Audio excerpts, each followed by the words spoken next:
Borderlands Unnatural Selection. Part 1. Chapter 1, Oh Hey God. I must admit that I am a bit insane. I was, am and always will be an adrenaline junkie. Don't go trying to reason about it or explain it away or anything like that, I long ago gave up on the same. I remember that first rush, the danger sending my instincts into hyperdrive and giving me that good shit. I was like 7 and some odd months and my family went to the beach. Thing is, this beach had a bridge that went real far out and was a good maybe 15 feet up. It was pretty popular to jump from said bridge, and like most gullible children that young I was easily talked into giving it the old American go. It was the height and the recognition in my underdeveloped mind that I, a flightless creature, was not meant to be this far up, and the instinctual conflict that occurs as a result that gave me that first taste of the good stuff. I've tried all sorts of drugs in the years since to try and find anything like it, but nothing comes close. The thrill of being in danger and getting by with the skin of your teeth was the only high I could crave, the rest were lacking in comparison. We adrenaline junkies are a crazy bunch willing to do all sorts of things that the rest of the population looks at and goes, fuck that noise. Jumping out of a perfectly good airplane, off the side of buildings, bridges and mountains. Me though? My best highs came from fighting. I started bar fights, fought in underground arenas, and even had a stint as a MMA fighter for a couple years before the safety measures started to get in the way of my high. That was when my rich buddy, Jake, also an adrenaline junkie, told me about wild fighting. The idea was so very simple, and while not exactly harmless, gave a rush like no other. The premise was simply that you go camping in areas with naturally aggressive or predatory animals, except rather than avoid them you seek them out. I personally wasn't a fan of baiting the animals, but sometimes it was necessary to get them to fight. Now obviously humans aren't meant to win in most matchups with an animal, so to make things more fair you wear leather clothes and have brass knuckles. The leather helps you take hits from claws and teeth much like most animals would normally, and the brass knuckles added a little extra bite to your punches that, believe me, you will need. My first wild fight was a bobcat and I got cut to ribbons even with the clothes, but I had never felt so alive after I fought it off. From there I had moved to more and more dangerous things until the present day came and I was camping in grizzly country during mating season. My clothes were reinforced and my knuckles spiked this time because there was a 0% chance of success otherwise. Hey mate, you sure about this? Grizzlies ain't a joke, only ever heard of one other guy fighting one and limping away afterwards. A single solid hit on you and one of those things you'll crush you at best or rip you apart at worst, even with that armor. Jake, my rich buddy, said through my sat phone. I appreciate you looking out for me, man, but you know me. If I die fighting a grizzly I'll go with a smile on my face and it's blood on my fists. I said with a grin. I'll be sure to put that on your tombstone.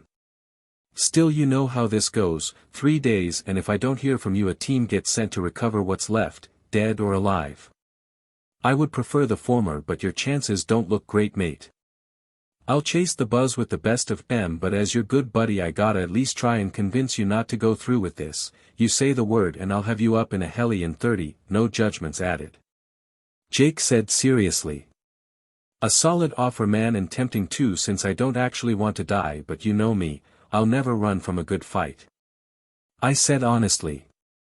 I know, you've got my best, mate, give them hell. Jake said before hanging up, and the hunt was on. My supplies for this fight were simple: a suit of reinforced leather armor, my dusters, a first aid kit, 2 days of food and water, a female grizzly's pheromones in spray form, and my sat phone. I opened my bag and put the sat phone away before grabbing the pheromones. I spritzed some on a nearby tree and started my hike out from my base camp, spritzing the trees as I went for about 5 miles in every direction before heading back to camp. With as much as I used, if there's a male around he'll find me long before I find him. I thought as I sat near the scent-marked tree to wait. The first day was bunk as there was no sign of any male moving through, but I was patient and didn't make the rookie mistake of double-marking the area. Most would think flooding an area with pheromone would be the best option, but I learned from experience that it can confuse a male as well if there's too much scent. See, most animals leave trails rather than blankets of scent, so if everywhere is covered by the scent the male will aimlessly wander around since he doesn't know where to go to find the source. This not only makes him frustrated, but if you don't constantly check your marked area will frustrate you as well when he never shows. What I did instead was create a bunch of scent trails that all led to my base camp. Naturally, this meant I was constantly on high alert for anything out of place. Unfortunately, grizzlies are much more stealthy than expected, so I never saw it coming when the big scarred male showed up into the night and got the drop on me. One moment I was investigating a sound and waiting, and the next I was in this dark place without any light after a sudden feeling of wet and hot breath on my neck. I wasn't mad that I was dead, I was furious that I didn't get a chance to fight back though. I was about to start wondering what came next when a blinding light appeared out of nowhere in the shape of a man. That is where I come in actually. Yes, I did read your mind and nice try, but I won't deign to acknowledge your pathetic attempts to get me to stop, the thing/maybe God said with an amused tone. I tried to speak but nothing came out, which was both startling and confusing since this being obviously could. I could spend the next few minutes I have with you to explain how a mortal soul like yours being compared to a divine soul like mine is literally not even possible, and why I have more privileges in this dimensional void than you as a result, or I can explain where you are going since you died and I get to choose. And no, going back is not an option, not for you anyways. The definitely sounding more like a God thing said casually. Ah well shit, there goes that request. Do I get any special stuff where I am going? I thought, since that was clearly the only way I could speak. I'm glad you asked. See, I have this hobby involving a bunch of different versions of you, Alexander Drake, getting sent to different fictional worlds to serve as my entertainment with your out-of-the-ordinary gifts that I give you. Before you ask, yes, the multiverse is real, and yes, there are an infinite number of yous for me to pluck the souls out of and send to other realities. Had this exact conversation 3 times with a version of you, in fact, the definitely eldritch horror said calmly. Okay, a lot to process there, but I suppose I should ask what gift I am getting. No, wait. Where am I going? I questioned, with my mind racing to try and remember what was guaranteed death and what I had a genuine chance to thrive in from all fiction I knew. You can relax, since I believe in leaving at least a chance of survival and not insurmountable odds like, say, the Warhammer or Darksiders universes. You are going to be sent to a place that I imagine will fit you like a glove you never knew you needed until you got it, Borderlands. Specifically a year before the start of the series, in fact, and right to Firestone when the original 4 Vault Hunters show up there. The absolutely an elder god said. Wait. You said that I wouldn't be put up against insurmountable odds, but that universe is a fucking death sentence where everyone and everything wants to kill you and does when you are playing. I protested mentally. Oh, I'd hardly call it a death sentence, difficult sure, but certainly survivable if you play your cards right. If anything, that universe is teeming with opportunities for vast amounts of growth and even possible godhood if you take the right steps and open the right vaults.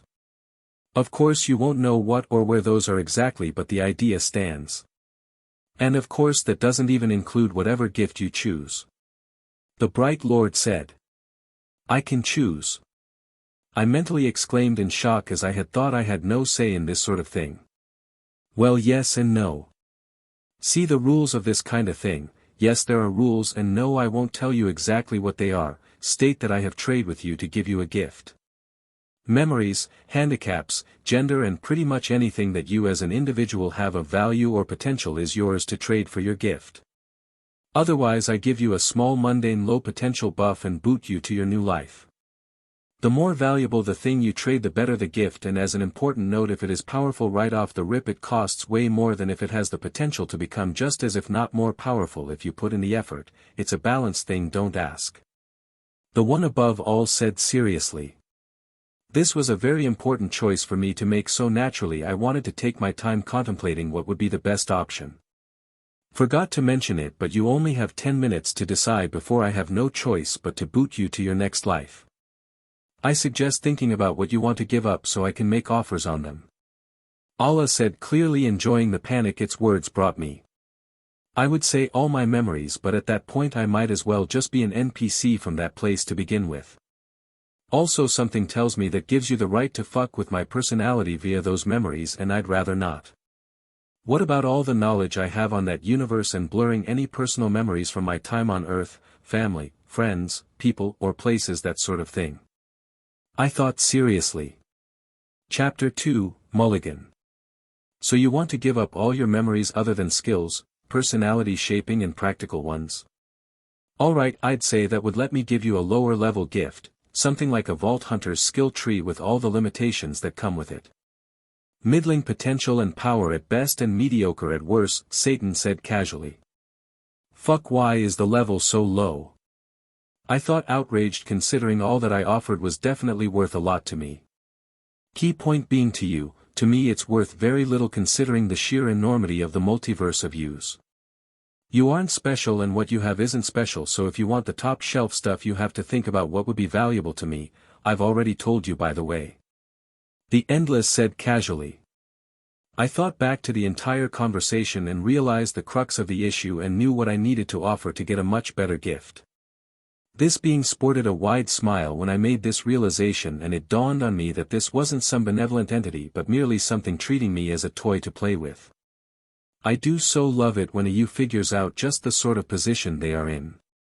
Do it, think the words that will give me and by extension you what we want. The blind Eternity said with eagerness. You may turn me 13, you may make me have to acquire the gift with my own effort, and the gift has to be something with infinite potential but requires me to build it over time. In exchange I will need a decent gun and shield as well as knowledge about where and how to acquire the gift, and if the language isn't English, the knowledge on how to speak and read the common language. I thought, placing heavy restrictions on myself. Marvelous. That will earn you a gift just below the top shelf, mostly due to your demands, but if you decide to let me make the gift a surprise I'll make it one of the top shelf ones. The Presence says excitedly. Done, and remember I said a decent gun and shield, so nothing shitty like the Rough Rider. I thought, since that felt important to bring up. Not to worry, I am not going to cheat you, well, any more than I already have, by now, the thing said, and before I could ask what the hell it means more than it already had I was sent off. In a secluded glade of vibrant flora and fauna on the planet of Ball 3, a small skinny child no more than 13 with short black hair and eyes in a casual outfit of jeans and a t-shirt seemed to manifest out of thin air and stumble forward. That was me. My first thought after I had a body again was a single word. Fuck. I screamed in anger and horror of equal parts. Why, you may be asking, well, that's because of where my gift was and how I was supposed to get it. Spoilers, I found out what the being meant before it booted my ass here. See, my benefactor had made my gift an absolute chore to get, and I mean in an extremely dangerous way rather than tedious. I got spawned in near my gift's location, but the thing was that to get it I had to open the vault located in the cave directly to my right. Well, at least I should have a decent weapon and shield so it's not totally helpless. Speaking of, where the fuck are they? I thought, looking all over myself yet not seeing any weapon or shield. Bling! Bling! A loud chime sound rang out from above me, and I looked up just in time to see 2 orange fireballs of light fall onto my face hard. Fuck! I cursed in pain as the items fell to either side of me. I figured out easily that the being did that entirely on purpose just to fuck with me further. Something I found fascinating despite not understand why exactly that was a thing was that loot glowed apparently when no one was using it. I also discovered that simply by looking at the glow I got this sort of in-depth screen, for lack of a better word, that showed me the thing's stats. For example, my 2 new pieces of equipment that were clearly a set. Name, Adaptive Death. Level, Legendary/Unique. Type, Repeater Pistol. Damage type, not applicable. Manufacturer, not applicable. Affix, some say death is the end. If the adaptive rebirth is equipped, damage changes based on the element equipped to it. Name, Adaptive Rebirth. Level, Legendary/Unique. Type, Shield. Damage type, not applicable. Manufacturer, not applicable. Affix, for you it's a new beginning. If the adaptive death is equipped, shield shifts to whatever element is last used against it, and the damage type for the adaptive death changes to counter it. I lacked context for how good exactly these things were, but the screen was quite helpful and I assumed that they were decent, at least since I had asked for decent stuff. I should also point out that I had no idea what the fuck a vault was and only knew it was bad news because the being had deigned to add that opening the thing released a monster I had to kill to claim the goodies inside to the knowledge of how to claim my gift. I have this nagging feeling that giving away my knowledge on this universe is going to come back to bite me in the ass. I already regret doing it since I have no idea what is and isn't normal. What did he say again? A year until I am forced to go somewhere else. I pecked my memory about it, but beyond the time frame the rest was missing, like my memory had burnt out holes in it. It was bothersome, but my stomach grumbled, which reminded me that I had needs that needed to be met, or even without opening that vault I wasn't going to live very long. I fastened the shield to my waist and a blue glow shimmered over my skin for a moment before vanishing. I touched my arm a few times and had no problem at all feeling my skin and even giving myself a bruise from pushing hard enough. I couldn't understand how the shield worked, but at least it seemed like it wouldn't get in the way, which was good. Equipment that hindered movement or your tactile sense, I learned from my previous experiences, were very rarely worth the added hassle. It was strange remembering skills, experiences, and basic practical knowledge like how to count, yet couldn't remember how I learnt these things or why. I was simply drawing blanks whenever I tried, so I decided to cut my losses and accept that the past doesn't matter anymore but what I do from now on. As I was settling my mind, a low growl unlike anything I have ever heard filled the air. I quickly raised my black bayonet pistol that looked comically large in my small child hands and faced the source of the growl. From behind a strange blue-leafed palm tree stepped a strange feline creature about twice as big as me and that looked like it was made of wood with green vines and leaves growing out of its bark-like skin. I somehow immediately knew that this thing was called a prowler, which I brushed off as a normal thing for this place. I raised my hands to aim the gun at the creature's face and pulled the trigger. The ammo cylinder rotated as the hammer pulled back, and with a loud bang, the gun went off. The creature snarled as the bullet hit its head and seemed to cause the bark there to explode as the bullet exploded on impact. It wasn't dead though, so I squeezed the trigger another 2 times, which finally seemed to do the trick as the creature dropped. To my surprise, ammo popped out of the corpse with a white glow, which I must admit was certainly convenient. Now then, I hope the red gore and blood means this thing is edible. I thought as I started use the bayonet of my pistol to treat the thing with some mistakes, since its biology was like nothing I was familiar with. For starters, its skin was covered in a hard layer of bark and the vines growing from it fed on its blood through roots piercing the skin. The muscles were pretty standard for a large feline, but I had no idea what to make of the organs, so even if one of them was a miracle drug, I got rid of it all. No fucking way I was chancing that shit at the start of my new life. I gathered some dead leaves and branches from nearby before using the sharp edge of the bayonet to carve off feathers from a branch, which helped when starting a fire thanks to the oxygen flow and surface area. With my pile of burnable stuff set up, I looked around for a bit until I found an iron-heavy stone that I started banging against the bayonet side to create sparks, which quickly got a fire going. I stabbed some of the meat on a stick and held it near the fire to roast. I had to flip the meat a couple times to cook it all the way through, but eventually I grimaced and put the stuff in my mouth and chewed before swallowing. It didn't taste great, to be honest, really gamey and otherwise bland, but it was edible, so I sucked it up and cooked some more near the fire to satisfy my hunger and have extra for rations. I didn't get to claim much of the body though, as I want to say pack of cat-sized reptile creatures showed up and dragged off the corpse while snarling at me like they were the ones that hunted it. I didn't bother trying to stop them, as if I rationed right I had about 2 days of dried meat that should last me until I got my gift. I knew that the cave with the vault in it was nearby, and I wasn't planning to waste time planning for a fight I simply couldn't plan for. My knowledge given by that being didn't include information on what the monster in the vault was, so without actually fighting it I had no way to know other than that I could kill it with my gun. With my hunger satisfied, I saw no reason to stick around and got up from next to the fire and headed in the direction of the cave carefully, since I knew nothing about this place. A wise decision, considering I stepped on a mushroom only for a tree nearby to spray me with a green acid that made my shield glow white as it took the damage for me. Interestingly, my shield gained green lines and switched to corrosive resistance, while my gun gained white glowing lines and gained cryo damage. Well, at least I now know what 2 of the possible elements are, and hopefully the names aren't misleading about what they do. I thought once I saw this change. I was more careful after that and eventually managed to get to the cave that I somehow knew was called Devil's Maw. Yet another thing that I could only put under the "it is what it is" category and move into the ominously named cave. I was surprised to see that the cave was empty since things like this were usually lived in. I also discovered that the strange piles of rocks could be kicked to get ammo, which I was thrilled about, and stuffed my pockets with pistol ammo, about 50 shells by my count. Chapter 3, Robots for 1,000. It wasn't a lot of ammo, but I didn't exactly have anything else to store the stuff in, which was sort of my bad since I forgot to ask for something like that. I found out why nothing lived in this cave 15 minutes into walking through it as I met my first one of them, strange anorexic-looking humanoid robot things that had featureless faces. Seraph Slasher, the thing was named, which I found odd until it saw me and made this weird electronic screech, and 2 blades of reddish-pink energy extended out of its forearms. Fuck.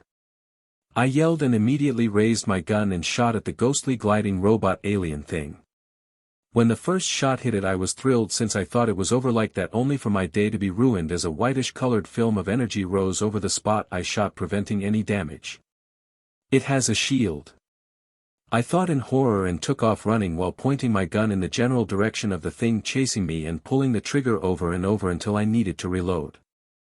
3 of my 5 remaining shots hit the thing, which was pretty good in my opinion since I had only been taught how to fire a gun while standing still. The thing's shield cracked and shattered like energy glass with 2 shots, and it staggered from the impact of the 3rd shot, which I used as an opportunity to pop out the ammo cylinder, shake out the cases and fumble in 7 more before pushing it back in. I then immediately had to duck as one of those buzzing energy blades cleaved through the air where my neck was a moment prior.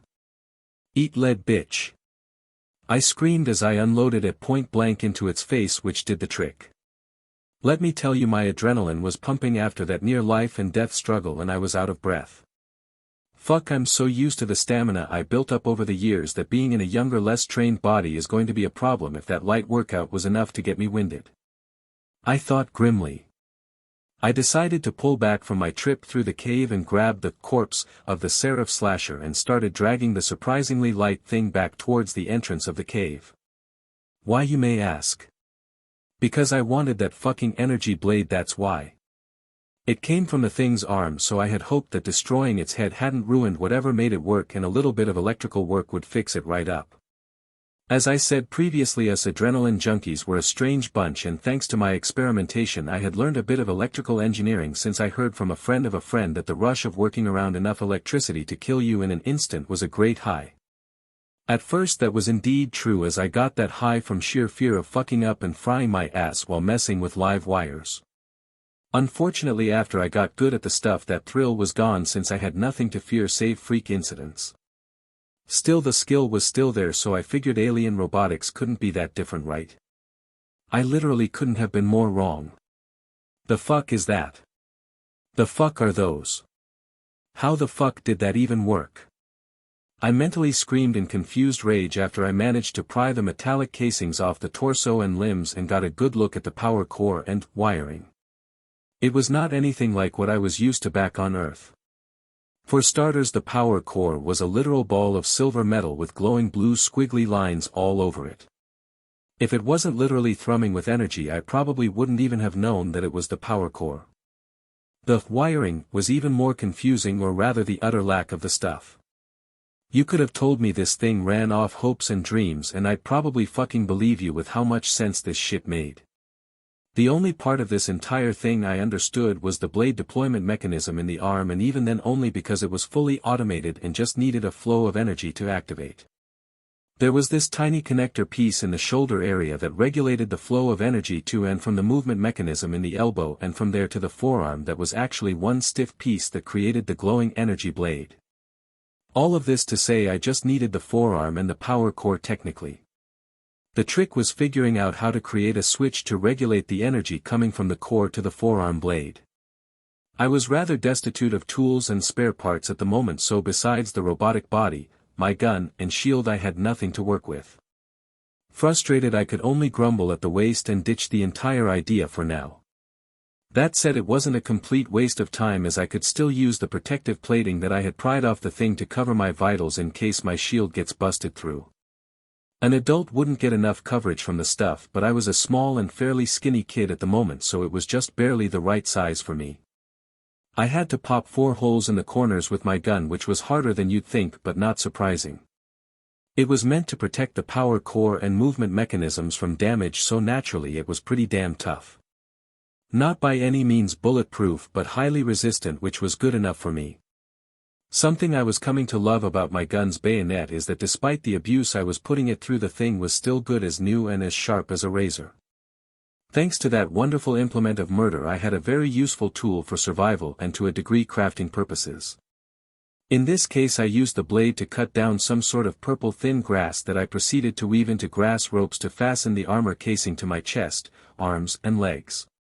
It was sloppy and had gaps and weak points, but it was better than having no shield and only casual clothes between my squishy self and whatever was trying to harm me. I've got a year before I leave for wherever I'm supposed to go, so after I get this gift I'm going to go find some form of civilization. So long as they have tools or tech, I should be able to rig up a decent set of armor. If I'm lucky, that energy blade as well as the thing that let the robot sort of glide over the ground like it did, I'll settle for the blade if I have to though. I thought as I headed back into the cave with a bit more confidence with my makeshift armor. I reached the point I found the first seraph and started to move forward a lot more slowly as the rough brown stone walls of the cave began to give way to clean-cut white stone walls with glowing lines going through them. I paused soon, however, as I spotted another seraph, but this one was flying and had a hollow forearm segment that even an idiot could figure out the purpose of. I hid behind one of the larger blocks and took aim with my gun for the glowing point just under its head that I assume must be important. Bang! X7, 7 shots rang out back to back with no real pause between them. The seraph named Artillerist twitched as it detected the sound, but by then it was too late as the 7 bullets all hit within 3 inches of the dead center of the thing's glowing neck area. Turns out I vastly overestimated how vulnerable an area that actually was for these things, as the first bullet shattered the shield of the thing and the rest killed and overkilled it as it fucking exploded in a shower of blue flamey goodness. Note to self, shoot the big obvious weak points. I thought with a chuckle.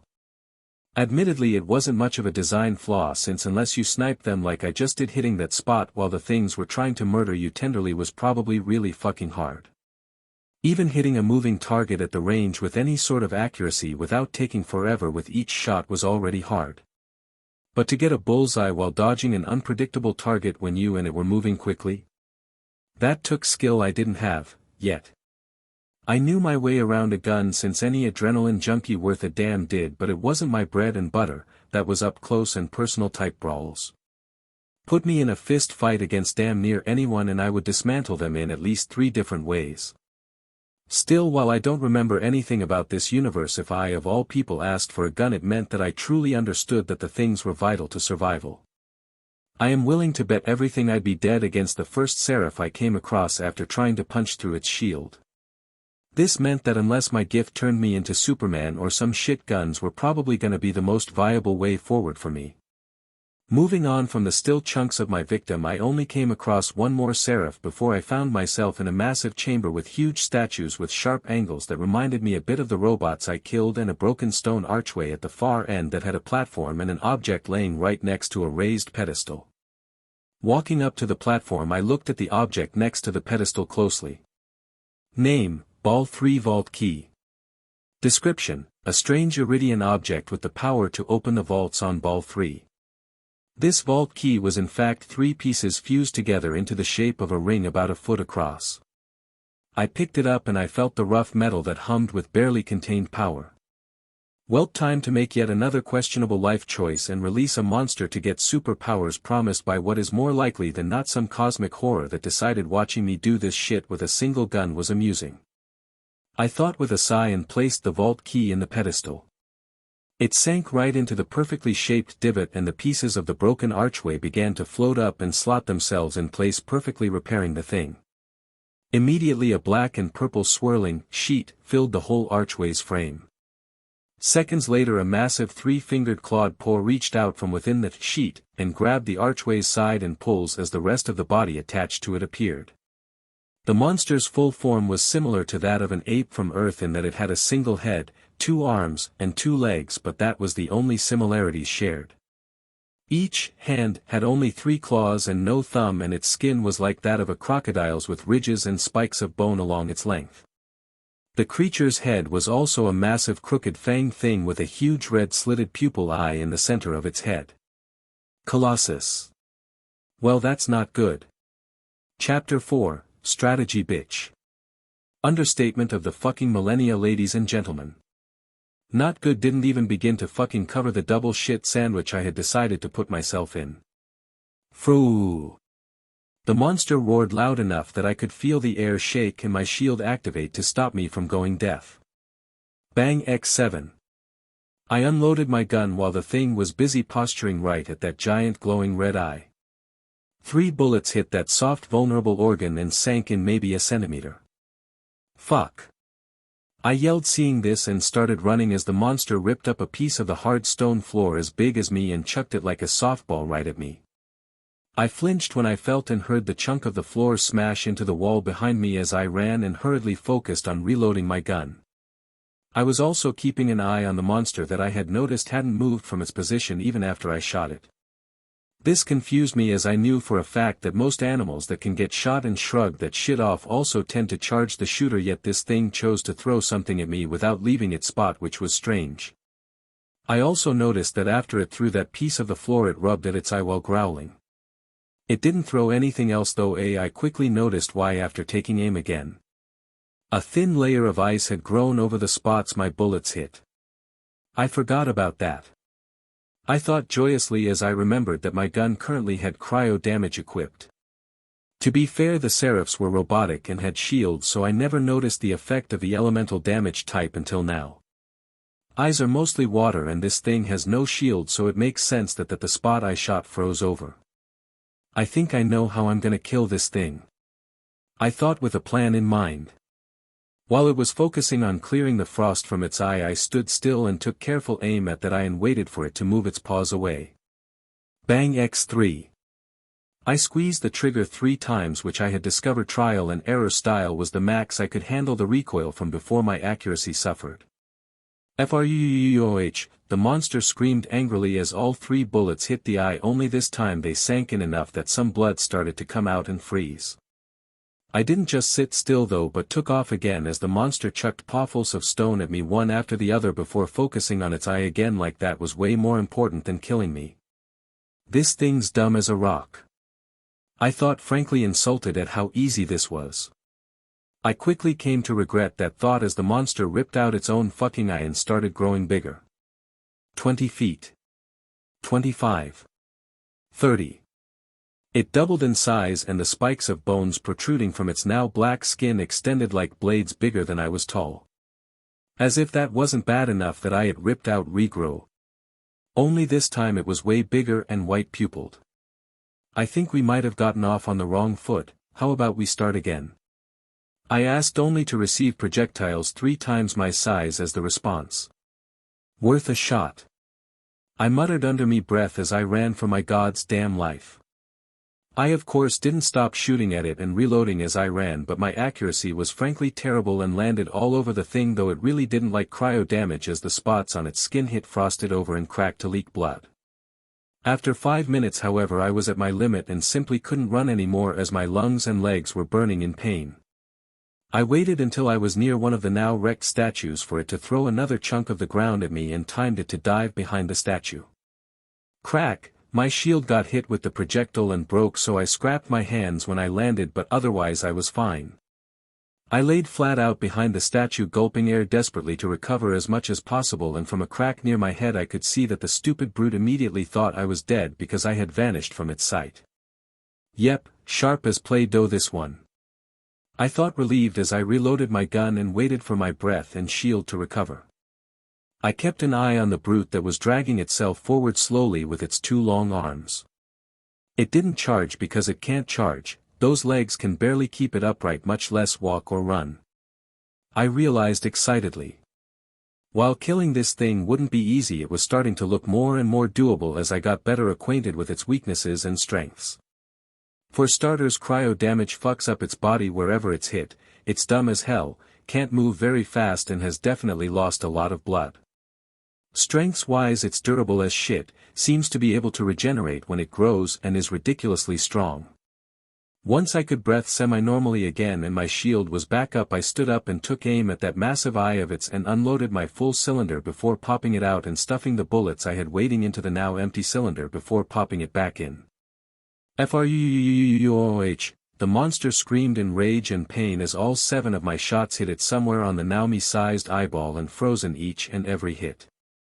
I didn't run to the side this time but straight towards the thing as it gouged out its eye and started to turn red as the bone spikes actually fell out with fountains of blood as they could not grow with it again.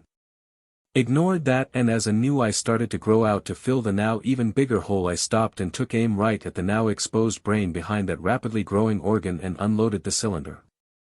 Most of the bullets hit and froze the expanding eye, but 2 hit that small brain, causing it to turn into solid ice and shatter. RGHRGDDFGHR, the sound that came out of its throat was hard to describe as it was like it was screaming and choking on its tongue all while suffocating. The bigger they are. Boom. The harder they fall. I said with a smile that threatened to split my face in half as the beast fell over, dead.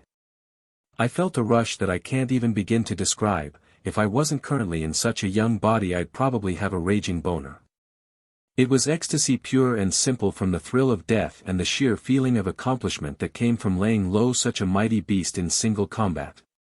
I was so caught up in the moment that I hadn't even realized that the vault archway had repaired itself. Once I was done riding the high, I finally noticed these details and walked over to the black and purple swirling portal and stepped through. For the briefest instant it felt like I had gone both a long distance and in every direction at once before my sense snapped back and I was in a massive spacey void chamber place. Immediately I screamed as an intense burning sensation covered my entire right side from my foot all the way to my eye. It was pain unlike anything I had ever experienced before, and I couldn't even fall to the ground as some force was holding me up. It didn't last long though, maybe a minute or so. At the end of this time frame I fell to the ground as whatever force had me released its hold. I gripped my head however as knowledge started to pour in as the process went from physical to mental. Project EX, first log, the purpose of these experiments is to create empowered beings that may be able to combat the anomalous existences we continue to find across the universe. Beginning procedure. Flesh exploding sound, subject has expired, log end. What is this? Why am I hearing this? I pondered briefly before another memory took over. Project EX, fifth log, we've done it. After refining the process we have finally empowered a member of the Homo sapiens race. Subject's powers proved too much for its body and expired after first use, but it's a start, log end. Human experiments. Weren't those illegal? I thought in horror before another memory hit. Project EX, 10th log, it took heavy refinement but the empowerment has stopped overstraining the subjects upon use. A new problem has appeared however in that we have picked up signs that the laws of reality are growing more strained with each new empowered subject. We deduce no more than 7 can exist simultaneously before backlash will occur, log end. Project EX, 19th log, the universe has played us for fools. The laws of reality have warped to turn the powers of the subjects into a permanent fixture of reality. 6 of the 7 sets of powers have escaped containment and been scattered among the Homo sapiens race. The last and only remaining subject, codename Darwin, will be sealed away as his powers are an extreme threat if given opportunity to escape, log end. What the fuck is this? What sort of twisted mad scientist level bullshit is this? I thought disgusted by this knowledge before one last memory came to me. Project EX, final log, hello subject Darwin, or I suppose whomever it is that inherited Darwin's powers. I leave these logs intrinsically linked to subject Darwin's powers, but after you finish assimilating them will vanish should another come to possess them. We were wrong to create these powers. We know this now when it is too late to do more than seal them away. The rest of our kind were content to seal away the anomalies as they were found, but we hoped these subjects would allow us to eradicate them instead. We paid for this mistake gravely. I am the last of us left, the last of this dissenting group of our race, unknown by the rest. Darwin killed us before we could escape the chamber, and left with no choice I closed the seal with me within it and Darwin perishing from his wounds. The time slows as the seal begins to chain the anomaly chosen as the prisoner here and eradicates the remaining lifeforms. These logs are the last and only remaining evidence that we exist, and I beg that you never forget that we did not choose to stand aside passively. Log end. Seems like these people got what was coming to them. I thought coldly as I finally started to make sense of the sudden understanding I had of my new powers. It was known as phase evolve, and was roughly broken down into 4 parts that worked together to create a virtuous cycle of growth and power. The first part was hunt, where I gained the life force of whatever died. This meant I lived longer and longer without aging the more I killed, but that was the most passive use of the stolen life force. The second part was graft, where I could steal traits from anything I touched in exchange for the amount of life force it would take to adapt my body to accept those traits. The third part was fuse, where I paid life force to fuse 2 or more traits I had together into a superior trait so long as the fused traits were similar. The final part though was insane. It was called burn, and basically I could ignite my stores of life force in order to basically become temporarily immortal and drastically empowered. Chapter 5, No Place Like Home. In this new dangerous reality of mine, burn's importance as a life-preserving method could not be overstated. If I ever got in a situation where I had to trade damage with a vastly superior foe, this could make me entirely unkillable for a short span of time. If I had one issue with this new set of powers, it was that I didn't have enough information to go off of. Like, I obviously wouldn't turn into a freakish monster from collecting traits, since that would have defeated the purpose of creating the powers. But at the same time the details were a little non-existent on what would happen when I stole traits from myself. There was much more than that too, as I wasn't sure how I'd know what trait something had, or even if I had enough life force to get said trait. There was a lot of information missing to give this power set well-defined structure, but I froze when I had a thought, a very possible theory. What if this power set doesn't have limits? That being said, it was top shelf and I asked for something with infinite potential, and this certainly qualifies. I just didn't think that it would be so vague. I thought with a headache. I decided to wing it and figure this shit out as I went, and turned my attention to the weird chests and floating object held in the strange statue's hands. Walking over to the odd angular statue, I examined the thing in its hands. Iridian Habitation Unit. Level, Relic. Description, all the comforts of home. To go.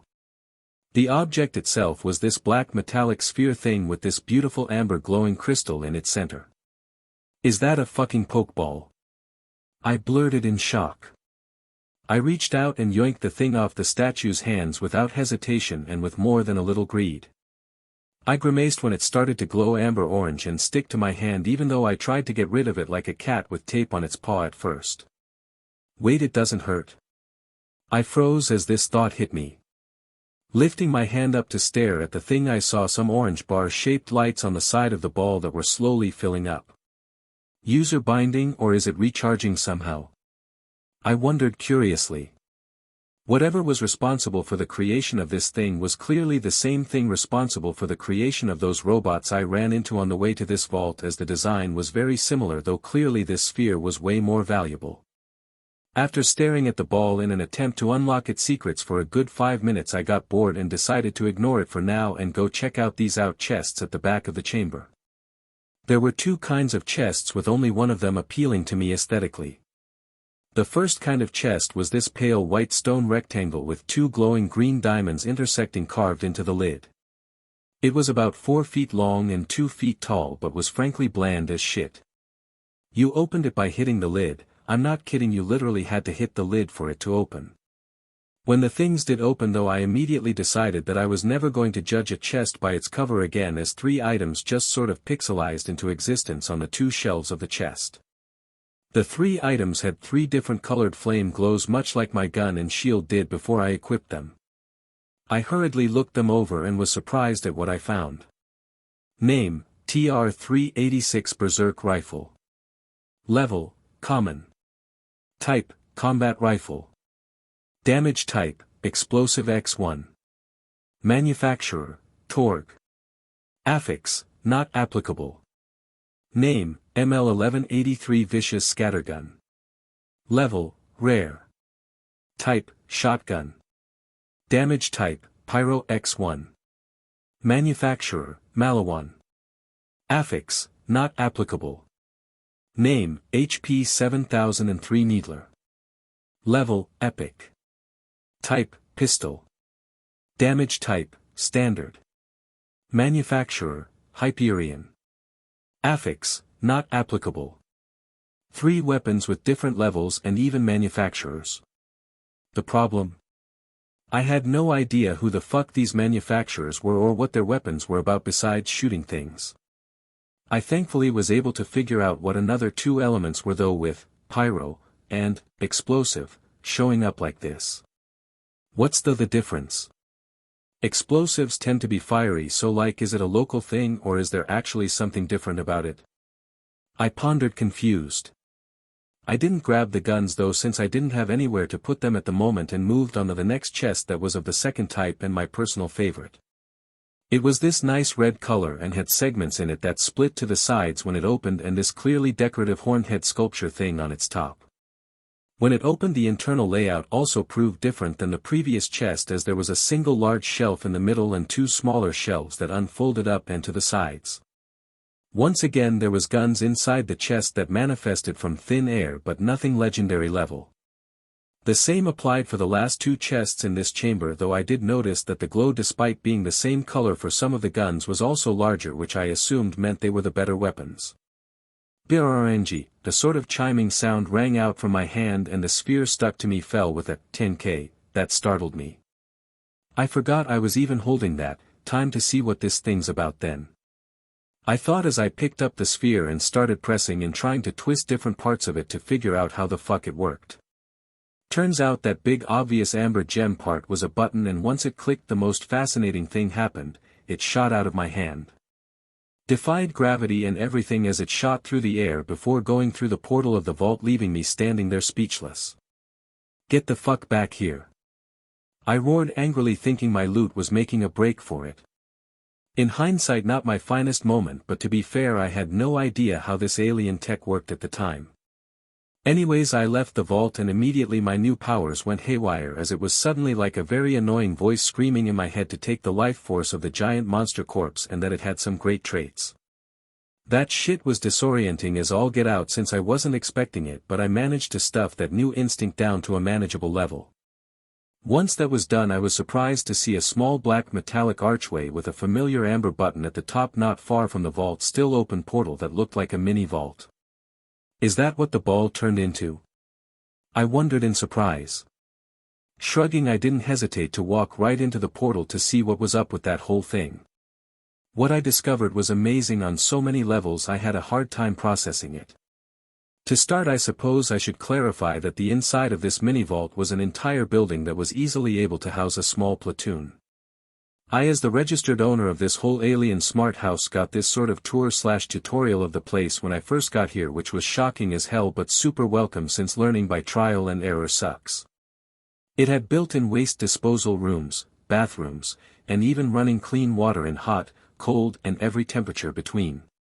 My favorite part though had to be the alien food maker thingy in the largest room, that was a big amber orb thing on a metal stick lever that you grabbed and thought of whatever food you wanted before pulling it down. Glowing orange and black alien projector beam things would then pop out from the wall and sort of 3D print whatever food you had been thinking of. A bit of a downside though was that you couldn't come back for seconds, since the food creator thing had to recharge for a whole 24 hours even if you had it make you a single chicken nugget. Kinda stupid, I know, but I wasn't the one who made the thing, so what can you do? Still, if you ordered a bunch of food right from the start, it wasn't a problem, so I guess it worked out anyways. In case you were wondering, I got a Salisbury steak with portobello mushrooms and Havarti mac and cheese for my first meal, so worth it. Moving on from the food creator thing, this place had a grand total of 12 rooms, with 5 being purpose rooms according to the tour/tutorial and the rest being spare rooms that were totally empty so I could do whatever I wanted with them. The 5 purpose rooms were a herbarium, a menagerie, a simulacrum training space, and a spatio-translocator map room, but my personal favorite was the crafting/tinkering room. The first and second of those rooms had an input menu in each particular specimen containment and care unit that let you adjust the parameters to be ideal for keeping whatever you put there alive and thriving.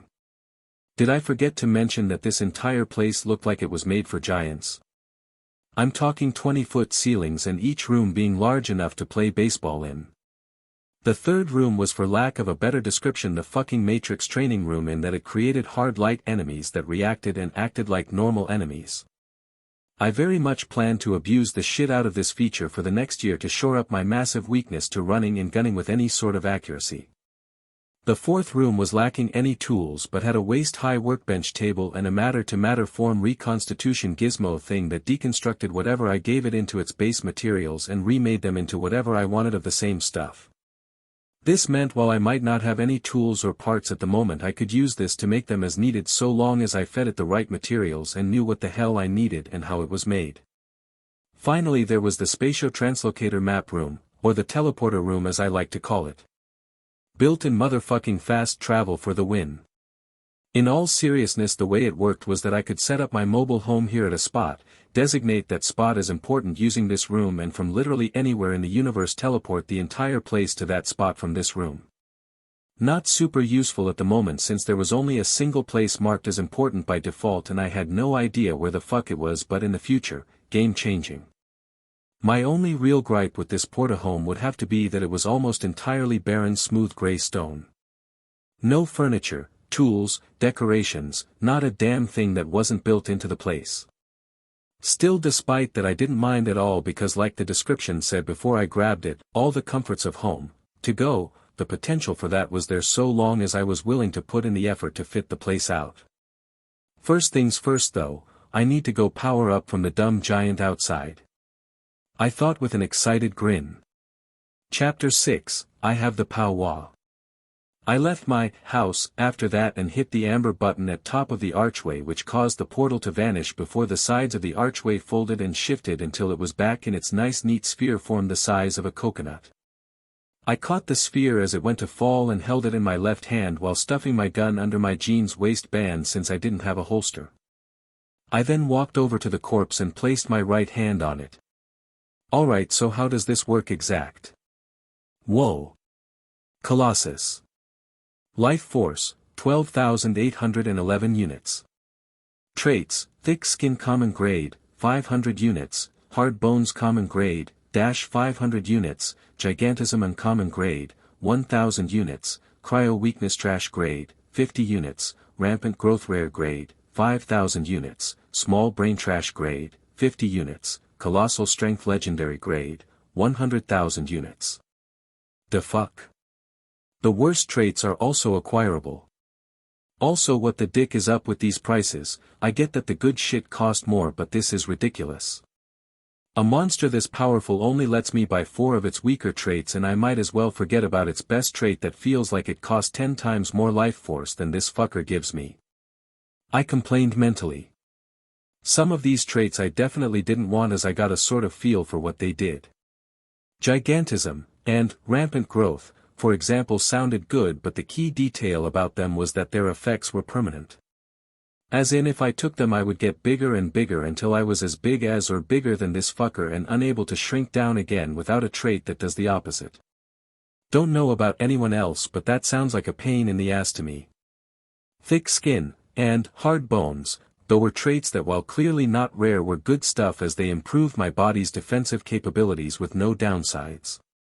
With that all figured out, I sort of just started to pull the life force towards me. It was hard to explain, but it sort of felt like extending your hand, but like way past your actual reach, and then grabbing the sun, yet without any pain, just a lot of heat. That's probably not all that helpful, but that was what it felt like to use, hunt, to absorb life force. Once the life force actually started entering my body though, it was a rush of pleasure not unlike an orgasm. It was frankly speaking close to addictive, and once it was over I had an intense craving for more life force, like an insatiable hunger demanding ever more. I shut that shit down like a health code violation at a small restaurant. Ain't no way in hell I was going to let my power control me like that. If I was going to use this power I would be doing so because I decided to, not because of some instinctual feeling that came as a side effect of it. With my powers properly brought under control I moved on to grafting, thick skin, and hard bones. It was not like I actually took the traits from the corpse, not really. It was more as if I had copied them by transforming a portion of my life force stores into them within my body. Despite that I could feel that the traits while still in the corpse were also sort of not at the same time, like a weird Schrödinger's cat-type paradox. I'll experiment with that later to try and figure out what was going on. To my surprise however, the moment I grafted those two traits the corpse actually started to turn gray and crack and crumble into a big-ass pile of dust. Cough cough cough, what the fuck man? I cursed as the cloud of corpse dust got sucked into my lungs and smothered me. My traits. I was going to come back later for the legendary trait. I felt like crying as I cruelly learned that life force was a stabilizing force, and without it the stress that grafting puts on the body is enough to make it disintegrate. Needless to say I was pissed at missing out on that most delicious of traits. Also something I discovered about grafting traits was that until I actively wanted them to they remained inactive and not actually a part of myself, like a software update needing permission to download. I spent the next 5 minutes throwing a bit of a tantrum at the loss of a potential legendary trait. This mostly involved me kicking the corpse dust and cursing enough to make the saltiest sailor blush. Let it go, you've got shit to do. I said, talking myself out of it at the end since otherwise I'd be here all day. Speaking of days, what fucking time is it? It's been sunny for like 4 hours easy, so if this place is anything like Earth it's got to be like 5 or 6. Is that a second bloody sun? I exclaimed after I actually looked up for the first time I got to this planet. You up? 2 suns in the sky like big bright tits side by side out the chamber's windows that I couldn't help but stare at dumbfounded. I knew it should theoretically be possible for a habitable planet to have 2 suns or more, but to actually see it, well, it's hard to accept. Fuck it, I don't care enough to fry my brain cells trying to figure this shit out. If it works it works. I muttered, shaking my head. I activate my house again, but instead of going inside I grabbed the bone spikes that had fallen out of the monster during the fight and thus not turned to dust just now and tossed them into the portal. I had hoped that they would have had that legendary trait, but, alas. They did not. Instead it was just, sturdy bones common grade, 500 units, which I grabbed from one of them. Interestingly I discovered that, hard bones, and, sturdy bones, were compatible for fusion at a cost of about 1,000 units. It was a kinda steep price, but I was curious and did it anyways just to see what would happen. Besides the sudden hollowness from so much life force getting consumed, I sort of felt the 2 traits blur, I suppose is a good word for it. They blurred before melding into each other to form a new trait that was qualitatively better than both, dense bones uncommon grade. The new uncommon grade trait felt heavier, I suppose was a good way to describe it, than the common grade, thick skin, trait. Obviously a higher graded trait was worth more than a lower graded one, but I wasn't quite sure where the distinction between each grade was. Questions for later. Now to get my loot from the vault back to my house. I thought as I went through the vault's portal. I stuffed my arms with my guns still sitting in their chests and waddled my awkward self back through the portal and into my house. I dropped the guns before going back into the vault and trying to move one of those nice-ass red chests, but that shit easily weighed twice as much as I did wet and didn't budge. Ah well, can't win them all. I thought, giving up, and after one final sweep declared this vault empty. Leaving the vault I walked over to the pedestal and retrieved the key which depowered the archway closing the portal. I then walked into my house and got to work storing stuff in different rooms based on what it was. The key went into one room, guns another, and the bone spikes a third room. Once that was done I closed my house up and headed back out the cave that led to this chamber to collect the robots that I destroyed getting here. Just because I got superpowers didn't mean I didn't still want an awesome laser blade. Something I discovered and was amazed by was that the robots lacked life force but did have traits. Seraph/Artillerist. Corrosion Resistance Uncommon Grade, 1000 units, Hive Mind Common Grade, 500 units, Shock Weakness Trash Grade, 50 units, Metal Form, Iridian, Rare Grade, 5000 units, Energy Projection Epic Grade, 20,000 units. Oh fuck. I hoped that the traits would be good, but how the fuck am I supposed to pick which ones to take when more than one is so damn good? I thought in mental anguish over the choice laid before me. The traits that were good were great and the traits that were bad were equally sucktastic. Corrosion resistance was found on all three of the robots, so wasn't really a problem as far as sacrificing one of the things was concerned, but energy projection was found only on the artillerist's parts and also like twice as much life force as I currently had. The other three traits had heavy negative aspects to them according to my powers, with one of them being a straight-up debuff to myself. Metal Form, Iridian, was the one trait that was possibly even lethal to me, since metal tends to not be alive, and well, I sorta preferred to stay alive. Rather than risk it, I stuffed the three robots in the room with the vault key for later when I saved up enough life force to get both the traits I wanted. I suppose I should integrate the two traits I have waiting before I go looking for civilization, huh? I thought, and gave said traits a mental nudge. SSSSSSS. I hissed in pain as my skin began to writhe and darken slightly, while it felt like my bones were snapping and healing over and over again. It certainly sounded like that was what was happening too, as the cave echoed with a crackling sound not unlike a campfire but constant and fainter.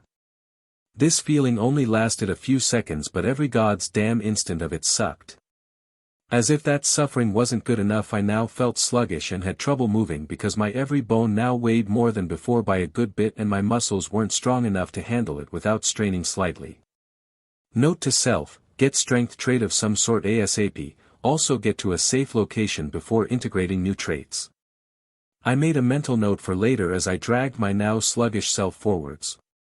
Leaving the cave after a while, not sure how long exactly, I couldn't help but look around predatorily, as there was just so much life force and traits for me to possibly harvest.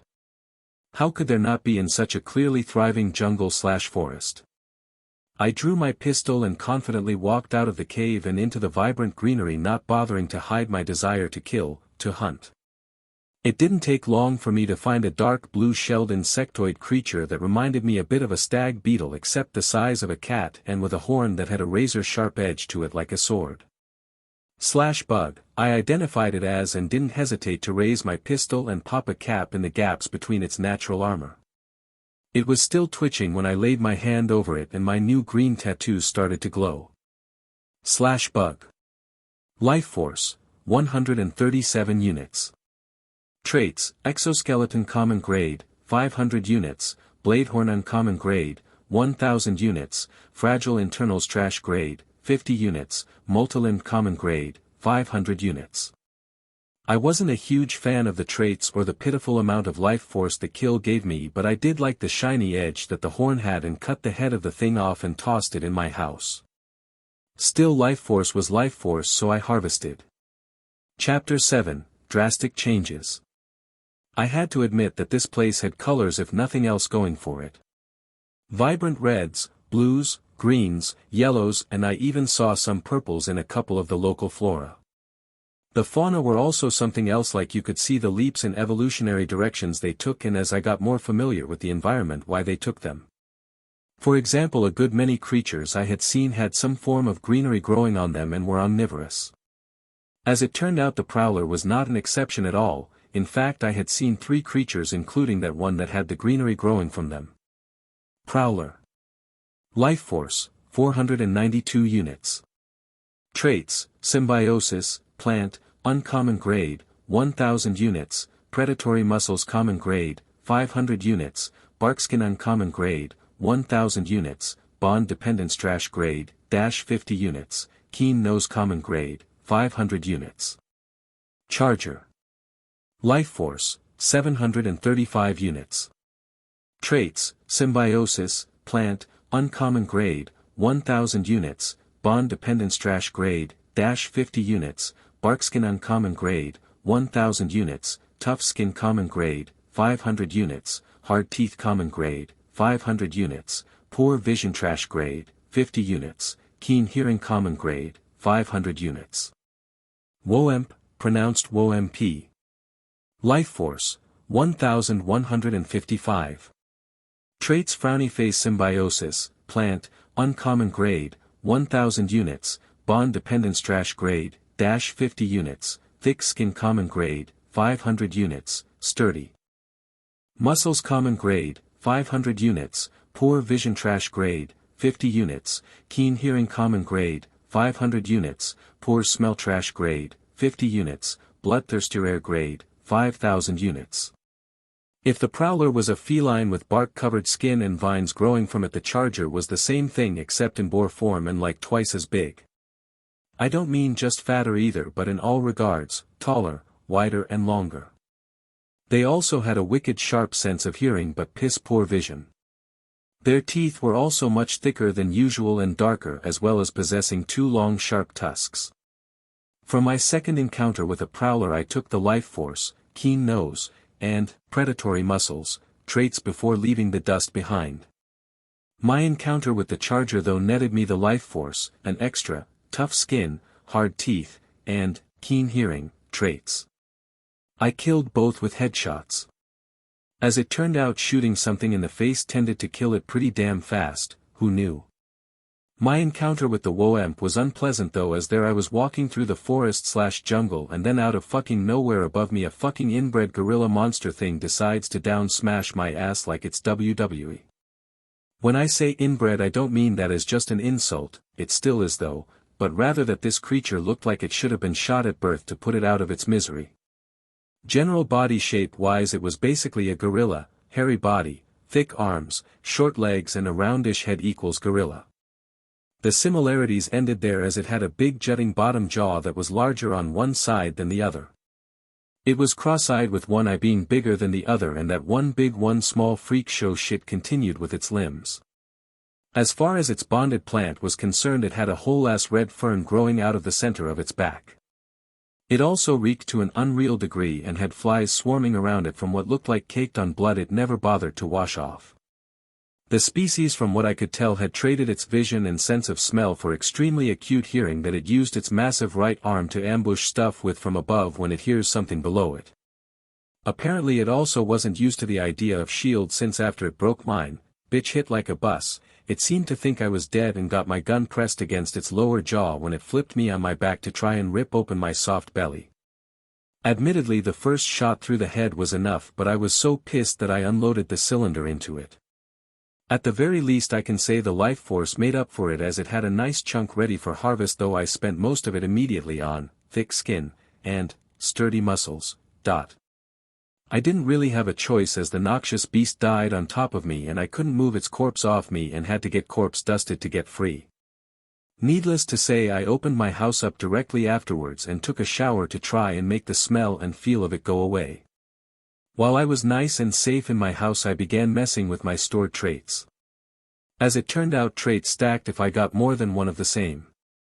It was massively diminished returns though, as I estimated when the second, thick skin, stacked with the first I had, the effects were much less prominent, maybe a quarter better at most. I also fused sturdy muscles and predatory muscles for 1000 units to get alpha muscles uncommon grade. Surprisingly, hard teeth was automatically fused for free into dense bones, which I suppose made sense considering teeth are bones. It was basically a sub-trait of a trait I already had, so my powers just fused it into the main trait like it was already a part of it. Still, I some stronger teeth out of it for free, so not gonna complain about a good thing. I also fused tough skin and thick skin +1 stacked trait to create armored hide uncommon grade for 1000 units. I had this idea that since I had enhancement traits for my skin, bones and muscles all in uncommon grade, that I could fuse them together to get a comprehensive full body upgrade trait.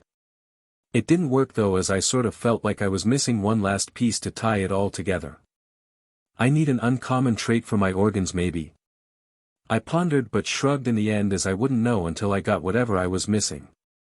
One thing I can say for absolutely certain was that integrating so many different traits into my body at once is not something I ever plan to fucking do again.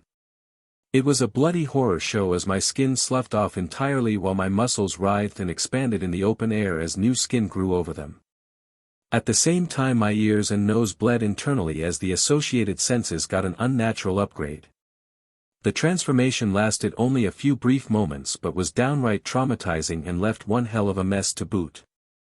Ugh, never going to do that again. Fuck, I could really go for some steak and potatoes right about now. I complained as my stomach felt like it was eating itself. Ignoring my discards and blood-soaked clothes, I shambled over to the food printer thingy and cursed when it refused to make food since it was still recharging. I grimaced and ate my leftover cooked meat from the first prowler I killed and cooked. It was dirty and soaked in my own blood, but I needed food and knew better than to be picky when desperate. It was not nearly enough, but I didn't at the very least feel like I was digesting myself, just very hungry. With that relief came the zoning in of all the changes I could literally feel and see. For starters, my 13-year-old form looked like it had been taken from a child bodybuilding magazine. I didn't have more than a bit of baby fat on my body, with all of my muscles being well defined and proportionate to a freakish degree. Kids my age weren't supposed to be this cut, it was unnatural and wrong, but here I was the walking definition of the word unnatural. I mean, I had a list going at this point of shit that fell under the unnatural category that applied to me. I died and then came back. I was a 28-year-old soul in a 13-year-old version of my body. I had superpowers, and now my body was impossibly jacked for an 13-year-old. I had no doubt that at some point this list was going to get long as shit, mostly because of my powers if I'm being honest. On the bright side though, I no longer felt heavy and sluggish but rather light instead. Amazing what them roids will do, am I right? I suppose another thing worth mentioning was that my sense of hearing and smell were driving me crazy. Every sound was amplified and my nose stung with the coppery scent of all this fucking blood. I could pick up other faint smells, but the blood was really overpowering everything else right now. An interesting thing I suppose I should point out was that my skin still looked normal and texture-wise was the same but hard rather than squishy. Like it felt like normal skin but simply didn't give all that much when you pressed on it. In a way it sort of reminded me of alligator or crocodile skin.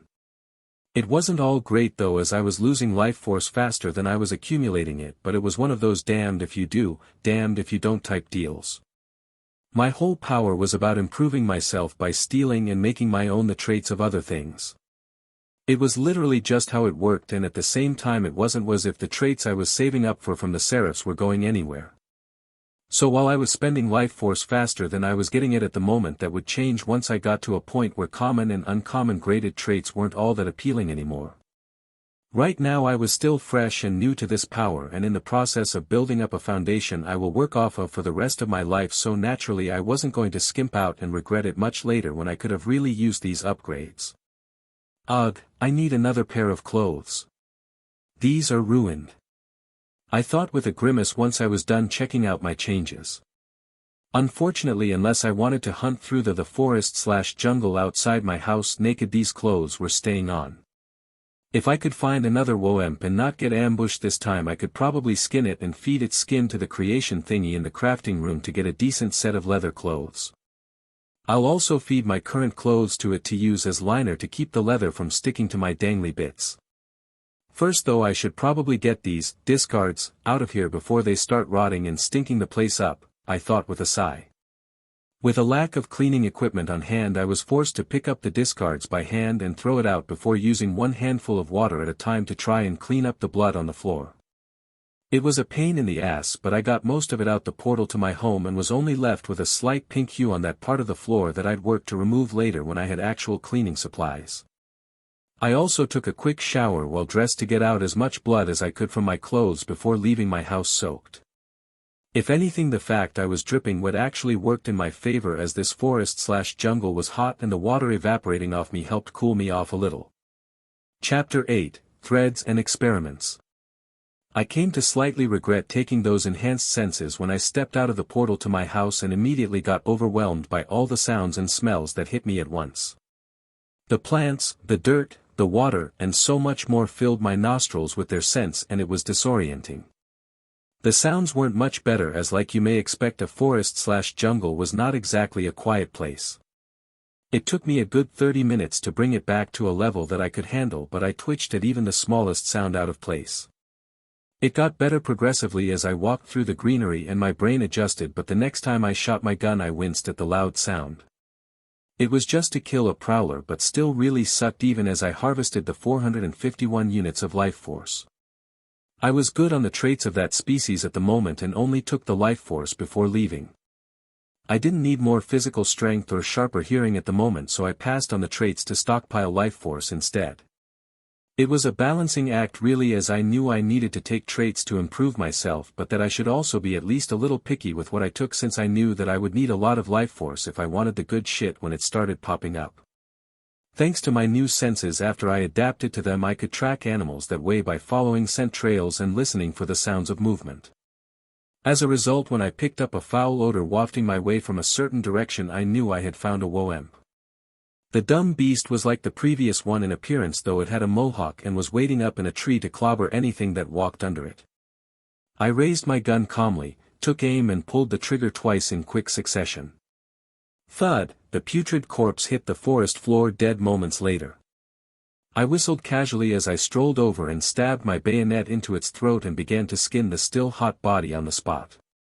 The disproportionate nature of the species' biology and the plant on it made this process a chore but in the end I had a mostly intact hide. While I was still hungry I wasn't going to eat something that lived in filth like this and merely harvested the nice 949 units of life force and left since I didn't want to find out if something could just casually stroll into my house through the portal if I left it open right next to this bloody and dead woemp. Once I was a good distance away I opened up my house and went straight to the crafting room. The creation thingy was comprised of 3 parts, that I could see. The first was a black and glowing orange square sliding drawer that was what took the materials. The second was an amber knobbed lever like with the food creation thingy that interfaced with the person touching it, me, and told them what materials it had and how much it needed for whatever you wanted it to make. Unfortunately I also discovered that much like the food creator thing this device also had a cooldown though a much lower 4-hour one since you had to provide materials which cut the cost considerably. Anyways the final part one could see was a sort of set of square black and glowing orange rings that were in the wall to the other side of the lever. I walked over to the depositor drawer and stuffed in the woemp hide waited for it to get accepted then started to strip. I was totally bald underneath it but I wasn't surprised since I had lost all of my skin previously which took my hair with it. I tossed all of my clothes down to even my shoes into the depositor and then left since I wanted to get clean before I put on new clothes. Come out damn it. I cursed in the shower as I furiously scrubbed at the dried blood on my skin to try and get it off, it wasn't going well. I even had the water at almost dangerously hot temperatures to try and get the scum off but it was stubbornly clingy to me. It didn't help that I lacked anything abrasive to scrub at it with as well as soap and was just using my hands. At some point I just had to accept less than perfectly clean and move on with small specks of dark-colored dried blood on various points of my body. Thankfully without hair to hold it the water just ran right off me and I dried out very fast. Walking over the smooth stone floors to the crafting room I entered the room and headed straight to the maker thingy. Alright so first I'll have the hide shaped into a set of leather armor like I was used to on Earth, then remove the crotch and replace it with denim and a zipper. Layer the legs with denim on the inside and create hard rubber soles with grip groove add holster for gun on right hip then layer the top with the cotton of my shirt. Plate with iridium metal on the forearm, upper arm, chest, thighs and shins. I thought setting my specifications. Once I had what I wanted set in mind I saw I had a good bit of hide left over and decided to create a satchel as well with a button latch. Good and happy with my specifications I pulled the lever and the black and orange glowing ring began to hum and glow even brighter as they started rotating and back in opposite direction. WOTHOP. The machine made an odd noise and the next second my items got shot out between the rings and thudded to the floor. That's trippy as fuck. I thought with a chuckle. I meant it too as 1 second there was nothing then the next boom, items. Definitely not complaining but that didn't mean it wasn't hard to fathom. Anywho, I collected my new clothes, which looked like a pair of leather pants with built-in footwear and a long-sleeved leather jacket. The parts one specified also had perfectly stitched on plates of the iridium metal that actually matched the dark gray color of the hide very well, nice contrast with the plate's bright silver. The satchel was just a normal dark gray leather bag with a flap to cover the opening and an over-the-shoulder strap. It wasn't anything fancy, but I was tired of always having to carry my house in my left hand, and this would let me have that hand free now. I attached my shield back to my hip since I had to take it off to feed my clothes to the wall.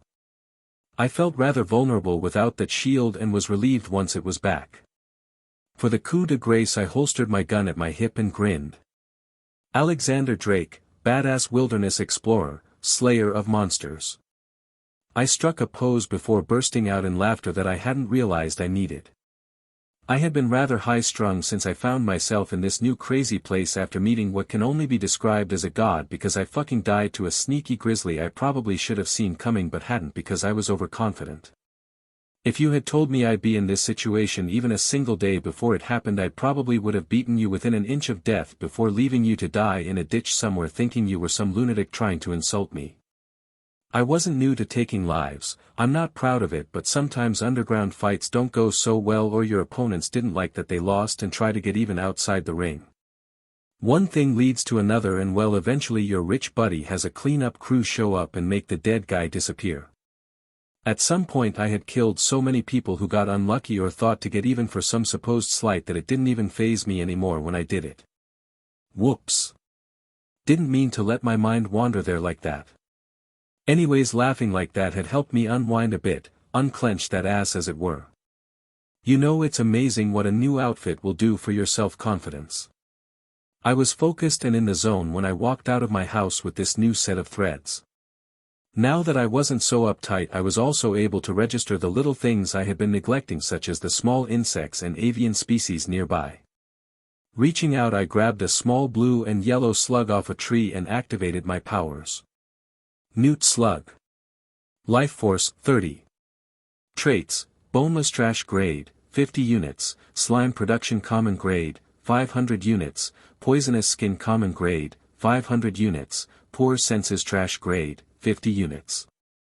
While I couldn't take the life force of the slug since I hadn't killed it, I discovered that didn't mean that I couldn't copy any of its traits, not that I would, as all of these had huge negative issues involved in them. Like, poisonous skin, that meant blowjobs would end badly in the future, totally not worth it. Still, the sheer importance of this discovery couldn't be understated, as it meant if I ever found someone or something with a trait I wanted, I didn't have to kill them to get it. I'll need to test how my copying of a trait will affect a living thing though, so I don't accidentally kill them in the process, or worse, leave them brain dead. I thought as I deactivated my powers and put the slug back on its tree. It was a bit tricky, but I managed to track down a nest of 7 prowlers and kill all but one of them.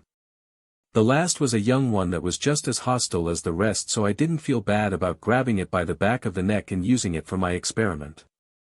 It squirmed and hissed angrily, but I ignored it as I activated my powers and focused on the only trait I wanted, predatory muscles, for 500 units. I grafted it without hesitation and watched to see how it would affect the creature. The answer was that it didn't really have any effect on it. It was more like my life force stash flowed into the thing, made a copy of the trait, and then I got that copy, no messy process or backlash for the creature at all. If anything, it actually did it some good, as I felt its total life force rise from 171 to 202. I see. So I lose some life force during the process, which bolsters the target's own life force. Does this mean I could just directly infuse life force into a creature to make it more powerful? I pondered and decided that since I was already conducting unethical experiments, I may as well go further. My tattoos thrummed and then red energy began to rise off of my arm as I sent a small amount of 500 units of life force into the very unhappy kitty. It stiffened immediately and I watched as its body began to balloon. Shit! I shouted and tossed it hard. Splat! The thing blew up violently and I only just barely avoided the wide area of blood splatter. Okay, so probably should have known that putting almost 2.5 times its life force into it would go badly. That's my bad. I thought with an embarrassed look. Chapter 9, first contact. I lost all of that life force naturally, but I wasn't all that bothered by it since the 6 adult prowlers had between 456 and 740 units of life force each, which netted me a bit under 3,000 units and put me back right around where the Colossus left me originally, 12,875 units currently. Perhaps it was because it was a cub and thus its body wasn't developed enough to handle that sort of power. I questioned and decided to go find an adult to test this theory on. It took me a while since apparently that whole fucking area belonged to that nest, but I did eventually find another prowler about an hour of travel later. I snuck up on it and jumped onto its back to wrestle it down. Just let it happen. I yelled at the thing that thrashed and snapped at me to get me off, but I was putting my new muscles to good work. I activated my powers and immediately stuffed 500 units of life force into the thing. It stiffened just like the cub and I rolled off it and bolted in case it went to explode. From a safe distance away I watched to see what would happen. At first the thing just stood there, but quickly I noticed that its muscles began to swell and its size increased, though it certainly didn't appear to be exploding. After a few moments the change stopped, and to my surprise I saw that the name of the creature had changed from just plain Prowler to Dread Prowler. The now definitely more powerful beast immediately turned to glare at me with slightly glowing yellow eyes. I don't suppose you are going to declare undying loyalty since I gave you this power, right? I asked while moving my hand to my holstered gun. Miru. A deep rumbling roar came from the feline as it flexed its now very muscular legs to charge. Didn't think so. I muttered and drew my gun before squeezing off 4 shots right at it. All the shots landed and I hoped that was going to be the end of that matter, but I was mistaken. The bullets hit the bark skin and chipped of a few pieces but were deflected after that. Oh shit! I shouted and didn't hesitate to empty the last 3 shots before holstering the gun and dodging as the beast pounced at me. While it was in mid-air I threw a punch right at its side. Pain radiated from my knuckles on impact as it was very similar to punching a tree. The roughness of the bark tore the skin on my knuckles slightly, but it wasn't even enough to draw blood with my skin's current durability. It wouldn't even have hurt if it wasn't for the fact my body's fists hadn't been tempered by years of impacts, unlike my fists when I died. In a manner of speaking, even with my power-granted traits, this body was entirely inferior to the one I had honed for nearly 2 whole decades on Earth. My traits were just making it so I could cheat the feats that my previous body could only do after so much training. Dense bones kept my bones from breaking, and armored skin kept my skin from busting open from so much force and the roughness of the beast's bark skin. While I doubted my punch hit the beast all that much, it did serve another purpose: distance. My strength was not small at the moment and I hit a target that was in midair, so naturally it got pushed away from me. Not much, mind you, since I wasn't superhumanly strong or anything, but I still opened a good 3 or so feet that I used to distance myself even further while it was readjusting itself after getting off balance by the blow. I used my left hand to open my satchel and reach in for the ammo I had been collecting as I went when something changed. Bang! A loud gunshot rang out and the beast's head burst like a watermelon. I went to reach for my gun and another shot rang out, but this time the bullet landed in the tree behind me, mere inches right of my head. I froze and tried not to grin when my adrenaline started pumping harder as death breathed down my neck. Now it'd be a right shame if I had to put down a kid on account of him not knowing what's good for him. Real burden on the mind, child killin', male voice spoke from the distance, just loud enough for a normal person to hear, but for me he may as well have been yelling. I don't want any trouble. I called out sincerely while holding my hands up. Coulda had me fooled tangoing with a big OL prowler like that, even punched the thing if I recall. The voice said with what I could have sworn sounded like praise. At the same time, however, this person had already unintentionally told me that they showed up after the fight started and didn't see me experimenting with my powers. This was good news for me because I wasn't sure how that would be perceived by other people. Some might see it positively while others might try to kill me on sight, I didn't know. Now here's how we're gonna play this, kid. I'ma walk over real slow, like with my gun trained on that shiny dome of yours. You make any moves I might by chance misconstrue as hostile, and I won't hesitate to pay those therapy bills, you get me? The voice said, and I nodded. I heard the dry leaves and plants get stepped on as the person approached, but I remained still even as I caught a whiff of the guy. He smelled of gunpowder and sweat, which was all I need to know that I had no chance of winning here if we got into a gunfight. When he walked out, my first thought was, young, and I don't mean inexperienced, but rather the guy looked maybe 20. He was a lean-built dark-skinned man with a light brown leather duster coat and matching leather hat decorated with bullets. In his hand he had a rather beefy-looking revolver pointed right at my head. "Alright kid, now I'ma need you to toss over that piece at your hip, nice and easy. It'll keep both of us safe if you don't go getting any funny ideas," he said calmly and smoothly. I was a bit unwilling, but I was literally staring down a barrel here, so I thought it best not to give this man a reason to introduce me to one of his bullets. I slowly lowered my right hand and gripped the handle of my gun with my fingertips and slowly drew it out of the holster before tossing it to the ground between us. Bling! I winced at the chime it made as the orange glow exploded out of it. "Damn kid, that's a fine as weapon you had. Don't you worry your shiny head though, I'ma give it back if and when I decide you'll not shoot me in the back with it the first chance you get. Till then though I'll keep it safe with me. Now you can go ahead and toss over that bag too, that one I'll give back right away if you don't have any more guns stashed away in it," the dude said as he stashed away my gun. "No guns, just bullets and an item I inherited," I said honestly. "You seem like you're shooting straight with me, but just as well toss it over. Promise I won't take nothing if there aren't any guns like you say," he said, and I sighed but tossed over my satchel as well. He flipped the latch open and unceremoniously dumped the bag's content onto the forest floor. His eyes immediately narrowed in on the sphere that was my house. "Oh buddy. Now they're a dangerous thing for a kid to be walking around. Where'd you get it?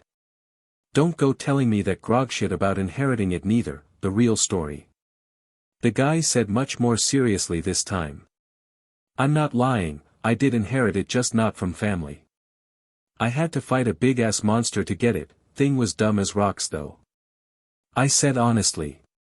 "You opened a vault," he said with wide eyes. It wasn't a question either, but a statement, and one that I clearly couldn't argue with either. "That sounds about right, is that a problem?" I asked testingly.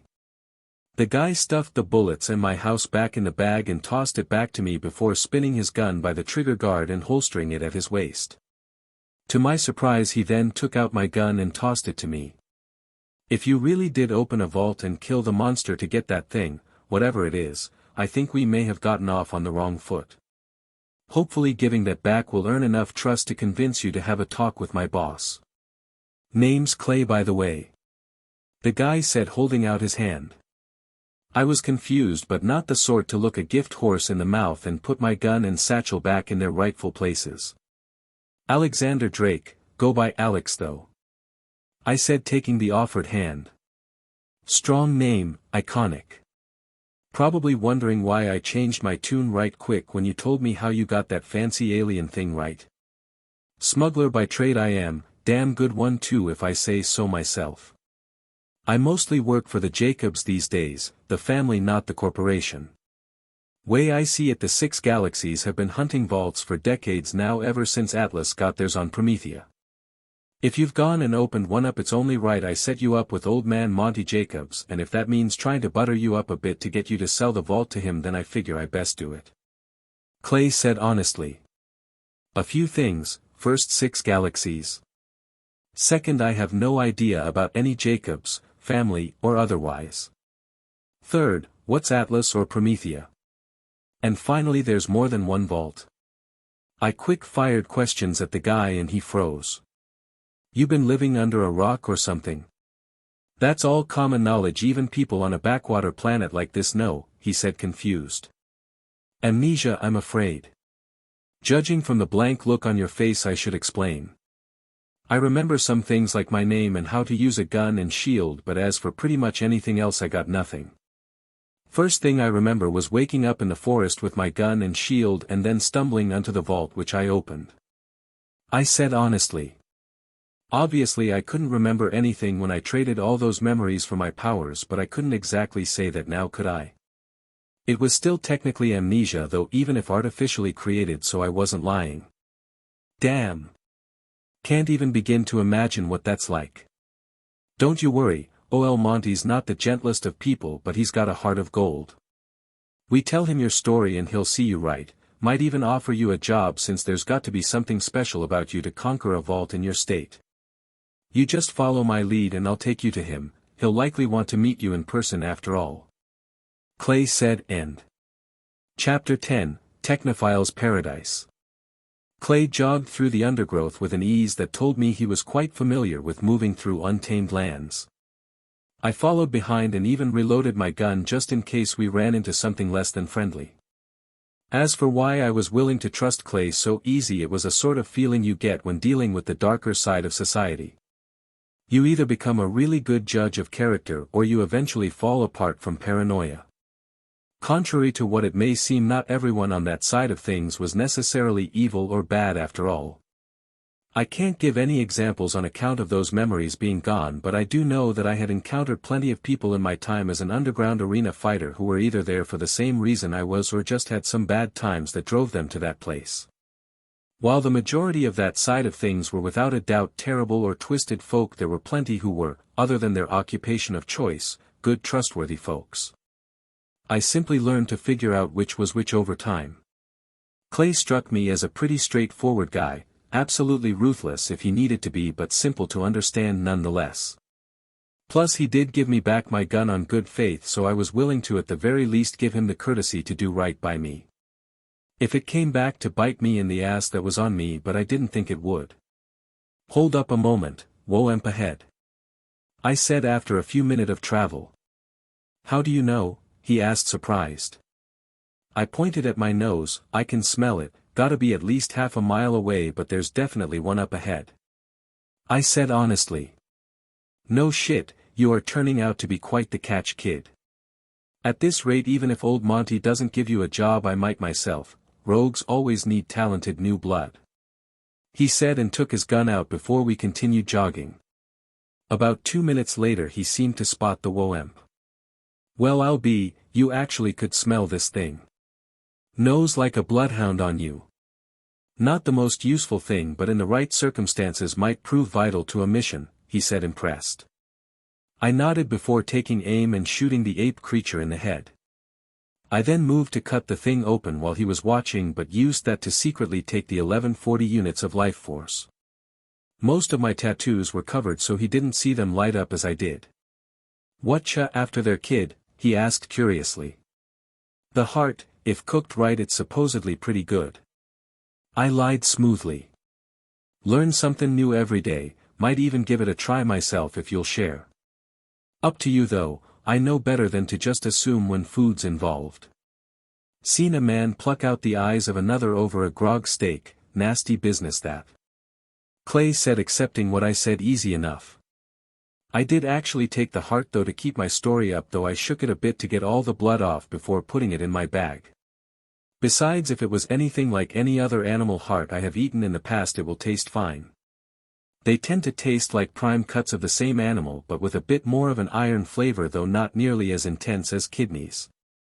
We didn't run into any more animals before we finally reached our destination, a plant-covered building. It was almost perfectly camouflaged with the greenery growing on it, but judging from what Clay said next, that was probably intentional. Welcome to the Ball 3 hideout. It's a smuggling base for when I need to get something through the regulation in this part of the galaxy. Also got a fast travel station with a connection to my ship cloaked in orbit. That'll be our ticket to Eden 6, homeworld of the Jacobs family, he said with a smile.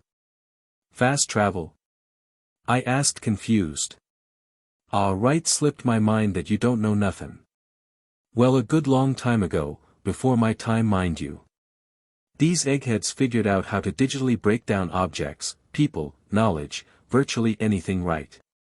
And while in that state those things can be sent vast distances in almost an instant at little cost, reconstituted at their destination. There's how the fast travel units work, new U stations too from what I understand. He explained.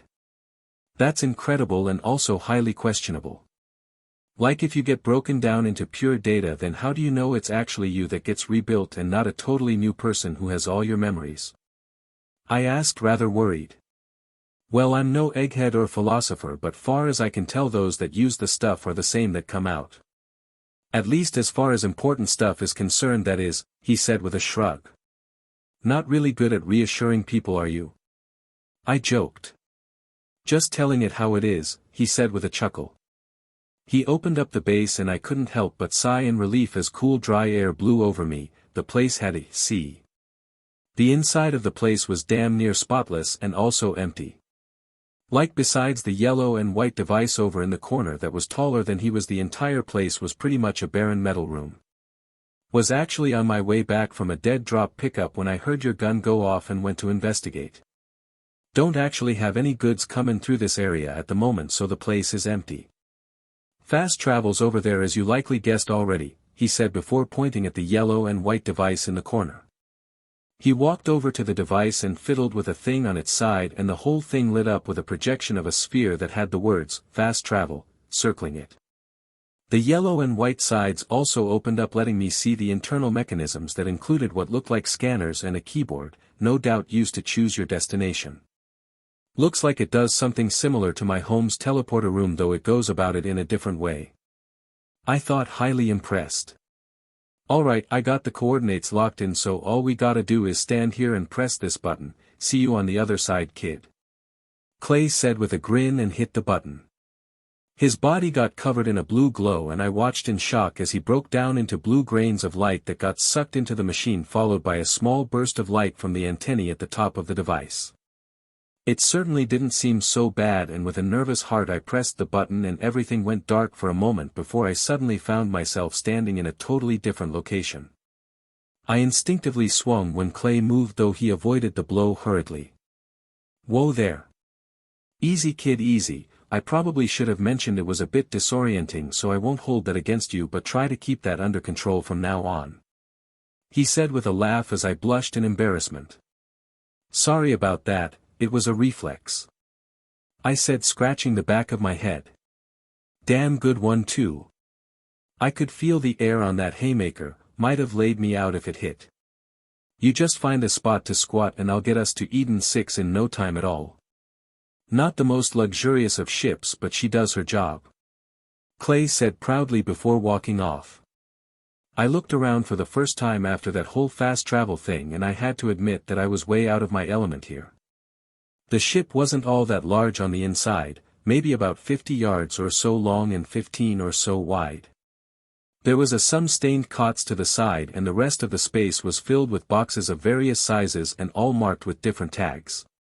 The walls, floor, and ceiling was covered in loose wires, pipes and bits of tech that I blanked out onto the purpose of.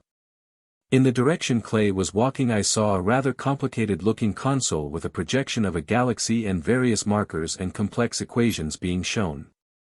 Well, I think it's safe to say that the genre of whatever universe this is sci-fi. Way too much future tech type shit to be otherwise. Can't judge too much though, as I haven't really seen enough to make any other conclusions. I thought as I found a relatively clean-looking cot to sit on. Clay here. Got an interesting kid that you'll want to meet. I'll let him explain so you can make your own conclusions, but you'll see soon enough what I mean. Be there in a flash. Oh, and Monty, try to be nice. Kids got some form of amnesia and don't react well to surprises. I heard Clay say to a projection of a gray-haired man with a thick, well-kept beard that had a stern face. The projection ended after that, and I felt the ship shake for a moment before the view outside the windshield drastically changed. Stars stretched and blurred for a good few minutes, which was trippy as hell, before the ship seemed to lurch forward awkwardly as it came to an end. Faster than light travel. And not by a small amount either if we just went between habitable planets in mere minutes. Can't remember any details, but I think from Earth the closest habitable planet would take light 4 or 5 years to reach, and to cover that in mere minutes is insane, not to mention if the distance was even further. With tech like this, couldn't it be possible to strip whole planets of resources in a short period of time? I thought, amazed by the tech I was seeing. This was the stuff of dreams or nightmares based on your perspective back on Earth. For me it was dreams because it meant so many new possible ways to chase that adrenaline high. Other species to fight, new drugs and maybe even foods. I had already seen proof that aliens existed, but I wondered if they lived alongside humanity or were enemies. If they were enemies, what did the battles look like? I couldn't help but imagine a vast star-filled void full of spaceships loaded with weapons of planetary destruction and lasers capable of detonating suns fighting it out. I shuddered at the mental image. It would be a type of hell for me. Euphoria and terror in equal parts, as my life was but an insignificant nothing able to be snuffed out in the blink of an eye. Just thinking of it got my blood pumping and a grin on my face that seemed to bother Clay a good bit as he walked up. Last person I saw with a grin like that for no reason tried to eat my face. "You're not gonna turn feral, right?" he asked seriously. "Nothing like that, I was just thinking that the tech to travel so far in so short a time meant there's got to be planet-destroying weapons, right?" Got my blood pumping with adrenaline. I said honestly. Chapter 11, Swamp Ass. Clay seemed to understand but shook his head. "Sorry to burst your bubble, kid, but there's no such thing. Not saying it's not possible, but that stuff's outlawed in all 6 galaxies on both the legal and illegal side of things. Steps on too many toes, so no one touched the ideas," he said honestly. "That's unusually reasonable for our species," I said astonished. "You'll get no argument from me, seen all sorts of folk, so I know how bad we can get. Welp, we are currently in orbit above Eden 6, so I figured I'd best give you a bit of advice before I take us in for a landing. Most of this is pretty common sense, like don't shoot nobody, but your case is unique. So I figured it'd not hurt to make things clear. First, don't shoot nobody, important that one. Second, don't kill nobody. You'd think that would be covered by the first rule, but I've seen folk use their bare hands to do the trick, so best not to leave any loopholes. Third, don't take any disrespect lying down. Old Monty will bully you if you don't stand up to him. It's his way to test you, so don't take it personal. Other than that, do whatever feels right, even if it might seem downright rude. The Jacobs value sincerity a whole hell of a lot, so act how you normally would. You follow those rules and this'll go swimmingly," Clay said seriously, and I nodded.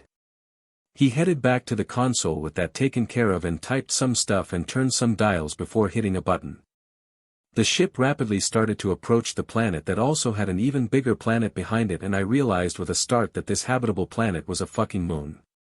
The ship's shield caught fire as it dropped into the atmosphere, but other than some minor shaking it was a smooth entry.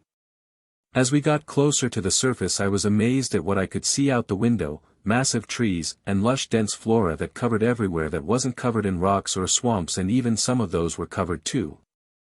There were lumber hauling hanging trolley lines and dirt roads going all over the place where we were headed, and a vast grassy plain that led to a huge wooden manor. The grass swayed and rippled as we slowed down our descent and landed on this exact plain with a slight jostling of the ship. "Alright kid, follow me, Monty already knows we're coming," Clay said, and led the way off the ship, a ramp at the back behind some of the cargo that had an airlock we had to go through. My first impression of Eden 6 after stepping out of the ship was, this place is wet as shit. It was ungodfully humid, like walking through fog, except there was no fucking fog, just straight up moisture. And the heat. Dear Christ, the heat made it so much worse. This is like Florida and the Congo turned up to fucking 12. I mentally complained. Not bad kid, most people are sweating up a storm when they first land on Eden 6, but you're dry as a desert, Clay said, seeming genuinely impressed. Please tell me this shit gets better or I might ask you to take me back. I joked. It does once we get closer to the manor. It's the grass here, see? It's meant to be real wet to take the heat from a ship landing on it, Clay said with a chuckle. That was a relief, because if the entire planet was this bad I had no idea how the fuck anyone would agree to live here. After that Clay led me over to the manor where I got my first meeting with Montgomery Jacobs. The manor itself was situated on a cliffside location that had, and I'm not joking right now, floating mountains nearby in the distance. If I wasn't walking on the ground and feeling its effects for myself, I would have sworn gravity had taken a vacation with those massive chunks of floating stone being perfectly visible. Oh, those It's a magnetic thing, I'm told, marvel to look at whatever the case. Clay explained as we walked once he saw me staring. I just nodded before turning my attention to the manor that just had the door at the back open. In the doorway stood an older-looking man with short-combed gray hair and a long well-trimmed beard. He had a clean silver suit on with a blue undershirt and large ornate revolver at his hip. Clay wasn't lying, that guy looks like the definition of mean. I thought judging the man just as he in turn was clearly judging me. I've taken shits more impressive looking than you, boy. What makes Clay think you're so damn special? The man asked gruffly as we approached. Must be that stick up there if your shits are so bad. As for me, the first thing I did after waking up today with a gun, shield, and missing memories was open a vault, kill the monster that came out and get the nifty prizes within. I spat back. The man somehow looked even more serious. You got any proof of that, boy? He demanded firmly. I reached into my satchel and retrieved my house. This good enough? I asked, holding it in front of me.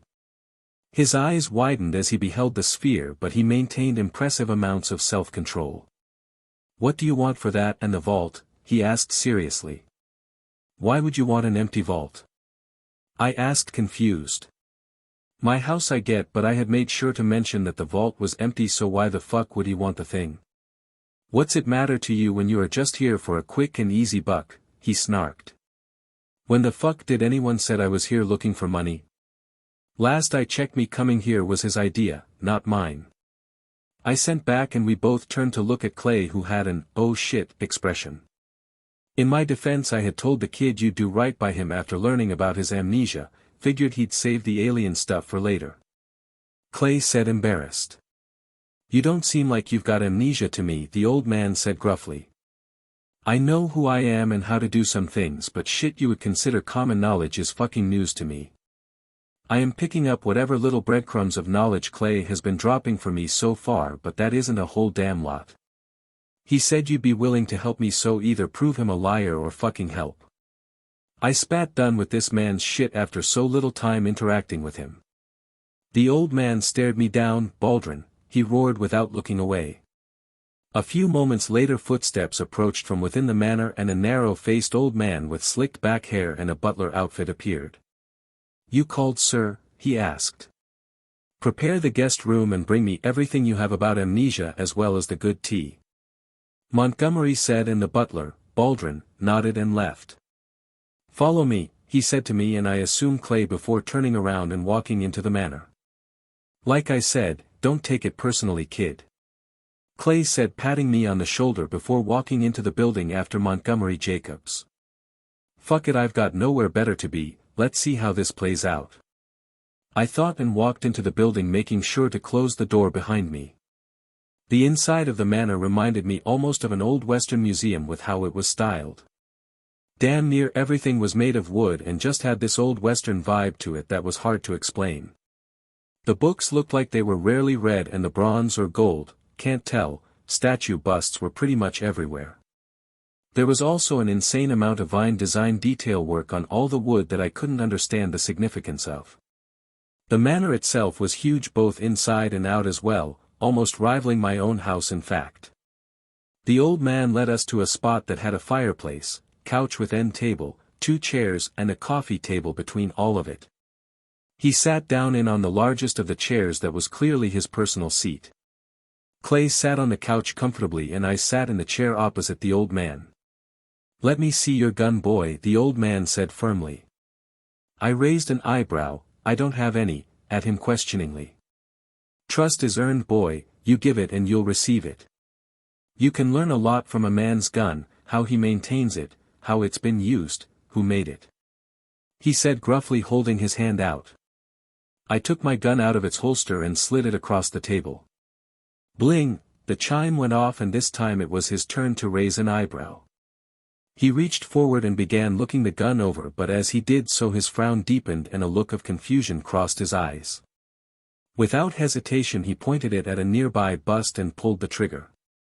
Bang! The gunshot echoed through the manor, and the bust was now sporting a hole the size of a golf ball in the forehead that went all the way through.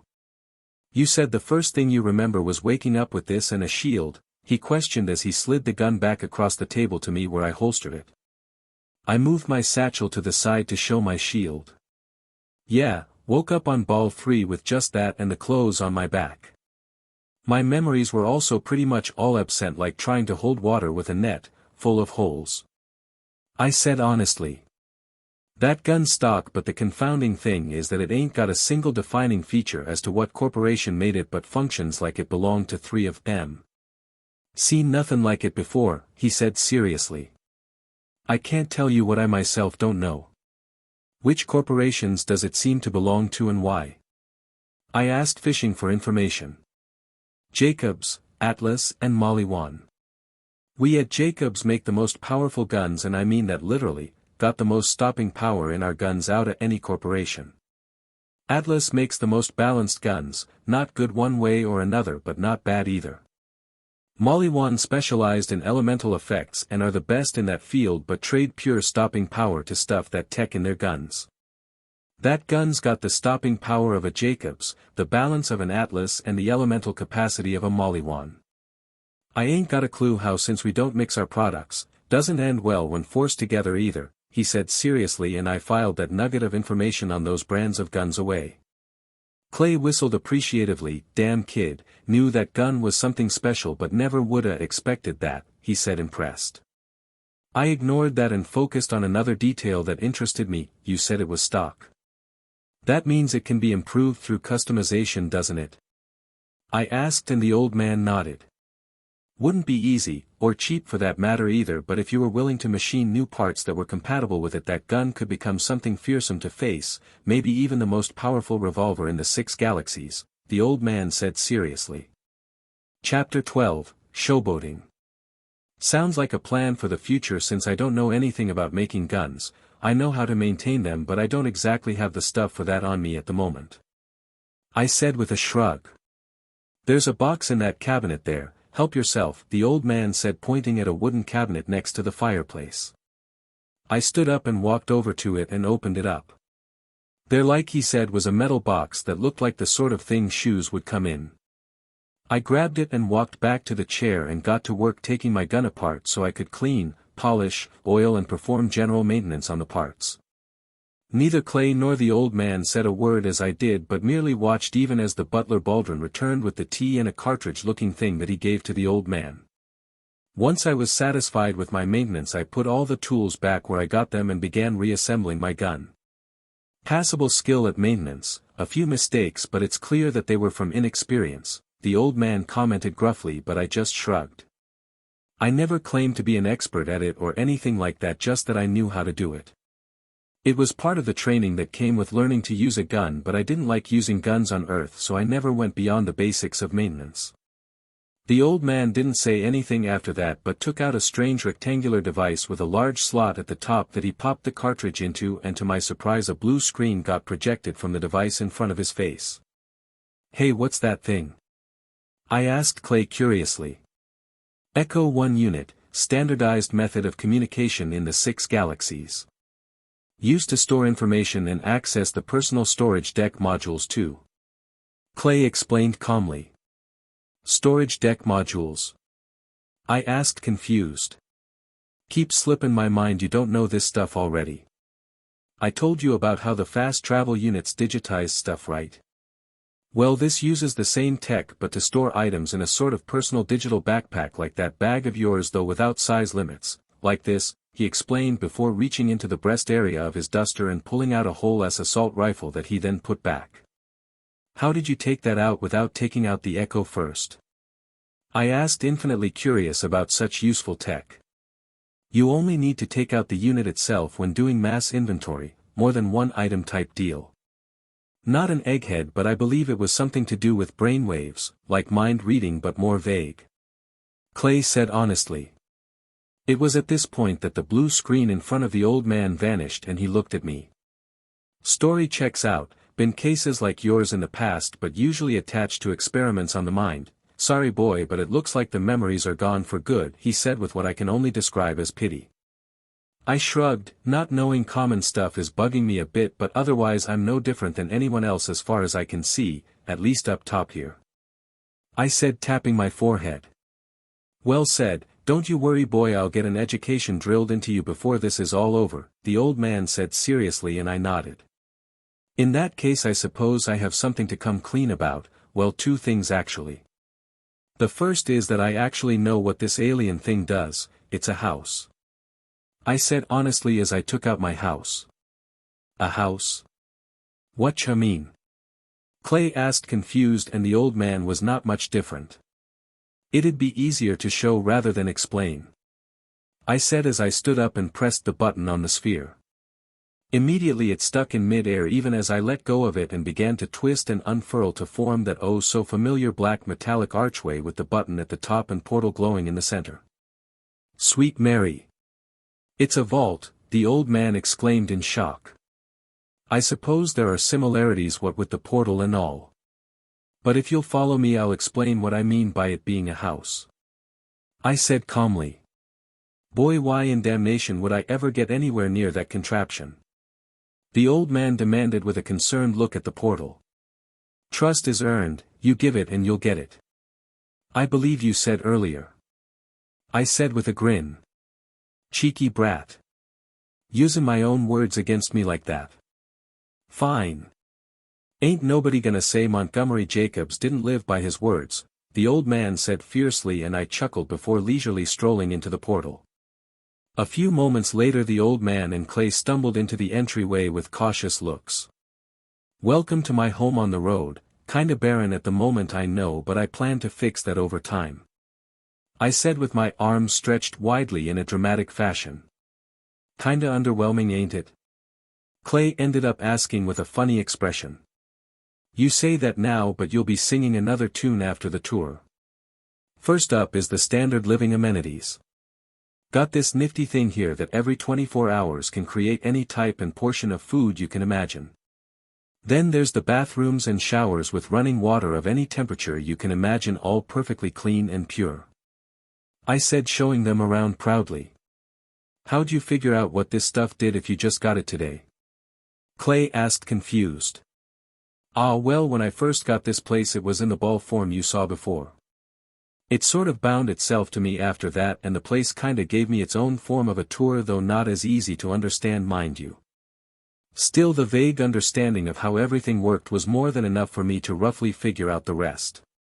I explained honestly. Take it that means you won't be selling the place then? The old man asked, and I nodded, though he didn't seem to find my answer unexpected. I moved on after that and showed them the empty rooms and explained the ones with stuff in them. This room's got the alien stuff in it, including the vault key. That room has my biological treasures in it, though so far just what's left of the vault monster and the head of a cool bug I found and liked. And this room here has all the guns I got from the chests in the vault. I said proudly, showing of my stuff. Not a whole hell of a lot, is it? I thought the vaults were chock full of treasure, what with the one on Promethea giving Atlas such a boost. Clay said, looking disappointed. You're missin' the truth even though it's staring you in the face. This place is the treasure in the vault. Them guns were a bonus most like, the old man said, and I was surprised he figured it out so easily. He's right, you know, I'm definitely not the most well knowledgeable on this stuff, but this place is a wonder worth killing to defend or take. Rich as I don't question he is, I doubt even the old man here could part with enough money to equal the worth of this place. I said seriously, and to my surprise the old man nodded in agreement. I moved the tour on after that and showed them the flora and fauna rooms, which the old man was especially interested in. Some plants practically need a deal with the devil to grow with how damn picky they are in requirements, but if you can easily replicate those conditions here I might just pay you to grow me some, the old man said seriously when I asked about his interest in the flora growing and study room.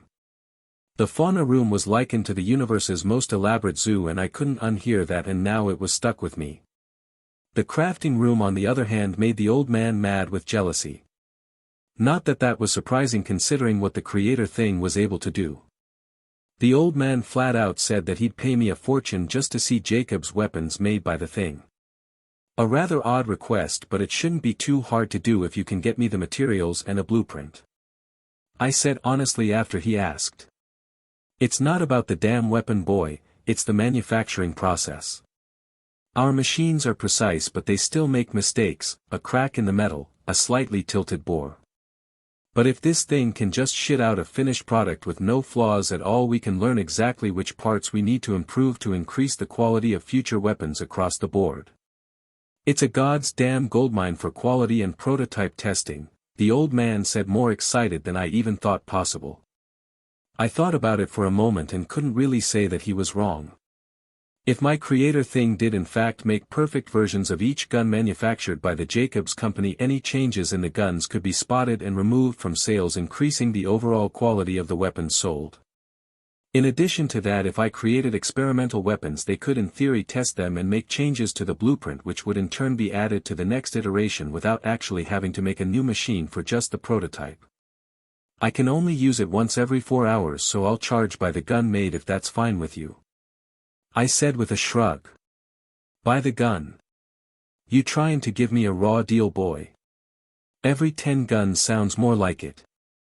The old man said with clearly false outrage. Fine, let's haggle then, 2. 8. 3. 5, and that's the lowest I'll go, the old man said firmly. I grinned though. 4 and a bottle of the best gut rot I can think up, I said, and the man blinked before barking out a laugh. All right boy, you've got a deal, let's see what a brat like you can come up with, he said, holding his hand out for a shake that I returned. And that leaves us with the second to last and the final rooms, though the former I can just explain. It's a training simulation room to practice combat, plan to abuse the hell out of it for the next year to sharpen my skills before I go to wherever it is I'm supposed to go at that time. I said honestly. What do you mean go somewhere? How do you know you are supposed to go somewhere? Clay asked, confused. I don't fucking know.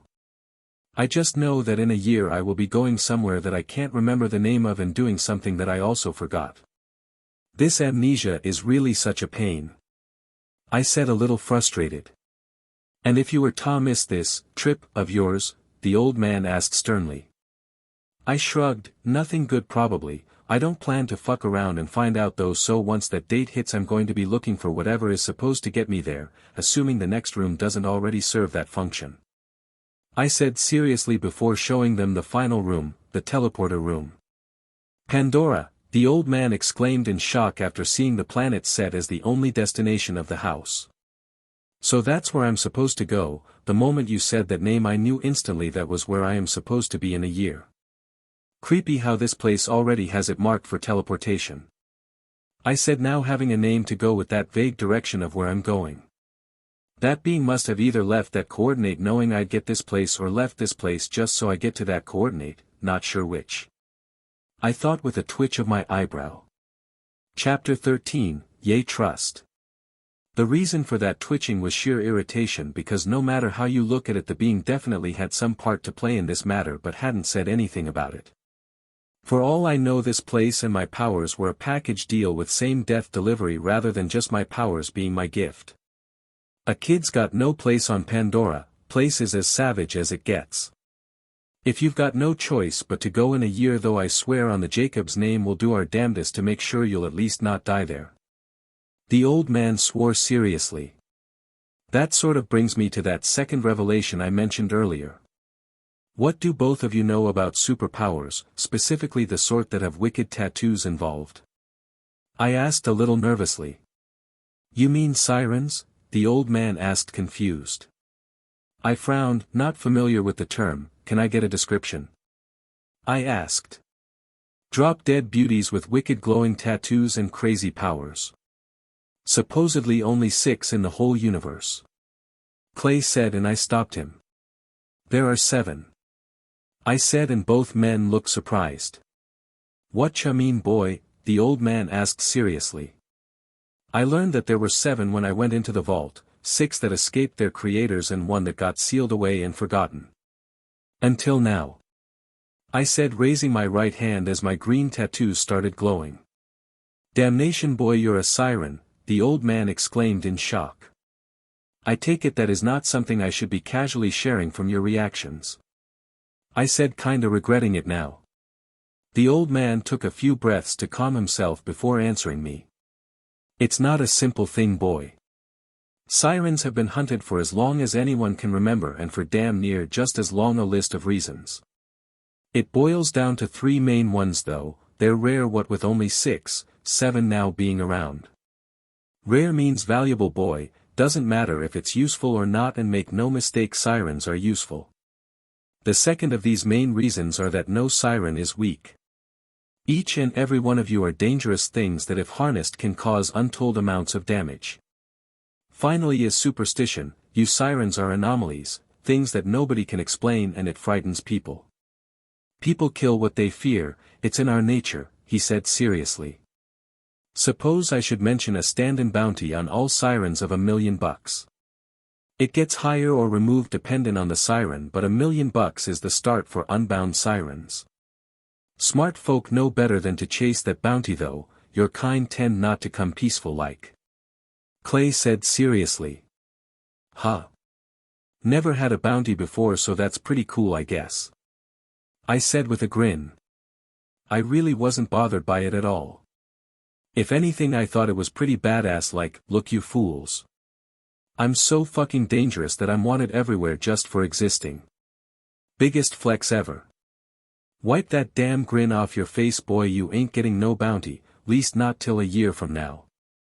You're under the sturdy branches of the Jacob's tree now, and the tree protects those under it from all storms. The old man snapped at me. Ah, you do have a heart, and here I was thinking you had a cold, unfeeling chunk of metal instead. I teased with a laugh. So what can you do with these oh so special powers?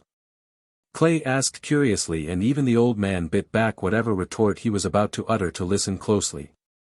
So I explained how my powers worked and even a few experiments I conducted, as well as pointing out how Clay actually found me in one of my experiments. All things considered, I'd say that they took it well enough. So let me see if I noodled this out right. You're in theory immortal, can in theory grow infinitely, and can even make other things more powerful? Clay asked, and I nodded. Sounds about right.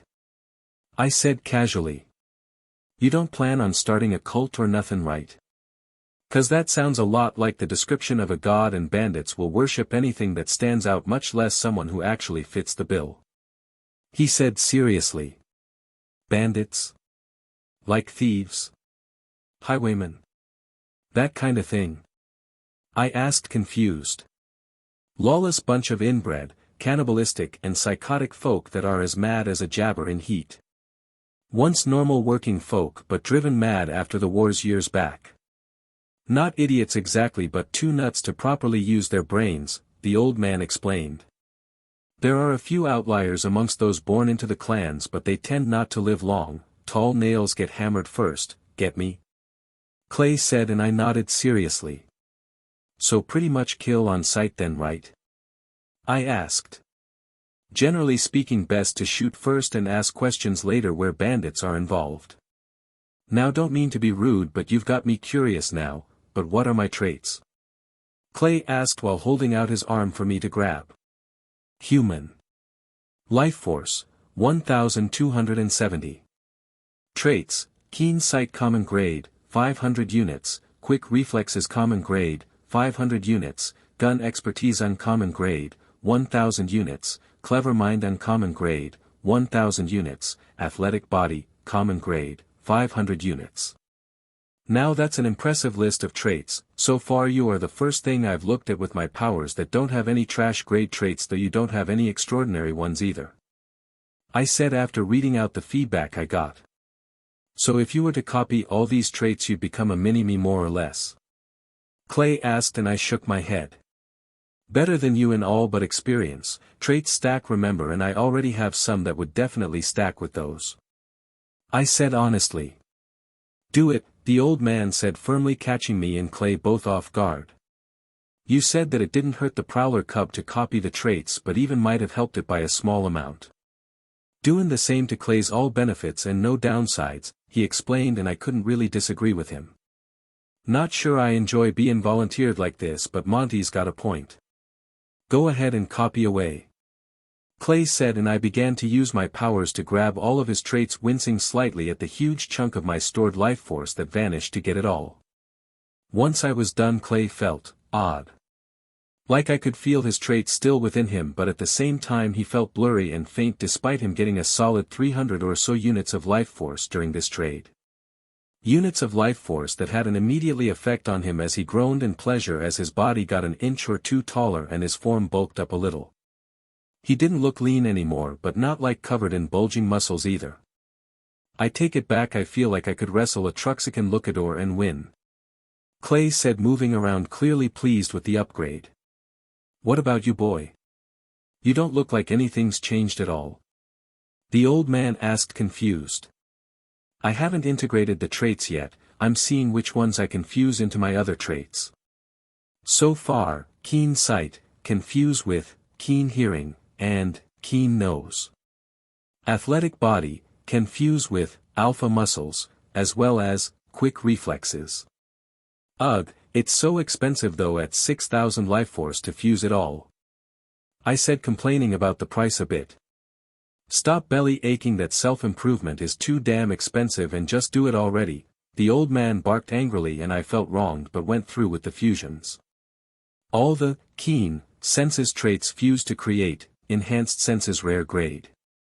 Athletic body, alpha muscles, and, quick reflexes, fuse to create, omega body rare grade.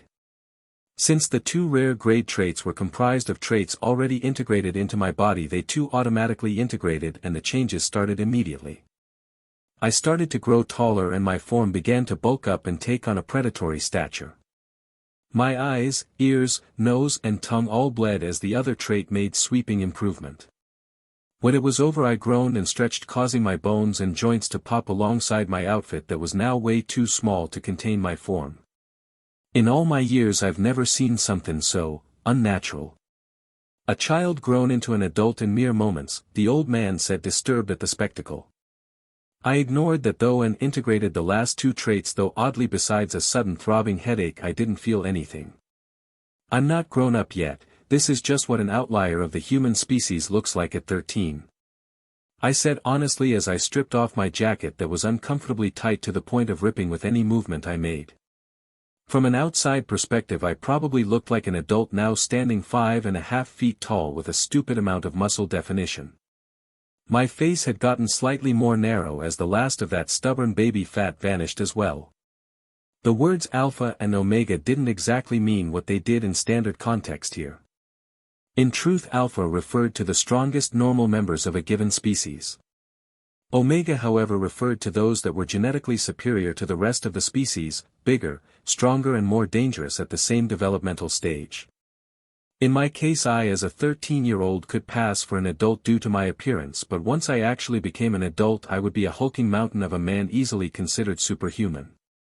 That was assuming I stopped getting more traits that improved my body anyways. Spoilers, I didn't plan on it. Like that buffoon Torg then? The old man muttered, falling deep in thought. Who the fuck's Torg? I asked, intrigued, since if there was actually a human outlier they had to be an interesting individual. Outliers were supposed to be very fucking rare, the perfect conditions aligning to bring them into existence and all that jazz. Obviously they could be manufactured, as well, through beneficial mutations caused by lucky inbreeding, all positive traits no bad ones, or exposure to mutative substances or a mixture of both. Those while outliers tended to be unstable at best. Mr. Torg, high five flexing ton, or just Mr. Torg as everyone calls him, is the face of the Torg Corporation. A simple-minded fellow that also happens to be 7.5 feet tall and covered in muscles. Supposedly he looked like an adult as a kid too, got made fun of for it if you believe the stories. Well, he invented the explosive damage type that Torg weapons now all sport and has been a fixture in the Borderlands of the galaxy, which is to say here for decades now. Clay explained casually. He must have some awesome traits, wonder if I can set up a meeting. I muttered and Clay just chuckled. Not if Monty's got anything to say about it. Small one-sided feud since Torg used a Jacobs as the base for his explosive developments. Monty thinks he cheated the Jacobs Corporation since he didn't sell it to us instead of Torg. Personally I think it was a matter of convenience rather than malicious intent, he said with a chuckle, though the old man snorted angrily after having heard him. After 14, ugh, school. Mr. Torg must have gotten a pretty good deal if the old man is so upset about it. I said, but Clay just laughed, confusing me. If the dumb bastard had gotten a good deal for it, I wouldn't give a shit. The fool only got $12 and a high five for the tech, the old man said with irritation clear. The fuck? If it's become a staple damage type, wouldn't that mean that billions of guns with that stuff on it have been sold? I asked incredulously. And that's why Monty here has a grudge against Torg. The price he got was an insult to the Jacobs name. Clay said with a shrug. Enough about that muscle-brained buffoon. We need to make a plan for the next year if we are to get you up to snuff, boy, and you ain't gonna like it, the old man said seriously, and he was God's damn right. No new life force, traits or fights outside an hour in the sim training room for the next 6 bloody months. No, instead of focusing on my personal power, the old man had my ass literally strapped to a chair and forced to endure the worst torture imaginable, school. I knew it was for my own good, really I did, but fuck school. 10 motherfucking hours a day having my head crammed with information on my new reality that I was willing to bet my left nut I'll never use. Like, why the flying fuck did I need to know about the Siege of Meads 5 and how it started because a clerk made an error on a food order? The story was insane, as apparently some important dipshit had a food allergy and the clerk accidentally made a mistake on his order, so the dude died in the middle of a peace summit of all things. They thought it was a declaration of war from the planet that the food came from and sieged that shit, killing millions before the error that caused it was discovered. I couldn't make this shit up if I tried, plain retarded. The memorization and tests weren't the worst part though. No, that came from the old man denying me memory and intelligence traits despite in fact know exactly where I could go to get them. If you need traits for nonsense like this, then you'll never be worth the hairs on a jabber's ass, he said. I knew he was talking about knowing the value of hard work and effort, but this was grog shit. Like I could get through this so much faster and actually spend the time getting strong enough to face Pandora, but he thought it was a cop-out to rely on traits for everything. I tried to argue that he could at least let me stockpile life force, but once again that was futile since he thought I might still try to grab traits while I was at it, which I totally would, so that's fair, I guess. Not all the lessons were boring and a slog to get through though, some were actually really interesting. Like the lessons on Iridians and all that was known about them and the vaults they left behind. That was how I learnt that the aliens just up and vanished a long time ago, and nobody is exactly sure why. There were theories that the vaults were supposed to be a sort of museum-esque deal where the tech and treasures inside were supposed to be reminders of their greatness. I had my doubts though after having those logs stuffed in my head after getting my powers. The logs were very brief and didn't explain much, but that last one made it sound as if the species had been getting overwhelmed by the appearance of the anomalies. Logically, it would then make sense that they might simply have been killed by some form of anomaly. My second favorite type of lessons were the ones on guns. The old man considered basic gunsmithing knowledge absolutely vital to anyone who worked for the Jacobs family. Yes, the family and not the company. Apparently, while in charge of the company, the family itself didn't actually get much of the profits, as all that money went right back into the company. This was apparently something set up so no one stupid could take the reins and crash the ship, as it were. Don't get me wrong, the Jacobs were filthy fucking rich, but they weren't swimming in a lake of gold rich, at least not in money, that is. See, the Jacobs actually own whole-ass planets, including the one I am currently on. That particular lesson blew my fucking mind. That and how nobody knew where humans came from. The most recent recorded history of humanity was when they all suddenly found themselves existing on different planets in this cluster of 6 close galaxies. Nobody remembered what came before that point. It was like someone had hit the cosmic reset button on our asses. Apparently humans were really damn racist at the start of this time, as once we once again started to take to the stars and go to new habitable planets that also had people, genocide on scales that would make the devil queasy happened. That was until the tech started to get advanced enough that galactic travel became almost commonplace, and some racist dude did a genetic comparison of the aliens of all these different planets only to discover that they were with small evolutionary changes the same species. As you might imagine, that revelation made the next galactic cookout awkward as fuck. But Americans know how this whole song and dance goes as the problem switched from race to planetism, where the slurs and nasty stuff was now about the planets one was born on. Aren't we just the nicest species ever? Then came the corporations where monopolies started to be a thing, kinda. See, the first corporations were just small businesses that grew over time after a galaxies-wide currency was finally hashed out. It took a while.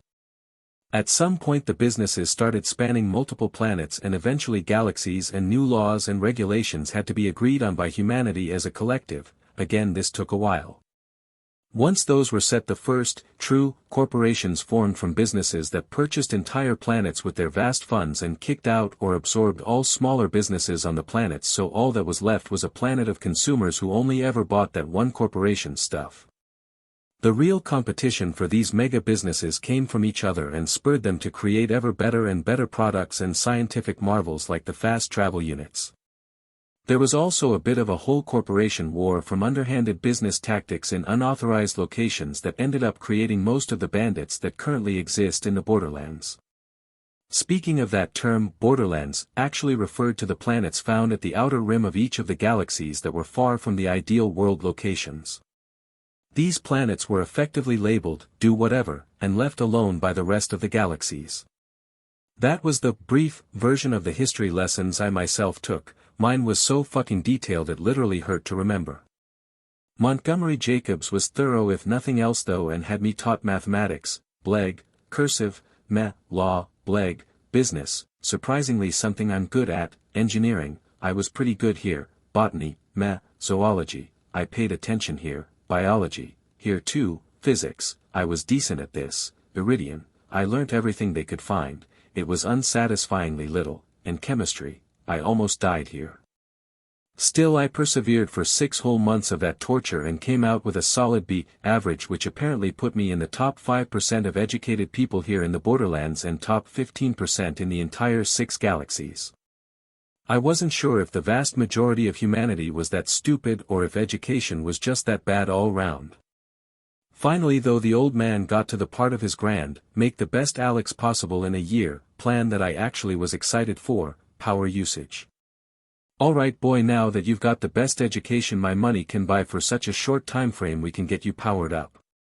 The catch is that you'll have to hunt everything on your own starting from here on Eden 6, and once you get all that this planet can offer you, I'll have Clay drop you off on another planet of your choice to hunt there, since you can mark those planets with that house of yours and go back afterwards. If I'm right, you only have time for these 2 planets before Pandora will come calling. Make the most of 'em, the old man said sternly before kicking me out of the manor with just an echo. My clothes, got some new ones, and my gun and shield that had gotten a little upgrade. Name, Adaptive Death Plus. Level, Legendary/Unique. Type, Repeater Pistol. Damage type, not applicable. Manufacturer, Drake. Customizations, Extended Barrel, Caliber Conversion Up, Textured Grip, Digistruct Autoloading Mechanism. Affix, some say death is the end. If the Adaptive Rebirth is equipped, damage changes based on the element equipped to it. See, like I said, just a small upgrade that made my gun a fucking beast of a pistol that hits like a sniper, mostly because I converted the caliber size of the gun up to standard sniper range. For any normal person, the recoil on this gun would make it nigh unusable, as it was basically a high-caliber sniper rifle reduced to a single-handed revolver. For me though, it was just right. The biggest downside though was that the firing rate had dropped a good bit, as I could only get off 3 shots in the same amount of time I used to be able to get off all 7. Reloading also would have been a bitch if I hadn't put an autoloading mechanism on it. Thanks to it, reloading after emptying the cylinder only takes about 1.5 seconds. The way it worked was that it had a sensor that detected my shots left, and when I'm out it digidestructs the empty casings and then digistructs full ones in place so long as I have bullets saved up in my inventory. Monty had made sure I had an echo within the same day I started living in the manor, and I had been getting familiar with it for the last 6 months, so I was pretty well versed in its uses. I suppose I should also mention I got acquainted with Monty's son and heir Wainwright, as well as his son's lover/best friend Alistair Hammerlock. Wainwright Jacobs wasn't a very imposing person like his father, but rather more of a mild-mannered gentleman. He had wild graying brown hair and bad eyesight but was a peach to just sit around and shoot the shit with. Hammerlock was kinda a stereotypical British explorer slash biologist slash hunter with a robotic eye and arm and all about the call of adventure. Let me tell you, the dude was an absolute encyclopedia of knowledge on all things animal. Both of these men had been made privy to my rather special circumstances, and Hammerlock in particular expressed no small amount of envy at the nature of my powers. To hunt a beast and truly make its very life's essence and power your own, a thing of great envy for any hunter worth his salt, I assure you. He had said genuinely at that time. Chapter 15, Hunting. Alright, so I've already made a list of every species and creature of note on Eden 6 according to the online forums on the EchoNet. According to that list, jabbers and their subspecies as well as saurians and their various species are the most abundant creatures on this rock. The tyrants in particular from the saurians should have a lot of life force and some decent traits. I thought as I stood outside the door after the old man kicked me out to fend for myself. It was as I had come to expect, humid and hot as I walked on the dry dark stone outside the front of the manor towards the lift to the small village that was built with a deep chasm between it and the manor. It was mainly populated with what can only be described as hillbillies, like, besides not being inbred, usually, they fit most of the other descriptors there. They were superstitious, kinda dumb, and kept to themselves with their odd customs and practices. The lift itself was just a metal platform moved from the manor side to the village side by a set of turning wheels on either railing powered by what looked suspiciously to be an electric lawnmower engine. The dirty folk of the village saw me coming, but beside mild interest at the topic of several rumors coming out of the manor after 6 months, they didn't seem to care. The ramshackle wooden and metal buildings that made up the village weren't really anything to talk about, but the fact that it was built literally on top of a watery muddy swamp was. You could take 2 steps out of any building here and step into 3 inches of mud, for fuck's sake. Good thing my new outfit was made for all-terrain travel, including through space. I thought with a smirk. My new outfit was one that Clay and Hammerlock designed to be the ultimate apparel for the vast majority of biomes. The base layer was a skin-tight airtight nanomaterial regenerating carbon mesh that covered every part of my body except my hands and head. If I added a helmet and gloves, I could go directly into the cold vacuum of space with just this layer alone. It wasn't very durable though, so otherwise not an ideal outfit. I should also point out that you could see everything when I was in just this layer. When I said skin-tight, I fucking meant it. The next layer on my lower half fixed this issue though, as it was a sleek armored pair of leather pants and grogskin boots. For my torso, I had a open-chested long-sleeved synthetic armor threaded black duster coat that had the word Jacobs printed on the back in big bold tan letters. It had pockets too. The coat also had heating pads on the inside for cold climates. My favorite part of the outfit though was the face mask that was designed to filter the air I breathe as well as give me a heads-up display courtesy of the lenses of the eyes connecting to my Echo. The mask itself looked like a snarling prowler or lion with my thick dark hair spiked up behind it like a mane. Admittedly, the design of the mask was Hammerlock's idea, but to be fair, he had a really convincing argument. If you are to become the ultimate predator, the least you can do is look the part, he had said, and gods was he right.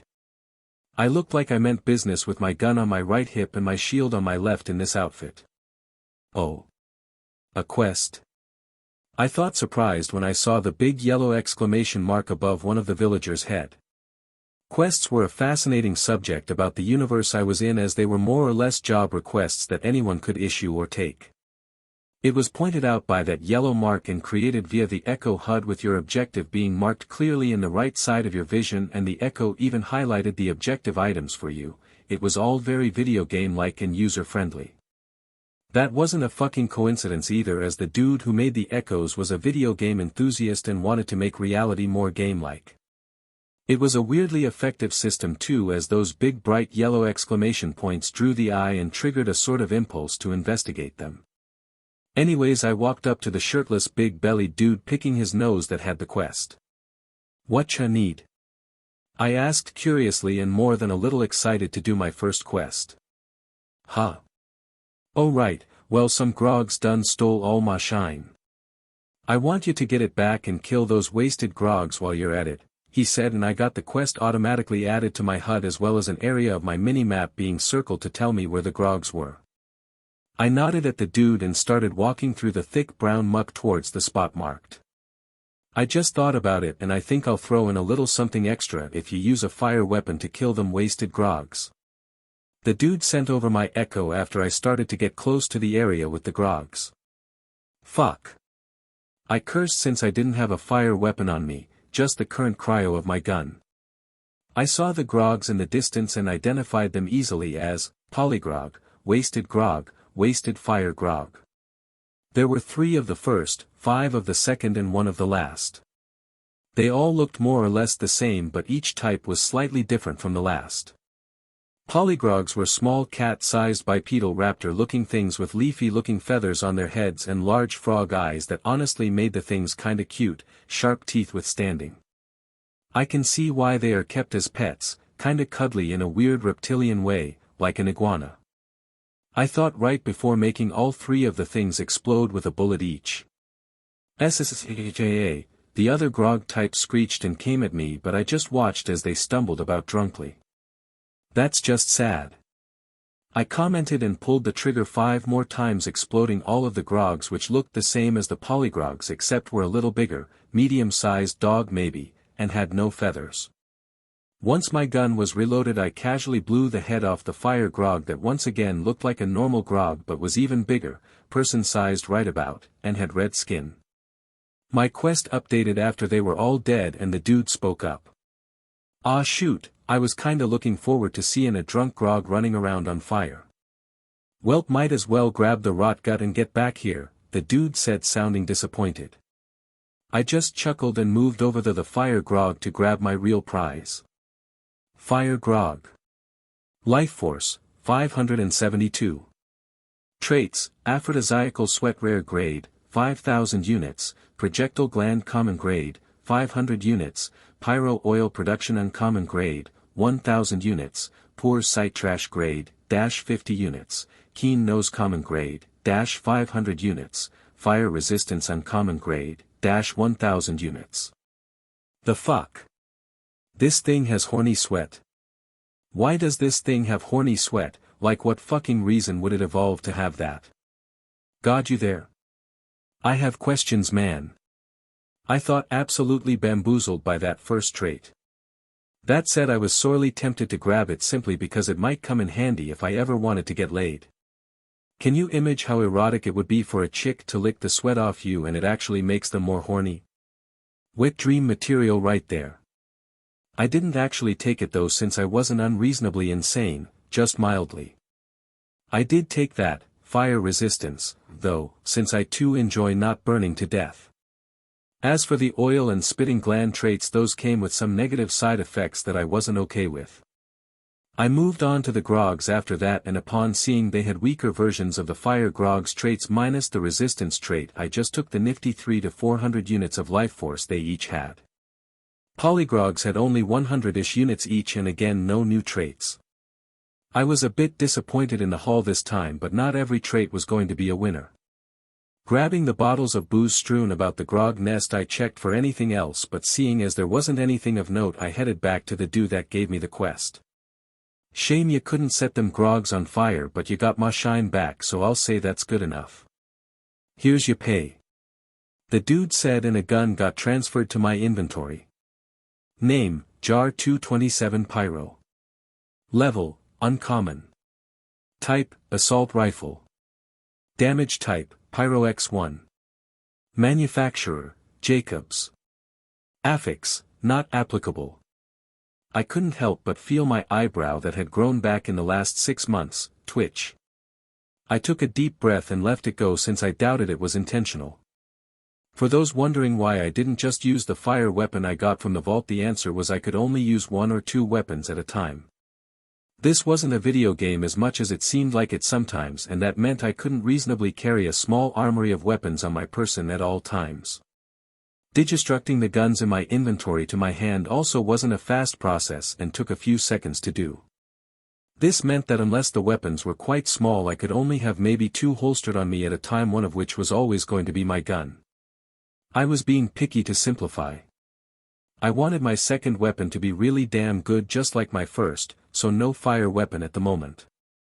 Anywho, after taking care of that quest I simply left the village and followed the dirt road. It didn't take long doing so for me to find some more prey. Ravager, Slinger, were the names of these new type of saurians. Ravagers were effectively velociraptors but more ugly, and slingers were basically ravagers but with hard spikes growing out of their long flat tails that they, as the name implied, slung at you. It took 2 shots for both species, of which there were an even split of 2 each. I was mostly pleased with the traits though. Ravager. Life Force, 792 to 821. Traits: Frowny Face, Aphrodisiacal Sweat, Rare Grade, 5,000 units, Predator Muscles, Common Grade, 500 units, Tough Skin, Common Grade, 500 units, Poor Smell, Trash Grade, -50 units, Strong Teeth, Common Grade, -500 units. Slinger. Life Force, 801 to 857. Traits: Frowny Face, Aphrodisiacal Sweat, Rare Grade, 5,000 units, Predator Muscles, Common Grade, -500 units, Tough Skin, Common Grade, -500 units, Poor Smell, Trash Grade, -50 units, Strong Teeth, Common Grade, -500 units, Bone Regeneration, Uncommon Grade, -1000 units, Projectile Growths, Uncommon Grade, -1000 units. I took all 4 sets of Predatory Muscles, Tough Skin, and Strong Teeth, as well as both sets of Bone Regeneration, for a total of 8,000 units of life force spent. That left me at 1,447 units of life force, but it was a good trade, as once all these traits were fused and integrated I'd get a sharp increase in my physical stats. Bone Regeneration, however, was a trait I took for a single reason: self-healing. While in the slingers it was used to rapidly regrow their projectile spikes that were made of bone. In my case it meant broken bones weren't a fucking. Chapter 16, I Ship It. I left the traits unintegrated because I wanted to collect much more in hopes of getting a better graded trait after fusing them with my already existing traits. The only trait I could fuse now, due to it not being a part of my current traits, was the Bone Regeneration trait. I didn't have any healing traits, so this one was a standout trait that affected nothing once integrated. I retrieved my house from my inventory and went inside before activating stealth mode. That was a fascinating discovery that I had only found out about coincidentally. C. Hammerlock pointed out how vulnerable having a big glowing portal with one way in and out of it would leave me if any enemies could track down where I set the place up. I doubted the Iridians would have left such a fucking stupid shortcoming in something like this, and I was right. Near the inside of the portal archway in the house there was a small orange crystal switch that upon hitting turned the portal and archway invisible. You could still enter the place by going through the portal, but you'd never see it before you did so. This, in addition to the teleporter room, meant that I was suddenly one of the hardest motherfuckers to track down in the 6 galaxies, or I will be once I get a bunch more planets marked. Right now I just had Ball 3, Pandora and Eden 6 marked, but at some point I'll plan to have every life planet marked. Anyways, I stealthed my house and immediately integrated that nice set of traits to get that sweet healing factor for my bones. I felt a bit of an itch as the traits got added to my body, but otherwise I felt nothing change, but that was to be expected. I had no broken or missing bones, so naturally the trait didn't do anything at the moment, but was just waiting for the bone damage to activate. With that done, I put away my house again and continued my trek. The dirt crunched under my boots as I walked down the road, and I couldn't help but marvel at the lack of industrialization I could see. In fact, according to my history lessons, Eden 6 was nearly untouched by mankind with the exception of the few habitations and logging apparatus. Despite this, however, the place looked downright apocalyptical, as there were crashed spaceships all over the place from the planet's weird ability to drag the things into itself if you didn't take care to keep that from happening. Strangely though, none of the locals thought to strip the ships for parts, even though that would have been an extremely easy way to craft a ship of your own. It was a superstition of sorts that the crashed ships were now a part of Eden 6, and thus you'd get fucking haunted or some shit like that if you scogged the things. That wasn't going to stop me though, since as far as I was concerned these ships were just waiting to be repurposed, and I was more than happy to do so. Any loose piece of metal or tech that I came across went straight into my house in an empty room to be fed to the fabricator later. Most of the tech was waterlogged or infested with plants or ratch. Disgusting creatures out of fucking nightmares those creatures were. Like if you hybridized roaches and rats and then making the resulting offspring way larger. Ratches multiplied extremely fast, were famously hostile and destroyed whole environments with their ravenous consumption of literally anything they could get their big-ass teeth through. Trait-wise though I had to admit they truly were blessed creatures. Ratch. Life Force, 600 plus. Traits, Armored Hide Uncommon Grade, 1000 units, Strong Vitality Uncommon Grade, 1000 units, Colony Mind Common Grade, 500 units, Caloric Bolstering Rare Grade, 5000 units, Poor Vision Trash Grade, 500 units, Rapid Reproduction Common Grade, 500 units, Multilimbed Common Grade, 500 units. This was just the most common type of Ratch 2 as there were 4 others as well. There was the Swarm, the Defender, the Hunter and the Brood Mother types as well even though they were all technically the same species. It was sorta like how ants in a colony came in different shapes and sizes based on what role they had. So far I had only encountered the Drone or Common and the Swarm type that were basically just a bunch of small flying ratch grouped up to tear apart anything they found like piranhas. They also didn't have any traits beyond those that a common ratch would. I loved these creatures though because their strong vitality meant they had a lot of life force and usually were found in groupings no smaller than 15 and going up to whole-ass colonies of hundreds of individuals. I myself came across no less than 50 as I scavenged these downed ships near the manor. Thanks to this I was able to get over 30,000 units of life force after merely 4 hours of scavenging and killing. Of course I also grabbed 2 extra copies of Armored Hide and Strong Vitality. I thought about grabbing Caloric Bolstering as well but it had the rather bothersome downside of increasing your metabolism drastically. Still this large amount of life force finally let me grab some traits I had been eyeing hungrily since I was on Ball 3. Corrosion Resistance Uncommon Grade, 1000 units and Energy Projection Epic Grade, 20,000 units. The corrosion resistance trait went nicely with my fire resistance version but the real catch was energy projection. It knocked me back down to 5,410 units of life force to get all 3 copies of corrosion resistance, as well as the 1 copy of energy projection, but it was so fucking worth it. The reason I say this was because of what energy projection allowed me to do, remote harvest life force and traits. This was God's damn game changing as until now I had to physically touch the corpses to drain life force or traits from them but with this single trait I could now grab everything in a 15-foot radius. It was ominous as shit when I did though as threads of red energy flew through the air whenever I did. I also still had to touch anything still alive if I wanted to see what I could gain from it without killing it first. Merely adding a ranged aspect to my powers increased their utility by an ass load as if I didn't want any traits from a thing I could run through a whole group of the things gunning them down while simultaneously draining the life force. I honestly spent maybe 3 days stripping the crashed ships of anything I thought was worth grabbing and at the end of each day broke it down in the fabricator and had it rebuilt smaller and more up to date based on specs I ripped off the Echo Net. That was the awesome thing about the crafter thing, it didn't give a flying fuck whether or not minimizing a part should be possible or not. Just from recycling maybe 12 ships I was halfway to making a ship that should be theoretically impossible with humanity's current manufacturing abilities. The only really annoying part was that I couldn't minimize the thrusters or implosion drive or the whole ship would be nothing more than a fast hovercraft when it was finally done. Both of those pieces of the ship weren't very small either as the implosion drive that made FTL travel possible was the size of an African elephant and naturally the thrusters needed to be large enough or powerful enough to move such a large amount of heft off the ground and into orbit quickly. Even with this being the case I was well on my way to creating the smallest, man-made, galactic ship ever. I wasn't looking so bad on life force either after slaughtering Ratch, Jabber and Saurians alike in droves. My first encounter with Jabbers was interesting as the clever little shits threw exactly that at me when they saw my back turned.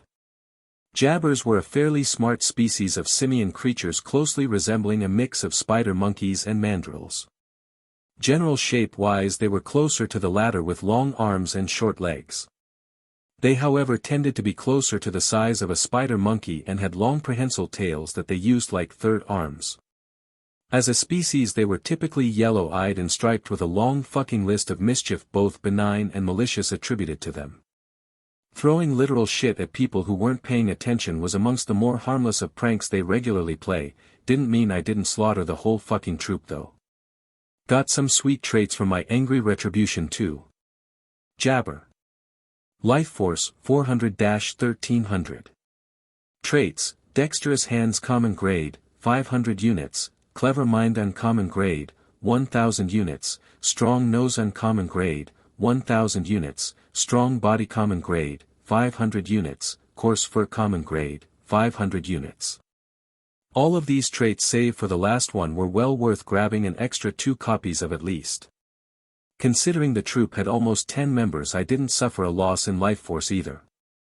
I earned only a little under 2,000 units of life force from the troop even after grabbing the traits I wanted, putting me as 6,310 at that time since it was shortly after I grabbed Energy Projection. I ended up spending a week just hanging around this part of Eden 6 kinda ignoring my hunting goal in favor of stripping parts from the crashed ships to make my own ship. That wasn't to say I hadn't gotten a fuck ton of life force thanks to the jabbers and ratch that tended to live near or in these ships not liking me doing so. 147,289 units of life force, mostly from the ratch by the end of the week. That was a frankly crazy amount of life force that was nearly 10 times what the Colossus had. I had also made an estimation thanks to the 6 months learning time that I hadn't gotten any new life force and that 100 units of life force was more or less equal to 1 year of life. That meant even if I did nothing but sit on my thumbs all day I had a lifespan of over 1400 years at this exact moment. Can you even fucking imagine what that would be like? All the time you could ever want at the tip of your fingertips. Me though? That shit was like fucking toilet paper with how valuable it was to me. If I ever made a planet-wide killer I could harvest all the life force on a planetary scale which was likely in the billions or even trillions of units. So much time that at the low cost of genocide on a planetary scale seemed well worth it.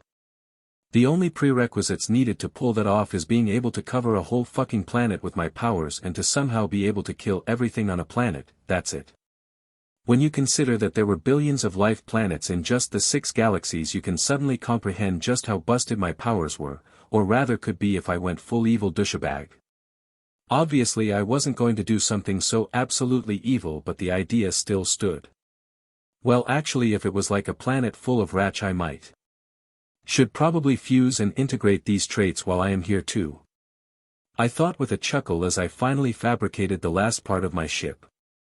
Chapter 17, Biggins. Hoo boy, that's a hefty list of traits right there. Where to start? I thought looking over my stored traits. Predator muscles, plus, strong body, plus, dexterous hands, plus 3000 units equals, omega body rare grade, x2, tough skin, plus, armored hide, plus 4000 units equals, armored hide rare grade. I thought as I paid the price for the fusions I had. That just left me with the standout, strong vitality, as well as the 3 traits that could be directly fused into a trait I already had, clever mind, strong teeth, and, strong nose. After all my fusions were done and I started the integration with all these loose traits into myself, things changed immediately.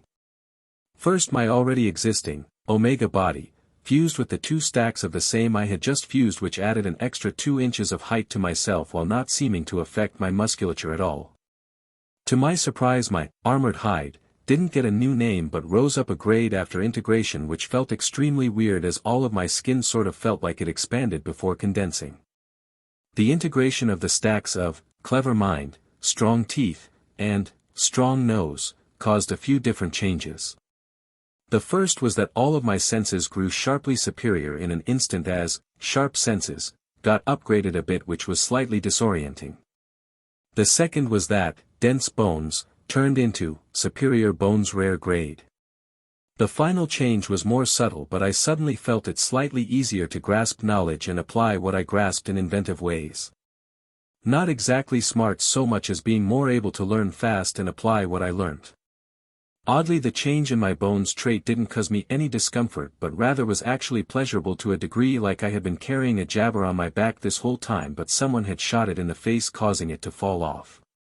Were my muscles putting strain on my bones due to being so much ahead of them? I pondered in surprise after the change was over.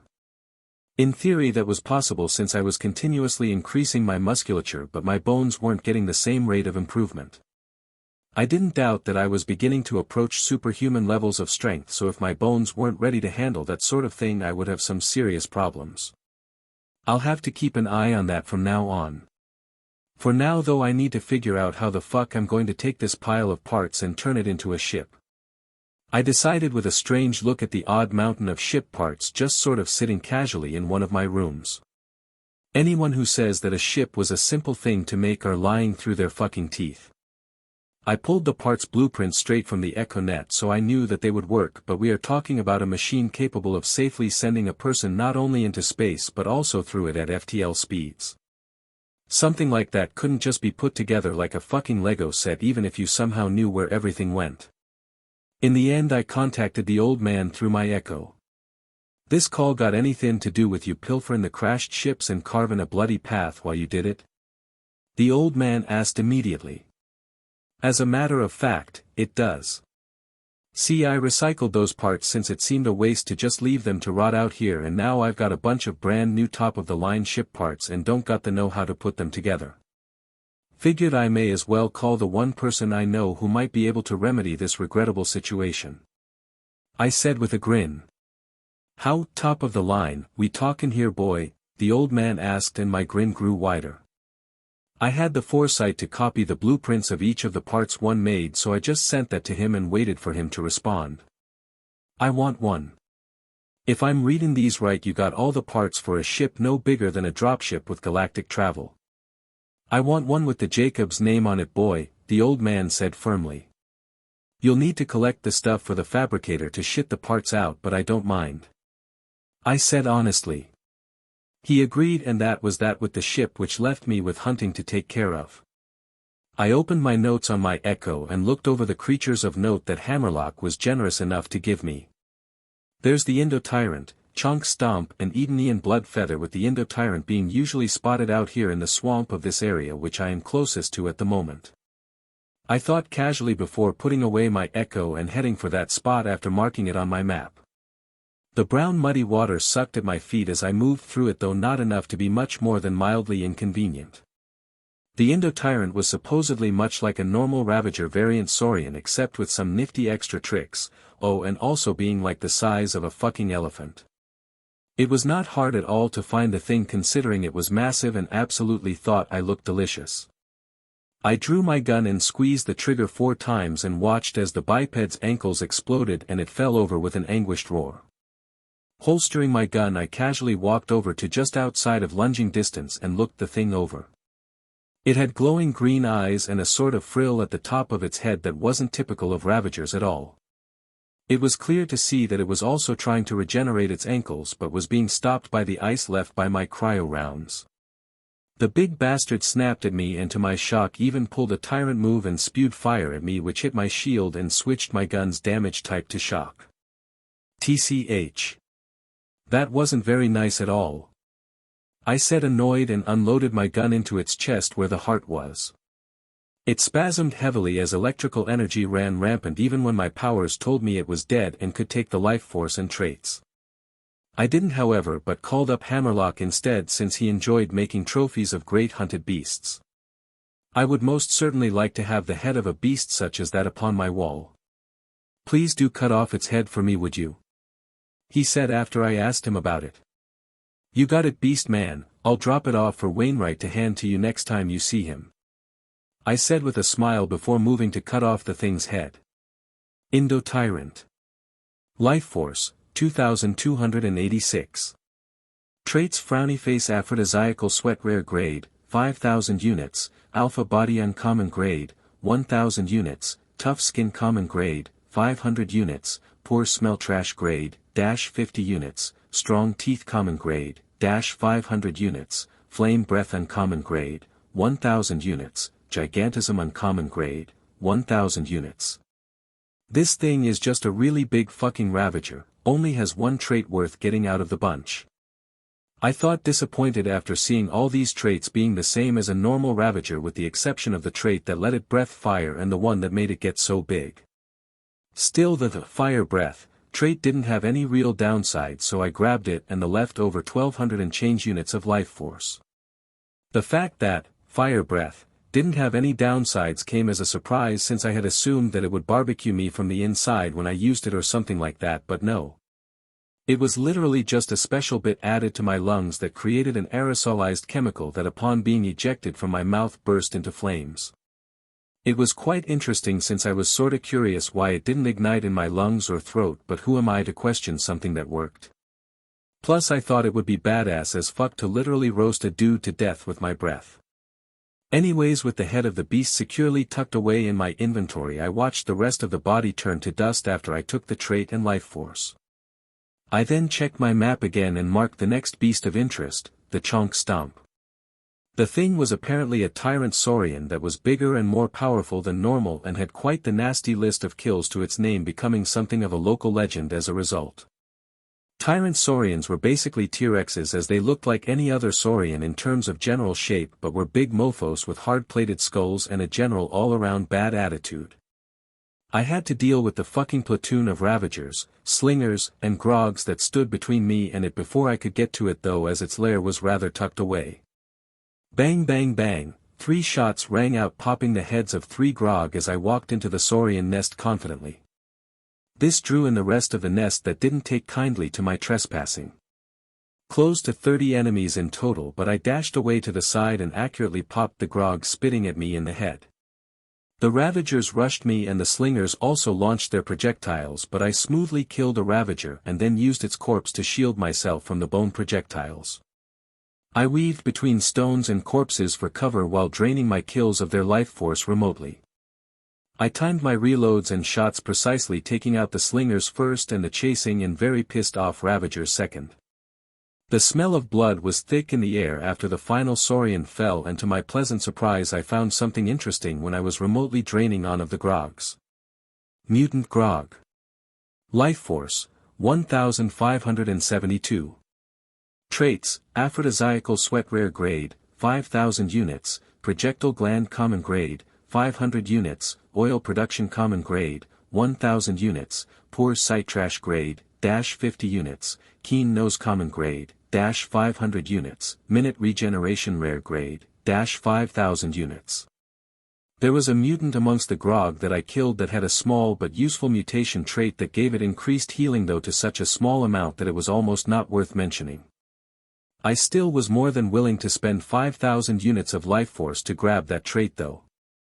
I had gotten 27,052 from this nest originally, but minus that amount still netted me 22,052, so I was definitely not complaining. The lair of the Chonk Stomp was a sort of big open clearing with bones of various kinds strewn about the place in shit piles and a big cave entrance at the far end. I didn't even hesitate to send 2 bullets into the cave entrance to see if Mr. Stomp was home. He was. Grureya. The air shook from how loud the roar of anger that came from the cave was, but I merely grinned as I felt those danger instincts start giving me the good stuff. Chapter 18, Fluffy. I held my gun at the ready as the beast started to leave its lair, and I got a good look at it. It was clearly a sort of tyrant subspecies saurian with a towering form much like that of a T-Rex. It was easily 17 or so feet tall and nearly twice that long, with rusty red leathery skin and a strange mix of T-Rex and Triceratops-looking head.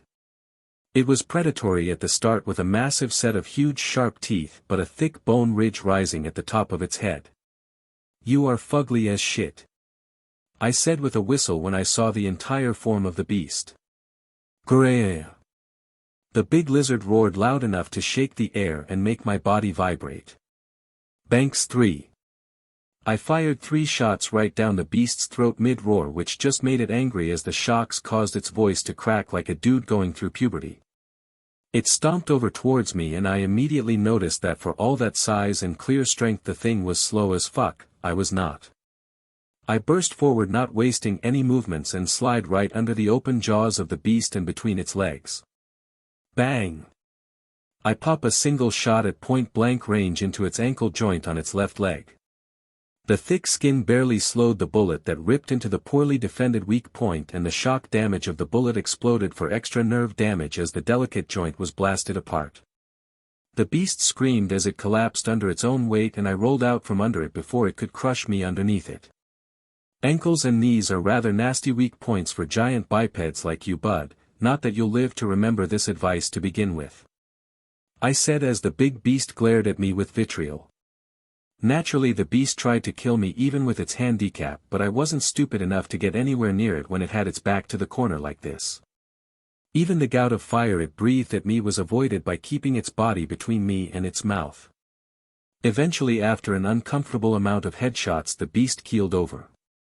I don't even think Hammerlock would want this thing's head with this amount of holes in it, I thought, shaking my head and claiming my reward. Chomp stomp. Life Force, 8,230.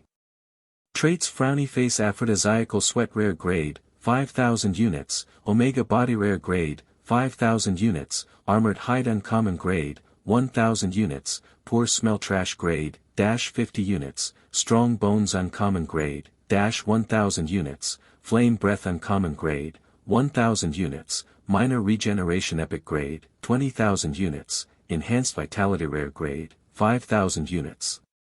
Damn son, now that's a loaded trait pool if I've ever seen one. I thought, seriously impressed by the traits this thing had. It didn't have anything extremely high grade or broken like the Colossus, but was definitely not far off in terms of builds. This damn thing was an absolute unit, and it wasn't hard to see why it was a local legend.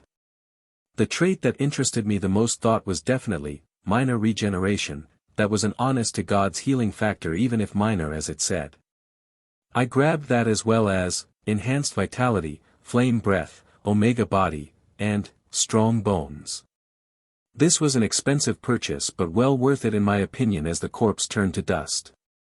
Now to see what goodies that thing has squirreled away in that hole there, I thought as I reloaded and holstered my gun. I walked into the dark, dank cave that the beast had came out of and ignored the crunch of bones under my foot from all the meals that the beast had eaten here. The cave was fairly normal looking, with dark, dirty, wet walls, ceilings, and floors that had some spiky hanging bits coming from the floor and ceiling. The air was also not very pleasant, as it smelled like decay and shit, which was, to be fair, typical for most predators' lairs. The bones got less and less as I got further into the cave, which also tracked, as most beasts didn't shit where they slept. Oh, hello, beautiful, I thought with a grin when I saw what was sitting in the huge nest at the back of the cave. It was a messy mix of feathers, fur, leaves, sticks and mud that covered the walls and ceiling like a strange sort of underground bird basket. Within this nest, however, was a single oval object about 3 feet tall and with uneven but smooth hard green and red colorations, an egg. I didn't need any help at all to realize that this was the egg of the beast I had just killed. I have been curious what would happen if I were to add life force to a still developing creature, so this is a great opportunity. I can also try adding traits too if that's possible, I thought eagerly as I opened my house up and picked up the big-ass egg and carefully brought it into the menagerie. I set the containment unit for the egg for close to the same conditions as the cave and added the known incubation process of a tyrant saurian for good measure. Tyrant egg, chomp stomp. Life Force, 2005, developing. Traits: Frowny Face, Aphrodisiacal Sweat, Rare Grade, 5,000 units, Omega Body, Rare Grade, 5,000 units, Armored Hide, Uncommon Grade, 1,000 units, Poor Smell, Trash Grade, -50 units, Strong Bones, Uncommon Grade, -1,000 units, Flame Breath, Uncommon Grade, 1,000 units, Minor Regeneration, Epic Grade, 20,000 units, Enhanced Vitality, Rare Grade, 5,000 units. Almost a perfect copy of your parent too. Now let's start by adding some life force to you, shall we? I thought eagerly as I began to funnel life force into the egg bit by bit, carefully. 50. 100. 200. 500. 1,000. 2,000. 2,500. To my great surprise, the egg eagerly accepted the energy until I had put in over twice what it already had. At that point the developing creature was clearly unable to accept any more without a period of time to adjust to its current amount. You are quite the greed little thing, aren't you? No matter, I suppose, since you are already mine. I thought with a chuckle. I didn't attempt to add any new traits to the thing yet, as most of those that I currently had stored and not integrated it already had, so there wasn't much point in doing so right now. The only exception at the moment was minute regeneration, that I got from the mutated grog and hadn't integrated yet. I only had the one copy however, and it wasn't such an easy thing to go get more of either, so I wasn't just going to give it up on an experiment that may not even be possible. Speaking of that trait, I wanted to fuse it with my new, minor regeneration, to hopefully get a true regeneration trait, but when I went to mentally nudge them together I was left speechless, as minor regeneration straight up ate the weaker trait for free. A less than ideal outcome, but it was what it was.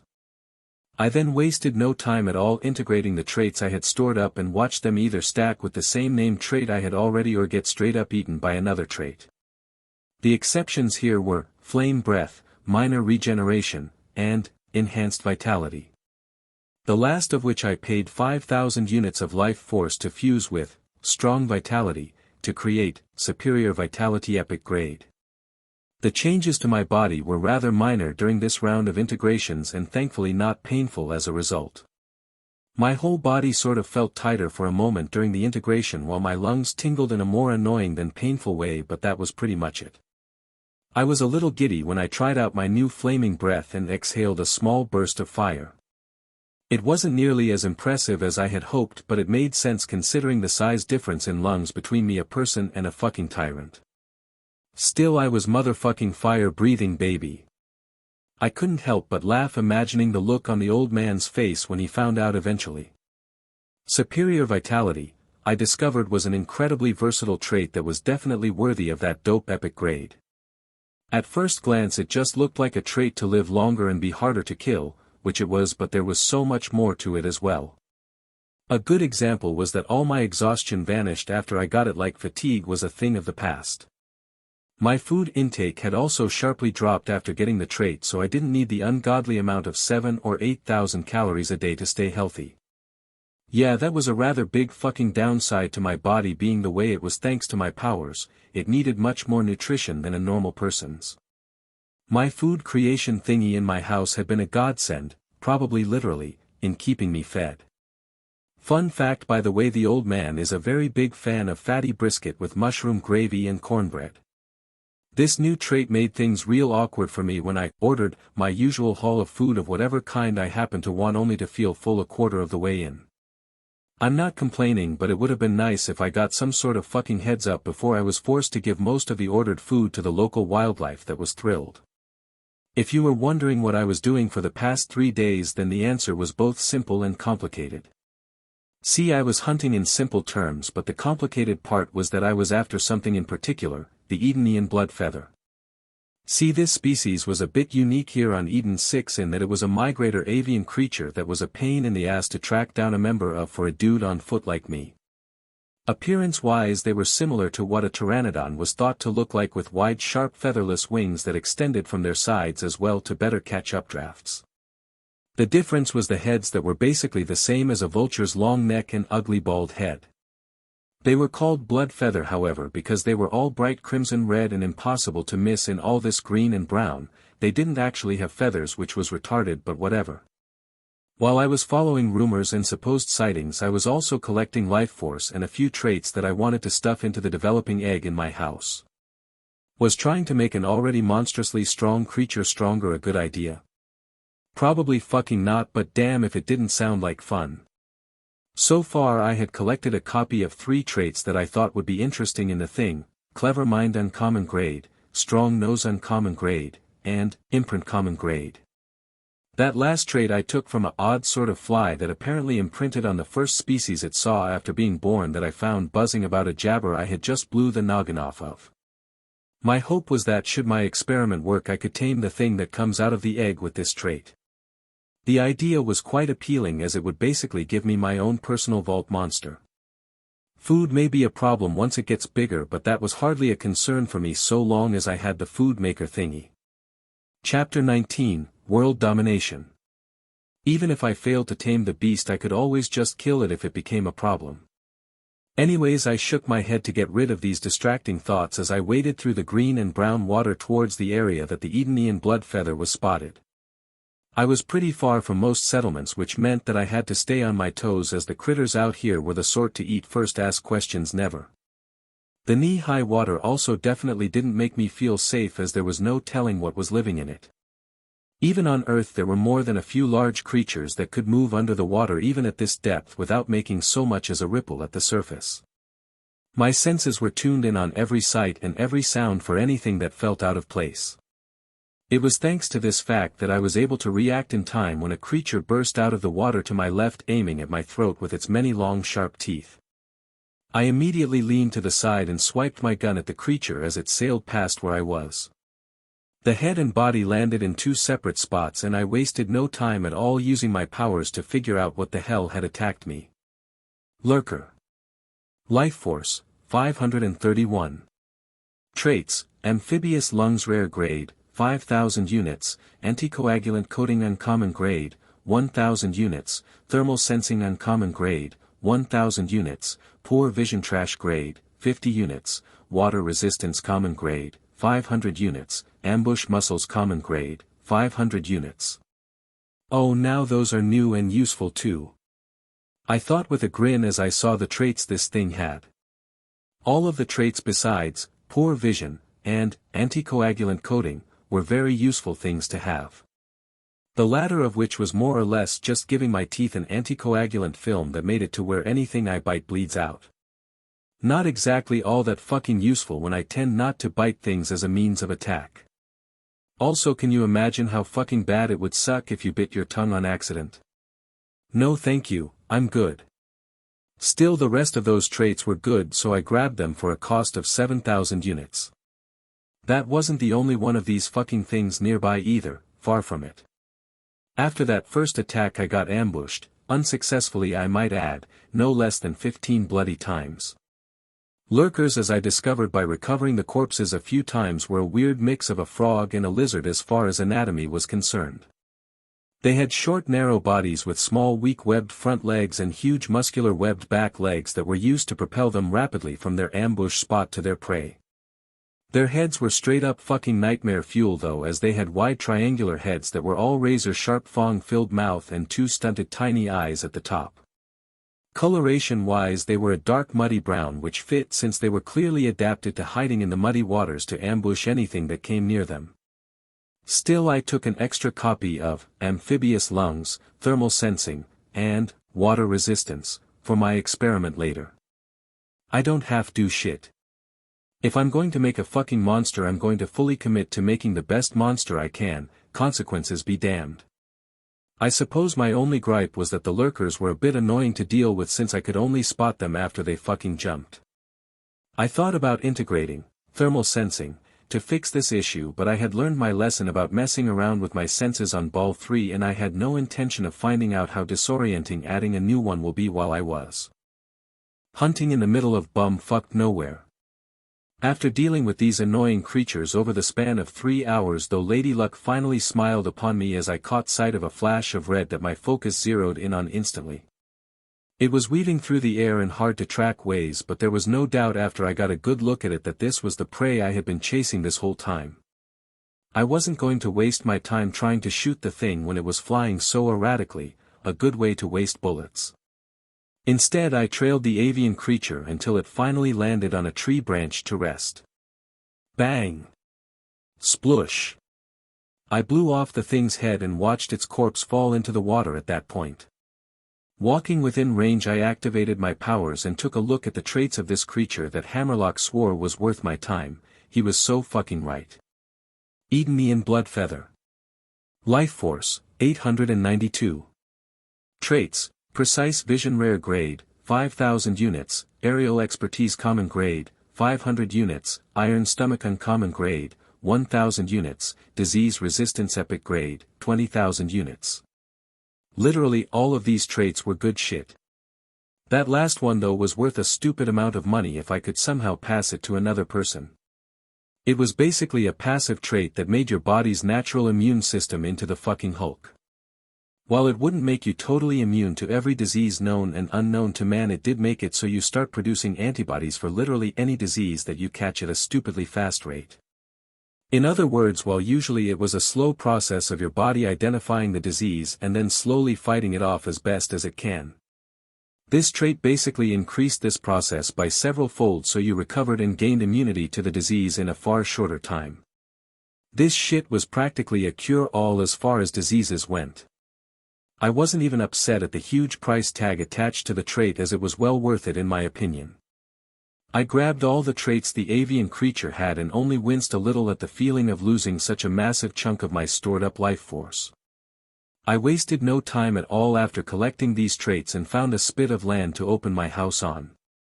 Walking in, I headed straight to the teleporter room and hit the manor destination I had saved for Eden 6. The inside of the house shuddered for a brief moment before my current location displayed change to the manor. I then took off my boots and left my house's archway before compacting and storing it again. I made no attempt at masking my presence in the place as I headed for the study where the old man was more likely than not to be. "Had a good hunt, I hope, young Master Alex?" Baldwin asked calmly when I ran into him in the hallway. "Of course, I assumed that cleaning solution I gave you before I left was well received given the scent lingering in the air?" I asked with a smirk. "Perceptive as always, sir.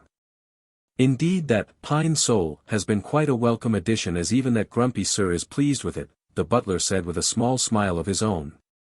"Good to hear, just let me know if you need more." "Ah, but I suppose I should stop holding you up from your work. I'll be off to see the old man now," I said casually before turning to leave. "Best of luck, sir," Baldwin said as I went before he walked off.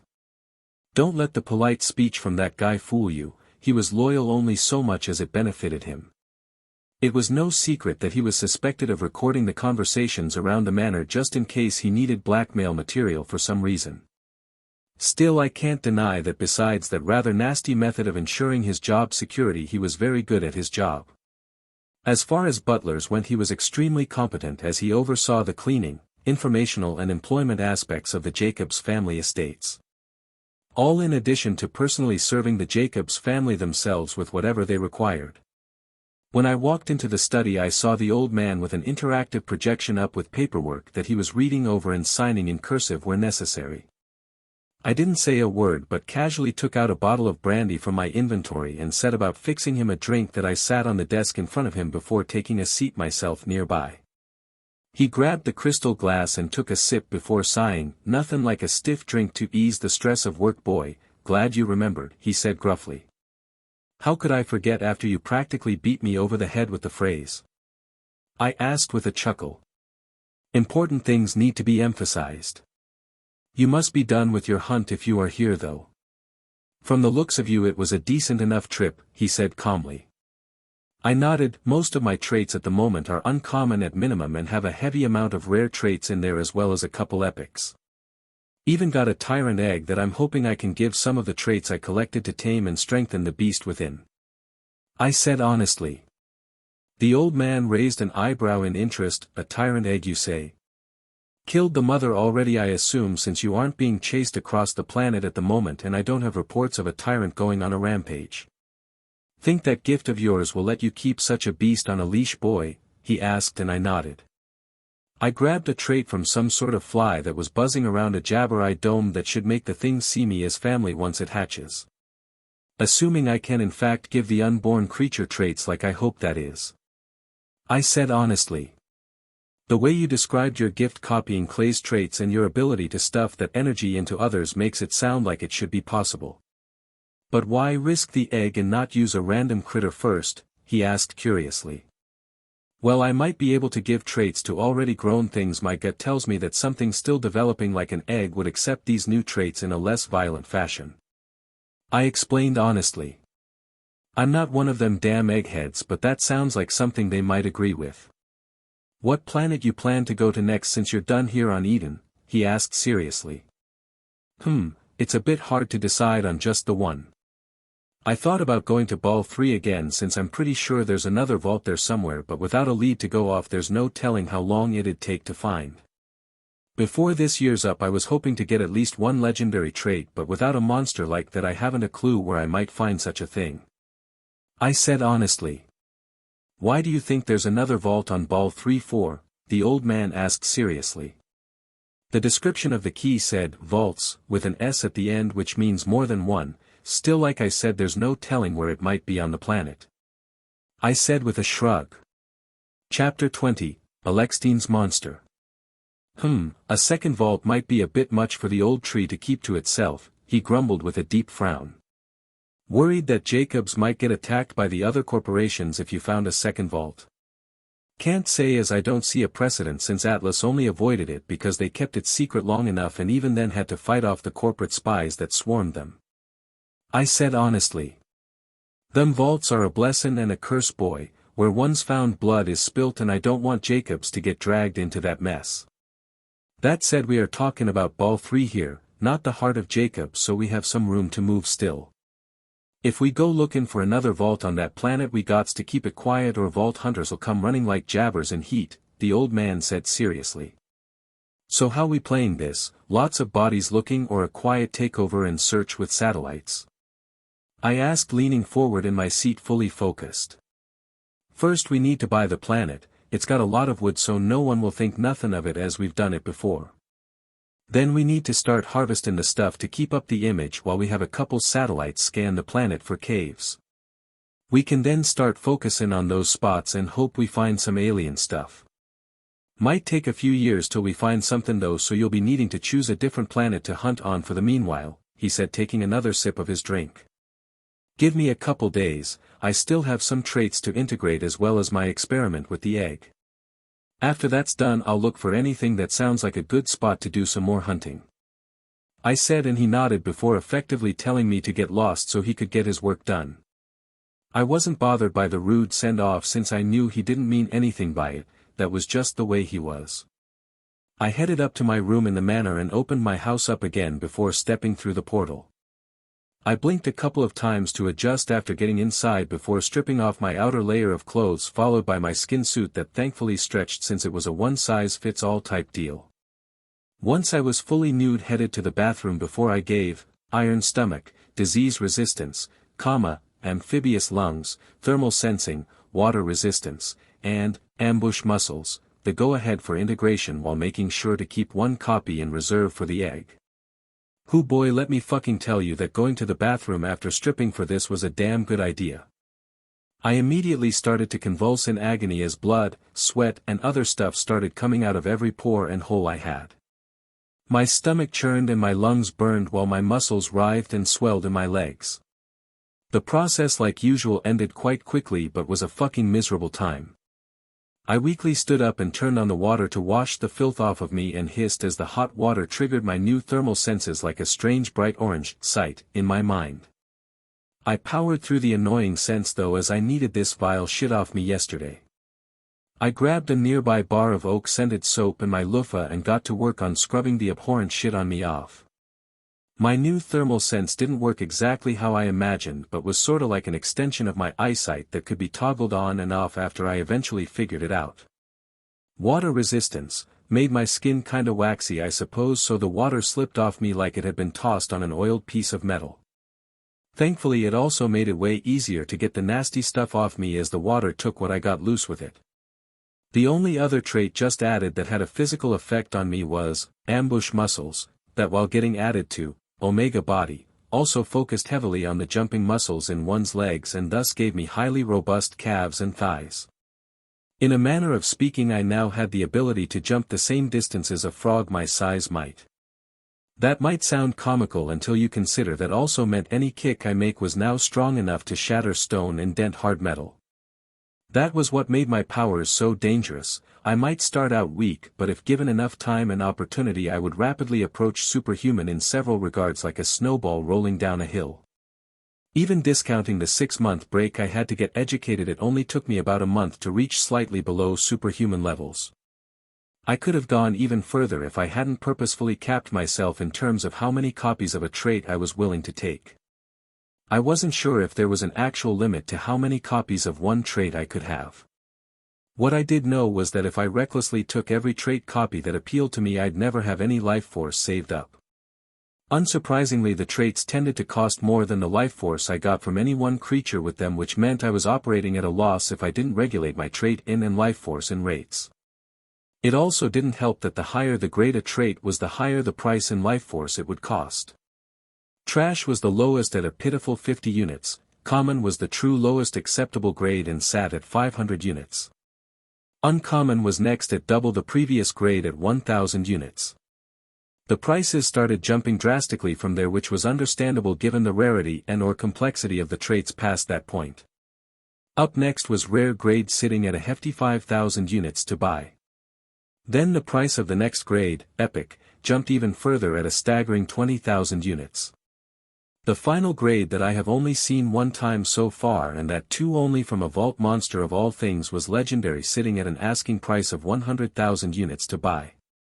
I wasn't sure if there were any trait grades higher than legendary, but I imagined that if there were they would be ungodfully expensive. I should also point out that as someone who hunted animals, even if I shouldn't have, I understood the need to not destroy whole ecosystems recklessly. Catching a single fish or even a dozen was fine, but if you caught too many fish in too short a time, it would fuck up the whole ecosystem in the area. This meant little to no fish if you ever came back, killing the goose that laid the golden eggs, as it were. This meant that besides creatures like rats, which were both invasive as all fucking hell and nearly impossible to eradicate, I wasn't just slaughtering anything that moved this whole time. Honestly speaking, this wasn't even a morality thing for me so much as a common fucking sense thing. I as a predator obviously thrive best when there is prey for me to hunt, so naturally common sense is that I don't make my prey go extinct if I can help it. I didn't really have a moral bottom line that I wouldn't cross, like I wasn't an asshole that went about doing fucked up shit regularly because I could, but if I had no choice but to allow it or even participate, I wouldn't feel guilty afterwards. In hindsight, maybe that's why the being that gave me this second chance at life said that this place would fit me like a glove I never knew I needed. Morality was fucked sideways in this new crazy reality I found myself in, and I fit right in. Introspection aside, after getting cleaned up, I washed my clothes before slipping on the skin suit alone and walking to the menagerie while the rest dried. Now to see if this works the way I hope. I thought a little nervously. I rested my hand on the egg and ignored my powers telling me the traits and stuff of the thing as I turned my powers inward towards the traits I had waiting to stuff into the egg. I carefully nudged, strong nose, and stopped it when it tried to integrate, but sort of forced it out of my body instead, which let me tell you felt weird as shit. If sending out life force into another thing felt like extending my grasp beyond my actual hand, sending a full-on trait out was like burping but from my hand instead. It wasn't painful or anything, but it was definitely a strange sensation. Tyrant egg, chomp stomp. Life force, 4505, developing. Traits: frowny face, aphrodisiacal sweat, rare grade, 5000 units, omega body, rare grade, 5000 units, armored hide, uncommon grade, 1000 units, strong bones, uncommon grade, dash 1000 units, flame breath, uncommon grade, 1000 units, minor regeneration, epic grade, 20,000 units, enhanced vitality, rare grade, 5000 units.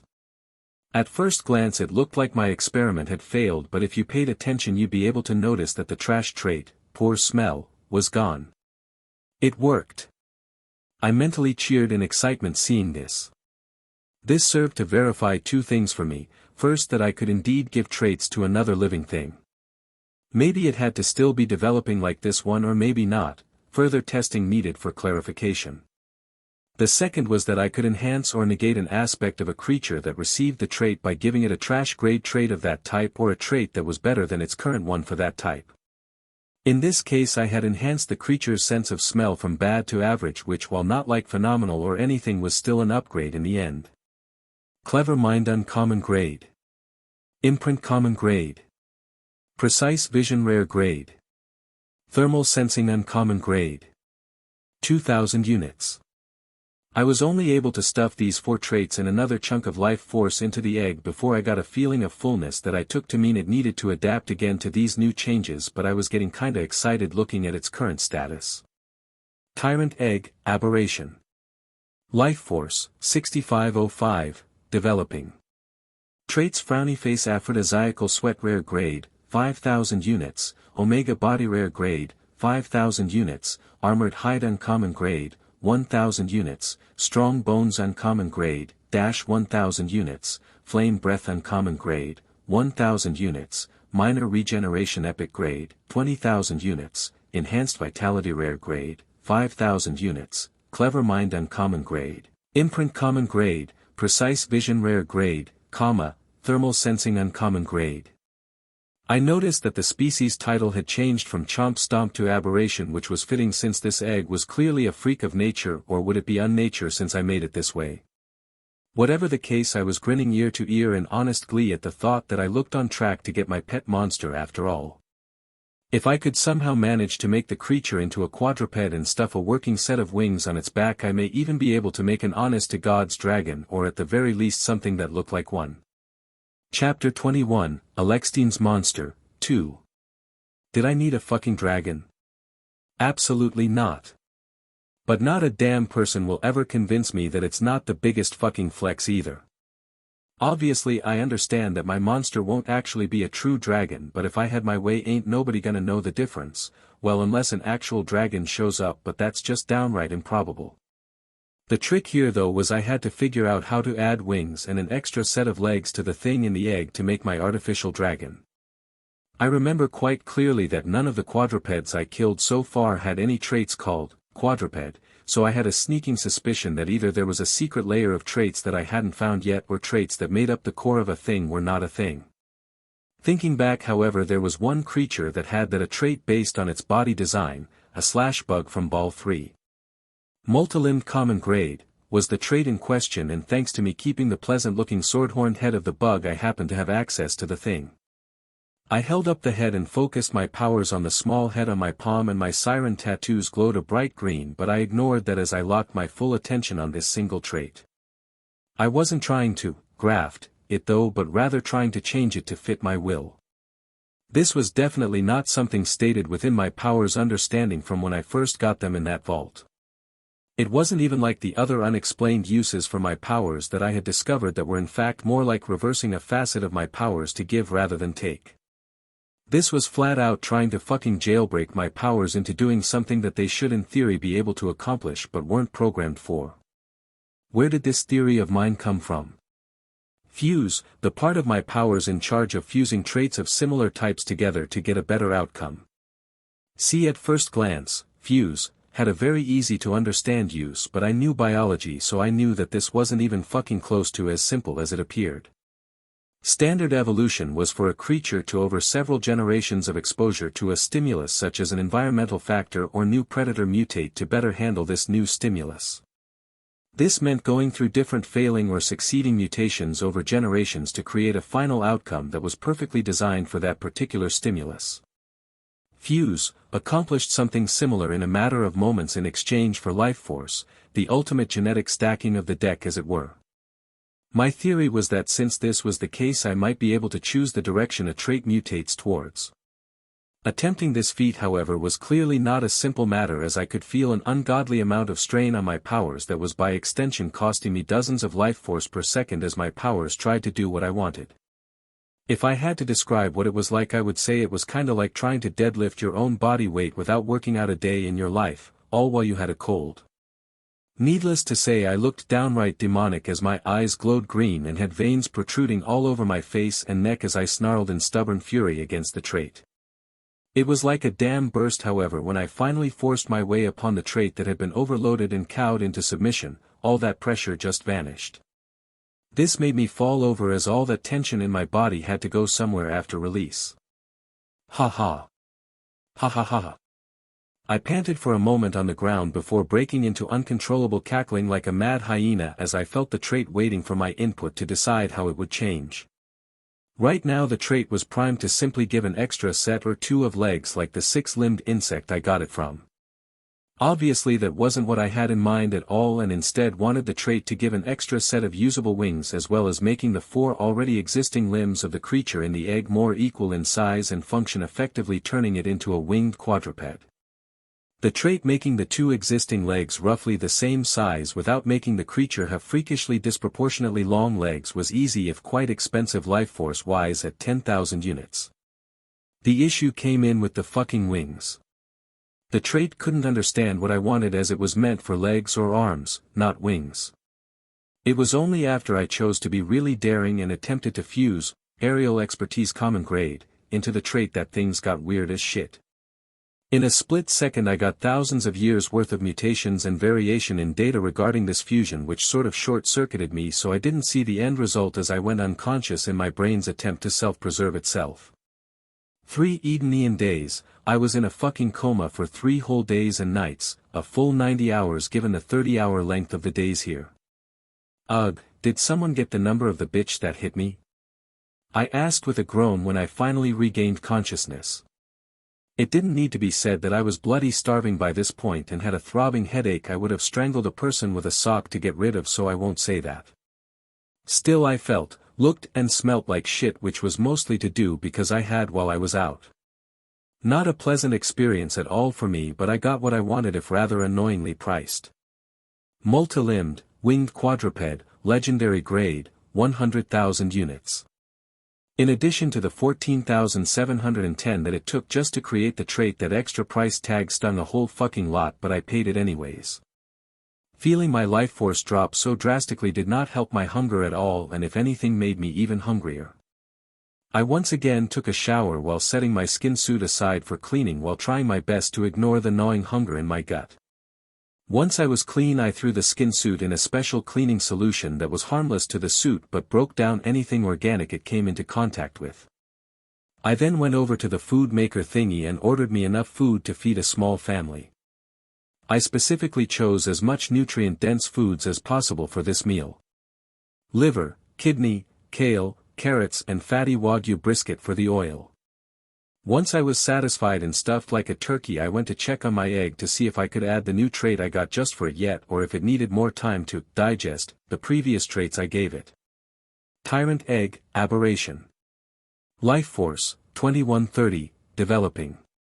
Traits: frowny face, aphrodisiacal sweat, rare grade, 5,000 units, omega body, rare grade, 5,000 units, armored hide, uncommon grade, 1,000 units, strong bones, uncommon grade, 1,000 units, flame breath, uncommon grade, 1,000 units, minor regeneration, epic grade, 20,000 units, enhanced vitality, rare grade, 5,000 units, clever mind, uncommon grade, 1,000 units, imprint, common grade, 500 units, precise vision, rare grade, 5,000 units, thermal sensing, uncommon grade, 1,000 units.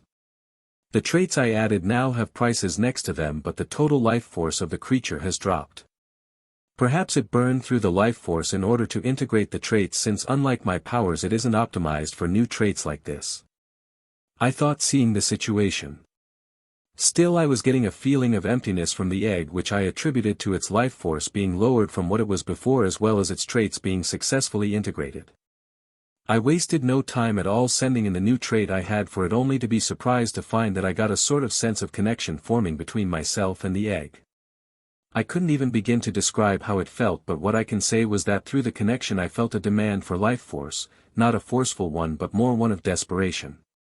I quickly pumped in life force, which immediately eased this feeling of need I was getting from the connection. By no means at all did it get rid of it, but it greatly lessened the sensation. Perhaps this was the egg's way of telling me that it would need more life force to integrate the new trait I gave it. A sign of the imprint and clever mind traits already showing dividends, I believe. I thought with a pleased smile. Originally, imprint only worked after the creature had been born, but it wasn't too much of a stretch to think that thanks to the clever mind trait the developing egg had recognized my energy signature after repeated exposure and come to associate it with a source of life force, or perhaps its parent caring for it. With this not entirely inaccurate understanding, imprint may have created the connection through my energy channeling. Honestly speaking, I was perfectly fucking stoked about it, as it just meant after it was hatched, training it and teaching it the do's and don't would be way easier. If it already sees me as its parent, then taming it wouldn't be needed, since it would by nature defer to me to begin with. Training it not to shit and piss everywhere and not eat people I know would come easy after that. As a bonus, since its base species was a tyrant saurian, it should only get about the size of a small elephant at most. I honestly had no plans to try and give it a giant trait either, as while I firmly believed size played a part in the animal kingdom, I also knew that it could be as much of a detriment as it was a blessing. The Colossus was a good example of this, as while it was huge, its vulnerable parts, i.e. the eye, got even more easy to hit, and for all its strength it was slower than molasses. The bigger the animal, in my experience, the harder it became for them to move quickly and deal with their own body's weight. With the traits it currently had, this wasn't going to be a problem at the size I expected to reach, but if it got bigger it would be. Also, it wouldn't fit through the door of my house if it got bigger than that, which for obvious reasons was a fucking problem. Anyways, with that taken care of more or less, I left my house and got started actually researching what planet I was going to next. I was already down by 3 days, and this put a bit of pressure on me as I had a lot of options to choose from. What I needed to do to narrow it down was figure out exactly what I wanted out of the planet I chose. Chapter 22, Cockroach. Well, my muscles and bones are already more than developed enough for now, so perhaps I should focus on my survivability.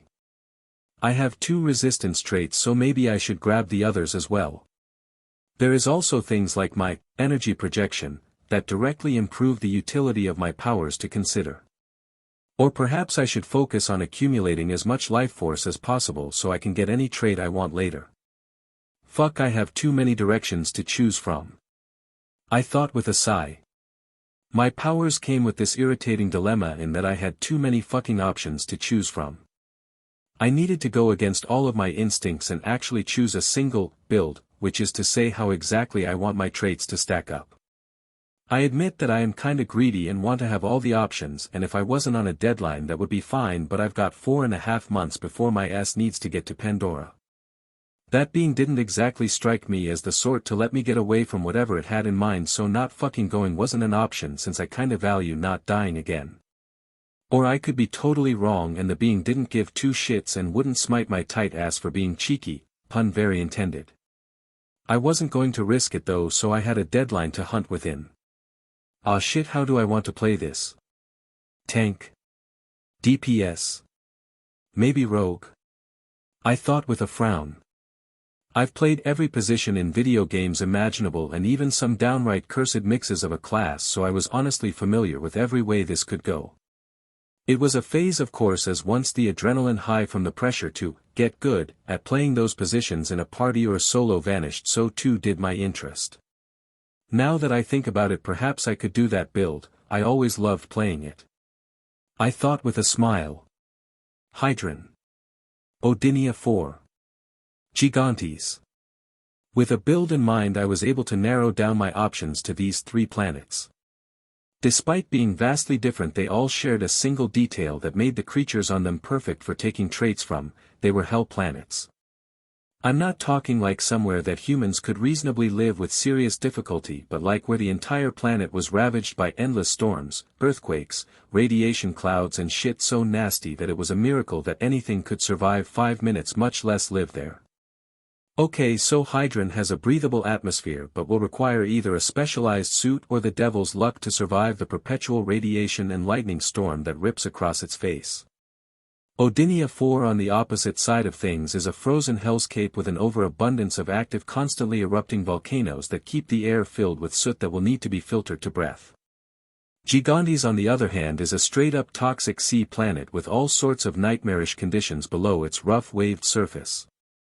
I thought seriously.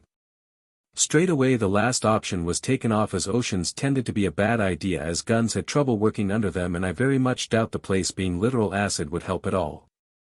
No gun meant I was effectively defenseless against whatever lived in those waters, so no thank you. Deciding between the other 2 proved a little more difficult, but in the end I chose to go with Hydron, as while I might be able to deal with the storms, I was toast if I got caught in a volcanic eruption. Hydron was a sort of subterranean planet in how most of the creatures on it lived below the surface, with only a few extremely hardy species up on the surface. Now that I had that choice settled, I can now explain what build I was after. It was the cockroach build. The way the build works is that you effectively ignore any offensive aspects and instead focus your entire build on pure bullshit levels of unkillableness. Not to say it would make you immortal, but rather it would make killing you so as destroyingly hard that you may as well be immortal. The build was centered around three aspects: elemental immunity, or resistance if that was impossible, physical sturdiness, not strength, important distinction, and finally self-healing. From these three aspects you build a being that laughed at any attempt at injuring it, because even what little damage you manage gets healed faster than you can make it. This was one of those cursed builds that, while not exactly difficult to play, made any fight tediously long as you trade nearly all damage for damage reduction. The reason for this was that while not dying was great and all, you also weren't doing much to kill your enemy either. Unlike in the video games, however, that's not how it would work in reality due to one key detail: guns. You see, unlike in a video game where a weapon shows different levels of power depending on who used it, that's not how guns work in reality. A gun makes no fucking distinction between a baby, a monkey, or an adult. You pull the trigger and that bullet will always hit the same regardless of who or what pulled that trigger. Thanks to this, the build stopped being cursed and went straight to being broken. Can you even fathom trying to fight someone like that? Nothing you did made any lasting impact, and unless they ran out of ammo, the same can't be said of you. It's an unbeatable scenario, an impossible to win battle without absurdly massive amounts of ordnance. The tricky part for me to make that build, however, was that I knew enough about evolution to know that the only place traits like that would show up in creatures is places of extremely harsh environments. "I'm sorry, but I think I misheard you, boy. You want to go where?" the old man said in disbelief after I told him where I wanted to hunt. "Hydron, you heard me right. That planet's got the perfect conditions for the creatures there to have the sort of traits I want. The sort that would make killing me a fool's errand." I said seriously. "You got jabbers banging on your head, boy. That place is suicide, storm there would rip the life out of you in a blink," he said sternly. Obviously I took that into account. My skin suit and shield can keep the radiation at bay, but that lightning will need special preparation. I say honestly. "I'll tell you what, boy, you choose a more reasonable planet and I'll shell out the cash to have the critters from that death world brought to you. I'll need to tighten the belt for a while, but it's better than helping you kill yourself," he said, firmly making it clear that was the best I was going to get. It's not ideal, but I can't deny that it would work. I'll still want to fight the creatures fairly though, since I am a hunter and prefer when my prey has a chance. I say seriously, and the old man thinks about it for a moment before agreeing. "Don't you tend to shoot them critters in the head?" he asked with a raised eyebrow. "Yes, but they were perfectly free and able to try and run or fly away or even attack me. I said a chance, never said they needed to take it. Ask Hammerlock if you want, he'll agree with me about this." I said with a shrug. "No need to bring Alistair into this, I believe you. You got another planet in mind off the top of your dome, or will you need more time?" he asked, and I thought about it for a moment. "Athena's maybe. Econet says the place has a deep history with sirens and even had one as its queen a decade ago, Dido I believe it was. The local creatures probably don't have many good traits, but it would be worth it so long as I can find any records about sirens there." I said casually. "Well, slap me with some butter and call me toast. You actually said something smart for a change. There's wisdom in trying to learn more about them powers of yours. I'll get Clay to drop you off there while your ship gets built from them parts. Speaking of, I had an egghead do some work and they told me you can half the size of the implosion drive and thrusters since the rest of the ship would be so much smaller," he said, and I was pleasantly surprised. I mean, it made sense considering the size of the ship that an implosion drive was meant to move compared to my theoretical ship. With that part being halved in size, the thrusters also didn't need to be so massive to push it, though I was only going to drop their size by a quarter since I still wanted that 6 speed it would give me. I started packing for my trip to Athena's after that, not that it required much preparation really, as the place was ruled by monks who all swore oaths of non-violence and was little more than a tourist trap at this point. My preparations were simply a few boxes of ammo, some extra clothes, and a last-minute mass extermination of the Ratch colonies on Eden 6 to collect life force, since I and my still-developing beast were hungry for the stuff. The old man was great for this hunt as he funneled all the reports of Ratch to me before having Clay and a few of his rogues join me on the hunt, which sped up my speed drastically since as it turned out I could take life force even from stuff I myself hadn't personally killed so long as it was within range of my powers. Anyways, this wanton wholesale slaughter of the Ratch earned me a nifty 529,611 units of life force. I doubted I would put a dent in that amount in my time on Athena's, but I knew without a doubt that those creatures being grabbed from Hydron would give less life force than I spent. Unless they had a bunch of shit traits, which I doubt, there was no fucking way I wasn't going to be spending life force like it was sand slipping through my fingers. The old man seemed to understand this, and that was probably why he only gave me a little trouble when dealing with the Ratch. "Ready to hit the road, kid?" Clay asked me while I was going through my morning exercise routine in the sim room of my house. It was a simple standoff program with me outnumbered 10-1 and the enemies using cover and teamwork against me.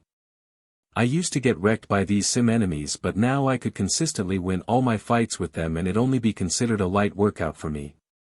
If the enemies were humanoid, I even sometimes forwent guns and used my Muay Thai to hunt them, though I had a higher lose rate when I did since they were still using guns and I'm not faster than a bullet. Chapter 23, Tissue Paper Castle. Thanks to my sim training, I had developed a sense for gunfights and how to deal with them. Perhaps it didn't need to be said, but unless you were a soldier during a serious war on Earth, you had no reason to actually know how to handle a gunfight fluently. It was very fucking different in my new reality. Here everyone and their dog had a gun and itchy trigger fingers. The further in the Borderlands you went, the worse this became, to the point some planets like Pandora considered it strange if there wasn't the sound of explosions or gunfire. Since I was bound for Pandora, I naturally prepared to deal with that extremely hostile planet. "Let me grab a quick shower first, then we can go," I told Clay after he asked his question. 15 minutes later I was freshly washed and ready to head to Athena's. "The old man told me your reason for wanting to go to Athena's, but do you really think you'll find something on Sirens there?" Clay asked casually as we walked out the manor towards his ship. I shrugged. "I don't have my hopes up or anything, but it's worth a shot if nothing else," I said honestly. "Suppose you're right. If I had crazy-ass powers, I'd probably want to know as much about them as I could too," he said, nodding. "I won't find anything about my powers," I said, completely sure about that fact. "Why's that?" he asked curiously. "When I got my powers, they came with a short message left by one of the things that created the Sirens. Not a whole lot of details, mind you, but the thing made it clear that my powers were the only ones that never escaped. In other words, there has never been another Siren with my powers beyond the first who have been killed and sealed in the vault till I opened it," I said calmly.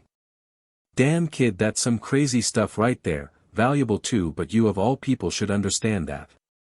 Though got me wondering now, why go to Athena's if you know you'll not find anything about your powers there?" Clay asked curiously as we boarded his ship. "I am hoping to find stuff on the other Sirens. I've looked over what I could on the EchoNet, but half that shit was speculation or conjectures with only a few actually useful nuggets of information. One particularly juicy piece of information I found was that those monks on Athena's had a job offer to bring them a Siren a while back. They took it down 14 years ago. Care to take a guess what that means?" I asked with a grin. Clay stiffened and his eyes went wide. "You think they got one there?" he asked, almost whispering the question. I think they either do, or a Siren paid them a visit to tell them what she thought of their job. Considering the utter lack of deaths reported at that time, though, the former is most likely the case," I said with a grin. "Present company excluded. I've never met one of those Sirens myself, but I've heard stories from folk that have. If one of them wasn't happy with those monks, there'd definitely be a lot more deaths involved," he said, nodding in understanding. I took a seat on one of the crates that Clay always seemed to have in his ship for whatever reason after that, as he went to start up the ship and take us to orbit so we could warp to Athena's. Apparently Clay hadn't actually ever been to the place himself in his career as a smuggler, which made sense considering the monks wouldn't have any real need for his services. Athena's was considered a neutral planet, which referred to how it was very mellow and peaceful in all ways. The wildlife tended to be friendly or shy, and the weather or living conditions were cool and calm normally. This was ironic as the monks on the planet tended to call their order, the impending storm, obviously not a very good name considering the planet. I watched the ship shoot up into the atmosphere of Eden 6 from the window and couldn't help but admire how beautiful the view was. A vast pitch-black background littered with an uncountable number of bright pinpricks of light for as far as the eye could see. Clay punched in the coordinates of Athena's as the ship rumbled and it began to rotate in the void to face our destination as the NAV unit took control of the ship. Then with a sudden lurching sensation we blasted out so fast the very stars blurred across the window and even vanished to be replaced by new ones. It only took a mere 2 minutes for us to arrive in the general vicinity of Athena's. Fun fact, but did you know that the reason nobody was afraid of crashing into a planet at these speeds was because while actually moving faster than light the ship and by extension everything in it was sort of temporarily on a separate but closely related plane of existence. It was some super high-level shit that gave me a headache trying to even look at much less understand, but I at the least could grasp the rough gist of it. When we came out of this warp space I got my first real look at Athena's and I found it eerily similar to Earth at first glance as it was a big ball of mostly water with continents and smaller islands all around it while one side was dark and the other covered with the light of its sun. Athena's didn't have a moon but you could see the clouds moving across its atmosphere. Hello beautiful. I thought with a smile. Clay took control of the ship from here and piloted us to an open patch of land near the largest monastery/town on the planet, which was also where the Siren Queen once ruled from. Some of the locals clearly noticed us arriving as there was a small group of monks approaching the ship as we landed and Clay opened the cargo doors. My part's done from here kid, so I'ma head out. Try not to get into too much trouble you hear. Clay said before leaving me alone on the planet. Young man, I am Brother Heramus of the Order of the Impending Storm. Why have you come to Athena's? One of the monks with thick blue robes and a bald head and gaunt face asked. Scholarly pursuits I suppose would be the closest answer I could give simply. The complicated answer is that I am here to find information on sirens, of which I know you have. I said casually as I looked around. This place was comprised of white-colored stone in various natural shapes and green grass with some flowers and what appeared to be blue-leafed bonsai trees. The air was slightly breezy and the sunlight was pleasantly warm against me. I see, unfortunately the archives are strictly reserved for members of the order and not open to the public, the monk said calmly. That won't be a problem for me, I wasn't asking. I said calmly. The expression on the monks' faces turned ugly. You would threaten us, a peaceful order, just to get what you want, the monk asked angrily. You misunderstand. See, I'm going to go into that archive of yours but I won't need violence to do so, you'll see. Run along now, you no doubt have someone to warn or something, right? I asked casually.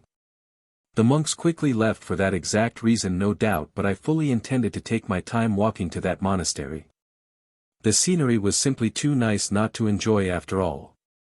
It was rather funny when I eventually reached the main gate to the monastery/town and they had barred it with a red thick metal door and a white stone wall nearly 12 feet tall that they looked down mockingly from the top of.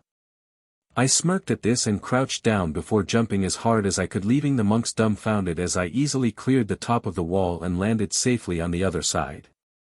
You'll need to do better than that, I teasingly called over my shoulder as I casually continued my stroll towards the heart of the monastery.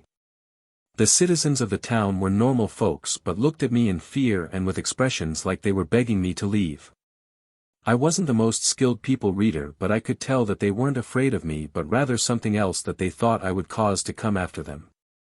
Do these monks actually have a siren here that they are using as a guard dog? I wondered seriously. PSST, hey mister, a woman's voice called out from my left and I looked to see a middle-aged looking brunette woman with dark skin leaning out of a window halfway with her body semi-hidden behind a wooden window shutter. Yes. I asked, interested in what she had to say.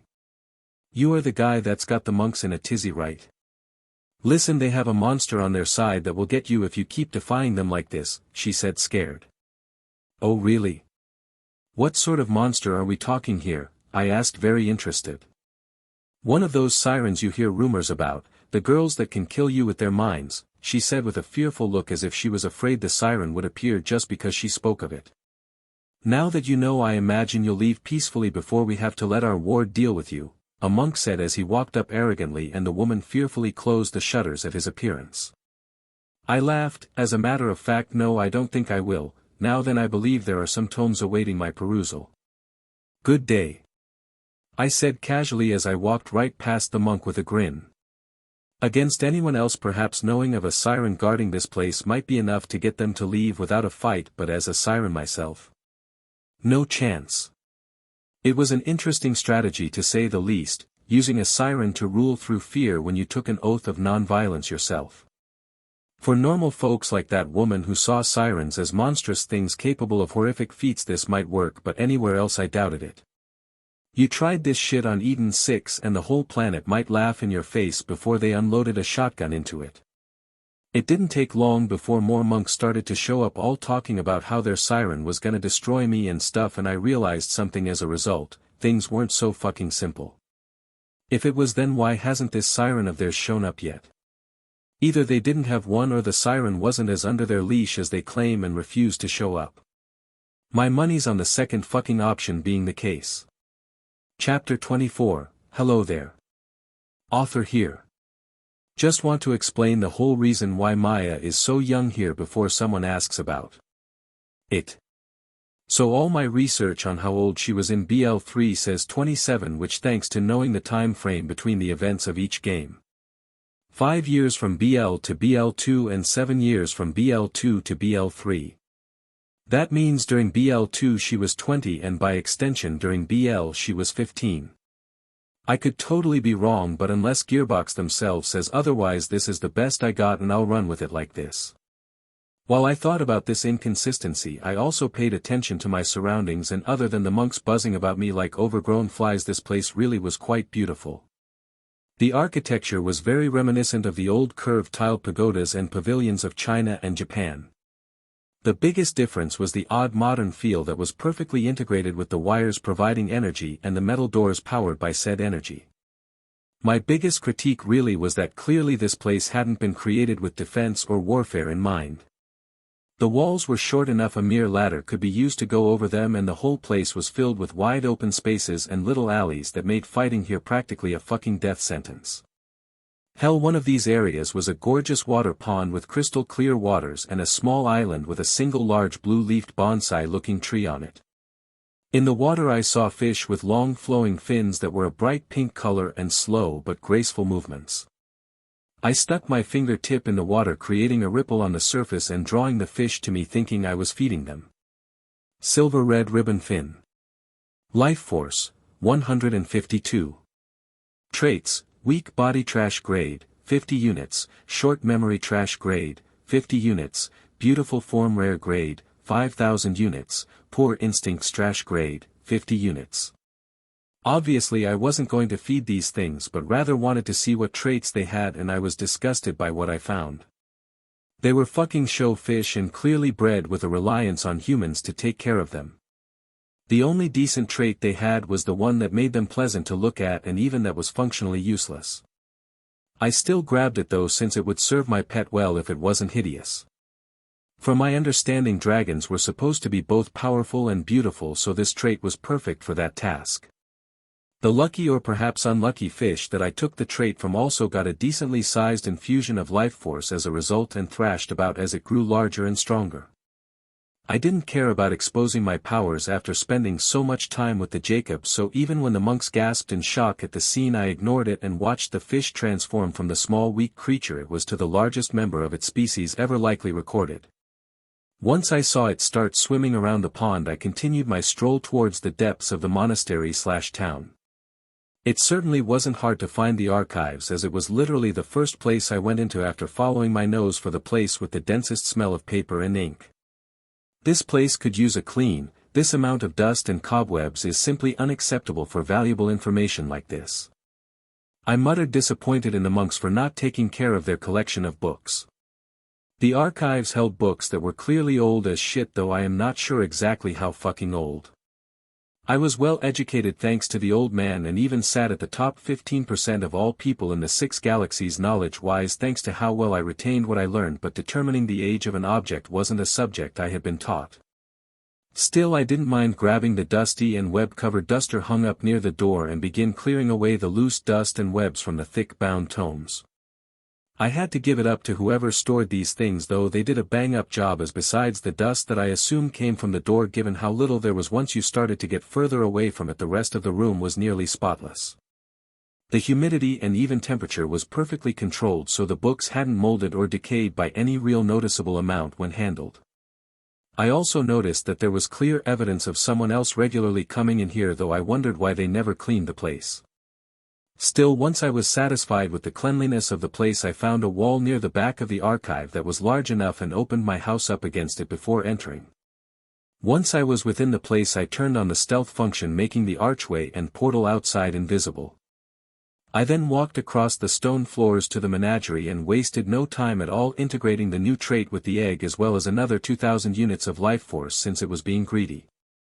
I couldn't help but grin widely at the current monstrous status of the egg. Tyrant Egg, Aberration. Life Force, 8291, Developing. Traits: Frowny Face, Aphrodisiacal Sweat, Rare Grade, 5,000 units, Omega Body, Rare Grade, 5,000 units, Armored Hide, Uncommon Grade, 1,000 units, Strong Bones, Uncommon Grade, -1,000 units, Flame Breath, Uncommon Grade, 1,000 units, Minor Regeneration, Epic Grade, 20,000 units, Enhanced Vitality, Rare Grade, 5,000 units, Clever Mind, Uncommon Grade, 1,000 units, Imprint, Common Grade, 500 units, Precise Vision, Rare Grade, 5,000 units, Thermal Sensing, Uncommon Grade, -1,000 units, Multilimbed, Winged Quadruped. Legendary Grade, 100,000 units, Beautiful Form, Rare Grade. This thing's going to be fucking monstrous when it grows up, and I'm not even done with it yet. Also, fucking Christ, if making a big lizard into a dragon isn't hard work. I thought with an odd expression. No, seriously though, I had already basically doubled the amount of traits it had originally, and its life force, if you included the stuff it used to fully integrate with the new traits, was easily more than even the Colossus had, and not by a small amount. I wasn't even close to done yet either, as I wanted this thing to truly be just like an actual dragon, which meant I needed a few more traits and a whole fuckton of life force left to give it. The way I saw it, a dragon should at the very least be greater than the Colossus in all regards, so that was my current goal for the egg. Anywho, with that taken care of, I grabbed a chair from in my house here and took it out into the archive so I could sit and relax while I read. I put away my house and immediately walked over to the nearest bookshelf and began looking at the titles. The Dark Times. The Age of Space. Cooking for Dummies. 50 Colors of Lust. Sirens, A History. That's the one I want. Also, what the hell is up with this organization? I thought incredulously. Sirens, A History, was a tome bound in smooth white leather and had a blue symbol on its cover that I recognized as the Iridian symbol for the word siren. The edges of the book had a little wear on it from what was clearly regular reading, which was curious. Still, I took a seat and gently cracked open the book to the first page. Book narration. The history of the sirens is one mired in myth, falsities, and confusion. For many years the vast majority of humanity didn't even know they existed, as we were advancing our homeworld's technology, and the few sirens lucky enough to not be killed off in superstition hid from the rest of humanity or were captured and treated as fascinating study objects. The nature of a siren's powers made it so that when the owner perished, the powers automatically transferred to a new owner, though this wasn't discovered until after the colonization of the stars began. On some planets a siren was treated as a living god, and the line of succession for the powers had even shown an ill-documented ability to go to a host chosen by the previous user once they perished, but even now no one understands how this happened. The selection process for an inheritor of a siren's powers isn't clear, but due to all sirens known having been beautiful women, there was strong evidence that this was in fact one of the requirements. In any case, this lack of understanding in regards to how one was chosen to become a siren meant that it was rare for any single planet to get a second siren in its entire history, with a single known exception, Pandora. No one is certain why exactly, but for some reason sirens are drawn to the hostile planet to the point it alone has had no less than 18 sirens documented to visit it throughout its entire history. Some believe that this was because of the vast amount of Iridian ruins on the planet, but the question then becomes, why was no siren drawn to Iridian relics on other planets? I pause my reading as the sound of the door sliding open fills the quiet that had just been there. From around the corner an older-looking monk with ridiculously bushy eyebrows and liver spots covering his bald head walks in with someone else. It was a teen chick with shoulder-length black hair and pale skin wearing a tight pair of pants while she wore a leotard for her upper body that had a boob window and the left sleeve removed to show her left arm, that was covered in blue tattoos. The monk quickly pointed at me with an angry expression. "Their child. That is the heathen that has came to defile our monastery and even steal our archives," he said loudly. I raised an eyebrow. "Excuse you? I am neither defiling nor stealing anything, I even cleaned this room in case you weren't paying attention." I sent back offended at the accusation. "Lies. Tricks to deceive. You violently stormed your way here and you even have one of our precious tomes in your unworthy grasp. Quickly, child, be rid of this heathen as is right," the monk exclaimed while commanding the girl next to him. "First of all, I haven't punched, stabbed, strangled or shot anything since I got here. Second, as you can see, I truly am here to read the records you have on sirens, just like I have stated since the time I arrived on Athenas. Finally, I am rather curious if you've told this pretty lady that I too am a siren?" I said, directing that last question at the girl who looked stunned at it. "You're a siren?" she asked with wide eyes and a voice barely above a whisper. I took off my right glove and rolled up my sleeve to show my tattoos that I then activated my powers to start glowing. "Proof enough for you, or would you prefer to feel my powers for yourself?" I asked with a grin as I noticed the monk's expression turning particularly ugly. Chapter 25, Siren Song. "What can you do?" the girl asked curiously. "Enough. Child, do as you should and get rid of this heathen already," the monk screamed angrily, and it took a serious amount of self-control not to blow his fucking head off right then. I like to think I was pretty patient, but these monks had been getting on my nerves since I got here with the way they were acting.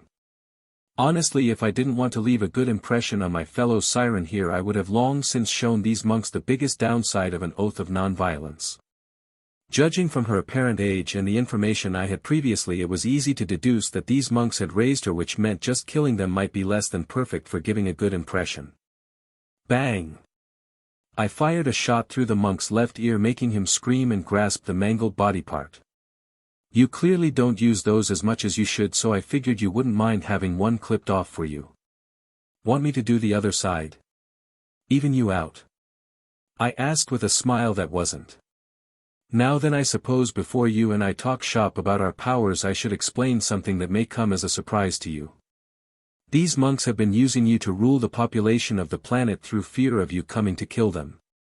They have demonized you for their own benefit, but don't take my word for it, see for yourself. Not like the monks could stop you after all. Oh, and take this, a gift for our first meeting," I said with an actual smile to the girl before retrieving an epic-grade Jacobs pistol that had shock damage. It was just an extra that I had laying about from my hunt on Eden 6 that a jabber had before I killed it. I felt that it wasn't a loss for me to give it away like this to someone I hoped to get quite familiar with.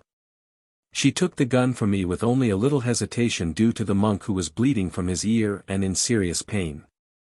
Still, it was clear that she harbored doubts about the monks, as she didn't immediately jump to defend them from my accusation and even was willing to accept a gift from someone who had injured one of them. Who said I couldn't be manipulative? Oh, I am well aware that exposing the monks like this was likely to end in her turning on them, but it also ended with her trusting me all the more for so easily telling her. I couldn't give less of a shit about these monks, but her though, that was a whole other matter. She was a siren like me, and that meant she was someone I wanted a good relationship with, maybe even hook up with in a few years when we stopped being teens. Despite my appearance and mind, I was still only 13 turning 14 when it was time for my trip to Pandora as far as my body was concerned. That meant she was absolutely within my striking range after we reached an acceptable age. Though I did have a concern about that, as I wasn't sure if the changes my powers brought to my body would even make me compatible with humans as far as reproduction was concerned. Different species had serious trouble reproducing after all, and my powers were constantly evolving me into a higher existence, so at what point does it occur that I can't reproduce at all with a human? I was so caught up in my thoughts that I didn't even realize that both the girl and monk had left. Well, to be more specific, she left and the monk chased after her, both out of fear and to try and salvage the situation that was spiraling out of control. It didn't work out so great for him, I discovered a couple hours later when the girl returned alone with a bit of blood on her clothes. Color me impressed, didn't think you'd go so far as to kill the dude. I didn't see it if that's what you were wondering, but just noticed the blood on you is all. I said while clarifying when she got a confused expression. I can't believe I fell for their lies for so long. Can you believe he had the nerve to try and say that I was misunderstanding things, she vented, clearly still upset. Not my place to butt in on this matter, but so long as you fixed the issue it's all good, right? I asked, and she paused for a moment to think about it before nodding. I was a bit surprised when she left for a moment before coming back with a cheap plastic chair that she sat on near me with an eager look. So you're a siren like me, huh? How does that work when you are a guy? She asked with curiosity burning in her eyes. Where to start? Well, you obviously know that sirens are chicks like you, but you probably don't know is that there were not 6 as was common belief, but rather 7 sirens. The first person to ever have my powers got sealed away in a vault while the rest of the siren powers ran free in the universe. My powers were the only ones designed for a man to own from what I can tell, and I inherited them when I opened the vault they were in a bit over half a year ago. I explained honestly. You opened a vault. What was it like? Was it full of treasure? She bombarded me with questions eagerly while scooting her chair closer so that she didn't miss anything. Ha ha ha. Hadn't thought you the sort to care for treasure hunting. I said with a laugh. Are you kidding? I grew up reading tales about Typhon de Leon. Adventure, danger, loot, and maybe even romance. You have to tell me all about it, please, she said excitedly. I sighed but began to tell my tale, starting from when I woke up on Ball 3 to my time learning on Eden 6. I didn't leave out too many details, though I obviously skipped over some of the more mundane or boring parts, like the details about what exactly I was taught. The girl ate it up greedily like she just couldn't get enough. Your powers are way better than mine, see, she complained while showing off her own powers.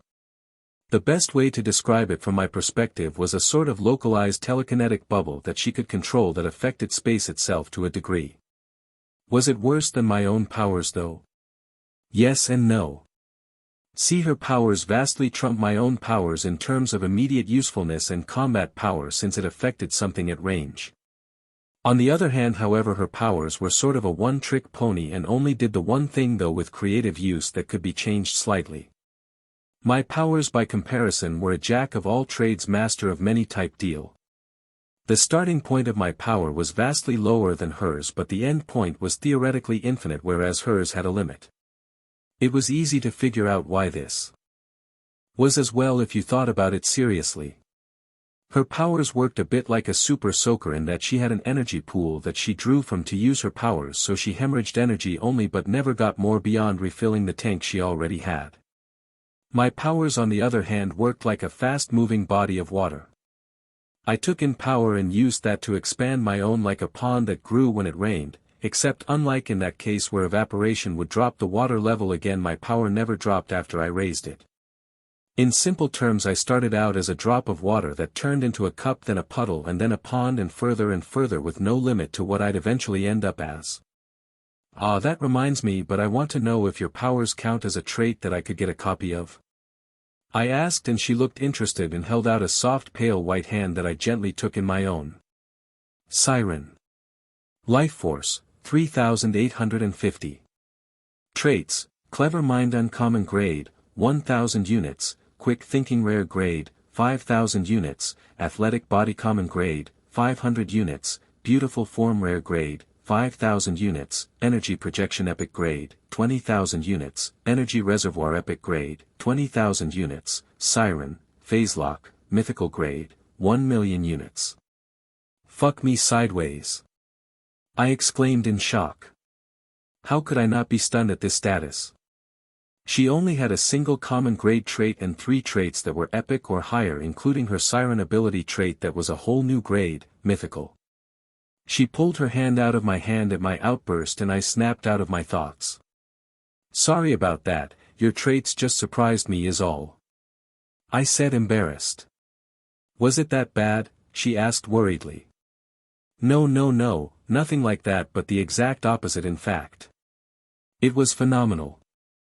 Oh, and I can in fact copy your powers, but they are stupidly fucking expensive.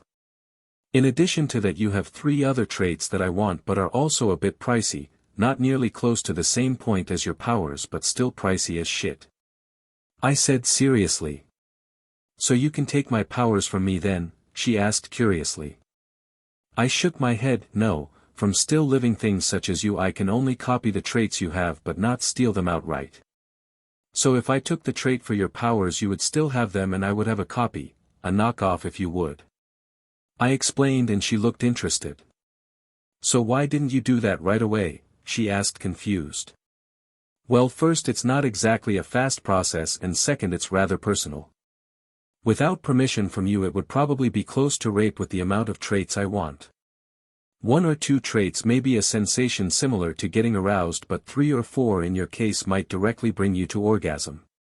Learned that one from experience with a friend who volunteered to give me his traits. He acted like he was high afterwards. Also, I actually can't afford your powers right now, so there's that. I said awkwardly as her face turned red. Ah, I can see how that might lead to misunderstandings, she said with a heavy blush.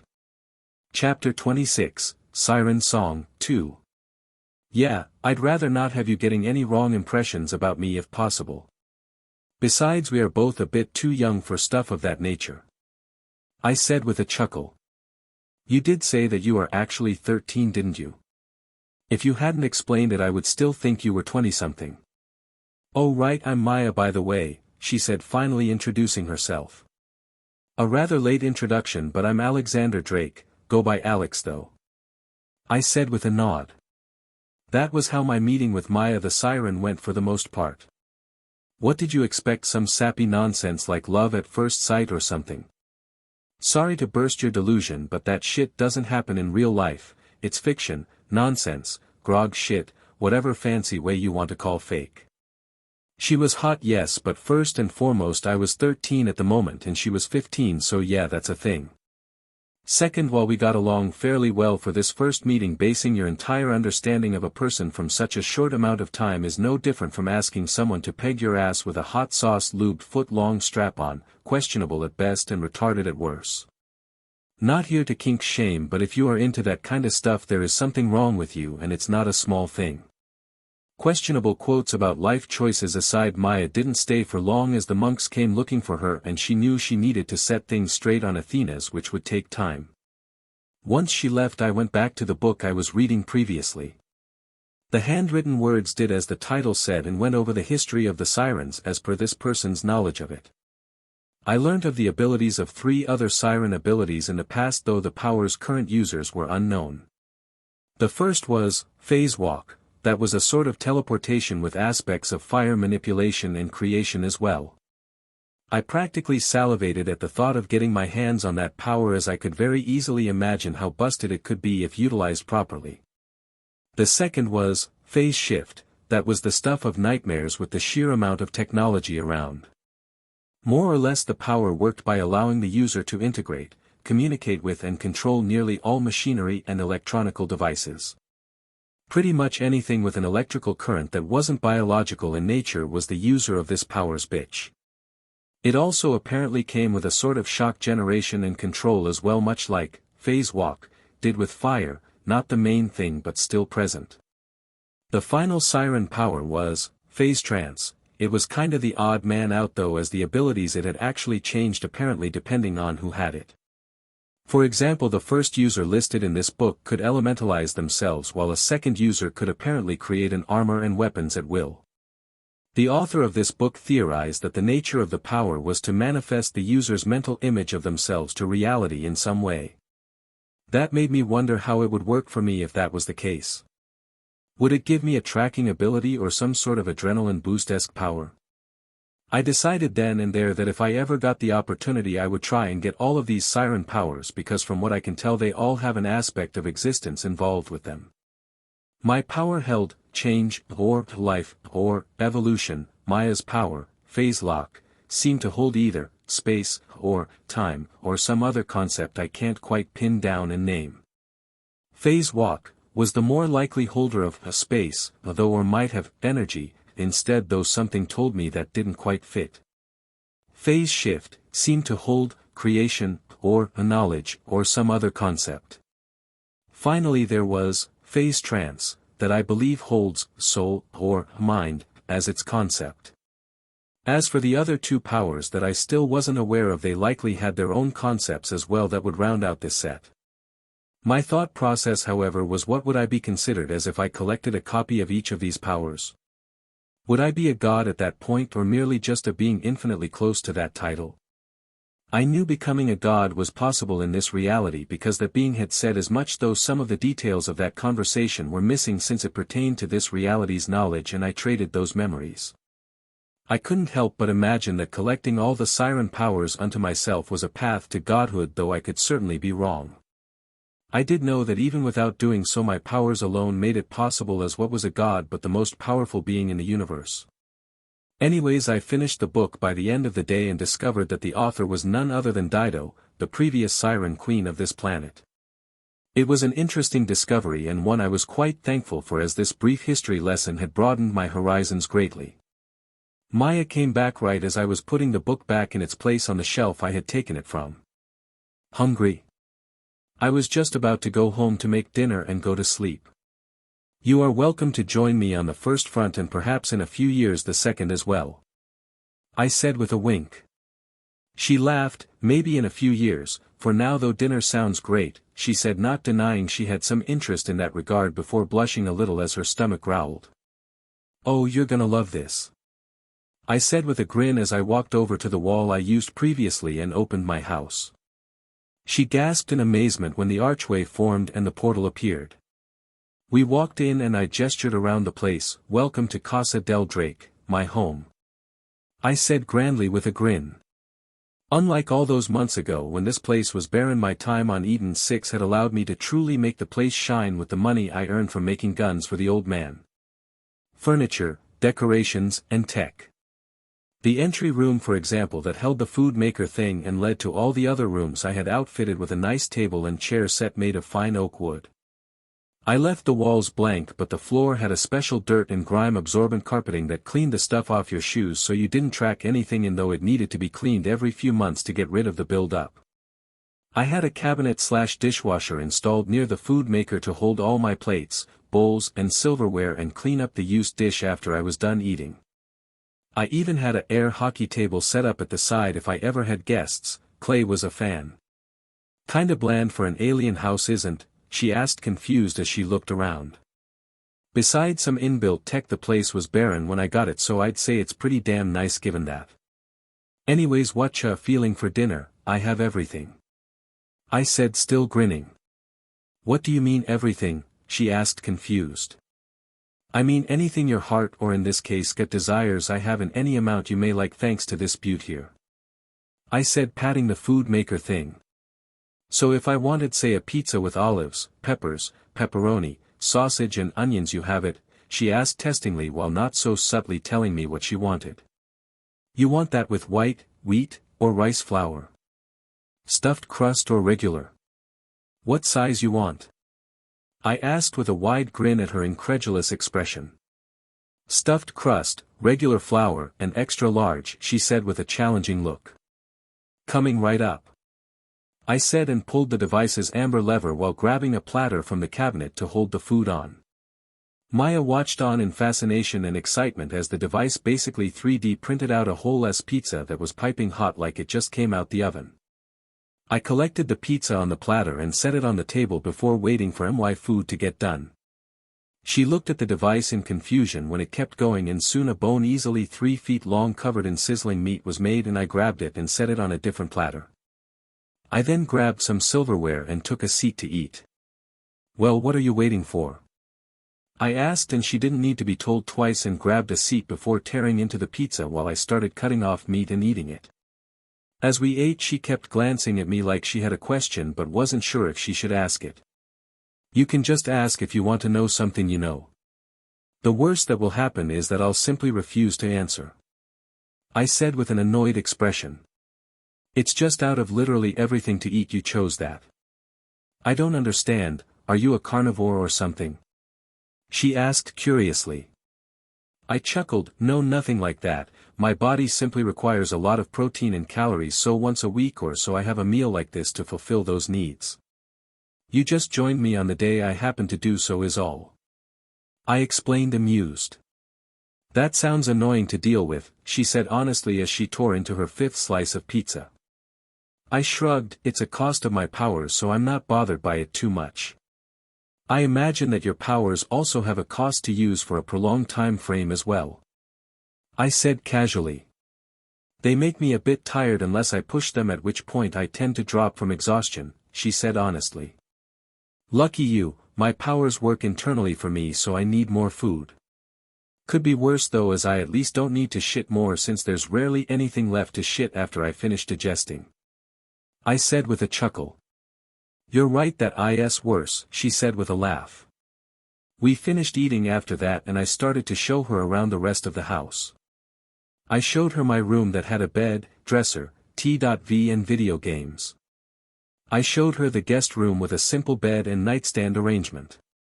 I showed her my alien room and loot room that was mostly empty save the vault key and the guns I had from the vault, as well as a few of the ones I had gotten on my rampage across Eden 6, none legendary. My eyebrow twitched when she tossed the pistol I gave her into the pile and took a Molly-1 submachine gun instead. What? It suits me better, she said defensively at my look. Chapter 27, Studying. I chose to leave it alone since she had only swapped guns without just stealing one of mine outright.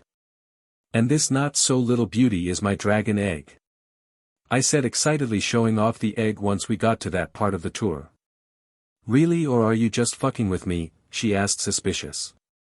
No tricks here, 100% a dragon, or well, at least as close as I can get to one in here. I said with a grin while resting my hand on the egg. The hell's that mean? She asked, confused.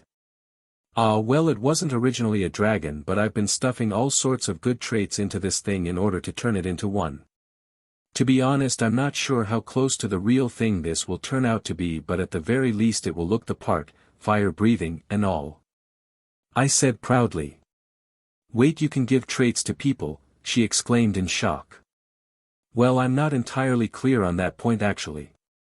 See, if it's still developing like this egg, then yes, I can totally load it up like a bowl of nachos, all the fixins. For grown things like people though, I haven't had the opportunity to test that theory yet, so I may or may not be able to do so. Though I can give out life force if I want. I said honestly. And what happens if you do give out life force? She asked, very interested in the answer. They get better, I guess. Like, I know it makes them stronger, but for exact details, who the fuck knows? I say with a shrug. Free upgrade, sign me the hell up, she said, eagerly grabbing my hand as if that would automatically give her my life force. As nice as it is to hold hands, no. First off, it's not free since I have to spend the life force, and second, you don't need an upgrade, Siren, remember? I said firmly. Come on please. You can't just tease me with something like that and not give it to me, she said with her best puppy dog eyes. Adorable, but my answer is the same. I said, shaking my head. She pouted cutely but didn't push the issue. I showed her my crafting room after that, and she admitted that she couldn't care less about it since she wasn't mechanically inclined. The teleporter room though, that got her going. So you can go literally anywhere in the universe in an instant so long as you've been there before? She asked with wide eyes. That is roughly what I just said, yes. I said with grin. You are like the best smuggler ever with this, she said excitably, reaching for the control panel, which I had to stop her from messing with. I haven't marked Athena's yet, so don't go messing with the teleporter, I still have stuff to do here. I chided her. She shrugged, can't blame a girl for being tempted. She said unapologetically. The tour was over at that point, and other than play a few rounds of air hockey that I won the majority of, she left. I myself just grabbed the next tome from a bookshelf and brought it back inside my house to be read. Well, to be more specifically, I digitized it to my inventory and copied its contents before returning it to the shelf and moving to the next tome. Much as I enjoy a good book about a topic I am interested in, there was no way in hell I was going to be able to read all these books in 4 months. With this in mind, I briefly scanned the contents of the books, and if it was something random I copied it and put the physical copy back on the shelf. If it was something interesting I set it aside to be read physically, like the book written by Dido. I spent the next 2 weeks doing this before I got through every piece of the archives. Maya came to visit every day, but I had a sneaking suspicion she was just using me for my food maker thing. Not to say she didn't hang out for a bit or anything like that, but she had this timing where she'd suggest food at the same time every day, even if she had been hanging about for hours at that point. She also made things very uncomfortable for my hormonal teen self by using my sim training room and coming out all sweaty and flustered. Fun fact about humans was that we, like many animals, could pick up the scent of a female in heat, though we are unaware of it most of the time. Thanks to my very sensitive senses, I was very fucking aware of Maya when she hit that time of the month. I was going through puberty again, and let me tell you that shit sucked when you had someone like Maya around. I hit a growth spurt during one of these days that left her and myself speechless, as 1 second I was just chilling and the next my tattoos started glowing and I gained 4 inches of height in a short period of time while losing 500 units of life force. Not having to deal with weeks of growing pains was nice and all, but it was really fucking disorienting to gain a random 4 inches of height out of seemingly nowhere. Still, the fact my powers worked like this had me curious if the original holder, Darwin, was a young child when he got his powers, or if this was just something that was there without intentionally being there. Anyways, out of the entire archive there was only 15 books that I ended up reading the physical copy of. The first was naturally the book written by Dido, and the second was as well, though it was more a diary or research journal about her powers. Book narration. I acquired my powers from the previous user, my adoptive mother, after nearly 5 years of apprenticeship under her. She was an older woman who ruled over Athenas before I myself would inherit that position along with her powers. She had fallen ill and had only a scant few years left upon my adoption that she used to teach me all I would need to know upon her passing. She never told me how, but she said she adopted me because she knew I would succeed her. My power, known as phase lock, worked by principle of targeting and control. I designated a target and my power subjected it to my control via an orb of energy. Through this control I could manipulate space, time, gravity and other fundamental forces of the universe on a minuscule scale centered around the target.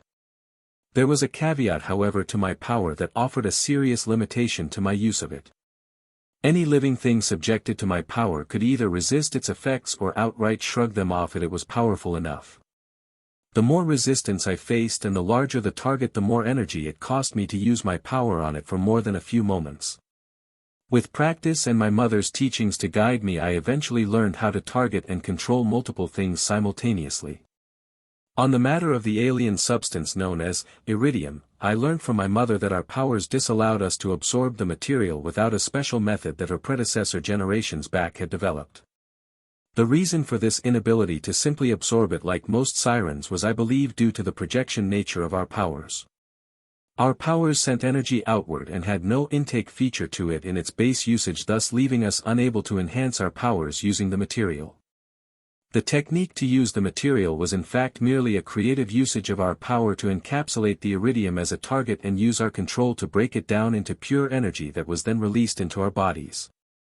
It took a great deal of control and focus, but the payoff was that it gave us a massive, borderline qualitative boost to our powers. The rest of the book spoke of the ways she used her powers and even spoke of the special vault that could only be opened by a siren wielding the phase lock power and using iridium. Fascinating as that was, the real kicker was that apparently a previous user of Maya's powers actually somehow tied the powers to the planet, which meant that every user would at some point come to live there. How they accomplished this wasn't explained beyond that it killed them to accomplish, which was a steep price to pay, but I suppose worth it with how long the rule over the planet they had lasted.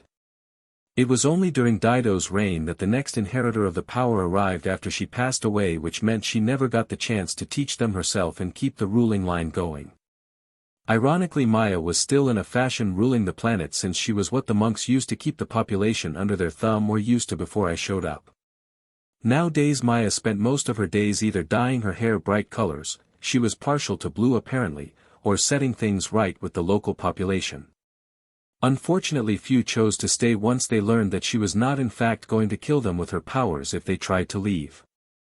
Some did of course, but the monks had done a damn fine job making Maya out to be the Krampus, the boogeyman and God all wrapped up in a nice neat package that traumatized the citizens. Belief was a funny thing like that, contagious. The Blue-Annette was a little disheartened by this mass exodus, but it only made her more determined to fix this situation. The monks really didn't like me right now if it wasn't obvious, but since they swore oaths of non-violence their hands were metaphorically tied. You know, you could just tell them to fuck off, right? I said when Maya came to complain about the monks' complaints against me. You could stop antagonizing them at least and leave the archives so that others could have a turn, she said, and I scoffed. You act like I'm stopping them or something. They are as free to enter this place as they ever have been, they are just too big of a pussy to do so. I said disdainfully. Chapter 28, Temporary Goodbye. Maya rolled her eyes at that but didn't argue since I was right. Besides that one monk I shot the ear off of, I hadn't harmed a hair on any of their heads. Hell, I hadn't even threatened them and they still act as if I'm some bear holed up in a pantry. It was a bit annoying to be honest, as they keep complaining about it when in fact we all know they were just too cowardly to actually come near me. How long are you planning to stay, by the way? Maya asked, changing the subject. My answer is still the same as the last 3 times you've asked, Maya, about a month. I'll spend about another month collecting traits from the wildlife here on Athenas before spending the last 2 months hunting Ratch and the beasties taken from Hydron. I said for the 4th time in the last 2 weeks. Can you just, I don't know, extend your time here or something? I like having you around, she asked with large pleading eyes. Oh, is that right? I assume that has nothing to do with the food you've been eating at all. I said, and she looked away with a sheepish smile at being called out like that. Okay, so maybe that's a part of it, but I'm not lying. It's nice to have someone else like me around, someone who understands what it's like. It also helps that you're hot, she admitted shyly. And 13, as I keep reminding you. Seriously, I get that I look like an adult, but stop looking at me like I'm a piece of meat. At least for another few years anyways. I said, and she blushed. I had made it clear as day that while I too found her sexy as shit, I refused to entertain any thoughts of acting on that idea until I was at least 16, which was biologically speaking a perfectly acceptable point to become sexually active. No one would bat an eye about it either, as few ever lived past 40 in the Borderlands, so hooking up early was even considered the norm. As someone from modern-day Earth, that felt foreign, but I was adaptable, pun intended, if nothing else. 16 was the lowest I was willing to accept, however, which means another year for Maya, who was 15, and another 2 and change for myself. I suppose I should point out that Maya had no intention of leaving Athenas until it was stable again, which would take a few years at least. The mass exodus of people really fucked the planet in terms of economy and government. Those left were watching to see if Maya went full tyrant or was good to her word and really had no intention of ruling any of them. I helped her a little since I was decently educated at this point and told her some of the ways I could think of to fix the issues, but the truth was that unless a corporation bought the planet, it was going to take some time to smooth things out. You may have noticed that nowhere in my said schedule did I mention grabbing her traits, and that was mostly because over the last 2 weeks I had already grabbed 3 that I wanted: Quick Thinking Rare Grade, Energy Projection Epic Grade, and Energy Reservoir Epic Grade. I had only integrated Energy Projection so far, which caused the range of my powers to extend in every direction to a total of 25 feet. This was just an extra 10 from the 15 that the single stack of it gave me, but was still very useful. I hadn't integrated Energy Reservoir, or Quick Thinking, yet simply because I wasn't entirely sure if it was a good idea. Energy Reservoir, for example, created a sort of energy storage capacity within the body of a certain amount of energy. For anyone else that would be great, but I had this instinct that if I personally added it to myself I'd cripple the potential of my powers. It wasn't hard to figure out how either after going over the way I understood my powers.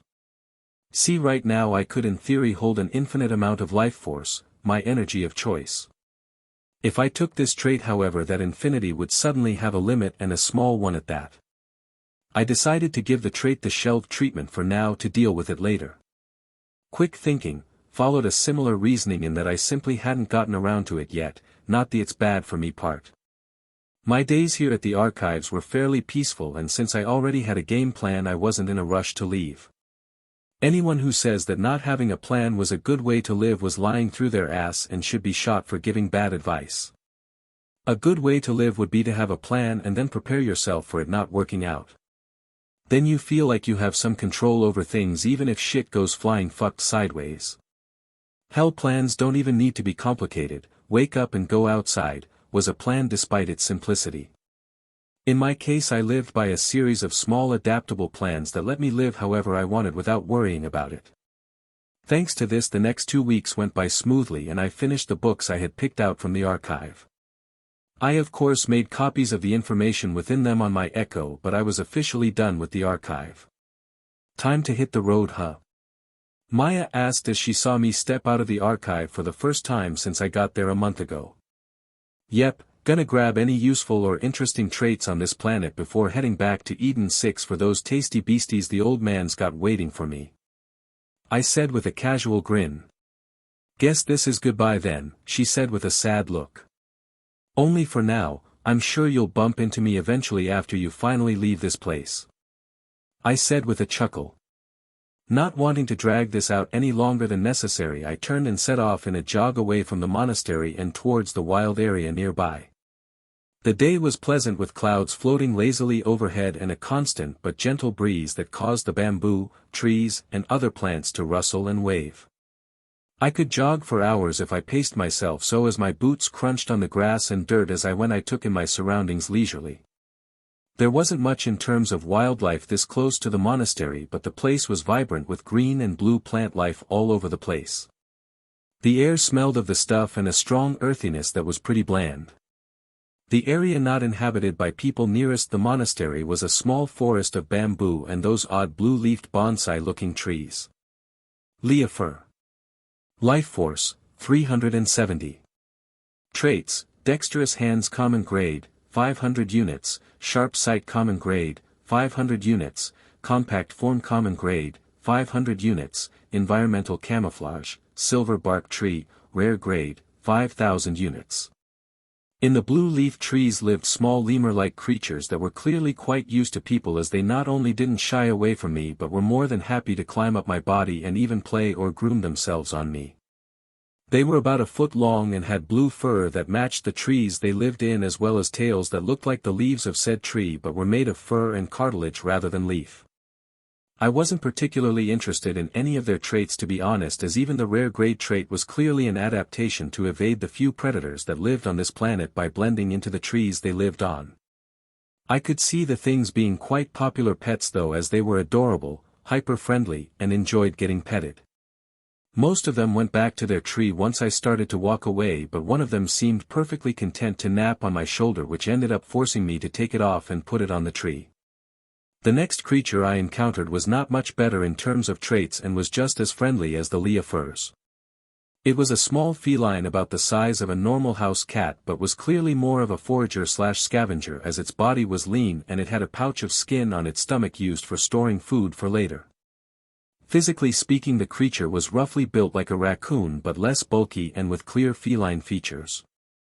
Its fur also had a green color to it that let it blend into the grass and bamboo with ease. I hadn't seen the predator of this area, but judging from these details in both the species I had encountered so far, I was willing to bet it was either an avian of some sort or relied heavily on its vision. Anyways, this feline creature called a grammet had no hesitation at all, walking up to me and shaking its paws at me as if to beg for scraps, much the same way a raccoon would ask for something. Once it became clear I didn't have any food to give it though, the creature lost interest and wandered off. Morak. Life force, 1,299. Traits, ambush muscles common grade, 500 units, sharp vision, common grade, 500 units, active camouflage, epic grade, 20,000 units, powerful jaws common grade, 500 units. This fucker got me good after I had let down my guard because of those two friendly species. See, I was walking through the woods right, and all of a sudden one of these bitches springs out of bloody thin air and latches onto my upper arm and bit down hard with its shark-like teeth before thrashing. My shield stopped any damage, but I was not in a good mood and blew its fucking head off with a satisfying red mist explosion. It had a trait I very much wanted, however, so I immediately planned a little population control to get some copies to stack. Active camouflage was more or less the shit that chameleons could do, but in this case turned up to 10 as it blended almost to the point of perfect invisibility. I obviously grabbed the trait and life force without a second thought. Chapter 29, Price Match. Nice as I believed the trait would be, the price stung a little if I'm being honest. 20k for a trait was not cheap and likely never would be. That didn't even take into consideration that traits might get more expensive in the future as I got stronger. Right now my body was sorta like a blank slate with plenty of room for improvement and upgrade. But eventually it would get covered in traits, and the price it would cost me to add new traits would as a result increase. Higher graded traits cost more because they impacted more and took up more room in my body. It should be remembered that the price I pay to get traits is determined by how much life force my body needed to add them, and the spent life force is used to sort of preload this process into the trait rather than truly disappearing. Knowing this, I had been making sure not to take too many stacks of any particular trait lest I made the prices start growing out of control. Some traits were worth grabbing as many stacks as possible in, like energy projection, but even then it wasn't exactly a common trait, and so I only had the 2 copies integrated.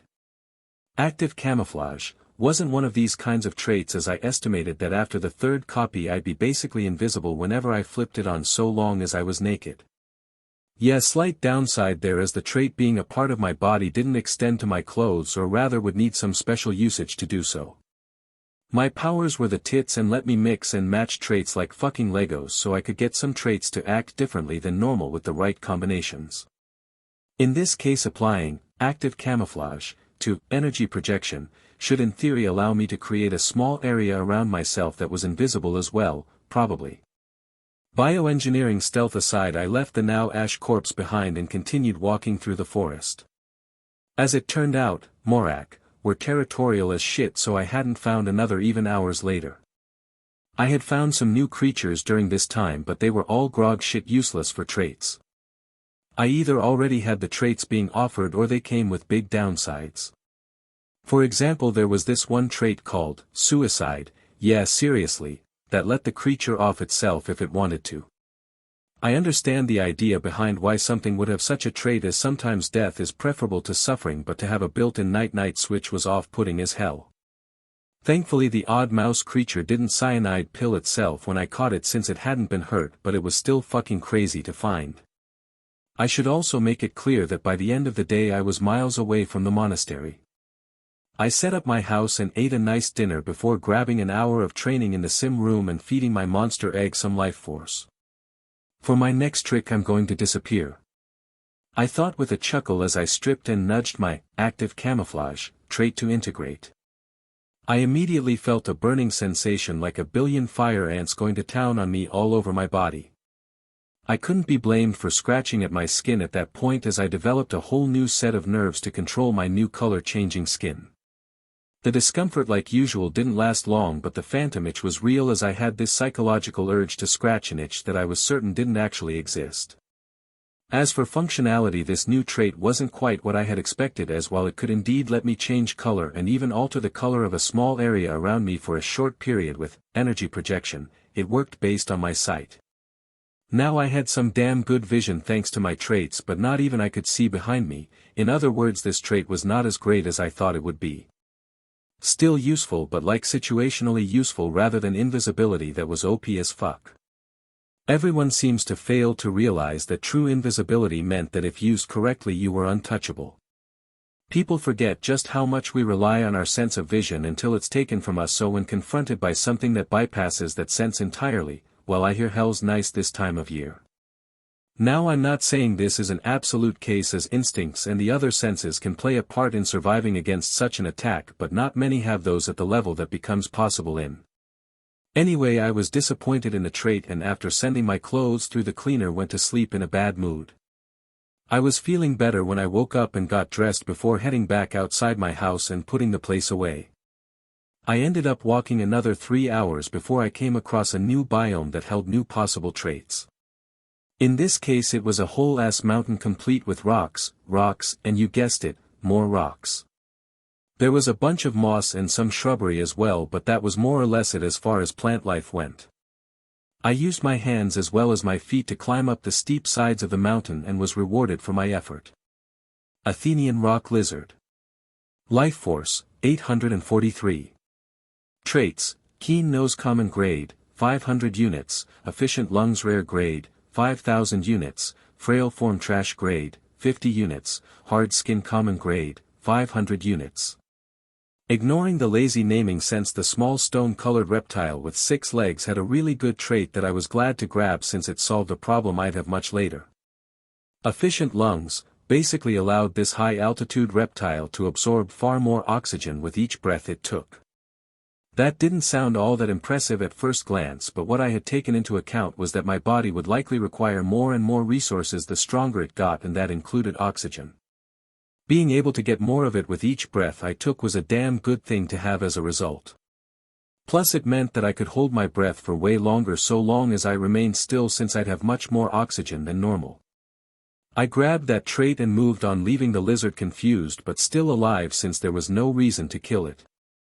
As I got higher and higher up the mountain it got colder and colder, but to my surprise I discovered a cave with snow packed into the entrance over time into a thin layer of ice. I accidentally discovered it when I reached for a jutting piece of rock and it slipped out and smashed the snow-covered sheet of ice.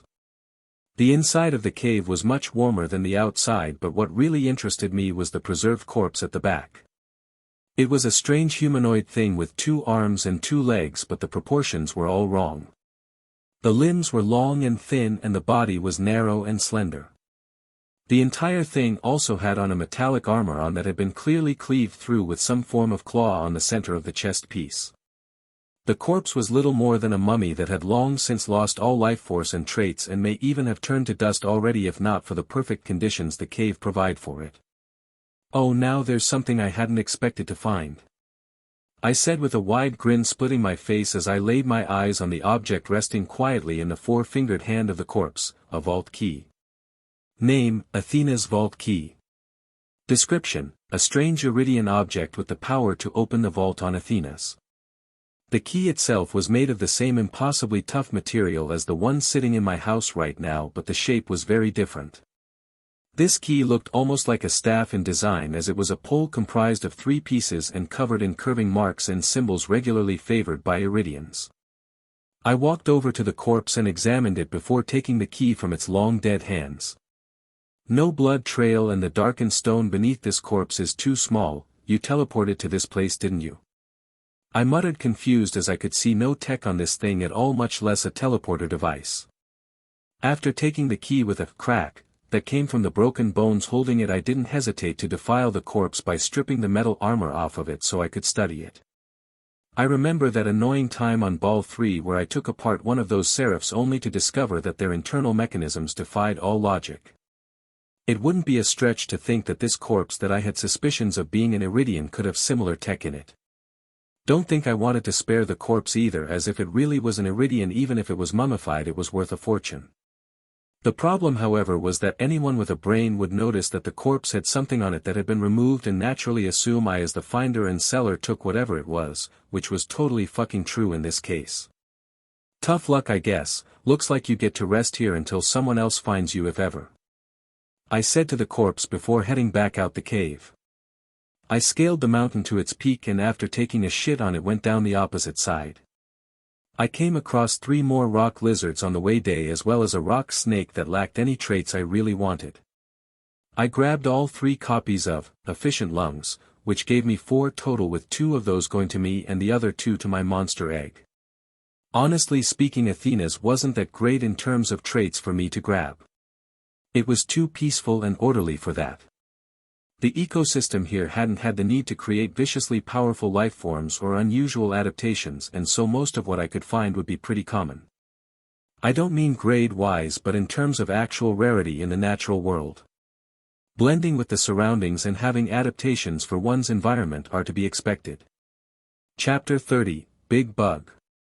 If anything though, I was looking forward to opening that vault now that I had roughly gauged Athena's trait pool.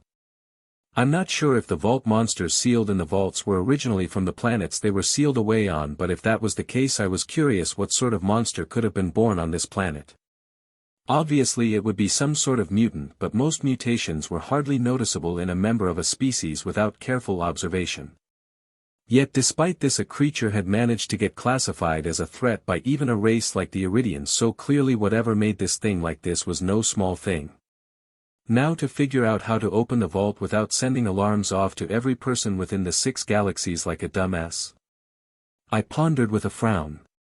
Finding the vault was easy since it was public knowledge where it was located. No, the issue was that it was under heavy automated security protocols to keep people from actually messing with it. Those same security measures had long been hacked by the various interested parties that wished to study the vault. This meant if I just walked into that place brazenly, I'd tip off a whole hell of a lot of people that I not only went to the vault but was also responsible for opening it. Now I don't mind a bit of adversity, but not even I'm confident in surviving the onslaught of every jackass with a gun in the 6 galaxies gunning for my fine self without stop. Just the rumors of a vault to be opened on Pandora is enough for people to throw away their lives by the droves.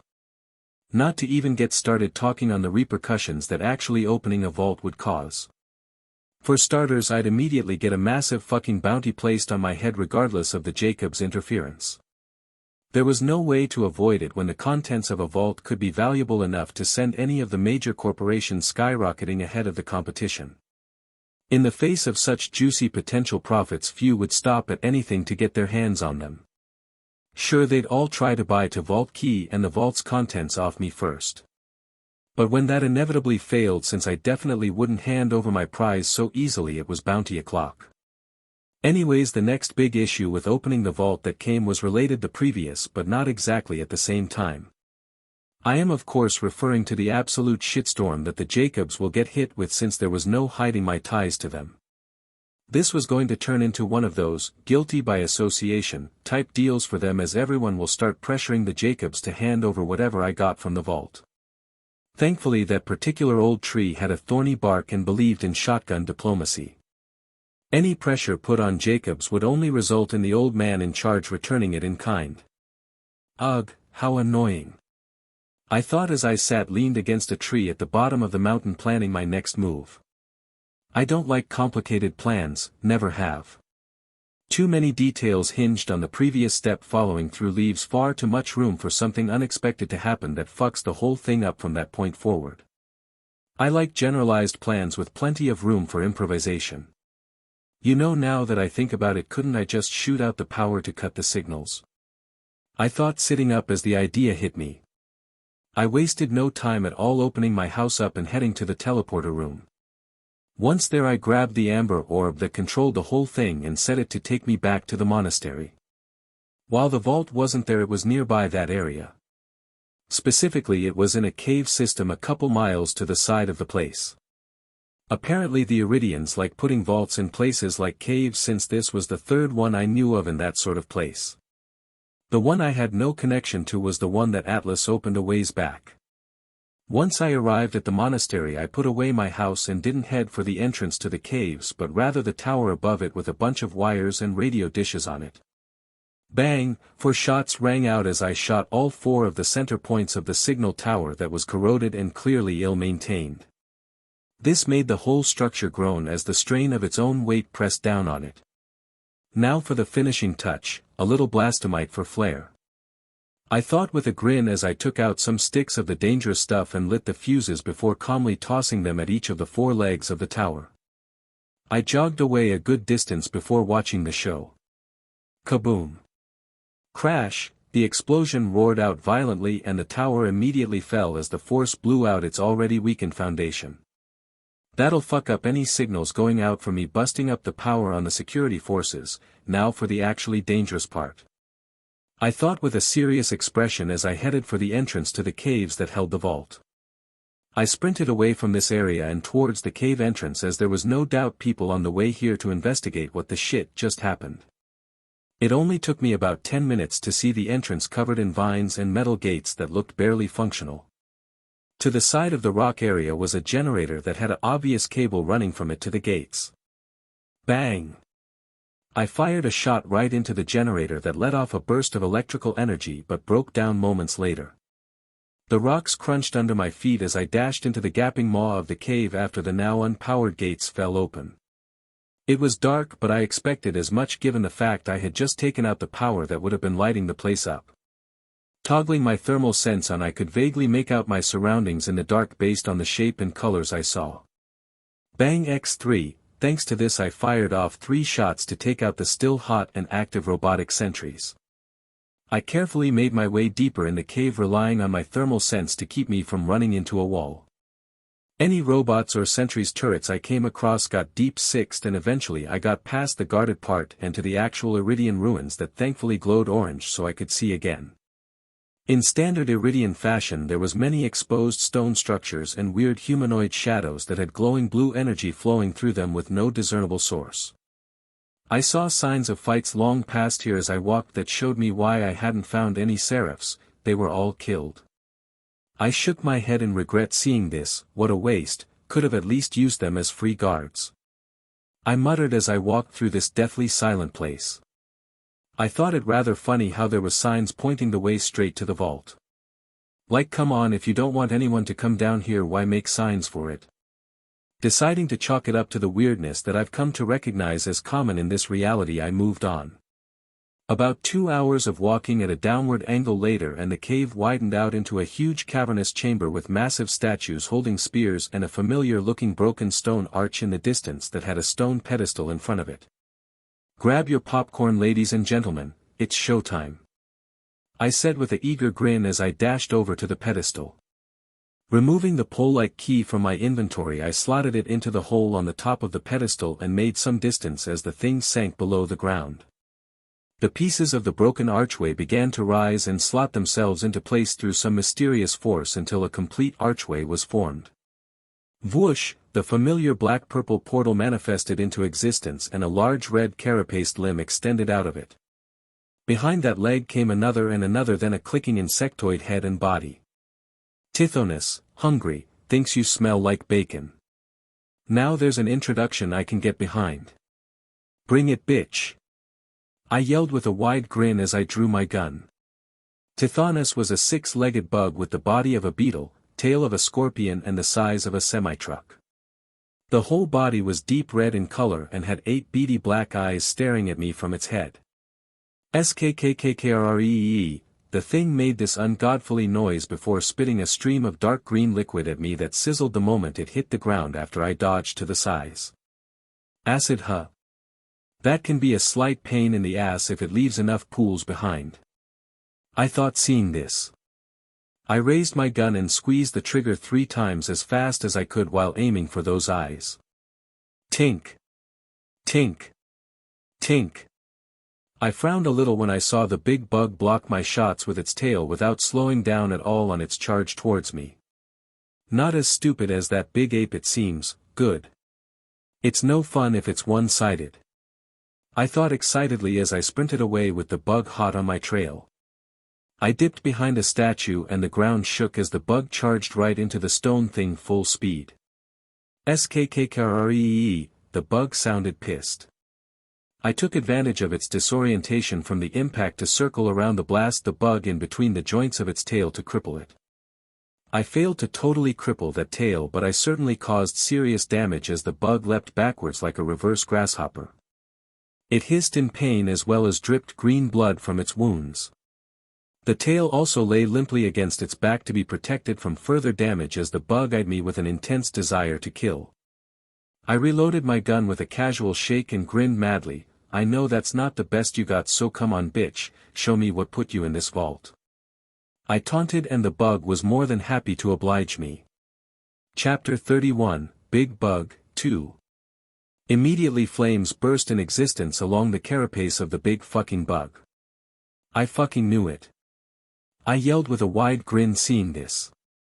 For context, I had thought it odd that the bug had such a bright red coloration and yet not a hint of fire, and if anything seemed more like a physical fighter than anything else, what with the charging and scorpion stinger and all.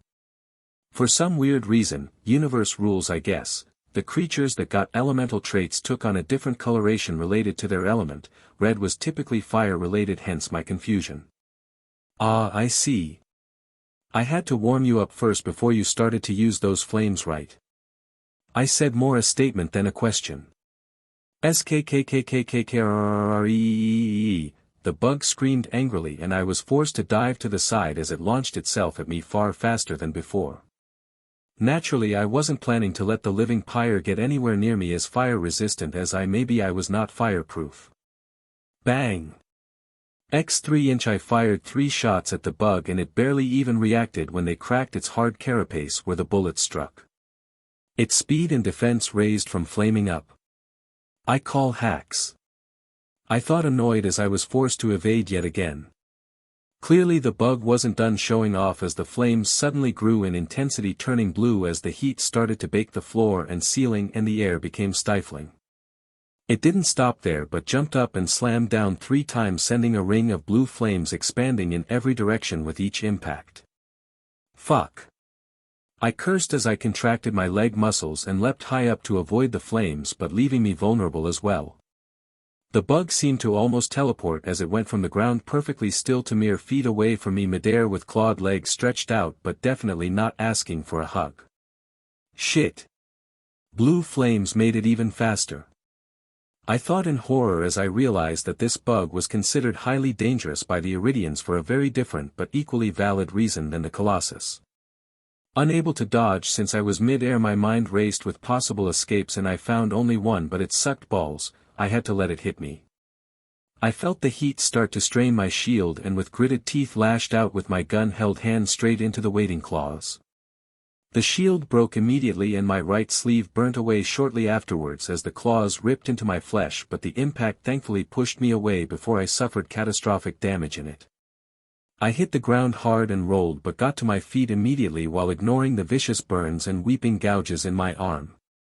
All my senses heightened as adrenaline flooded through me and a massive predatory smile crossed my face, not unlike the snarl of a tiger or jaguar. This was my element. The dance at the tip of a blade that made me feel more alive than ever, the chilling wisps of death's breath on the back of my neck was intoxicating. I entirely failed to notice my tattoos glowing in response to my emotional state, nor that my eyes were practically blazing green as I locked my entire focus on the bug. There was no missed beat as the instant the bug landed its legs tore apart the ground as it turned its forwards momentum into sideways momentum. It was slower now that my senses were firing at full fucking capacity but still moved like a slightly blurred image.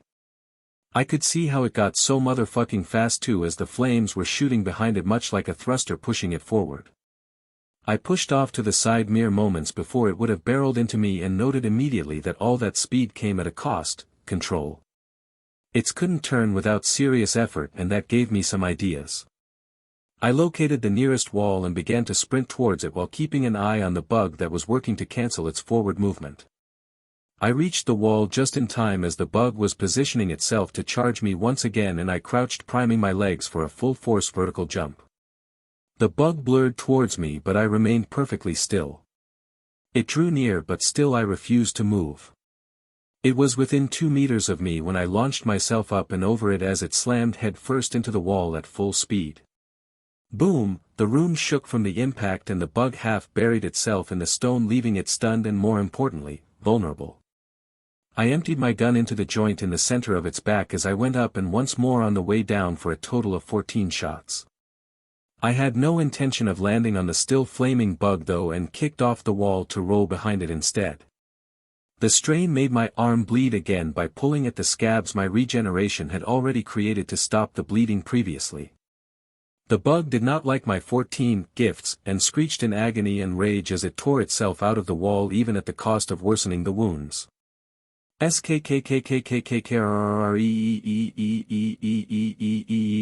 With a loud screech it became clear that I had entered the final stage mode of this boss battle as the flame grew brighter and brighter into it clearly passed a threshold and wisps of white began to appear in it. Oh shit, that's a suicidal level of heat. I thought with horror as I watched the carapace of the creature start to change color, which indicated that it had started to get cooked by its own power, if only slowly. Like most insects, it became clear that now that I presented a viable threat to its life and not just food that fought back, it was going all out to survive. You might ask how that was when it was harming itself, but the answer was pretty simple: between death and injury, which is the better choice? While this heat was enough to hurt it, if it killed me and thus survived, why would that matter? I barely managed to dodge as my instincts screamed at me, and the bug's after image at its previous location vanished as a line of flame scorched the ground it passed over that shot right past where I was just standing. Let me tell you, that put my balls in my throat in instinctual terror, as every instinct I had was screaming a single word at me: death. Looks like I have to use that finally. I thought reluctantly as I activated that aspect of my powers I had been avoiding since I got them: burn.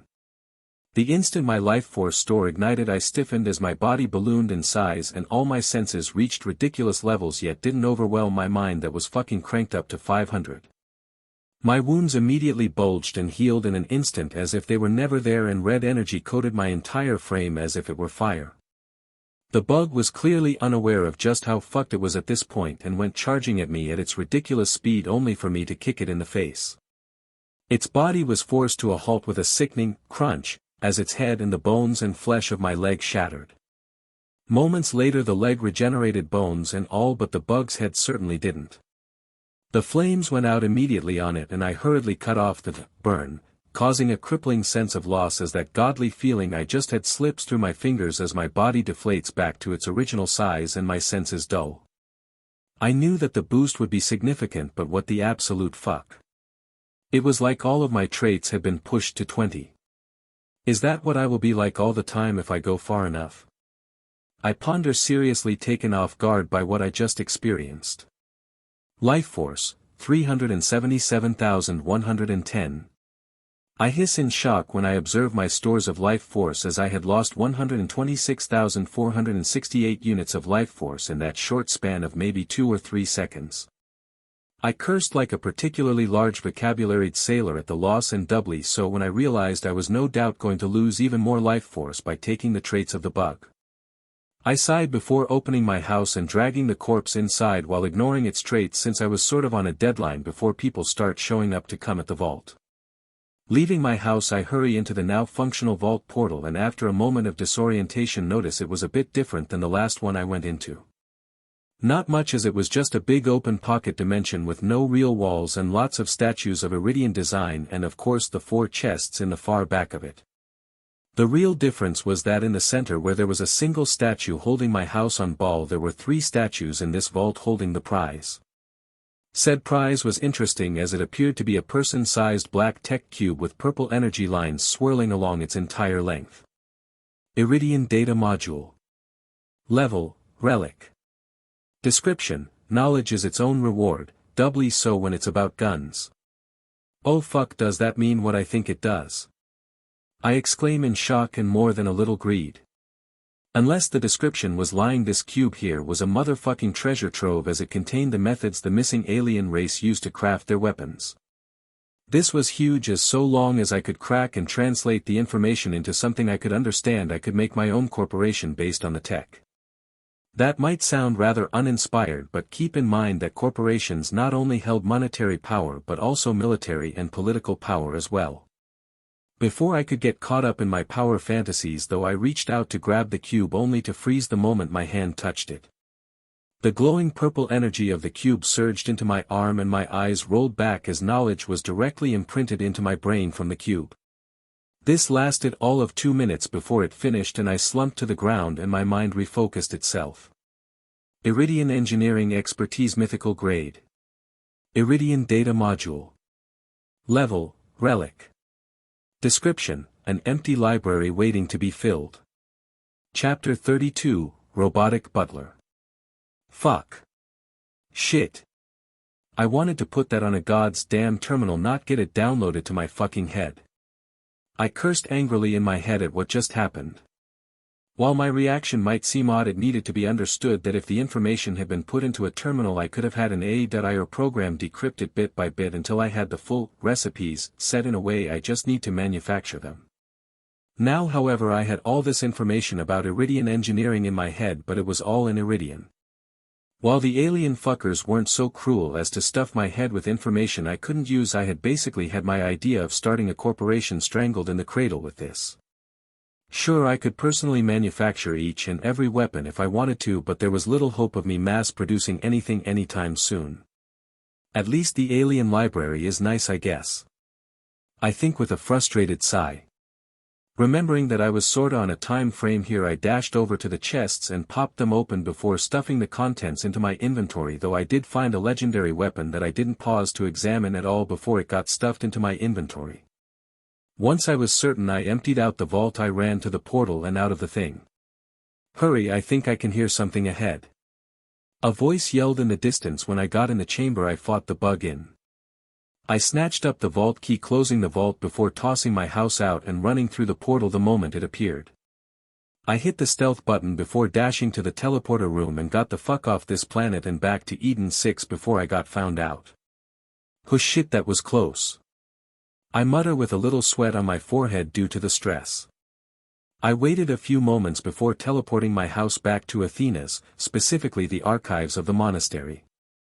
I dipped my head out the portal of my house and upon spotting no one around put away my house and waited for what I knew was going to inevitably happen. A good 30 minutes of waiting later and my favorite blonette walked into the archives cautiously. She looked around with narrow eyes before spotting me leaning against a wall with a smirk. "You look like shit," she commented immediately. I took an enthusiastic walk through the woods. I said casually. "And into a volcano?" she teased. "A very enthusiastic walk," I said with a grin. "So you really went and opened the vault and didn't invite me?" she asked with mock offense. I chuckled. "Trust me, you really wouldn't have liked to come to this vault, the damn bug almost fucking killed my ass," I complained. "Bug?" she asked curiously. "Yeah, the vault monster was this giant red beetle thing with a scorpion tail that moved fast as hell and hit like a truck, oh, and it was on fire," I explained honestly. "Sounds dangerous," she said, and I chuckled. "Yeah, that was kinda the whole reason it was in there to begin with. There's this theory that vault monsters are just Iridian weapons, but I know for certain that is at least for the most part wrong. They are for the most part just creatures that upset the natural order in an extremely dangerous way, anomalies really," I said with a sigh. "Was it worth it at least?" she asked curiously and with a bit of greed. "Well, I got a whole library's worth of knowledge on Iridian engineering and the library itself, so kinda," I said, making a face. "That sounds awesome, so why the face?" she asked confused. "Stupid alien set the information to be downloaded straight into the mind of whoever got it. And I had this whole plan of making my own corporation and everything," I complained. "To summarize, you can make Iridian stuff and can't share the info?" she asked with a growing smile, and I nodded annoyed.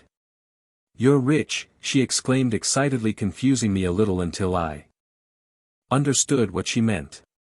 In my self-pity, I had sorta forgotten that all Iridian tech was worth more than gold, and the fact I could just crank the stuff out at all meant I was a walking treasure chest. "Huh. I guess I am rich, aren't I?" I muttered, a little disoriented by the understanding. Once excitement died down over my newfound hypothetic fortune, Maya proceeded to explain how things went while I opened the vault from the outside. Apparently at first it was just someone getting sent out to investigate the signal and power generators, but once it was clear that someone was going to the vault, it was all hands on deck. Ships started to get scrambled to Athena's to try and take the now open vault for each different party who had been monitoring it for opening. According to Maya, the only reason I hadn't gotten caught was because the different corporate troops that were sent to secure the vault all fought in a big skirmish which held them off long enough for me to finish my fight and loot the place, though it had been a close call. The funny part was that despite clearly understanding that the vault was open, the troops that made it into chamber where I fought, Atlas apparently, thought that I was stealthed and still in the chamber and thus combing it even now. Clearly they hadn't realized that I had teleported out, or even that I could teleport out of the chamber. Honestly, I almost felt a bit bad for them as they were destined to fail at finding anything and had come all this way for nothing. So you want to see the big bug before I turn it to ash? I asked with a grin after she was done explaining the situation to me. Yes, she said eagerly. I opened my house up again and we went in where she saw the corpse in the middle of my floor and shuddered. Ugh, it really is a big bug and it stinks too, she said holding her nose.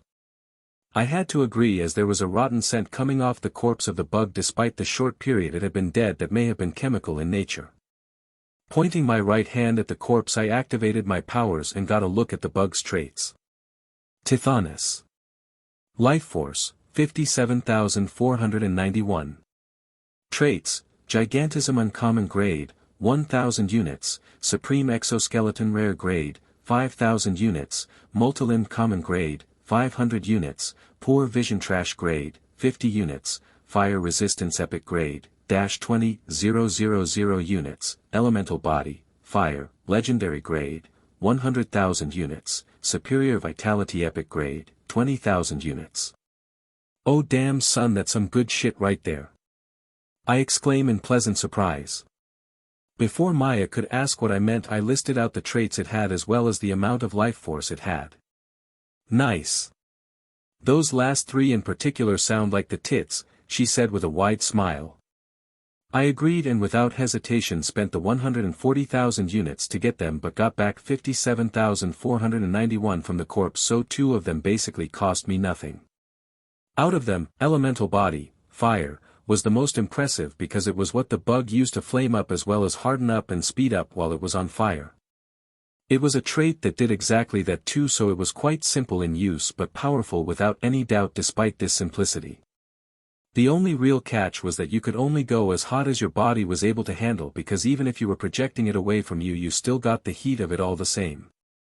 This explained the ungodfully powerful fucking resistance trait the bug had as well. It was there to keep the bug from killing itself by flaming up at any point. The fact that you needed an extra trait for safety reason told me that if I ever came across another elemental trait like this I shouldn't take it without the corresponding resistance trait. The corpse fell into a pile of grey ash once I took the life force and traits from it, which was a bit annoying but not a huge problem. What's that in the ash? Maya asked, surprised, and looking carefully I saw that there was indeed something within the pile. Walking over I brushed away the ash to reveal a round object that made me laugh. It was an Iridian power core. I guess we know what it ate before it was sealed in the vault. I joked and we both laughed. What even is that? She asked curiously and I explained, so the tech the Iridians use to power their stuff. Is it any good still? She asked doubtfully and I looked it over carefully. It's dormant but the casing is intact and from what I can tell the rest of the components are as well. If I were to make a recharging station I should be able to use it, I said honestly using my new knowledge. I thought Iridian tech had infinite energy though, she asked surprised. Infinite energy is a myth, Iridian tech is just really efficient, so until now we mistook the amount of energy to be infinite. Still, even with that being the case, a single core like this could power a large ship for centuries no problem. I said seriously. What are you going to use it for? She asked curiously. Robot butler. I say seriously. What? She asked dumbfounded by my answer. I'm going to make a kick-ass robotic butler with lasers and shit, it's going to be awesome. I said excitedly. Why though? She asked horrified. Why the fuck not? I have a whole fuck ton of Iridian engineering knowledge crammed in my head and a power core that is typically made for Iridian seraphs. It's like fate itself wants me to make a badass robotic butler. I preach excitedly. Chapter 33, Broken Hopes. Counter-argument, gun, she says, and I pause to consider it. I mean, yeah, I guess I could turn it into a gun instead, but that's so lame when I could have a robot butler that can kill armies. I say with a frown. You can do that? She asked in shock. I rolled my eyes, weren't you listening? I can make anything mechanical that the Iridians could so long as I have the materials. Honestly speaking, they were kinda hacks with how wide their tech reached in applications. The only reason their robot guardians hadn't been unstoppable was that the race seemed more focused on making them last rather than making them as powerful as possible. I said honestly. Can't you do both? She asked curiously. If you had the time and resources to spend on one superbot, sure. These seraphs though were meant to be easy to mass produce and long-lasting. Besides, the Iridians were borderline pacifist from what I understand, and not the sort to make ridiculously powerful weapons without sealing them away for safety reasons afterwards. I said with a shrug. If you are using Iridian knowledge to make your robot, then what will make it different than theirs? She pointed out. Complexity. Seraphs are simple constructs. Well, most are anyways. Thanks to my new knowledge I can think of a few exceptions, but for the most part this holds true. Anyways, my robot will be almost complex enough to be considered false life. Wait. Fuck. I forgot about that. I went to explain my plan before realizing a huge issue and cursing loudly. What? She asked, confused. All this knowledge I have will let me make the body of such a robot, but not the mind. The knowledge doesn't include the programming for A.Is. I said, frustrated. Can't you just use a normal A.I? She asked, confused about my frustration. Can an idiot drive a ship? Yes. Would you trust them to do so correctly though? Not if you valued your life. The same applies here. Sure, a normal A.I could operate a robot like this, but it's like putting an idiot behind the wheel of a ship, a very bad idea. I sigh after my explanation. Looks like you get your gun idea after all. I mutter, a little annoyed. Well, look on the bright side, awesome gun, she said, trying to cheer me up. She failed.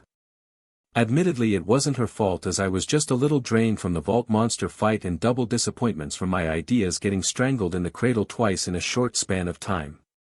I know I should just be happy with the big benefits that I had gotten, but what can I say except that I was a perfectionist? Once my disappointment went away and I could really think about my gains, I couldn't help but grin. Whether it was in terms of traits or loot, I really had gotten lucky as shit. Just the engineering knowledge alone made me potentially the most valuable person in the 6 galaxies due to the sheer potential there. Obviously I'd need a whole hell of a lot of imagination or directions to utilize this knowledge fully, but the potential for a mass revolution of various fields through this knowledge was there. There was, however, one thing that sort of put a damper on this: responsibility. Look, my morals might be all but non-existent, but even I could understand that what I release into the universe I am responsible for. This means if someone uses my tech for some really fucked up shit, then it's kinda on me for enabling them in that way. Like, I'm not saying that if someone took my tech and twisted its purpose I am directly responsible for it, since obviously I hadn't made them do that. But to a degree I had to understand that once a piece of tech was released it may end up used like that. This led me to deeply thinking about what, if anything, I should release into the world.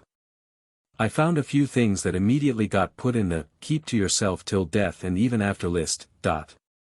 Weaponry, armor, energy, to name a few, were things that under no circumstances could I let the information on out into the world. Energy in particular was a big one, because after gaining this knowledge on the Iridians' usage of it I understood the truly devastating potential it had.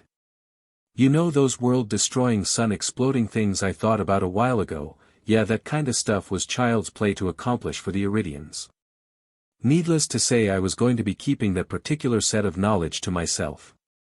What I found astonishing as I dug through my new knowledge pool to familiarize myself with it fully was that some parts of this knowledge used the powers of sirens as a component. For example, there was a few parts that needed the touch of phase shift to finish up correctly. I didn't stay for long after talking with Maya, as the corporate troops were starting to spread out in search of the person who opened the vault. I wasn't worried about them bothering Maya or the monks much, as they wouldn't find anything even remotely Iridian that wasn't in the Siren vault at the far end of the monastery that no one could open. I said my goodbye to Maya and teleported my house for the last time until it was time to head to Pandora. I didn't leave my house after getting to Eden 6 though, as I wanted to integrate those traits that had been sitting inside me idly: amphibious lungs, water resistance, quick thinking, efficient lungs rare grade, X4, fire resistance epic grade, elemental body, fire, legendary grade, superior vitality epic grade, were all waiting for my input. The first 2 and 2 stacks of efficient lungs, I stopped procrastinating with and stuffed into the egg along with 3,000 units of life force. Greedy thing was costing me an arm and leg to sculpt as I wished, but I still felt it would be worth it in the end, as I doubt many people can claim to own a dragon. Anyways, with that done, I made my way to my bathroom and stripped before sitting on the floor near the drain. Prepared for what came next, I nudged superior vitality, quick thinking, fire resistance, and the last 2 stacks of efficient lungs. Immediately my body began to seize as my neurons rearranged themselves for faster thought. My body swelled larger as my vitality increased by 3/4, not my life force, mind you. While life force was tied to vitality, it wasn't the same thing, but rather a more potent vitality meant the life force you did have went further in how it affected you. Anyways, efficient lungs, went to work transforming my lungs into oxygen-gathering machines that near perfectly ripped all the elements out of each breath I took. The greatest change, however, came from fire resistance, as my skin began to slough off only to be replaced by darker bronze skin with a noticeable red tinge to it.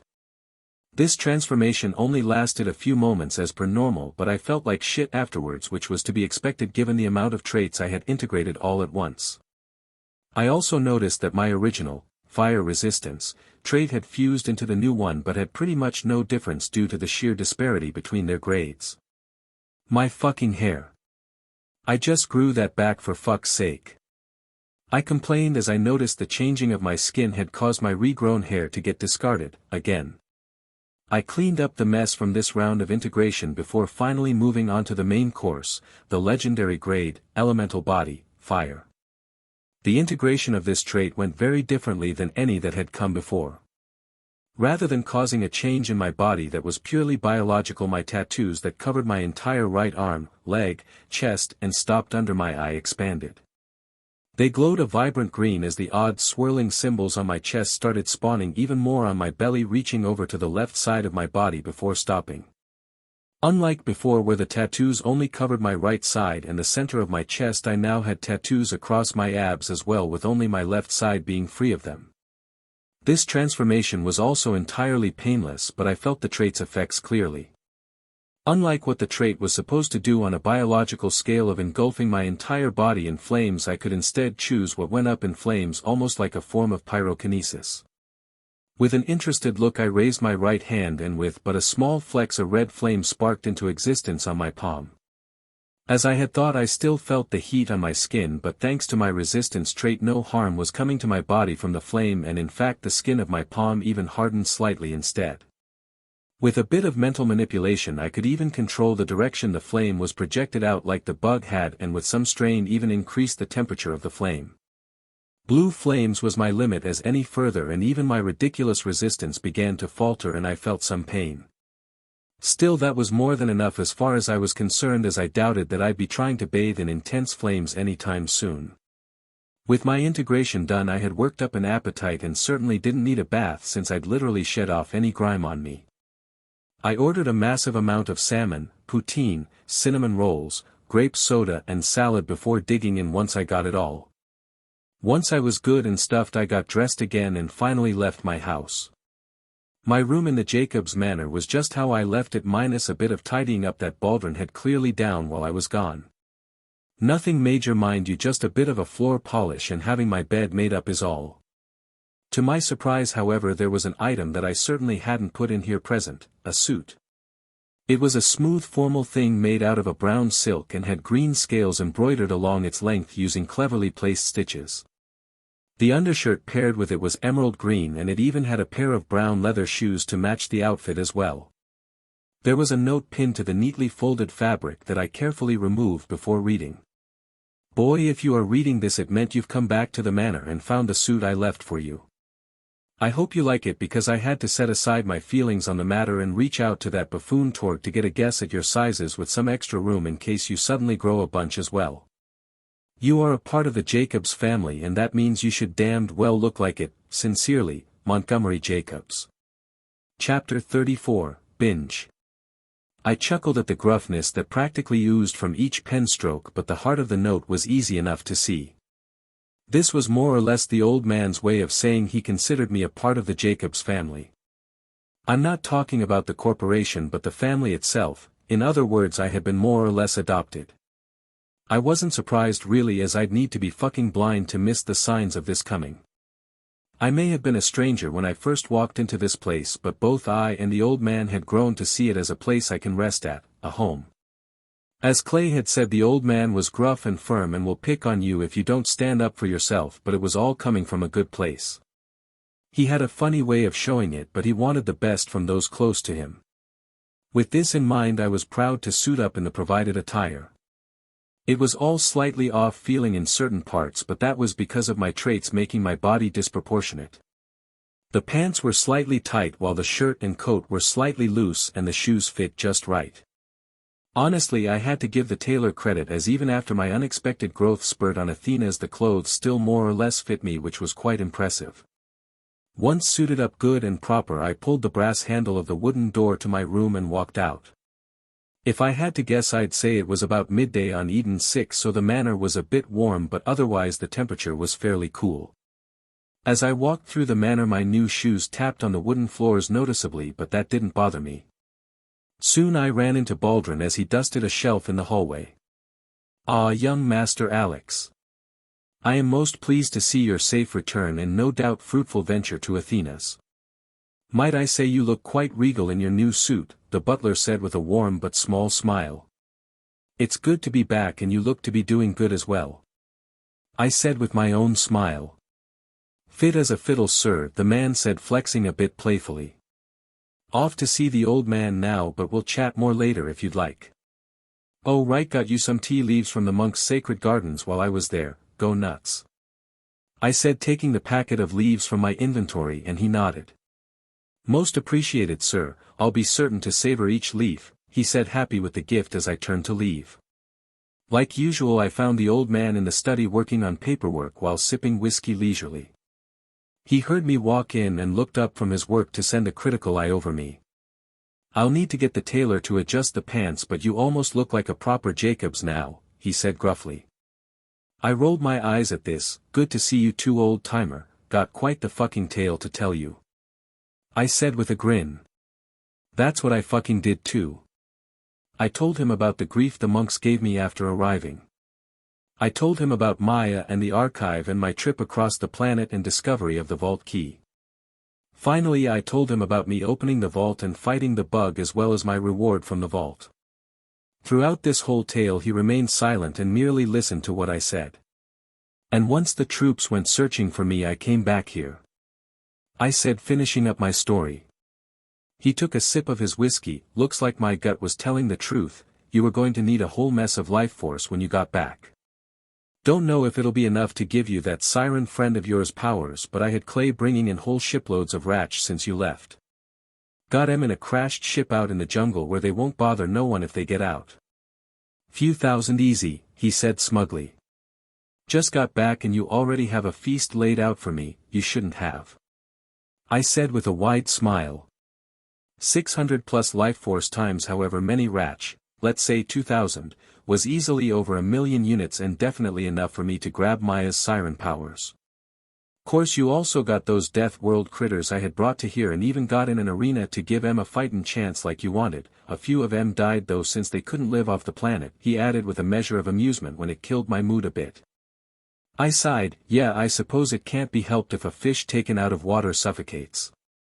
Still the bodies should have some traits that I want if nothing else," I say, slightly disappointed by the lack of challenge. While I was disappointed about the few creatures that died, I had considered this may happen as these creatures were adapted to their particular world and thus might straight up kick it if put in a different one. It's a bit like if you put a freshwater fish in salt water or the reverse and put a saltwater fish in fresh water. Either way, despite it being water, they will more often than not die since they weren't made for the deciding factor of the salt content or lack thereof. Still, the same traits that allowed the beasts to survive on Hydron were also the same ones I wanted to turn myself into a human cockroach. The planet was a hellscape of radiation and lightning, so naturally the creatures there should have traits related to resisting these things or even turning them into something helpful. In addition to that, the heavily metallic planet likely caused the beasts there to develop sturdy defensive traits that are just waiting for me to integrate. Perhaps even some form of rapid regeneration as well if I'm lucky. Bolter. Kraken. Blummet. Sithmar. Kyken. Radmare. Blightwing. Shadower. These 8 names represented the species that were brought from the Death World to Eden, 6 of which the Blummet, Radmare, and Blightwing died due to the missing atmospheric aspects they needed to survive. Obviously there were many more species that lived on the planet, but these were the larger and more easily found ones, and thus what I had to work with.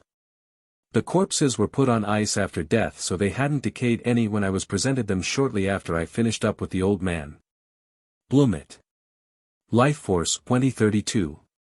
Traits: Radiation Resistance Rare Grade, 5,000 units, Inorganic Consumption Rare Grade, 5,000 units, Poor Sight Trash Grade, 50 units, Poor Hearing Trash Grade, 50 units, Supreme Teeth Epic Grade, 20,000 units, Dense Claws, Variant, Metallic, Rare Grade, 5,000 units. Radmare. Lifeforce 1630. Traits: Radiation Resistance Epic Grade, 20,000 units, Energetic Sustenance, Radiation, Epic Grade, 20,000 units, Powerful Muscles Rare Grade, -5000 units, Rooted Base Common Grade, 500 units, Supreme Armored Hide Epic Grade, 20,000 units. Blightwing. Lifeforce 3726. Traits: Shock Resistance Epic Grade, 20,000 units, Radiation Resistance Rare Grade, 5,000 units, Aerial Expertise Rare Grade, 5,000 units, Sharp Vision Rare Grade, 5,000 units, Energetic Sustenance, Shock, Epic Grade, 20,000 units, Alpha Muscles Uncommon Grade, 1,000 units. This was what I came face to face with from each of these species, and I had to admit I was looking forward to fighting the species that remained alive still. I grimaced at the price but grabbed Shock Resistance Epic Grade, Sharp Vision Rare Grade, Energetic Sustenance, Shock, Epic Grade, Radiation Resistance Epic Grade, Energetic Sustenance, Radiation, Epic Grade, Supreme Armored Hide Epic Grade, Inorganic Consumption Rare Grade, Supreme Teeth Epic Grade, and Dense Claws, Variant, Metallic, Rare Grade, for a price of 130,000 units. The pittance of life force I got back from the bodies in exchange was barely a drop in the bucket compared to what I spent. Still, I couldn't really complain, as these traits would increase my survivability by a massive amount. With the addition of the shock and radiation resistance traits, I now have a resistance trait for 4 different elemental afflictions. 3 of which are at epic grade and thus almost as good as being immune. I say with a wide grin after collecting my traits. I almost pity the poor son of a bitch that tries to kill you at this point. Skin like armor, bones that are nigh unbreakable, regeneration and even near immunity to 2 of the most common elemental damage types and resistance to a 3rd, the old man says with a slight shudder as he clearly imagines trying to kill someone like me. Don't forget all my offensive traits too. Fuck killing me, they'd be lucky to survive meeting me. I said with a mad cackle. Aye, that they would be. Reminds me, but how's the egg going? He asked, moving on. So far so good, as it stands I just need for the thing to hatch and I'll have the closest thing to a dragon I can get. I said with a grin. Hope you know what you are doing making a monster like that, boy. If it goes feral even you'd likely have trouble putting it down, he said sternly. I chuckled. Everything should work out just fine. I said calmly. After that I had to wait for Clay to get back with the next shipment of Ratch, which was thankfully only a couple hours later, and I had him take me to the storage place that had the massive amount of the fucking invasive bastards. Everything burns. I yelled while cackling like a madman as I used my elemental body and fire breath to torch every single fucking bug rat thing I came across and looted that sweet life force. I ended up getting a staggering 1,614,792 units of life force as a result. Let me tell you, I felt higher than a motherfucker afterwards. Chapter 35, Binge, 2. It was hard to describe the high that came from absorbing so much life force. It was like one long moment of warm bliss that I never wanted to end. I should probably mention I also looked downright demonic at the moment. Vast amounts of red energy flying through the air towards my body while my surroundings were on fire, all while my tattoos glowed brightly and I cackled like a madman. Yeah, I'd say I looked like the fucking devil having chosen to make an appearance. All good things had to come to an end though.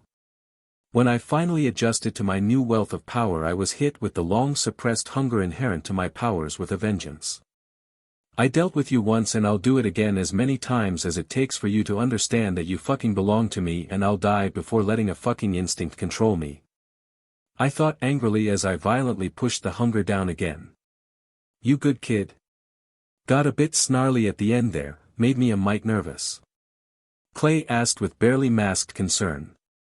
Yeah, I'm fine now. My power's hunger tried to make a reappearance, but I kicked its shit back into the hole it crawled out of. I said reassuringly. This gonna be a reoccurring problem? He asked seriously. Nah, just showed up from eating too much life force at once is all. So long as I keep my meals small, it'll stay in the fucking cage. I said firmly. We headed back to the manor after that and had dinner before I headed into my house to integrate my new traits in case they make a mess.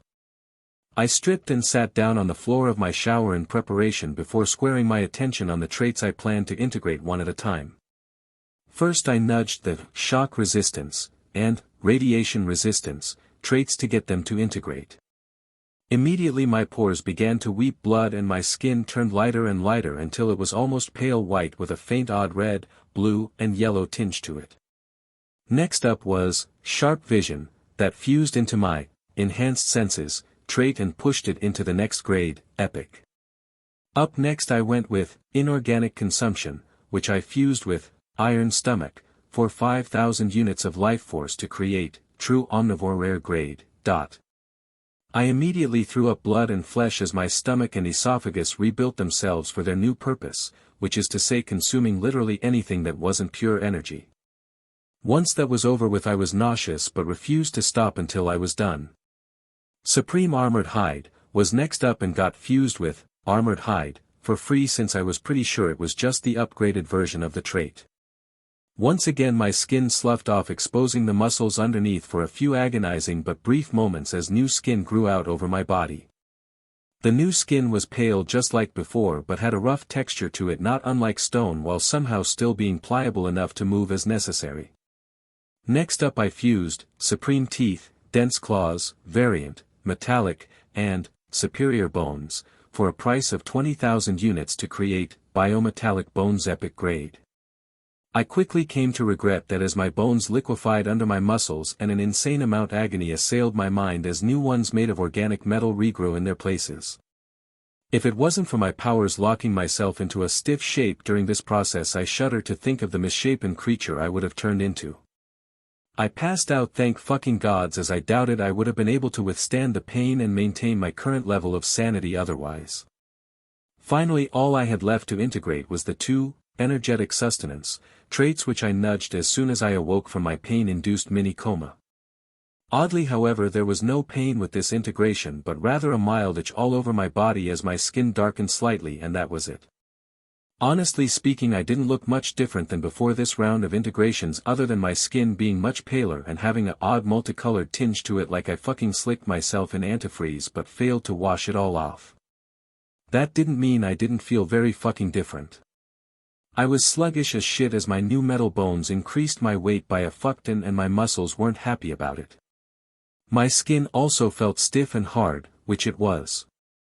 Even worse was that all my senses were heightened to a ridiculous degree after the trait related to it reached epic grade, and my mind was struggling hard to handle it. Fuck. Every god's damn time. I cursed mentally as I sat huddled on the floor of my shower trying to adjust to the disorienting amount of stimulus I was getting. It took me nearly an entire hour to adapt to the enhancement of my senses and then another to clean up the mess in my shower, thank gods for alien disintegration tech. I hated every second of it though, as my every movement was strained from my muscles suddenly having an extra 70 pounds to deal with spread out along my whole body. It wasn't enough to overwhelm my muscles, but I had been pushed back down to human levels and then a little more. My legs in particular were suffering the most, and I'm pretty fucking sure if it wasn't for the ambush muscles, I integrated a while back I wouldn't even be able to walk more than 5 minutes at a time.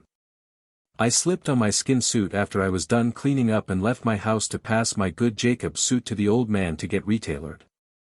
"Something wrong with you, boy?" he asked sternly. I chuckled. "I suppose you can say that. I integrated and fused those new traits I got and now I am having trouble moving since I weigh so fucking much. Not regretting it, mind you, just need to get some more muscle traits to balance things out is all. I say honestly. The hell kinda trait you get to fuck your weight up like that?" he asked astonished. "Biometallic bones, epic grade, my entire skeleton is now made of organic steel more or less. Adds an extra 70 or so pounds to me if my math's right," I said with a shrug. "You talkin' like one of the mechanical enhancements meant to make folk less squishy?" he asked, and I thought about it for a moment before nodding. "Kinda like that, but like way fucking better. These new bones of mine can heal like normal and even grow as I do. So basically normal bones but made of metal instead of, well, bone," I say with a grin. Not that I felt like I needed to grow much more, as I was already a solid 6 foot after getting that growth spurt on Athena's. Unfortunately, I knew damn well that I don't get any say in the matter, as my traits all but guarantee that I'll hit basketball player levels of tall by the time I'm done growing. That is to say 6'9" up to 7'5" depending on my luck. Unlike if I was a normal human, getting that big was actually to my benefit rather than detriment. See, thanks to my powers I will eventually reach superhuman standards in various regards, and that meant a certain size was needed to maximize the effects that entails. All that said, I still was slightly annoyed about the matter since I knew doorways were going to be a problem in the future. "You sure you want to go stuffing more traits into your body before you get used to these ones?" he asked seriously, and I nodded. "I need to get used to the changes as much as I can before I head to Pandora, and that means it's best if I get them as quick as I can," I say honestly. He didn't press the issue after that and took my word for it on trust. Since there was plenty of time left in the day, I headed out into the swamps nearby to hunt some jabbers for their strong body common grade trait to even out my body so I can fight the imported beasts from Hydron on my best footing. It took 4 copies at 500 units apiece to return me to normal, with the exception of my jump distance that was still slightly shorter than normal. My body filled out a bit more as a result, so now I was a thick slab of muscle. Thankfully my muscles weren't grotesquely massive, but at the very limit of what seemed normal to achieve for someone my size. I did a round of sim training and discovered something interesting: I was minorly bulletproof. Specifically, small caliber rounds like the 22 simply left a bruise on impact with my skin but failed to penetrate at all. Against normal calibers like 45s the damage was moderately mitigated even if the bullets still penetrated. Headshots were also very ineffective against me, as my skull being thick metal meant most bullets struggled not to ricochet off of it. I am talking simulation data wise anyways, as I obviously hasn't going to test this shit with an actual gun. Back in business, I thought with a grin after matching my previous score in the sim room against a small platoon of armed enemies. I relaxed for the next 3 days so that I could start the new week out fresh and ready.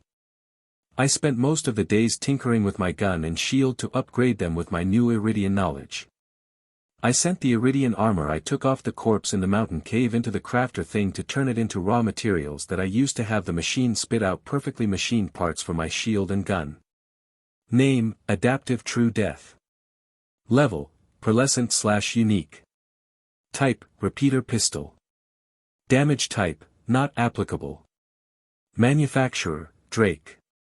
Customizations: Extended barrel, caliber conversion up, textured grip, Digistruct auto-loading mechanism, Iridian metal body, elemental affinity up, causality double shot. Affix: Some say death is the end. If the adaptive true rebirth is equipped, damage changes based on the element equipped to it. Name: Adaptive True Rebirth. Level: Pearlescent/Unique. Type: Shield. Damage type: Not applicable. Manufacturer: Drake. Customizations: Iridian rewiring, hexagonal shielding, Iridian metal body, elemental resistance up, passive healing field. Affix: For you it's a new beginning. If the adaptive death is equipped, shield shifts to whatever element is last used against it and the damage type for the adaptive death changes to counter it. Yeah, not gonna lie, I might have gone a tad overboard at remaking my gun and shield in my image. My gun was now a beast of a weapon that I managed to make fire 2 bullets every time I pulled the trigger, with the second bullet being this weird reality bent thing that didn't exist until I pulled the trigger and didn't get subtracted from my ammo store at all. Otherwise the gun just got a material upgrade and a bit of an elemental damage boost. My shield was a whole other matter, as I effectively entirely rebuilt it. I replaced its casing, added extra iridium wiring to boost energy efficiency and recharge rate, reorganized the shield pattern from the standard triangles, no idea why this is standard, to motherfucking hexagons, increased the elemental resistance after it swaps elements, and managed to add a passive healing effect to it when it was still up, which meant I was even harder to kill now. Yay science. Chapter 36, Pearlescent and Beatdown. After I was done upgrading my gun and shield, I went to show them off to the old man, and he practically lost it. "Well, slather me in butter and call me a biscuit, that's a pearlescent weapon," he exclaimed as I set the gun on his desk and a huge silver-blue aura of light came off it. "What's the difference between this and legendary? Besides the light show?" I asked curiously.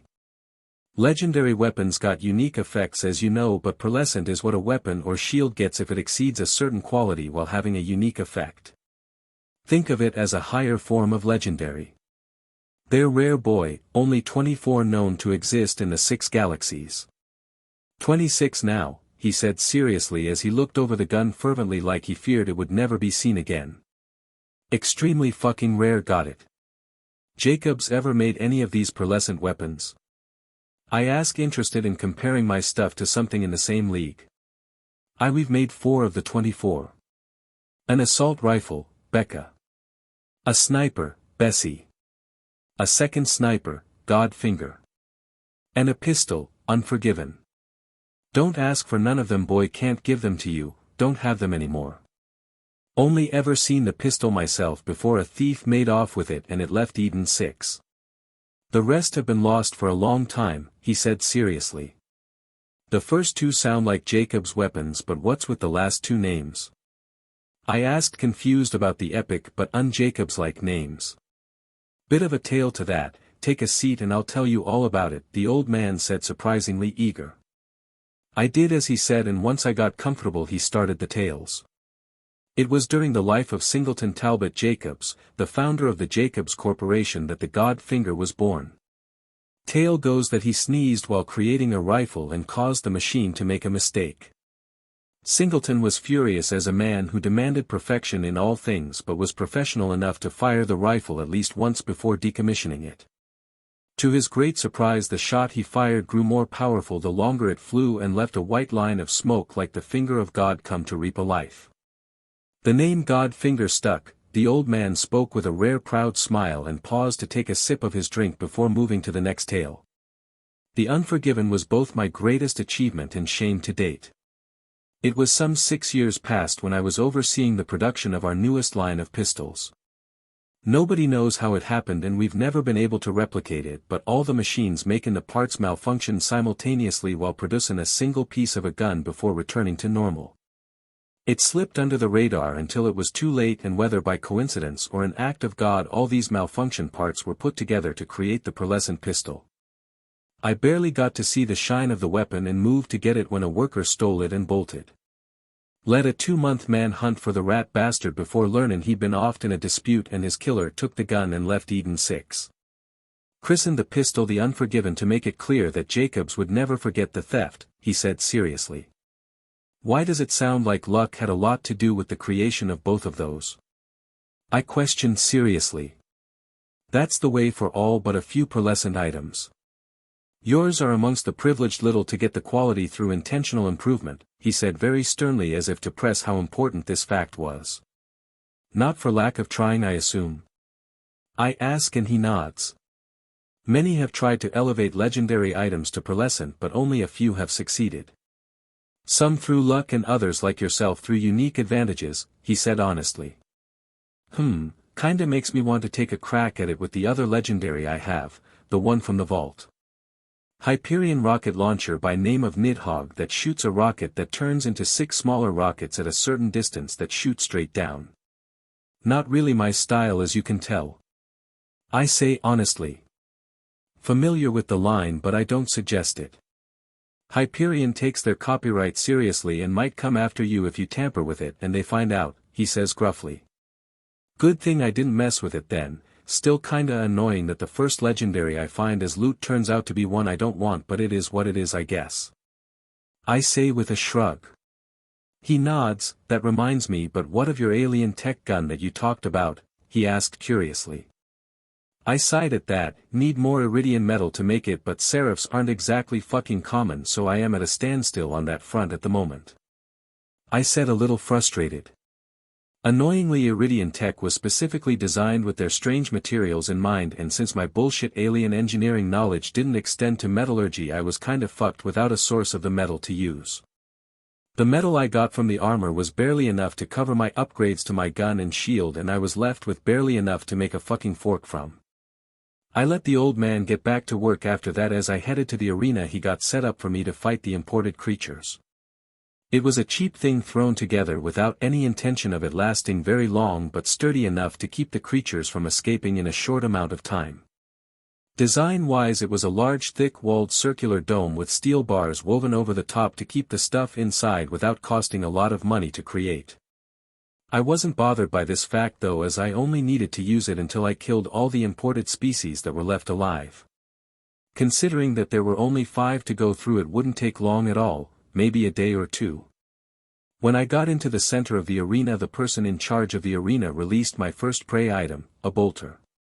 It was easy to see where the name came from even if I thought it on the fucking nose. The creature in question looked a bit like a mix of a cheetah and alligator in that it had hard rough scaled skin and a lithe feline form that had a long flat tail attached to the back of it. The head was downright fucking prehistoric looking, with a rounded skull and long snout with sharp teeth in full view. The reason I said the name was on the nose though was the sparks of electricity rippling across its whole body, making it glow dangerously. Something like a jaguar judging from those neck and jaw muscles. The stance makes me think it's got some speed to it as well. That electricity might prove a bit tricky since the bullets are still magnetic to a degree. Looks like I get to have some fun. I thought, sizing up the beast as it did the same. I didn't draw my gun this time but spread my feet into a strong stance and held my arms at the ready. I was going to fight this thing bare fucking handed and I had no intention of losing. I hadn't done this since my time on Earth and I gods damned missed it. The adrenaline, my mistress encouraged me and I was ready. The bolter seemed to sense my challenge and growled loudly before kicking off the stone floor of the area to charge me. Jarrrr. My stance shifted slightly with my right foot behind me on the toes and I waited with my muscles primed. What followed next was best described as a one-sided beatdown. The beast got within 2 meters of me and lunged for my throat. Quick as a whip, my right foot lashed out and with a crack, struck the flat bottom of its jaw. My shield flickered as it nullified the shock from the physical contact and switched to being resistant to shock while my gun got corrosive shots, not that I was going to use it here. The sheer weight behind my kick was more than enough to send the beast spinning through the air with me rushing it immediately without mercy. I snatched its tail out of the air and full over the shoulder slammed it into the stone floor, causing it to crack on impact. I then stomped on the back of its neck between its skull and neck vertebrae, killing it instantly as the bones gave way to my brutal force. Oh yeah, that's the good shit, I said with a grin as I stepped off the twitching corpse. Bolter. Life Force, 2309. Traits: Shock Resistance Rare Grade, 5000 units, Predator Muscles Common Grade, 500 units, Armored Hide Rare Grade, 5000 units, Crushing Jaws Uncommon Grade, 1000 units, Hard Teeth Common Grade, 500 units, Elemental Body, Shock, Rare Grade, 5000 units. Oh. That comes in a lower grade than Legendary. I thought, surprised at the Elemental Body, Shock trait. I wasn't surprised about the creature having the ability, as the EchoNet had plenty of records of creatures with elemental bodies, but I thought that series of traits was legendary, at least due to the bug, but it seems I was misunderstanding that it was the exception rather than rule. If this creature's trait was anything to go off of, these type of traits were actually much less rare than I thought. Not that I minded at all, as I didn't hesitate to grab that trait along with shock resistance, predator muscles, and crushing jaws, for a total price tag of 11,500 units of life force. Damn kid, remind me never to piss you off. I heard a voice say as the corpse turned to dust after I grabbed the traits and life force. I looked over to the source. When'd you get here, Clay? I asked my favorite dark-skinned smuggler. Just about the same time you punted the thing across the air like it wasn't as big as me, he said with a pitying look at the pile of dust. So you got the whole fight then, whatcha think? I asked, curious about his thoughts on the matter. I think Pandora's not going to know what hit it. That thing didn't so much as make you break a sweat before you killed it, bare-handed to boot, he says, clearly very impressed. Yeah, I must admit to being a tad disappointed at how easy that was, but I suppose that's the whole fucking point of these traits, ain't it? I said with a shrug. Chapter 37, Octody. Yeah, still hard to reconcile the you I first met all those months ago with the you now, he said honestly. I shrugged. It's just how my powers work, plus I've gotten a few lucky breaks that have given me some banger traits. I say casually as I walk over to him. Ain't that the truth? Never thought I'd see a person breathe fire or cover themselves in it without, dying. Just glad you aren't one of those psycho nuts that'd declare themselves a god after getting a bit of power, he said with a chuckle. Nah, gonna save that for when I'm able to threaten a whole ass planet just by existing. I joke with a grin. I'd laugh if I didn't think you'd actually get there eventually. Not saying it'll be easy, mind, but at the rate you're going looks like a matter of time, he said with a shrug. Well, you gonna stick around for the next beastie or headed somewhere else? I asked, changing the topic. I've got nothing better to do, so I'll hang about to watch you work for a bit, he said, and I nodded before motioning the keeper due to release the next beast. A cage door opens up at the end of the arena and a long glowing yellow tentacle reaches out, followed shortly by another and another until the beast fully dragged itself out into the open. That's a big-ass octopus. I thought, astonished. Indeed, this creature that was appropriately named Kraken was what appeared to be a massive cephalopod. It had 12 long thick glowing yellow tentacles with barbed tips and thick-looking plates of metallic armor, and a body easily 20 feet long and 8 feet wide in the standard bulbous boneless form most octopi have. The creature's body, much like its tentacles, glowed yellow and had many metallic armor plates over it. Honestly, it would look like a tough customer if only it didn't have 3 huge red eyes that practically screamed, weak point. I flat out ignored the fact that the creature was clearly capable of breathing air and didn't need to stay wet to survive, unlike literally all octopi I was familiar with. This reality had some fucking weird creatures, so this wasn't enough to make me bothered at all. I casually drew my gun and pulled the trigger 3 times in rapid succession at one of the eyes. The 3 bullets bizarrely turned into 6 mid-flight, and the first was the only one to land on my target as the tentacles blurred and tanked the rest. So that's how it is, huh? Alright, let's see how you like fire. I thought upon figuring out the creature's gimmick. It was a simple but effective one, really, defensive surprise factor. Those armor plates were there to protect the creature from harm, but the really important part was that the tentacles were basically whip strike fast to catch whatever was attacking it off guard. In a manner of speaking, this creature traded movement for defense and retaliation or ambush ability. There was a big problem with this, however: sustained damage. Anything that causes damage over time, like acid or fire, were the bane of this type of creature, as it simply couldn't escape it. In its native environment it wouldn't encounter something like that easily, but this was not it, and I was not a part of its natural food chain. I sucked in air loudly as my chest puffed up drastically, and I activated my fire breathing trait as I exhaled in a controlled manner. A thick yellow gout of flames erupts from my mouth and bathes the arena in fire within a cone shape that the creature sat within the end of. HISSSSSSS, the creature hissed in pain and flailed its tentacles to try and fend off the fire, but unlike bullets, fire wasn't a solid object you could swat away. The glowing flesh of the octopi sizzled and burned as the flames scorched it for as long as I breathed out, which was unfortunately only about 15 seconds. The only reason I could breathe out for so long and at such intensity was because of the enhancements my lungs had gotten. Still, once the flames vanished, since there was no fuel for them, I got to see the damage that my attack had done. Oh! How clever! I thought, quite pleased to see that after the initial panic the creature prioritized survival over comfort and bundled its armored tentacles over its body, sacrificing them to protect its vitals. The creature hissed angrily as it unwound its tentacles that no doubt hurt like hell and glared murderously at me. I raised an eyebrow in interest as I saw the glowing scorched flesh of its tentacles begin to bubble and repair itself visibly. I wasn't surprised, since even on Earth octopi had strong regenerative abilities, though nothing this extreme. I pointed my gun at the beast yet again and pulled the trigger before moving my aim and doing it again. 4 bullets aimed at currently vulnerable parts shot out and caused serious damage as 2 of the 12 tentacles were severed at the base. I reloaded and pulled the trigger another 3 times with 3 different targets severing another 3 tentacles. I had to quickly dodge, however, as the beast cleverly grabbed its severed appendages and used the extra reach it gave it to whip them at me. Its aim was off a bit due to unfamiliarity with this sort of attack, but the rapid adaptation it was showing to it told me that just like octopi on Earth, this fucker was smarter than a normal beast. Perhaps not sentient, but close enough to problem solve quickly and improvise tools.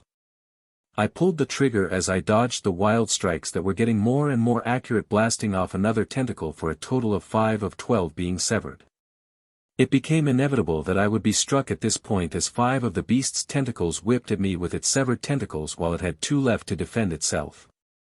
When the blow came, I wasn't disappointed as my shield flickered and I was pressed back against the wall of the arena. The beast went frenzied at this success and began raining whip strikes down on me that my shield was barely holding up under and rapidly depleting. Taking a deep breath, I unleashed the entirety of my fire breath all at once in a briefly blue-hot eruption, actually causing critical damage to the beast this time, as it couldn't fully protect its body from the fire. The metallic plates at the top part of its body were melted slag while it chose to protect its eyes the best it could. I didn't just sit back while it did this, but emptied my gun, taking off another 2 tentacles and exposing one of its eyes. I reloaded and unloaded my gun for a total of 14 bullets, all aimed at that exposed eye, and the beast was forced to sacrifice another 3 tentacles to stop the barrage, leaving it only 2. I reloaded and grinned predatorily. It was a food fight, I said, complimenting it as I unloaded on it now that it was unable to fully block my shots as I aimed for all 3 eyes simultaneously. It tried, but half the bullets went through and green corrosive damage exploded in the soft targets, ruining them and sending the beast screaming in agony as it flailed around. I didn't make it suffer for long and unloaded my gun into the remaining eye, which did the trick of killing it as I picked up its status with my powers now. Kraken. Life Force, 2191. Traits: Clever Mind Uncommon Grade, 1000 units, Quick Thinking Rare Grade, 5000 units, Multilimbed Uncommon Grade, 1000 units, Radiation Resistance Epic Grade, 20,000 units, Regeneration Epic Grade, 20,000 units, Hyperflexibility Rare Grade, 5,000 units, Biometallic Armor Plates, Iron, Rare Grade, 5,000 units. I wasn't too surprised at the traits the beast had, as I had more or less expected them from its performance. That said, I had to admit that this thing was impressively built, and for anyone else may have proven a difficult to overcome foe without using grenades or launchers. I didn't hesitate to shell out the life force to grab Clever Mind, Quick Thinking, Radiation Resistance, Regeneration, and Hyperflexibility, for a total price of 51,000 units. I got a small amount back from the corpse, but not really enough to lessen the sting of spending so much. Not that I was too bothered by this, given the veritable storm of life force I had swirling within me at the moment. That might change when I went back to Athena's to grab a copy of Maya's powers, but that was assuming I still had enough by the time I went through all these beasts that were costing me quite the sum so far. The corpse turned into a large pile of dust, and after I grabbed the traits and life force, and I holstered my gun with a content smile. Had me worried for a moment there when it was wailing on you with those tentacles. Clay said as I walked over. I nodded. Yeah, I was under some serious fucking pressure from that and had to take a risk that it'd switch to defense if I sent some flames its way. Paid off in the end though. I said with a grin. Hell of a maneuver, gotta give it to you. So did you get anything good from the calamari? He asked curiously. Some brain traits, a flexibility trait, a resistance trait and Regina motherfucking ration. I said with a wide grin. Like regrow your arm Regan or just faster normal healing? He asked eagerly. Regrowing an arm is actually 2 or 3 traits but very fast normal healing more or less. Cuts and bruises are no longer an issue for me. I said happily. Dom, really going for that immortal build huh? Can't say as I blame you, it's one of those things everyone seems to want after all, he said with an impressed whistle. Chapter 38, What a List. I don't know about immortality but at the very least I want to make killing me really fucking hard, as close to impossible as I can get in fact. I said with a grin. Isn't that kinda the same thing? He asked confused. More or less yeah. I said with a chuckle. He shrugged, whatever works for you. You gonna kill another critter or that it for you for the day? He asked changing the subject. That was it for today. I'd be bored if I killed them all at once so I think I'll stretch the last few out over the next 3 days. I said honestly before moving to a different topic. What about you? Got anything interesting going on? I asked casually. Nah, bit of a quiet time at the moment. Not all that common but it happens, he said with a shrug. Cool, want to help me conduct some probably highly illegal and morally questionable experiments? I asked with a grin as he froze. Help in what regard? He asked suspicious. Not on you geez. No, I need your help wrangling up some bandits so I can experiment on them with my powers, test if I can pass traits to folks already done growing, that sort of thing. I said mildly offended by the mere idea that I would treat him so cruelly despite being friends. Sorry about the misunderstanding, can't ever be sure with people and experimentation. Tell you what, I'll wrangle up a dozen bandits for free as a way to make up for it. Sound good? He offered and I grinned. That'd be swell, besides if this works out you and the old man are top of the list for some upgrades. I said with a wink. That certainly seemed to motivate him as he wasted no time at all getting his ass in gear and hightailing it to the nearest fast travel station. I just laughed at that and made my way to the nearest jabber troop, needed traits to conduct my experiments with after all. One small round of population control later and I had 6 stacks of the 4 traits I could get from the normal members of the species: dexterous hands common grade, clever mind uncommon grade, strong nose uncommon grade, and strong body common grade. Naturally I had a few different experiments in mind with these traits. For example with strong body, I planned to test raw injection, putting the trait as is into the body, and fusion with the already existing trait of that type. As I had long since realized most creatures had a body trait of some sort in regards to their musculature.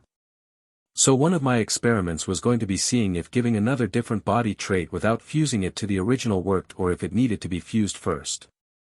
I also needed to test if adding life force to the target beforehand helped at all with the integration or not. For the other traits I was also going to be checking for any side effects after the integration should that prove successful. I already knew that strong nose would cause some sensory overload but that should fade given time for the brain to adjust. The biggest one I was planning to keep an eye on was for the clever mind trait. This trait directly messed with the composition of the brain, so it was really fucking important to make sure giving it to someone didn't make their head explode or some ridiculous event like that. There was also a non-zero chance that giving the trait to a bandit might return them to sanity if they weren't already sane. I say this because some madman had actually researched bandits and discovered that only about 70% of them were genuinely fucked in the head. The rest were just assholes with little morals. This explained how the clans of bandits didn't somehow implode over a particularly curvy piece of wood or some other fucking weird reason. In case it wasn't clear, the ones who were not fucked in the head tended to be the ones keeping everyone in the clans from killing each other for no apparent reason. While I doubted Clay would manage to capture any of these individuals, if he did I could study how the mind trait worked on both an insane and not person. After my hunt with the jabbers I headed back to the manor. Of course by that I mean I used my house's teleporter to get there since I was being lazy. It's good to be me, I thought with a chuckle as I stripped to integrate my current stockpile of traits, except for energy reservoir, of course. Shock resistance, radiation resistance, predator muscles, armored hide, and crushing jaws, got fused into my own traits that already covered them for a small upgrade in those areas. The real changes came when I integrated quick thinking rare grade, elemental body, shock, rare grade, regeneration epic grade, and hyperflexibility rare grade. My brain shut off directly when I integrated quick thinking, but I had sort of expected this given my experience with clever mind, which was a whole grade lower. When I woke up after the integration was complete, the change wasn't qualitative so much as quantitative. Quick thinking didn't improve the way my brain solved problems so much as how fast it did it. To explain this in an easy-to-understand way, if before I thought at a speed of 1 thought per second, now I thought at 3 thoughts per second. What I thought hadn't been changed, but how much I thought in the same time span had. I won't lie, this really fucked with my head for a minute or two, as it was almost like my perception of time had been skewed, as it felt like every second was now longer than before. It also explained how the creature I got the trait from had been able to adjust to its circumstances so fast. The potential of this trait had me salivating, as I theorized immediately that if raised enough this trait could provide a sort of pseudo-prescience, seeing the future. In theory, if I could make enough observations in a short enough span of time, I could predict the outcome before it ever happened, which would render me basically untouchable. Naturally that was a far in the future type deal, so I didn't focus for all too long. Regeneration, fused with minor regeneration, since it was obviously the higher version of it, and besides a sort of tingle all over my body, nothing really happened. That was to be expected, however, as it was a passive trait that only did something upon injury, so I wasn't bothered by it. Hyperflexibility was entirely fucking different, as the moment I integrated it my entire musculature burned. My previously protruding and slightly cumbersome muscles compacted and toned down without losing any potency, as my body was forcefully made ludicrously flexible. I had gone from looking kinda bulky to just a hair away from twig-like, which was off-putting to say the least. Still, I couldn't say I didn't approve of my new figure, as it was tight and efficient with few places where claws or blades could catch easy. When I integrated the shock variant of elemental body, I got a rather unusual sensation as my tattoo stretched slightly over my right shoulder. If I had to describe it, I'd say it was almost like an attraction between the shock and fire, elemental body, traits. At the same time there was this feeling of incompatibility as well that I quickly figured out the cause of. The two traits could fuse, however I needed other traits as well, and to top it off they all had to reach the same grade as well. This was going to prove a pain in the ass to pull off, as the fire variant was legendary grade and the shock was merely rare. If I wasn't wrong, there was also a cryo and corrosive, elemental body, trait that also had to be fucking legendary grade for the fusion. Needless to say, that was going in the way the fuck in the future list of things to do, right next to collecting all the Siren power traits. I tested the difference between the rare grade shock body and legendary grade flame one, and there was no fucking comparison. The legendary grade trait allowed me to, if a bit unsafely, approach the peak possible intensity of that elemental damage type. The rare grade shock trait though got me nowhere near the intensity of weak lightning, much less the pinnacle of the stuff. Don't get me wrong, I still gave off a lethal amount of electricity, but I couldn't compare to a bolt of the weakest lightning possible. I assumed that I would require at least the epic grade trait to reach that point, and who the fuck knew how many rare grade versions of the trait it would take to get that upgrade. Still, it was nice to know that if I wanted to I could jump-start a car by pressing 2 fingers on the battery. Much like the flame version, I could also control whether the element came from a single point on my body or all of it. I was sorta tempted to tase somebody with a handshake, which was an impulse I pushed down hard. With this round of integrations down, I got dressed again and left my house after feeding my pet egg some life force. The next 3 days kinda blurred together, as even my fights with the beasts in the arena were lackluster and boring. I did get some more traits though, so that was worth mentioning. Radiation resistance epic grade, 20,000 units, energetic sustenance, radiation, epic grade, 20,000 units, powerful muscles rare grade, -5000 units, supreme armored hide epic grade, 20,000 units, shock resistance epic grade, 20,000 units x2, sharp vision rare grade, 5,000 units, energetic sustenance, shock, epic grade, 20,000 units, elemental body, shock, rare grade, 5,000 units, strong circulation epic grade, 20,000 units, minor spatial awareness epic grade, 20,000 units. Honestly speaking, all of the beasts just had repeats of the previous ones I had harvested already or traits I had no use for.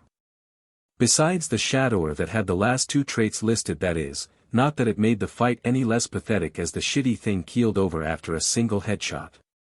Anyways, I integrated all of this into my already integrated traits to get a nice general boost in those traits. Strong circulation was a bit different in that it actually increased the richness of my blood, so my body was now way more efficient with everything I put in it. Minor spatial awareness was kind of funky as it let me perceive an area of space around my body in every direction vaguely. It was hard to describe it better. Chapter 39, Experiments. It was on the fourth day that things became worth talking about again. See, I woke up and got dressed in my newly tailored suit that fit perfectly now. On my waist was my pistol and shield as I left my room in the manor. Did you need something, Baldrin? I asked, surprised to find the man waiting outside my room. Yes, Mr. Clay has returned and informed me to let you know that he has your materials in the housing ship that the Ratch were stored previously, the butler said calmly. Ah. Good news then, thank you for passing on the message, Baldrin. I thank him and he nods before leaving to no doubt get back to his normal work. I head through the wooden hallways and briefly pause as I pass the doorway to the old man's study, but decide not to bother him as I continue to the fast travel machine located just outside the manor. I punched in the location of the down storage ship we used for the Ratch previously and let the machine do its thing as I broke apart into pure data that was transferred to the ship in a few moments. The first thing that hit me when I arrived was the angry banging of the bandits in their cages and the smell of piss, shit and blood. Looking around, I spotted Clay leaning back in a chair smoking a cigar as he performed maintenance on one of his guns. They didn't give you too much trouble, I take it? I asked as I walked over to him. Nah, dumb bastards walked right into the cages after I put up signs that said, "Free guns," on it, he said with a chuckle without looking up from his gun. Did you manage to get any that weren't insane by chance? I asked, amused at the story. Nope, got shot at by them though when I picked up their friends here. The guns on my ship ain't for show though, so they didn't live to regret it, he said, and we both chuckled at that. Not ideal, but I expected as much. What's the count? I asked curiously. Used to be 14, but 2 of the more insane of them bashed their brains out against the bars, so we only have 12 of them, he said with a shrug. Explains the smell of blood. Still, that's more than enough, thanks for the help. You gonna stick around for this next bit or nah? I asked, and he thought about it for a moment. Think I'll stick around to see how this turns out. Not like I'm squeamish, and who knows, might even learn something, he said casually. I shrugged at that, since it honestly made no difference to me whether he stayed or not. Walking over to the nearest cage after that, I took a look at the inhabitant curiously.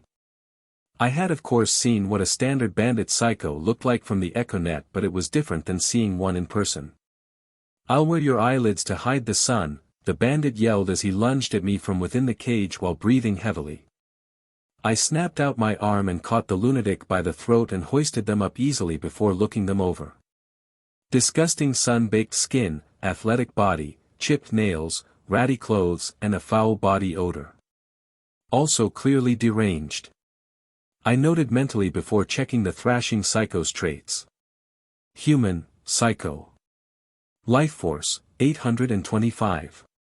Traits, athletic body common grade, 500 units, broken mind trash grade, 50 units, maniacal creation rare grade, 5,000 units, buzz axe expertise uncommon grade, 1,000 units, poor smell trash grade, 50 units. You'll do well enough. I said calmly before pushing a copy of Clever Mind out through the hand holding the bandit up by his throat. I casually released my hold on the bandit as I felt the trait leave me and stepped back to watch the results. Pink screams. No. No. You won't make me white, the psycho screams while clutching his head and writhing on the ground. After a few minutes the scream stopped and the psycho lay on the ground shuddering. I reached through the bars of the cage and grabbed the ankle of the bandit to see what the damage was. Human, psycho. Life force, 525. Traits, athletic body common grade, 500 units, split mind epic grade, 20,000 units, maniacal creation rare grade, 5,000 units, buzz axe expertise uncommon grade, 1,000 units, poor smell trash grade, 50 units. I certainly didn't expect this. I thought surprised by what I saw. The first thing I noticed was the drop in life force the bandit had. The really surprising part though was the effect that integrating, Clever Mind, had on the psycho. See, I was sorta correct in that the brain trait tried to forcefully make the mind of the bandit become sane. What I hadn't expected however was that the bandit rejected the new sane ego forming to such a great degree that he developed split personality disorder. There was now two fucking personalities inside one body, one sane the other insane. I was halfway tempted to integrate yet another, Clever Mind, into the bandit to see if that completely removes the insane personality, but I decided to repeat the experiment on another bandit instead to make sure this wasn't a one-off fluke. The rest of the bandits pressed themselves against the far wall of their cages as I approached, no doubt in fear after witnessing what happened to the previous bandit. It made no difference to me if they were willing or otherwise, and I had Clay open a cage so I could continue my experiment. Like a rabid animal the bandit lunged at me, but I handled them with the same ease as the previous one and integrated the trait into them before waiting on the results. When I checked on this new bandit's status after they were clearly done screaming, I was intrigued by what I found. Once again the bandit developed split personality disorder as two egos were now present in one body. With this pretty much now set as the baseline for mental traits going into a psycho, I integrated yet another copy of Clever Mind into the bandit to see what would happen. There was no screaming this time but merely some groaning before they went quiet again. I frowned however when I saw that the trait actually showed up this time but the split personality trait remained. So if a brain trait is given to an insane person they develop a second sane personality, but if another copy is added on top of the first the two personalities remain but both get the true benefits of the trait added. I muttered calmly. What about if you gave it to someone who was sane already? Clay asked worriedly. I don't know, none of these bandits are sane so I can't test the idea, but considering that it tried to introduce sanity to them, probably nothing beyond what it was supposed to do originally. I said with a helpless shrug. So the mind traits might be safe but you can't say one way or the other without testing it, he asked and I nodded. More or less. Time to test the physical traits since those should be more definitive in the results. I said, leaving the cage and having it locked behind me. I then grabbed another bandit and forced, strong body, into them despite their resistance. This time even Clay paled as the flesh of the bandit squirmed and broke apart as the athletic body was forcibly pushed even further in a terrifying display of power. Human, psycho. Life force, 301. Traits, alpha muscles uncommon grade, 1,000 units, broken mind trash grade, 50 units, maniacal creation rare grade, 5,000 units, buzz axe expertise uncommon grade, 1,000 units, poor smell trash grade, 50 units. So the integration forced the fusion of the two like traits at the cost of the bandit's own life force. So if I were to inject life force before the integration the recipient would be fine afterwards. I theorized as I left the cage and had it locked again. I tested this theory on yet another bandit and confirmed that the integration went smoothly after I injected some life force into them. I think I can say that yes, as a matter of fact I can give traits to others fairly safely. I said to Clay, who was waiting for a verdict. You say that, but it didn't look safe at all, or pleasant for that matter, he said, throwing a look at the now more muscular bandit that had passed out from the pain. Okay, yeah, it's not exactly a fun process but it is safe. Besides, it's not like you have to have them, it's simply an option if you wanted it. I say honestly. Think I'll pass, but I'll keep it in mind, he said, and I didn't push the issue. I killed all of the bandits after that and took a copy of Buzzak's Expertise and the Life Force, but that was it. I didn't bother wasting time and directly integrated it and found the concept simple but genius and insane at the same time. Buzz axes were a weird hybrid weapon between a saw and an axe, as the axe head was replaced by a saw blade that spun rapidly using a very small but powerful motor. They were clearly the product of an ill mind but somehow became the psycho weapon of choice to great and deadly effect. The only reason I took the expertise trait for the weapon was that I thought it might possibly be able to fuse with other weapon or item expertises to create a higher graded trait, weapon expertise, or something like that maybe. Even if it couldn't, there wasn't exactly any harm in grabbing the trait, as all it was an understanding of how to use that particular weapon. With this business taken care of, we both headed back to the manor for the day to let the old man know what we found out. Chapter 40, Upgrades People. You mean to tell me that all it costs to get those traits you've been gorging yourself on is a bit of suffering and life force? The old man asked gruffly. I literally just said that. I said with an annoyed look. Don't get snappy with me, boy, this needs clarity, he said, and I sighed. Yes, you need to suffer through the integration process just like I would, but other than the extra life force you'd need to not drop life expectancy, that's it. One trait is non-negotiable in that you will be getting it, disease resistance. You, Wainwright, Clay and Hammerlock will all be getting a copy of this trait. I say seriously. He glared at me. You think you can force me to do anything I don't want to, boy? He asked fiercely. In this case, yes. I'm stronger, faster, and all I need is a grab you for it to be all over already. If you never see it coming, by the time you can say or do anything to stop me, I will already have finished. I say confidently. Good.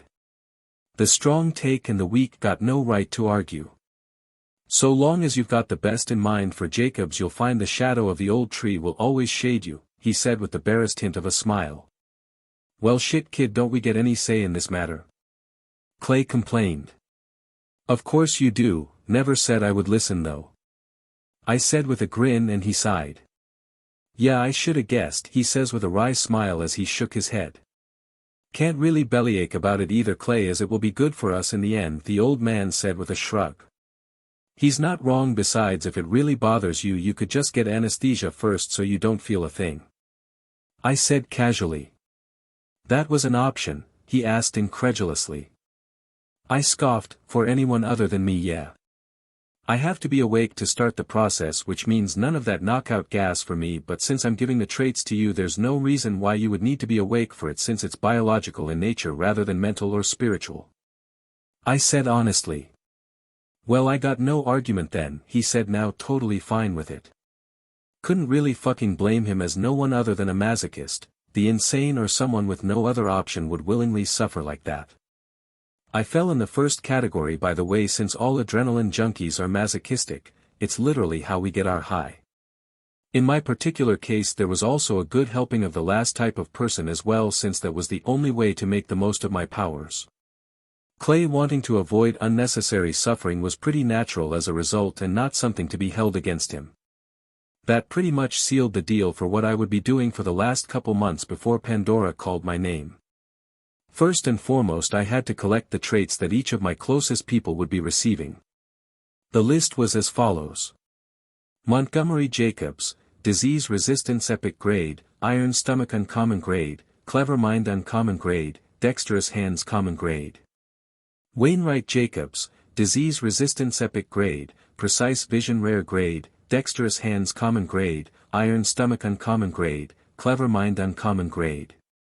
Alastair Hammerlock, Disease Resistance Epic Grade, Precise Vision Rare Grade, Strong Nose Uncommon Grade, Strong Body Common Grade, Keen Hearing Common Grade, Tough Skin Common Grade.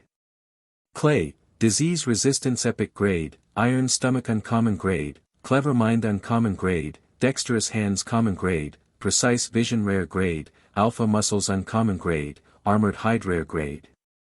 Maya, Disease Resistance Epic Grade, Beautiful Form Rare Grade, Clever Mind Uncommon Grade, Strong Vitality Uncommon Grade, strong body common grade.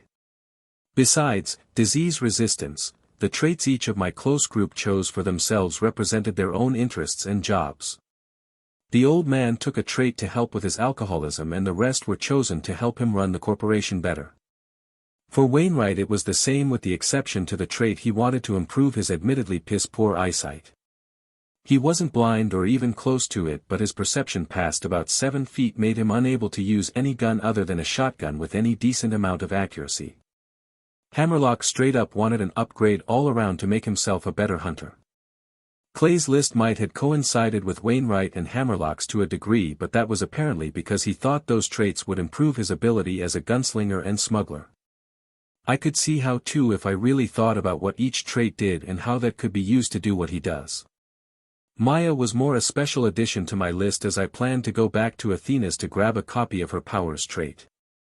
I figured that I'd give my best girl a boost while I was at it since I very fucking much doubted she wasn't going to go vault hunting in a few years. I also threw, beautiful form, into the mix because why the fuck not? Collecting these traits took me a whole ass month and a half mostly because of tracking down enough Edenian blood feathers to get all the disease resistance traits. It also cost me a nice chunk of my life force stores but it was worth it in my opinion. 138,500 units just for the traits themselves and an additional 10,000 units split 5 ways to allow them to integrate the traits without using up their lifespan.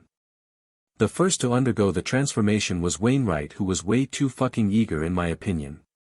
Naturally the old man had already gotten the knockout gas ready and had special, clean, room set up for the inevitable mess. Time's a wastin', let's get this done so we can get to celebratin'. Wainwright said as he laid down in the hospital robe on the floor of the clean room before the gas took him. I shrugged and crouched down next to him once it was clear he was fully out and placed my hand on his chest. I sent in each of his traits one after the other and thankfully his body accepted them easily enough and with a final push I sent in the 2000 life force as his own started to get cannibalized by the traits integration. It certainly didn't take long for his body to begin violently rejecting the stuff related to the traits he chose to replace it with the new stuff and as expected it was a gruesome and disgusting process. Once it was over I checked on him and seeing that he was good to go let Baldwin will him out of the room as the entire place was sterilized with fire after I stepped out. Goodness if that wasn't unsettling. And you say mine is to be much worse? Hammerlock asked bothered by the sight. Objectively speaking in terms of severity it goes Clay, you, Wainwright and the old man. You chose the traits related to the body and skin so naturally those will be gruesomely changed. On a related note I hope you like being bald. I said with a chuckle. His wasn't even the next one up for his upgrade as the old man claimed that spot. The process was nearly identical to Wainwright's though with a little less bleeding of the eyes. When he was done Baldwin dutifully wheeled him away and the room was cleansed again. Now it was Hammerlock's turn and as I said it was like a scene from a horror show as his body swelled and his skin came off while his nose, ears, and eyes bled out dark gunk. Honestly speaking once his skin regrew and with the exception to his missing hair Hammerlock looked good as his body that was already surprisingly fit was now cut like an athlete's. He too was wheeled out of the room before the purging flames came once more. Finally it was Clay's turn who stoically took the deepest breath of knockout gas he could right away. Having seen the other 3 transformations he was absolutely certain that he didn't want to remember the experience at all. Can't blame him either as it really fucking sucked. Still like before the transformation went smoothly and that was that. I took the gas with me and took my house to Athena's but didn't close it when I arrived but left it cloaked. Getting awfully close to your deadline aren't you? My best girl asked with a smile as she saw me leaning against the wall outside the archives.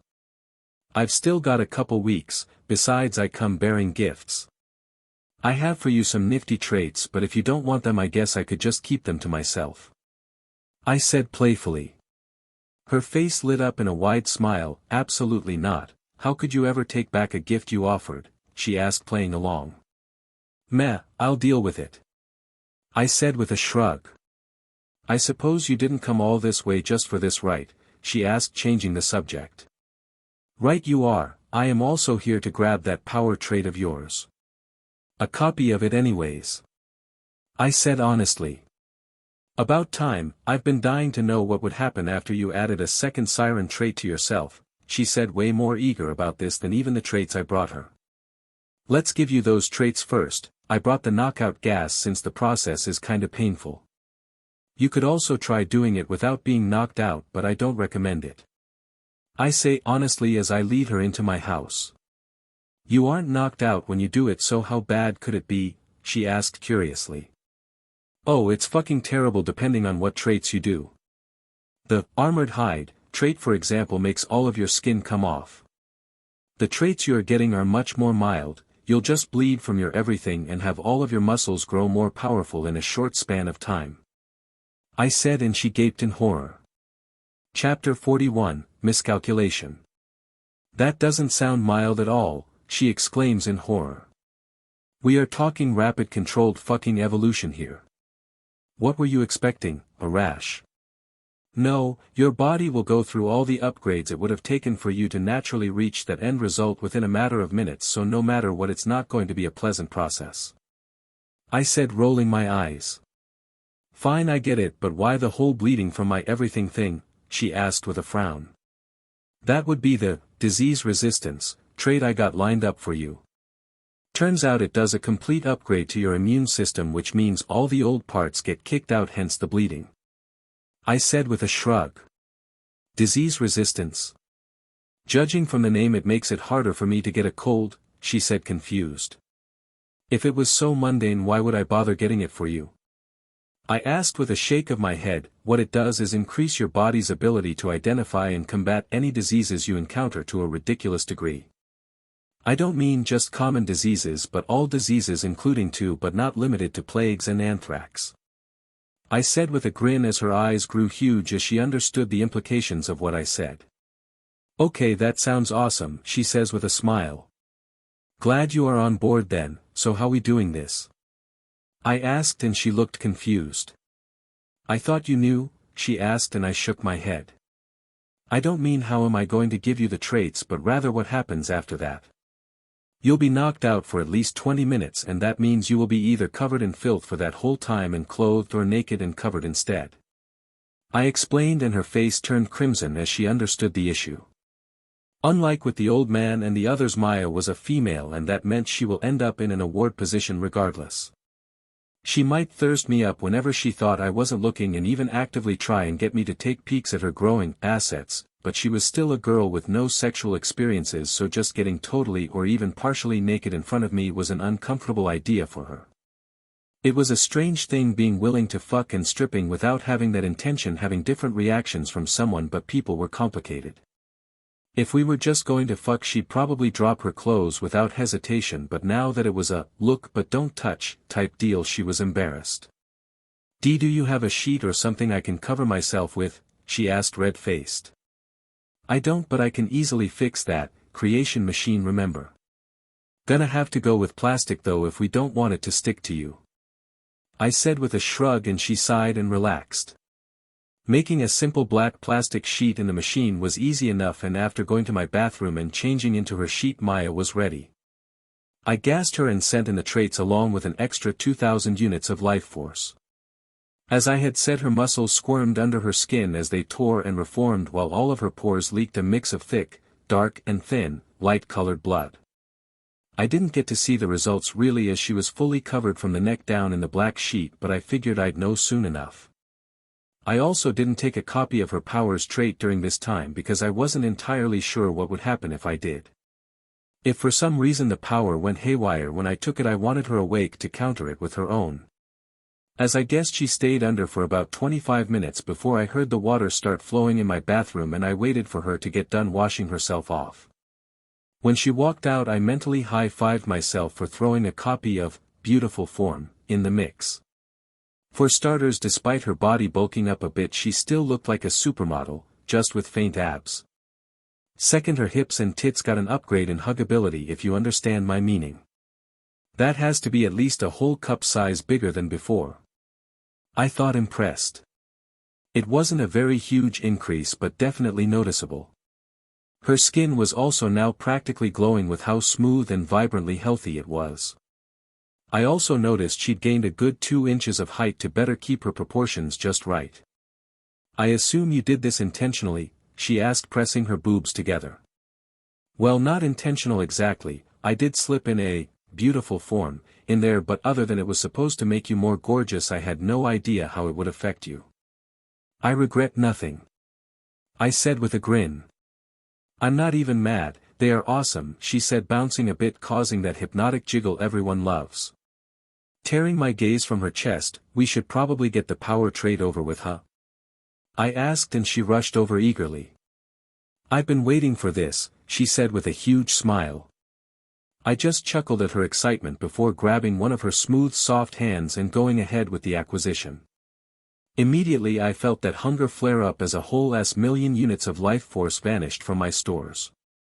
It left this dreadful empty feeling behind, like I had been starving for days, that I ignored as I knew it would fade once I got used to my new amount of life force. Other than the drain of life force, nothing happened for a moment, which made me worried that something was wrong. My powers were not instantaneous, but they never just outright stalled like this. It was a continuous motion from the life force draining from me to the formation of a copy of the trait to it returning to me. It took an entire minute for me to feel the trait start forming and a whole 5 awkward fucking minutes to finish. It became clear to me, however, why my powers were struggling like this when the trait copy went to pass from her to me. It was like I had an entire planet pressed against my hand and slowly getting forced through a hole the size of a straw. I grit my teeth in agony as merely bringing the trait into my body caused my tattoos and eyes to shine blindingly and pain racked my body. It was like I was a balloon long since filled to capacity, yet getting more and more air forced into it without bursting somehow, pure agony. My veins bulged in exertion and sweat dropped off of me in vast amounts as I fought my hardest not to clench my hand that was holding Maya's. Hindsight is a bitch, because it was only after I was too far into the process that I realized I might have fucked up. Clearly the Siren power traits were different than all the rest, as even legendary traits barely felt like more than swallowing a pool ball. Compared to this, it was nothing, as it was as if I had choked down an entire planet. The moment the process finished, I collapsed in relief while Maya looked horrified. She probably remembered the last time I took one of her traits and understood that what just happened was not normal. "Are you okay?" she asked, panicked next to me. "I'll live," I wheezed out painfully. My whole body ached like I had torn every muscle I had and been awake for 4 whole days. Just keeping myself from passing out when I blinked was a Herculean task in and of itself. Now that I had the trait, though, I understood why I had such trouble taking the thing in. Concepts. As I had previously theorized, the Siren powers held concepts of the universe, which was why they couldn't be destroyed and why there was a limit to how many could exist at once. Maya's phase lock held the concepts of gravity, time, and a part of the space concept. In simple terms, my powers created a copy of these concepts along with the structure of her powers and gave them to me. In other words, I had basically just been force-fed a tiny fraction of the universe's many parts. Honestly, I wasn't even surprised that the process was so agonizing as a result, given the sheer vastness those concepts held. Unfortunately, I could also tell that the creators of Maya's powers had sort of crippled them, whether intentional or not I didn't know, but it was true. If she could fully wield the powers of these concepts, it would be no exaggeration to say that she would easily be considered a god. Seriously, just imagine that she points her hand out the window of a ship in orbit and a black hole forms from out of nowhere and destroys the planet in mere moments while entirely unaffected by the hole's gravity yourself. That was what a single concept of her powers were capable of without these limitations on them, just one concept without mentioning the other two. The kicker, though, was I identified the part that was the biggest limitation for her but wasn't for me: energy. The powers had an inbuilt feature to make sure the host of them had a pool of energy to draw from in order to use them. I directly stripped this part of the trait away as I already knew what it was: energy reservoir epic grade. It cost me another 273,489 units to remove that part of the mythic trait and shun it into the copy I had that directly caused the copy I had to jump a grade to legendary. I did this because I didn't need a new energy source for the power, as I already had one, life force. And unlike Maya's amount of energy, my pool was theoretically infinite in size so long as I killed enough. I thought about trying to loosen the other restrictions on the concepts but understood that I both lacked the funds for that and that it was a very bad idea for my body. One such limitation was that Maya could use her concepts fully only if she had enough energy to do it as a failsafe to make sure that the power's host didn't have to experience the concepts with their body. In other words, it was a safety mechanism to keep the Siren from killing themselves accidentally. Chapter 42, This is my bubble. I didn't stand on ceremony and straight up dumped the legendary great energy trait into Maya, catching her off guard. She moaned in pleasure as the trait integrated itself with her already existent version. Couldn't blame her either, as I was pretty sure it felt like getting a full body massage by the most skilled hands in the galaxy. How could it not? She had until now had the base version of the energy reservoir trait, which must have been stifling, though she probably didn't realize it. Now however her trait was a whole less grade higher, and so her pool of energy must have grown dramatically, thus loosening the restrictions on her, which was like weight being dropped off of her after so long. You could have said something before dumping your load in me like that, she said red-faced, and I snickered at the double meaning that she absolutely said on purpose. Don't act like you didn't love it. It's weight, it's girth, I said, playing along. Jokes aside, I take it you are feeling better, she asked, and I nodded.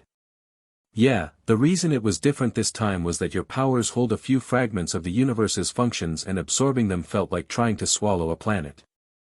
Integration should prove much smoother, I said, and she looked astonished. What do you mean fragments of the functions of the universe? She exclaimed. Gravity, time, and a part of space, though not the entirety of it. Your powers confine a part of the universe within them that you can affect with these concepts. The catch is that you have to have the energy to fuel this as your biggest limitation, I explained calmly. That's awesome, she said excitedly. It is. The upgrade you just got was the part of your powers that give you your energy reservoir that was in my copy of your powers that I stripped off, I said with a grin. Wait, but how are you going to use my powers then? She asked, confused. I chuckled. Did you forget I already have my own type of energy? I asked rhetorically. Life force, right, but don't you need to get that from an external source? She asked, and I nodded. While this presents its own challenges, it also gives me a greater freedom with your powers than you have, as I can theoretically just drain life force without limit so long as I keep active, I said with a grin, and her eyes widened as she understood what I meant. She had a definite limit to her energy pool that, while massive now, was still a hard limit she couldn't pass without harming herself. I, on the other hand, had no such issue with life force, as I could take until the entire universe dries up of the stuff if I wanted to, and then keep going, even, theoretically, infinite energy. With this settled, I decided that I wasn't going to put off integrating the trait at all, and just because I could, I integrated the other traits I had sitting in me. I barely even felt those traits fuse into the traits of the same kind I had, as the Siren trait took up my entire attention. My tattoos burned green and my eyes shone like two green suns as the trait began to fuse with my body. It didn't clash with my own Siren powers, but quietly fused together with it like it was a missing piece of a puzzle, slotting perfectly in place. When the trait snapped into place, a wave of green energy pulsed from my body as I began floating in the air, and two vibrant, almost angelic-looking wings of green energy formed from my back. On my body, my tattoos began to change as the ones on my right side and chest grew denser, while my left hand glowed as green tattoos began to appear there, though they stopped at my elbow. For but a few moments I felt like I had reached out to wrap my hand around the entire universe, but just as quick as it came, the feeling vanished. The glow faded from my eyes and tattoos, but didn't vanish as I floated down to gently land on the floor. You good? Maya asked, concerned, as she watched me cautiously. Better than ever, I said, and a hint of my new power leaked from my voice. That's not ominous at all, she said sarcastically to hide her unease. Sorry about that. Looks like integrating Siren traits leaves me in an intimidating state. Still though, wings, seriously. It's like my powers are trying to make me look like a fucking divine being. I complained about the energy constructs on my back that still weren't going away. I don't know, I think they look good on you, really. Say, get smited bitches, you know what I mean, she teased. I suppose they have their uses since I can fly with them out and I think use my powers better, needs testing though. I say with a shrug. What about my powers? She asked curiously. I raise my left hand and make a grasping motion towards my air hockey table and a familiar purple energy bubble appears on it, lifting it off the ground. I twirled the table and put pressure on it, restored it and then put it back on the floor gently. I noted that doing all that took me only a paltry 59 units of life force, which I suppose made sense as the stuff was an extremely potent type of energy. It had to be to do what my powers did. Everything's in working order from the feel of it, and it's quite cheap too. I said with a grin. Wanna wrestle with your new powers? Maya asked with a competitive glint in her eyes. Let's go to the sim room for that, it's bigger and more durable. I said with a predatory grin. Once we got in the room, she dashed over to the opposite side and I spoke into the air. Training field set 3. No enemies. I commanded and the room buzzed and holographic scenery appeared to match an urban environment. Start countdown from 5. I spoke and a large holographic number 5 appeared in mid-air in the center of the room. 5. 4. 3. 2. 1. Boom, the moment the countdown vanished we unleashed, phase lock, at each other. The energies coalesced and slammed into each other in the center of the room between us violently. Winds kicked up, dragged towards the maelstrom of energy in the center of the room as we wrestled against each other's power. The holographic surroundings crumbled and flew towards the energy clash like it was a black hole devastating the urban environment. Her tattoos glowed bright blue as she used more and more power and my own glowed green, but my energy was cheaper than hers, so I started to overpower her as my side of the clash began to expand and encompass hers. I raised my right hand and with a flick of my wrist a second orb of energy appeared and trapped her within it. The initial clash ended in my victory as the first bubble of energy wrapped around my second and I won this wrestling match through my superior power and knowledge. Unlike me, she hadn't read the books left by Dido, so her usage of her powers was still unrefined, but I had read those books and as a result quickly learned to put that knowledge into practice. I smirked and beckoned the double-layered bubble holding her towards me. She tried to fight back from within the bubble and she wasn't joking about living things being harder to hold, but I just used more power to contain her despite her struggle. I win. I said smugly and she pouted from within the bubble. I let her out of the bubble and grimaced at the price of this clash, 12,582 units. Victory was a costly thing indeed, it seems. Fuck. I have these powers my whole life and someone with them for a few minutes can use them better than me, she complained, annoyed by this fact. To be fair, I also have a good amount of mental traits and an external understanding of your powers that you lack. The books on the subject were also quite helpful in rapidly improving my control over them. I said reassuringly. Yeah, you do have a very bullshit unfair advantage over me, but I had hoped years of training and experience would have won me the match, she said with a sigh. So dinner before I leave for a long time? I offered and she nodded eagerly. The meal was quite plentiful as I had the machine make us a vast variety of dishes with meat being the biggest theme. Fried foods, pastas, mince pies, skewers, steaks, stir-fries, burgers, pizza, stews, the works. Obviously I knew that there was no way we'd be able to eat all of this in one sitting, but that was the point. I let Maya store it all away in her echo storage for her to eat later when she got hungry. Naturally the meal wasn't complete without a variety of desserts as well, with her favorite by far being the chocolate strawberry ice cream. So this is it, huh? She said, a little sad. Yeah, no fucking clue when I'll be able to return. Might be months or even years, depends on what I am supposed to do there. I said honestly. You better bring me back something cool, she said sternly before leaving. Chapter 43, Hello Travelers. I returned to Eden 6 and spent the next few days until my deadline arrived preparing for my trip to Pandora while practicing with my new powers. Maya's powers were excellent for single targets, but groups proved troublesome for it, though that could be somewhat mitigated by creative use. For example, you phase lock an enemy and then use their mass to create a burst of strong attractive gravity centered on them that dragged enemies towards them.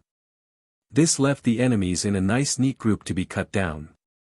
I was of course testing this in the sim room as it was the most cost-effective way to do so. My only real gripe with the powers was that I couldn't sustain prolonged usage as it then cost me more than I earned. On the plus side of things, the powers were straight up broken if you fueled them with enough energy. I had full-on phase locked one of those floating mountains near the manor for all of about a second at the cost of nearly 10,000 units of life force. Frighteningly, I could go even fucking bigger and target the gas giant planet Eden 6 orbited if I was willing to pay the price. On a different but related note, I had increased the number of targets I could have at a time to 3 after all this effort, digesting the trait with Dido's writing's help. My preparations didn't just extend to my new powers however, as I also collected resources I felt I may need or find useful. Things like money, food, water, bullets and medical supplies. While I doubted I'd need the second and third of those things due to my house, I felt it prudent to have them in my inventory, which was about half full at this point. If my Echo was one of the basic ones it would be way past capacity already, but the old man had made sure it had all the backpack upgrades available when I got it. Still, no matter how much I prepared, I was really fucking nervous when the day came and my house left my inventory on its own and opened up while a pulsing sound rang out from it. It was time to go. Clay, Wainwright, Hammerlock, Baldwin and the old man were all there and gave me their encouragement before I stepped into my house, and it automatically teleported away to Pandora. When I stepped out of the portal of my house again, I was immediately assaulted by dry hot air and the scent of dirt and rust. Looking around, I saw that there were 4 people gawking at me in shock. "So you lot are the ones I'm supposed to help, good to meet ya, name's Alex," I said with a grin as my house closed up and returned to my inventory on its own. I ignored that to take stock of my new compatriots, and I had to say, I wasn't super impressed. The first was of course the gorgeous redhead, who I immediately noticed was a Siren from the tattoos on her left arm and boob window. She had yellow eyes and short red hair that on her attractive face left her appearance memorable. The next up was a dark-skinned man with a muscular body and stern features and clothes that I noted had pieces of Crimson Lance armor attached to. He held a cheap assault rifle of Atlas brand and serious glaring brown eyes. The next person I immediately identified as my favorite of the bunch, as he had a sharp chin, spiked beard and narrow but sharp facial features. He had on a luchador mask on with red goggles and braided hair out the back. His clothes were neutral colored, and the way he held himself plus the alien bird he had sitting on his shoulder told me he was a hunter of sorts, a man after my own heart. He also had a cheap sniper, though still holstered, as he observed me with a serious look. The final person caught me off guard, I admit, as he was a mountain of muscle and scars a bit over 7 feet tall. He wore a barely fitting tank top and ragged black pants and boots, while his fists were covered in makeshift bolt brass knuckle gloves. His face was wide and scarred with a buzzcut haircut, but unlike the others he didn't look wary of me, but more curious than anything, not out of stupidity but confidence. Not that I could fucking blame him from what I could see. All in all, they looked like a capable group but very fucking dysfunctional. "So, anyone want any snacks?" I asked awkwardly as they all stared at me in silence.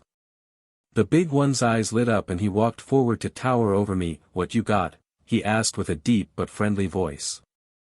I grinned. "Potato chips, beef jerky and fruit leather," I said honestly with a grin as I took out some of each. "Ah, hell yeah. I love jerky," the big dude said with a wide grin as he snatched up the bag of jerky and dug in. "I'm Brick, by the way," he said, pausing slightly during his feasting. The other 3 looked at each other with unsure expressions before the dude with the bird shrugged and walked over. "Mordecai, and this is Bloodwing, I'll take the chips," he said with a slightly accented voice, and I handed them over to him with a grin before looking at the other 2 with a raised eyebrow. "Fuck it. I'll take the fruit leather." "Name's Lilith, Siren," the redhead said, giving up on caring as she walked over, but she studied my reaction when she mentioned the Siren part. "Before any of that, I want to know what that was," the soldier dude said seriously, and the others also looked on, curious at what I'd say. "That is a bit of a story. Not that I mind sharing since we'll be working together from now on, but maybe we'd best get settled in first, wherever this is," I suggested, looking around finally. It looked like we were at some sort of bus stop motel at the edge of a town, though the road was cracked and broken and the motel itself looked abandoned. I spied a red-colored chest peeking over the top of it, and the neon sign for the place was barely functioning. The walls of the town, if you want to fucking call them that, were just sheets of metal welded haphazardly together. Nearby I spotted a CL-4P TP robotic steward unit waiting impatiently for the group that I was admittedly holding up. Name's Roland, and I expect to hear that story when we get settled. The dude said, but didn't ask for any snacks as he walked off towards the bot. I shrugged, can't win 'em all, I guess. I muttered before jogging over to the side of the motel and crouching down. With a forceful leap I cleared the top of it in a single bound while all four of them watched in astonishment. Kicking the latch mechanism for the chest at the top, the thing whirred mechanically as it opened up to show me the goods inside. Unfortunately, it was just a white or common quality shotgun and a green or uncommon quality pistol. There was some ammo too, but I didn't need it, so I scooped it all up and casually stepped off the side of the building. Anyone want this stuff? I asked as I walked up. You just gonna ignore the fact you jumped over a building? Lilith asked with a raised eyebrow, and I chuckled. It'll make sense once I tell my story. Now, does anyone want this loot or not? I asked again. You want the pistol, Lilith? Mordecai asked the Siren, and she shook her head. Knock yourself out, she said, and I tossed the gun to him. I'll take the shotgun if nobody else wants it. Roland said, and seeing as nobody else wanted it, I tossed him the gun and ammo for it that was in the chest. Cool, now that that's settled we should probably dash, I started saying before loud engine noises were heard. The robot freaked out and bolted at the sound, and 5 car machine things jumped over the metal gate to the town while the people in it yelled excitedly before they drove off. Right, exposition later, town now? I asked, and they all nodded with Brick grinning excitedly as he cracked his knuckles. We all ran towards the metal gate as the robot came out of its hiding place. Are they gone? Phew, thank goodness.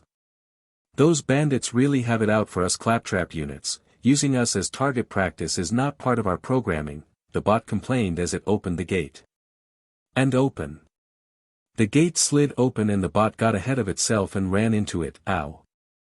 I rolled my eyes at this, and we followed the robot into the town only for it to freak out when it saw there were bandits crawling the place. Tear 'em apart, one of the oddly identically dressed bandits yelled when he saw us. They started shooting at us, and the 4 others scattered to avoid getting hit since they didn't have shields. 1, 2, 3, 4, 5 bandits. Time to show off a bit. I thought with a grin as I drew my gun and fired 5 precisely placed shots, creating 5 bloody mists and 5 corpses without heads. Holy shit. I'm glad you're on our side, that was incredible. Lilith exclaimed as she and the other gathered around me since I'd already killed all the bandits. What's up with that gun? Blew their heads clean off. Mordecai asked in amazement as he looked my gun over. Again, I'll explain later, there's more bandits ahead. You guys take care of it this time since I want to see what you've got. I said, pointing up the sand path into town. All 4 of them were more than happy to take up the challenge and ran ahead eagerly. Come on now, open up. We need your girl to give us a hand. Hey. Don't make me come back here with 9 toes. I heard a bandit threaten a locked building that they couldn't get into. Disgusting wastes of fucking space. I thought as I watched with glee as my new friends quickly rectified that problem. Mordecai took out his sniper and put a hole in the first bandit's head while Roland gunned down the second. With them dead, the bot stopped cowering and went to the red chest just sitting there. Please open the storage device. There may be something within it to help deal with the bandits, it said, and Brick didn't need to be told twice as he flipped the latch. It was just 2 white quality pistols that nobody wanted, so I stashed them in my inventory for my armory. These controls appeared to be malfunctioning. I'm sure I've got this though, the bot said optimistically as it hammered on the clearly busted console's buttons yet failed to achieve anything. This isn't working, it said angrily, slapping the console with its clamps. Chapter 44, Firestone. I suppose I should explain what a claptrap unit looked like since we are here. See, the neurotic little bots were about 3 feet tall upside-down pyramid-shaped things with 2 robotic arms out the side and the sharp tip of the pyramid being chopped off and replaced with a single wheel that they used to move. At the top was a stiff antenna and the front of the unit had a single large robotic eye and a port for storage. They came in all sorts of colors and with various personalities and gadgets added to them. This one was a standard Hyperion yellow and white one, though if a bit worn. The bot apparently gave up trying to open the gate though and rolled off to the side. "Quick, this way," it said as it went. To my surprise, it went through a metal panel that I couldn't see as any different than the others until it was lifted. We all crouched down to enter it, with Brick having it particularly hard given his size, but he managed. The new area was a sort of back alley for the town with scrap metal all over it that I was eyeing greedily. It also had some scrub bandits waiting for us, which I let the other 4 handle again. Finally we got into the town proper, and it was a fucking joke of a place once the few bandits here were dealt with in less than friendly ways. Well done. I knew you were the right choice. You as well, newcomer. We'll speak more later. A woman's voice spoke into my head and I saw a chick with black hair and pale skin appear in mid-air like a hologram. Anyone else just get a chick talking in their head, or have I gone nuts? I asked, incredulous. Oh yeah, that's the angel. Says she's here to guide us to the vault. Brick said like it was the most normal thing ever. And you don't find that odd at all? I asked, hoping I wasn't the only one who was weirded out by this. So long as she's helping us, does it matter? Mordecai asked, and I paused to consider that. Now that you mention it, not really. Carry on. I said with a shrug, but made a mental note to look into this angel, 'cause something told me it wasn't so simple. Citizen of Firestone, you don't need to be alarmed anymore. These strangers have taken care of the problem, the claptrap announced to a clearly prefabricated house with metal patches on it. Well shoot, I thought I was a goner that time. Damn bandits won't leave us alone. Had to lock the place up tight. I'll let you in, come on. Damn it. Blasted circuits are on the fritz again. Give it a go from the switch out there, would ya? Someone called. Dr. Zed said through our echoes. I pushed the button and the metal garage door lifted up to show a bloody dude in a doctor's uniform waiting for us near a dead body. Thanks for opening her up again. Name's Zed. They don't let me cut on folks anymore since I lost my license, so now I keep the med vendors round here up and running. From the vendors you can buy all the healin' you could ever want from a real doc, thankfully without "the vault is a myth, you'll get yourself killed" lecture, he said, introducing himself in a way that made me equally trust and distrust him some fucking how. Alex, Roland, Lilith, Brick, Mordecai, Bloodwing. I said, pointing at each person I listed off. Looking around, the place was a shit show as it was dirty and in disrepair except for the parts the dude clearly dealt with, like the weird vending machine with a characterized syringe on it filled with something red and with a broken leg, crutch, cold pack and bent needle leaking fluid, looked legit. Well, aren't you just a motley crew? Got a mission for ya if you think you got the stuff for it. Zed said, and we all nodded. Good. Outside the town some skag dens. Skags are vicious 4-legged creatures that'll eat anything, including you. I want to know if you can handle yourself against some of these beasts, so head out there and kill some of them for me. If you're still in one piece afterwards, then come on back, he said, and the quest popped up on my and the others' echoes. As we left, the claptrap spoke up. Now that you're done with that, follow me and I'll open the gate, it said before leading us to a literal graveyard with makeshift wooden crosses and tires for headstones. Well, that's not fucking ominous, I thought as we followed the bot. Almost to the gate we heard some engines revving up and getting closer. I drew my gun and the moment the car showed up I put a bullet through the driver's head, which for some fucking reason made the whole thing explode. Bandits started climbing over the fence and my new friends perorated them with bullets for their troubles. Looks like you got under Nine Toes' skin. Don't worry, he'll get what's coming to him, Zed said over the echoes. Without any other interruptions, the claptrap opened the gate and we walked out of the town. The area around Firestone was just as barren as the town itself, as it was nothing but rocks, dens, desert sand, desert plants, a broken road and a water tower that I was pretty sure didn't have water in it. This place is sad as shit. Everything is made of scrap metal and or broken. I say honestly. That's Pandora for ya. Folks get by with what we can. Zed said in response to my statement. Plenty of bandits though. Brick said with a chuckle. One the few things we've got an abundance of, that and skags, rack and spider ants. Zed said honestly. Hey, so nobody freak out, but I'm about to do a thing. I said as my tattoos flared up and I grabbed the 5,729 units of life force from the bandits we killed. Ah yeah, that's the good stuff. I mutter with a grin. Explain, now. Lilith said seriously spooked and the rest weren't much different. Honestly surprised you didn't notice before now, I too am a siren. The seventh and final one in fact. I said casually. But you're a guy, you are a guy right? She asked horribly confused. Yup. As for the whole sirens being women thing, I can confidently say that was a coincidence and not intentional by the ones who created the powers. Also coincidentally there was only a single male set of powers made as well, mine. Learned that when I opened the vault that had them in it. I said honestly. You opened a vault, they all exclaimed in shock and excitement. Two of them actually, but yes. I said with a grin, I'll explain everything once we get settled in like I said earlier. I said turning my attention to the 5 quadruped creatures with vertically split faces that were their mouths and small beady eyes and thick dark armored skin charging us. I shot 3 of them and Roland shot the other 2. That was good enough for Zed as he called us back after that. He thanked us and gave us a pitiful $365 that wasn't worth splitting 5 ways. He then gave us another 2 quests.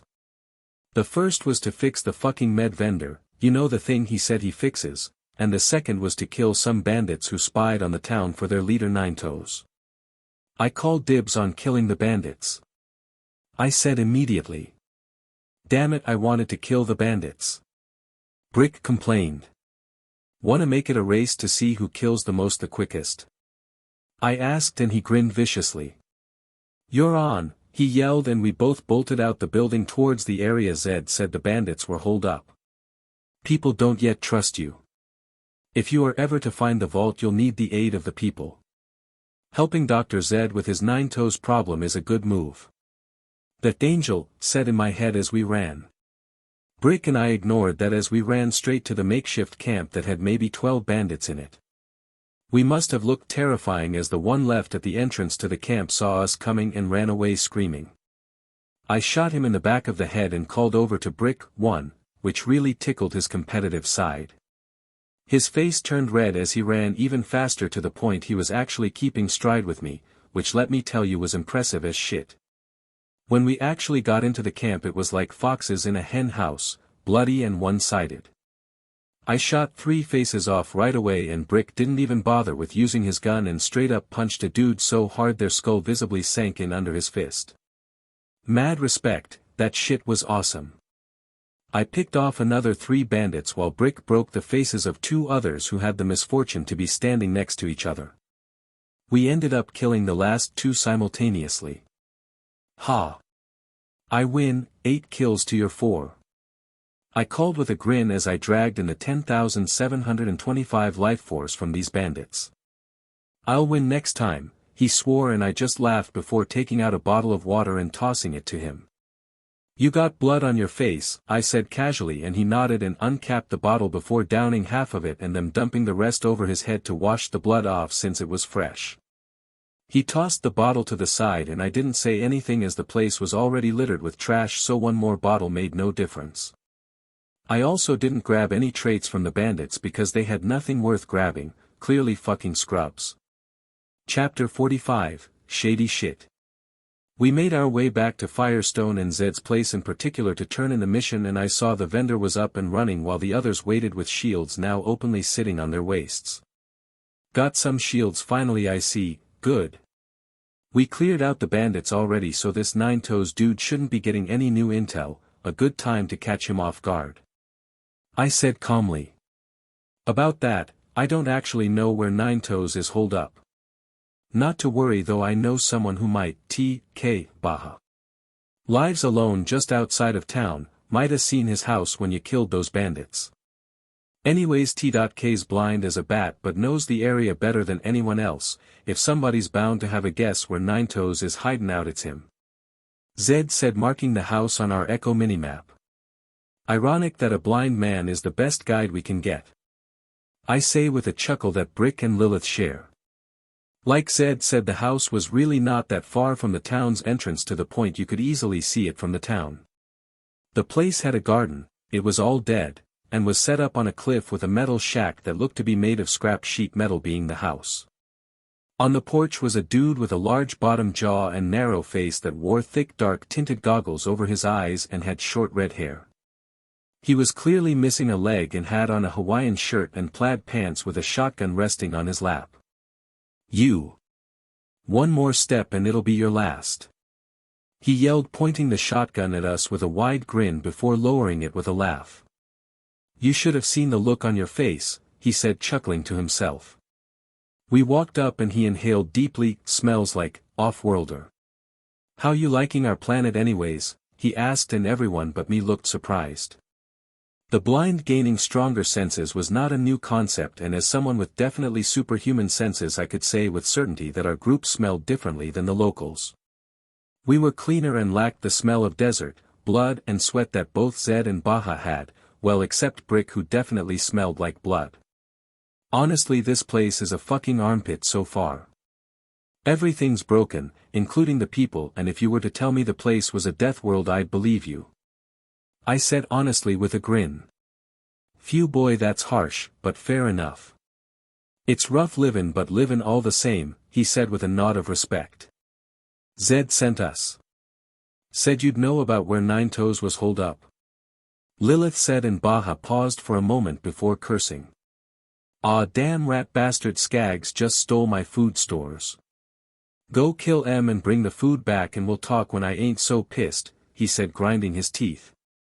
"How about I just give you food instead, probably better than what you had to begin with even," I suggested, not wanting to waste time on such a ridiculous task. "Kinda wanted to see some skags get got, but I'll cut my losses if your food's as good as you say," Baha said, caught off guard by the offer. I busted out some cans of chili, pickled vegetables and cured meat hunks, including a whole saurian leg that would hold just fine if hung up and salted after a piece was taken off. Sweet Lord, is that vegetables on Pandora? This stuff's worth your weight in guns here, Baha exclaimed in shock as he opened the jar of pickled mixed vegetables. I shrugged at the looks my companions gave me. What? I had time and money to prepare, so I naturally got the good stuff for emergencies, I said casually. "Well, you're in luck, as Marcus just opened up his branch shop in town after you cleared out those bandits, so you can go get some grenades. You'll need 'em to get to Nine Toes," Baha said, and I was confused what he meant until I heard the sound of a metal garage door opening in the distance. "Got some sharp ears on you if you heard that from all the way over here," I said, complimenting him. "Here. I ain't heard nothin'," picked up the signal with my teeth. "Made of metal, you see," he said with a laugh. I had to admit that was the most insane thing I had ever heard, but if the fucking shoe fits I got no reason to judge it. We headed back into town, and lo and motherfucking behold, one of the closed-up buildings was now open and had two new vending machines with different characterizations on them and a hologram of a fat guy grinning. The first machine was a sort of rusty color with a gun characterization on it, and oddly enough sold actual guns like they were fucking soda cans. Wild shit that. The second machine was green with a grenade characterization on it that sold various types of ammo and of course basic grenades as well as grenade mods. I hadn't bothered with grenades so far and honestly didn't plan to start now either. Still, I bought a few since Baha needed them to get us to Nine Toes. While I was here, I also went ahead and bought Lilith an SMG, Brick a shotgun and Mordecai a better sniper since there was a rare quality one for sale. Roland got an uncommon assault rifle for himself with my money, while I didn't get anything for myself as my gear was way better than any of this shit. Now better armed and prepared, we headed back to Baja's, where he set up the grenades to blow the entrance to Skag Gully he had boarded shut after the Skag started acting up. The setup was downright cartoonish, as it was the whole Acme plunger setup past the like 6 Skag dens we thoroughly cleared out, earning me a neat 3,792 units of life force. Trait-wise, the Skags were also not worth messing with, as it was the standard, strong body, tough hide, combo with only omnivore, standing out as somewhat interesting but obviously unnecessary for me. Phew boy. I heard that blast from here. Bam. Go give Nine Toes some of that, then come back to me once you put his bits to the grinder. Baja said over the echo after we blew open the way to Skag Gully. The name was very appropriate, as the whole area was basically one big mountainous trail with tall stony walls and an absolute fuck ton of Skags. Time to feast, I said excitedly as I ran past the med and ammo vendor machines and into the group of Skags. Everything in my way quickly learned what the afterlife was like as I slaughtered everything that so much looked my way funny, something my new friends were all about. Together we had to have killed nearly 20 to 30 Skags and emptied out the dens of the area. The stashed gun at Baja's wife's grave was a rare quality pistol that was clearly made by a skilled gunsmith. Lilith got it. Nine Toes for some fucking reason had only 2 midgets guarding the entrance to the cave he was set up in. These midgets were both about as tall as the claptrap unit and muscular, and had identical full-face masks on while using buzz axes. Mordecai sniped them and we were in just like that. Inside the cave was a sort of makeshift camp built using scrap metal precariously over the big-ass hole that I couldn't even see the bottom of. Why in fuck would anyone set up shop here of all places? I thought, confused at the ridiculous location. You are about to face your first real challenge. I hope you've toughened up enough. That Angel said before going silent again. $20 says he dies like a bitch. I say to contradict the most likely not having good intentions voice in our heads. I'll get in on that. Mordecai says with a grin. I'll side with the Angel on this one. Lilith says with a smirk. I'm with Morty and Alex on this one, like a bitch. Brick says with a laugh, and we all look at Roland. He sighs, guess I'm with Lilith then, he says, and we head into the camp. There was like 10 bandits tops, and they folded against our might like origami before we dropped down into the weird makeshift gladiatorial arena that was at the end. From the other side we heard mad laughter as a shirtless dude in a full face mask like the 2 midgets previous walked out. You woke the wrong dog. Yeah, he yelled while pelvic thrusting his skull-covered crotch. Bang! I fired a single shot and his head burst like a cantaloupe.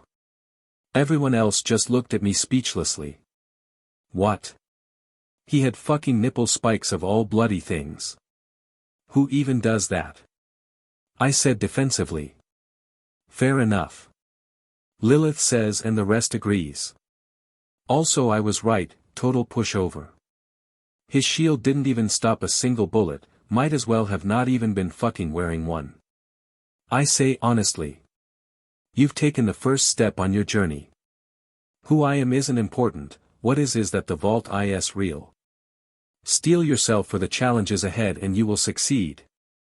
I'll be watching, the Angel chimed in, and I scoffed. Not fucking important my ass. I'm willing to bet she's either working for some jackass manipulator or is one herself. Don't know what's in this vault other than the monster, but clearly she has more knowledge than she's sharing. I say, annoyed. Did you say monster? Lilith asked with a shocked look. Yeah, vaults all have a monster in them. The 2 I opened had this giant ape monster that had a single eye and was dumb as shit but durable as fuck, and the other a big-ass flaming bug that really had my balls in my throat fighting.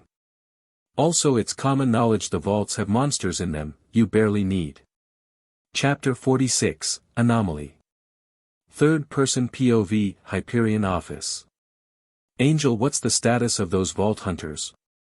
A plain-looking man with brown hair and eyes asked seemingly no one as he was alone in his office. They just killed the bandit Nine Toes, but there's a complication. The voice of the Angel says with clear reluctance. The man's eyes narrow. Is it the fifth one that came from that Iridian device? What did he say again, Alex? He asked.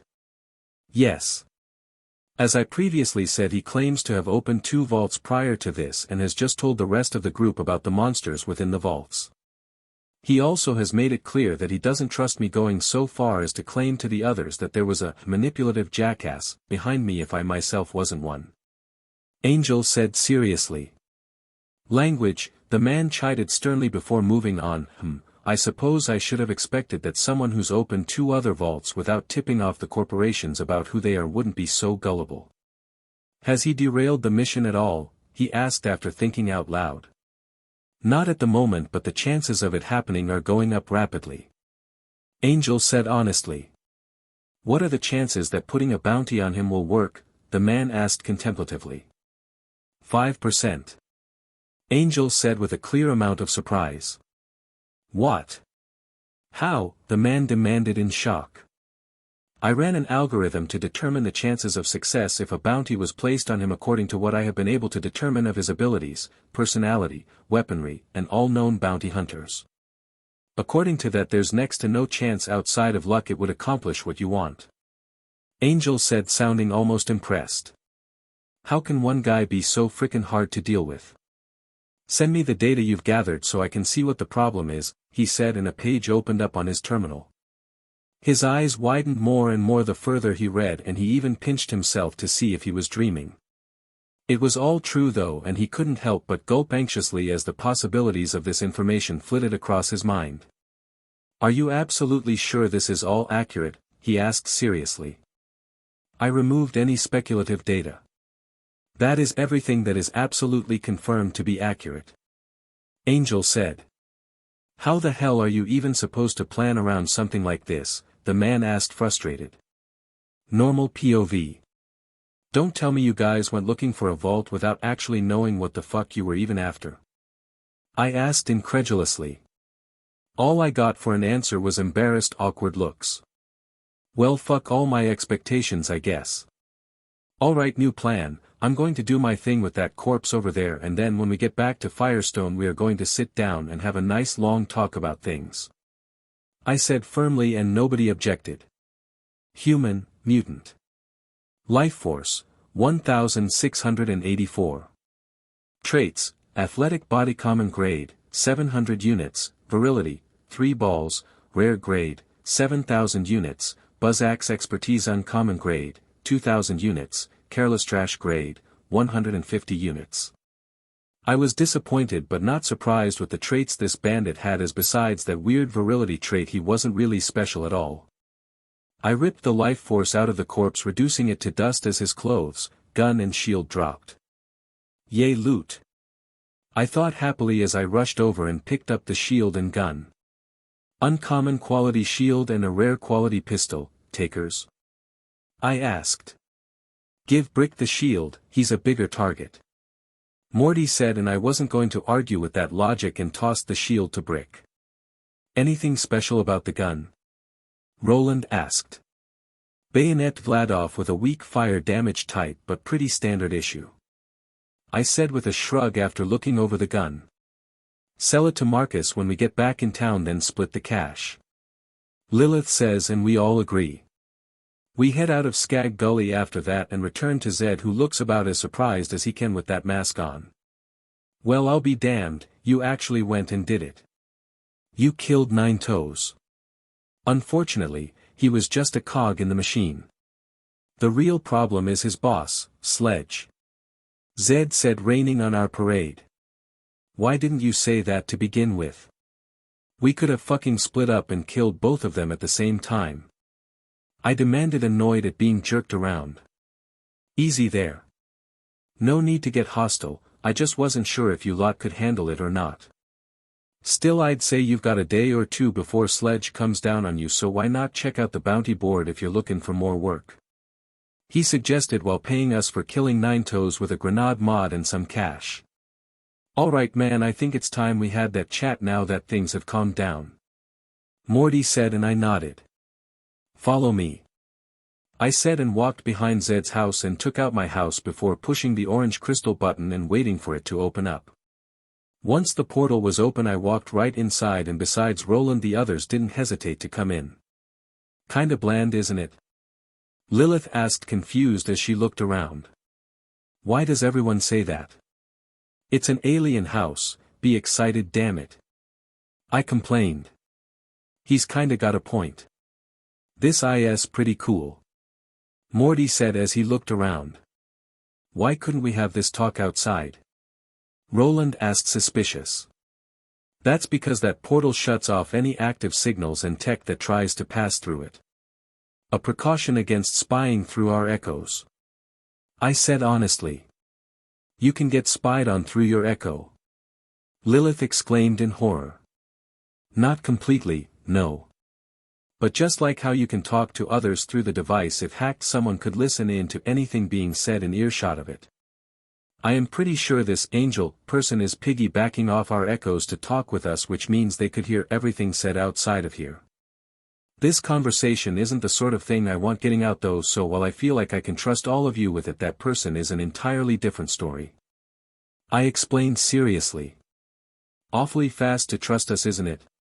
We've known each other for what, like 4 hours? Roland asked, confused.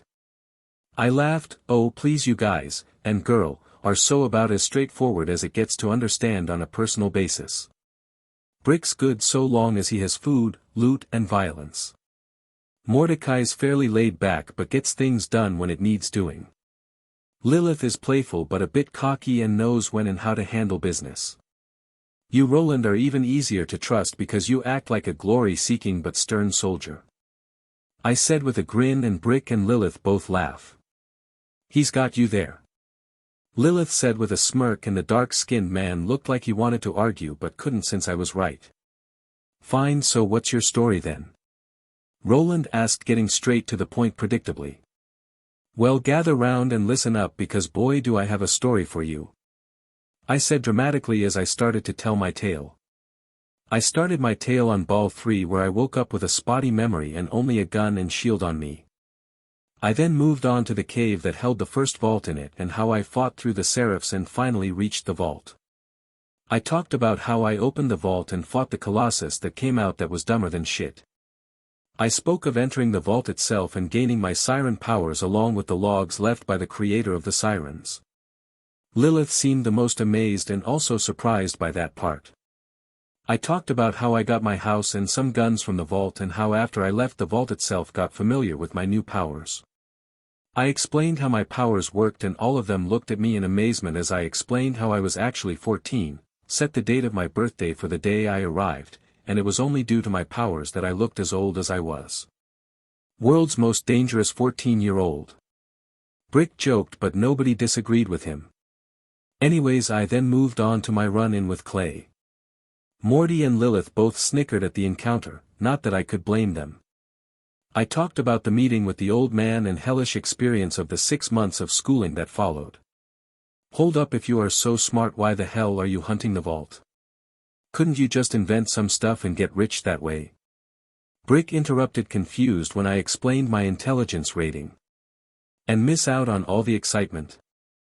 Not for all the fucking money in the universe. I said seriously.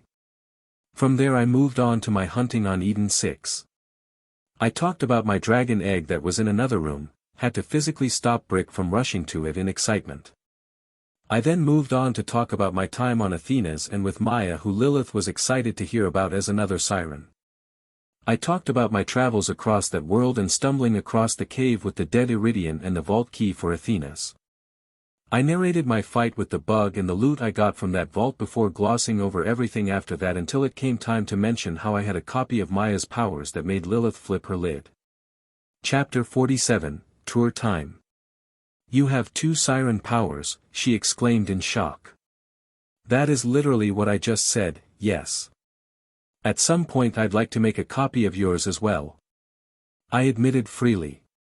And I'm just supposed to belly, she started to say but stopped when I phase-locked the air hockey table. I have no reason to lie when I can easily prove everything I've said. That said, I won't be making a copy of your powers anytime soon. I don't even need to fucking look to know I can't afford it right now. I said with a shrug. And why's that? Roland asked, more curious than anything. Well, Maya's powers cost me 1,000,000 units of life force to acquire, and on top of that physically hurt to take in. Felt like I was trying to swallow a planet, to be fucking honest. That part aside, I have less than 250,000 units of life force at the moment, so if the prices were the same, which I highly doubt, I am not even close to being able to make a copy of it. I said honestly. Man, this is all nuts, you know that, right? Morty asked, and I nodded. Yep. So now that we've gotten my story out of the way, who wants the grand tour of my house? I'll even let you check out my vault keys. I offered with a grin. I call top bunk. Brick said, and I chuckled. It's not a sleepover, mate, I'm just showing you all the cool stuff this place has. I said, amused. The rest of the group was also down to see what my place had to offer. I started with the food maker thing that Brick's eyes lit up after understanding what it did. It was hilarious to see the sad puppy look he got when I explained it was still on cooldown and couldn't be used right now. I showed off the shower and bathroom, and Lilith immediately called dibs on using it first. Not that I could blame her, as it wasn't exactly easy to stay your freshest on Pandora, and we'd barely been here for that long. The storage rooms didn't really interest them all that much, other than the one with the guns and vault keys in them. So this thing's a vault key? Seems kinda flimsy. Brick said as he picked up the Athena's key and swung it around. It's anything but. Vault keys are one of the hardest to damage things in the 6 galaxies. Well, that is, unless you are a Siren or are using Iridian tech meant to take things apart. I said, and he clearly didn't believe me as he pulled Morty's sniper off his back and shot the thing to no effect. That enough proof for you? I asked, amused at his antics. Seems legit, he said while giving Morty back his sniper. What are your plans for all those guns you got? Roland asked curiously as he looked at the shelves of guns in that storage room. I had each type of gun organized by quality, effect, and power in their own places, with the Nidhogg rocket launcher being in its own special place that I had reserved for legendary items. Not much really beyond gathering a nice-sized armory in case I ever needed such a thing. It's not likely, but you never know. I said honestly with a shrug. So you wouldn't mind if we helped ourselves, right? Lilith asked with a glint in her eyes. You all can each take 1 gun. Not the legendary though, that's mine and you can't have it. I said, rolling my eyes. Lilith didn't hesitate to grab a epic quality Fire Maliwan SMG. Brick abstained since he preferred using his fists. Morty put away his old sniper for a new rare quality Jacobs one with a 5x scope. Roland eyed the Nidhogg, but an intense glare from me dissuaded him from getting any funny ideas and settled for an epic quality Atlas assault rifle. After that we moved on to the crafting room, which opened a whole new conversation. What's that glowing ball? Brick asked curiously, pointing at the Seraph core. Iridian Seraph core, the power supply for the robots the Iridians use to guard their stuff. That one I got from the belly of the bug vault monster I killed, it's currently recharging. I answered simply. What are you going to do with it? Lilith asked as she looked it over and even poked it. Originally I thought to make a badass robotic butler that it would power, but that hope died when I realized finding an AI to match that body was a fool's errand. Now I plan to use it to power a gun once I get some more of the metal the Iridians used for their shit. I said, a little sad. Didn't you say you had all the building knowledge of the Iridians, couldn't you just make more metal? Morty asked, confused. I said I had all the engineering knowledge of the Iridians, you know, guns, shields, vehicles, machinery, that kind of thing. I don't have the knowledge on the metals they used or their technological know-how either. Sure, I could tell you how they made their tech shit, but if you wanted to know how it did what it did, you are out of luck. I said, more than a little bitter about it. That's rough, man. Tell you what, you make us something badass and we'll help you get that metal, deal? Morty offered and I grinned. Deal. I agreed in a heartbeat. Why wouldn't I, when it would basically just be me making something for friends at that point after they helped me get the materials for it? It was a win-win type deal where we both walk away happy in the end. We moved on after that to the menagerie where Brick and Morty both fangirled out over my dragon egg that was starting to get close to hatching if the signals the unborn creature was sending me was any indication. Not gonna lie, that's pretty cool. Lilith said impressed. Yeah, I can't wait until it hatches. I really want to know what it will look like after all those traits I gave it. I said excitedly. I bet it'll be quite something. Roland acknowledged with a small smile of his own. Holy shit, I think that's the first time I've seen you smile since we met. I exclaimed and he scowled. Look what you did, it's gone now. Lilith complained, playing along. Might never see it again, man, not cool. Morty joined in and Roland looked away with a slightly embarrassed look. After that I showed off the gardens which they all collectively found boring, and so we moved on to the sim room which they all voted to try out immediately. I immediately set it to full-on horde levels of warfare with whole S legions coming after them while I sat back and watched the chaos. They had a blast even though they died within 10 minutes from sheer overwhelming numerical advantage. Be honest. That wasn't the lowest setting, was it? Roland asked, panting in exhaustion. I snickered. Nah, that was the third highest setting. The two after that simulate entire planets of foes coming to get that ass. That setting was merely a continent's worth. I said, highly amused at how ragged they were from a mere 10 minutes of that setting. I myself had a record of 32 minutes, after which I got blown the fuck up with heavy ordnance. I'm good, but not even I can dodge mortar strikes very well. Still, I can't say their score was bad at all, as the last three settings were straight up swarm tactics with the enemy not valuing their comrades or own lives at all. That was awesome. Brick said with a massive grin despite being just as tired as the others.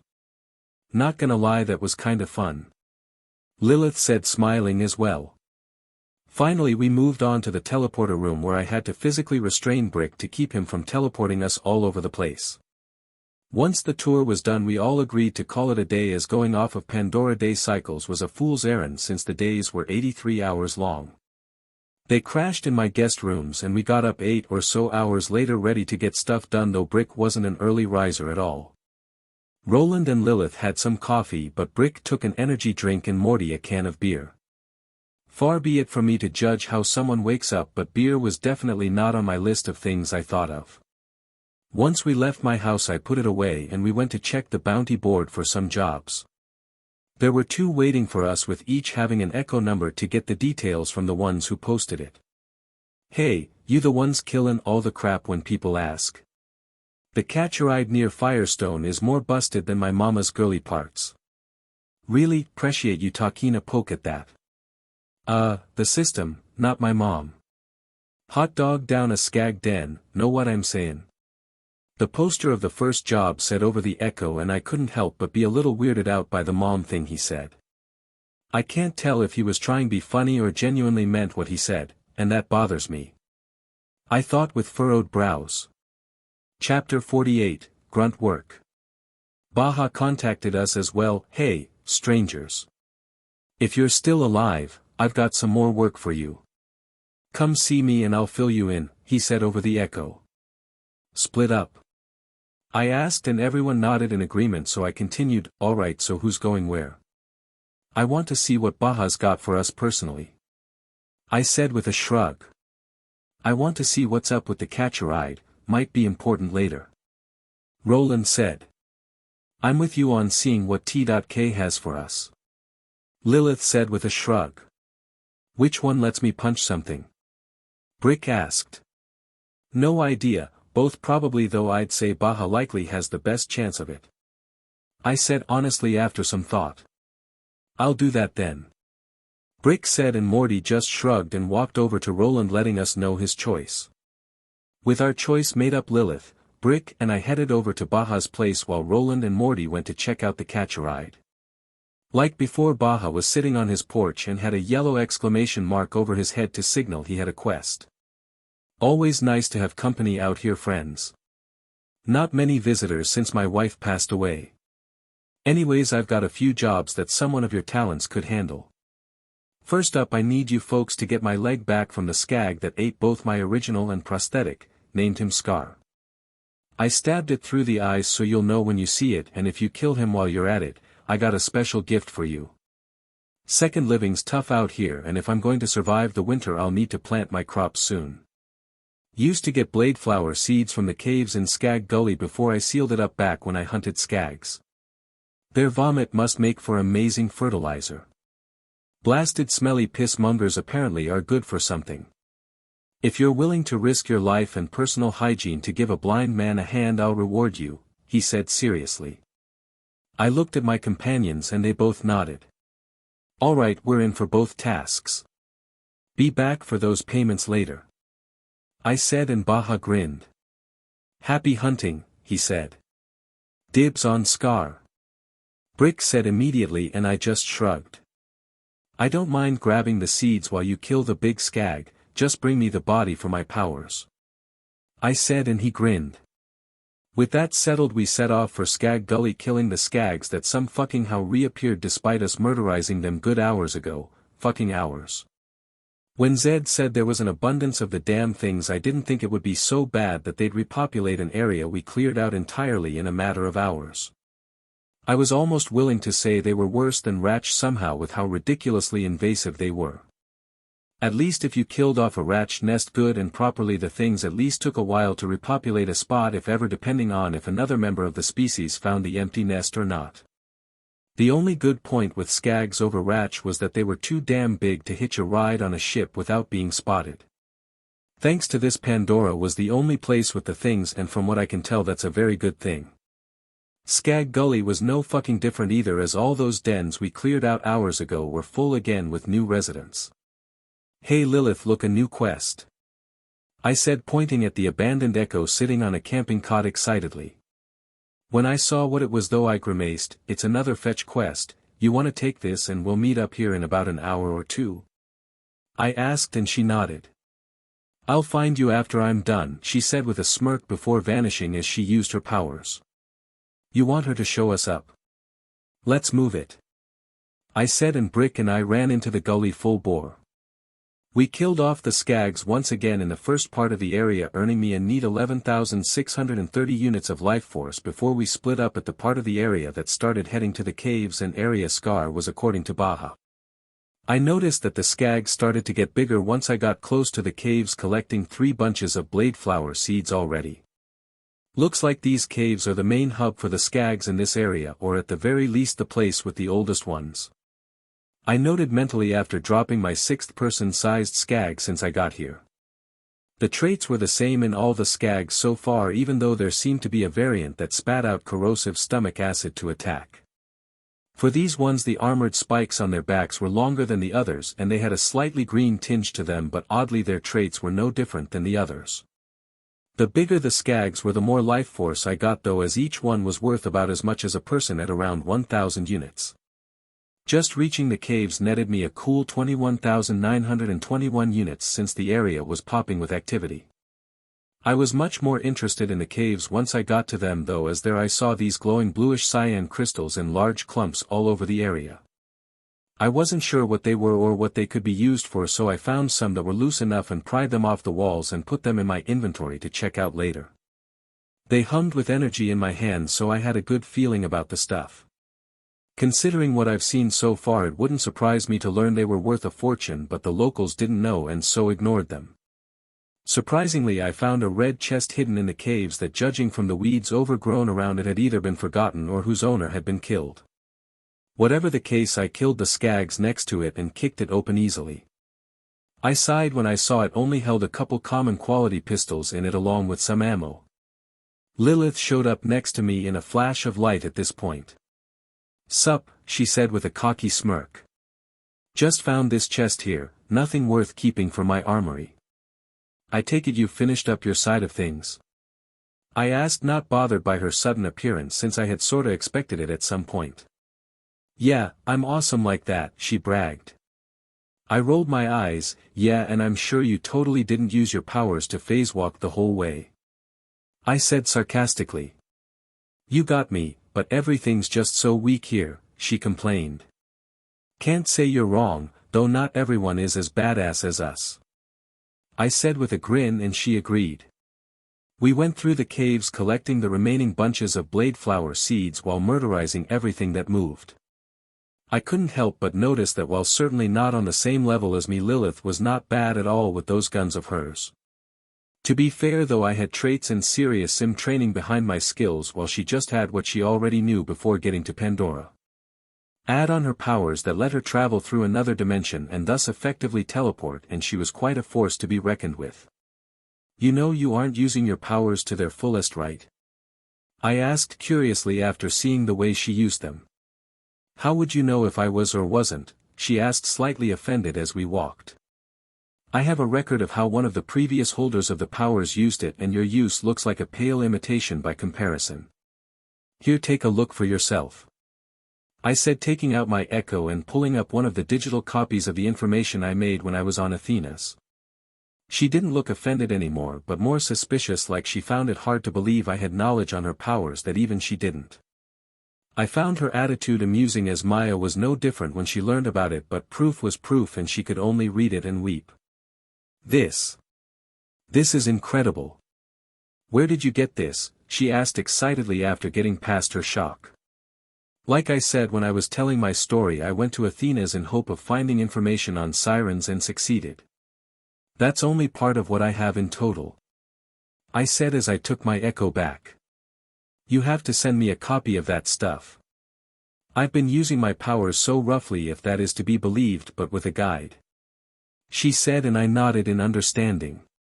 The stuff written about the phase walk power was like all the other siren powers, busted when used to its limit. I'm talking teleporting huge amounts of material all at once and basically being an incarnation of fire itself. This meant innate immunity to burning and massive amounts of elemental generation on top of being pretty much untouchable, since you know teleportation. Lilith's current use of the power was lackluster by comparison, as she couldn't actually teleport but rather went into a separate dimension that made each of her steps count as 5 outside of it. Certainly still useful, but nowhere close to what the records showed she was capable of. Anyways, I promised to give her a copy of the stuff I had on her powers, and we headed back to the entrance of the gully to meet up with Brick. We found him sitting on the biggest skag I've seen so far, that was the size of a cow and oddly enough had a whole-ass kitchen knife sticking through half its face. Did Baja actually try to use a fucking kitchen knife to kill this thing? Respect, that's hardcore. I said, genuinely impressed. Wasn't even a good warm-up, kinda boring to be honest. Brick said, not sharing my opinion. Ah, but that's the thing, my massive muscly mate, Baja is a twig of a man, so that is pretty damn impressive. I said with a grin, and he thought about it for a moment before grudgingly nodded in agreement. Chapter 49, Out Cold.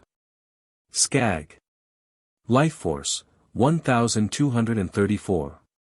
Traits, Alpha Muscles Uncommon Grade, 2000 units, Armored Hide Uncommon Grade, 2000 units, Omnivore Rare Grade, 7000 units, Strong Vitality Uncommon Grade, 2000 units. Nothing too impressive, but it looks like I was right, and the price is going to go up the more I take in. I thought, noticing the increase in price for the traits. Anything good from this thing? Lilith asked curiously as she watched me use my powers on the corpse. A few decent traits for a normal creature, but nothing interesting other than the Strong Vitality trait that I haven't seen any other skag have, probably why it didn't die after an injury like that. I said with a shrug. Sounds useful. Brick said, picking at a scab.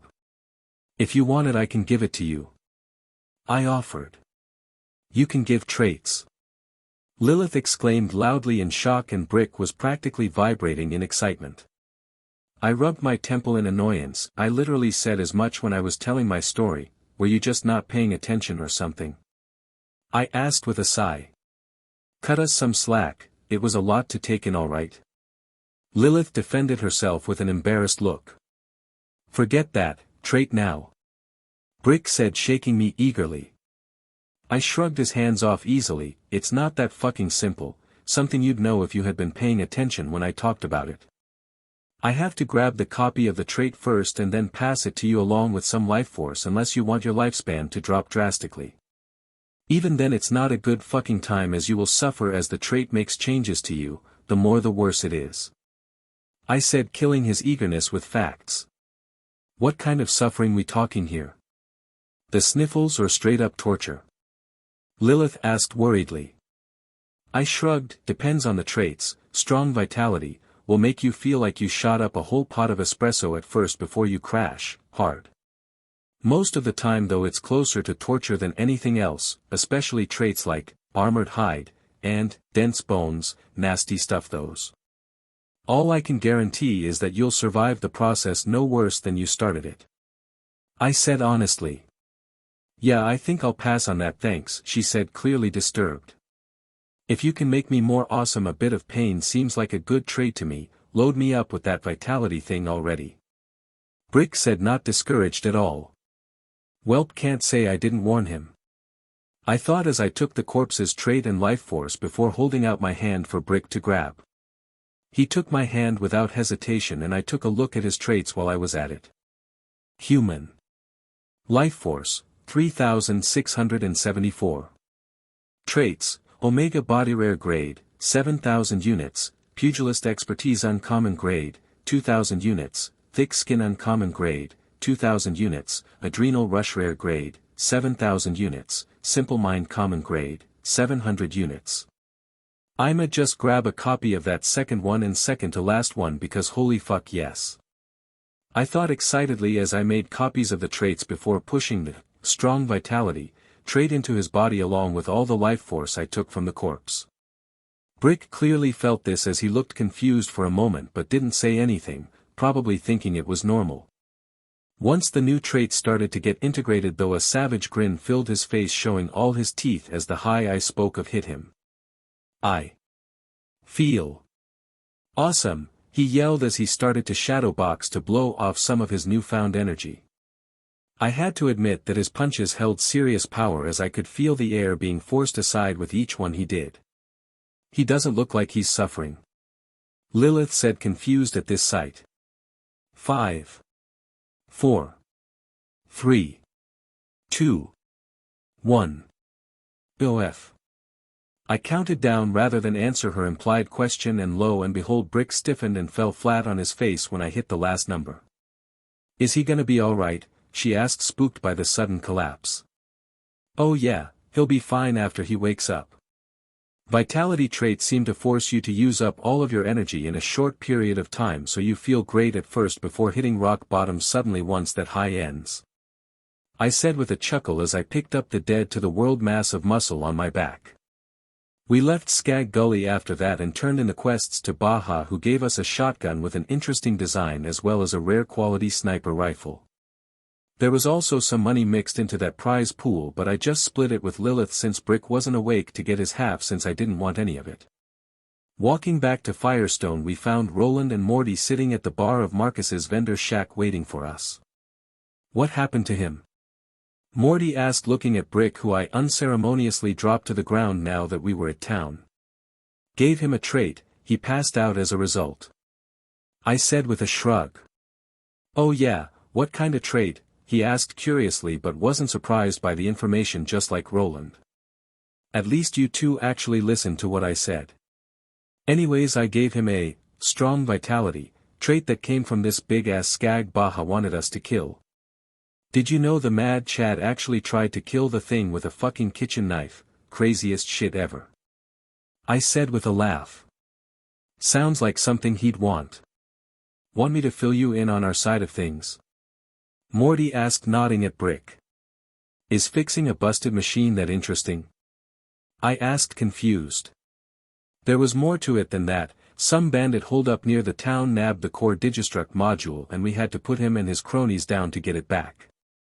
Then after we fixed the catcher-eyed, we had to jump over a gulch in one of the runners to open the way to the next step of our journey to the vault, since Sledge had his men block it off with a gate locked from the other side.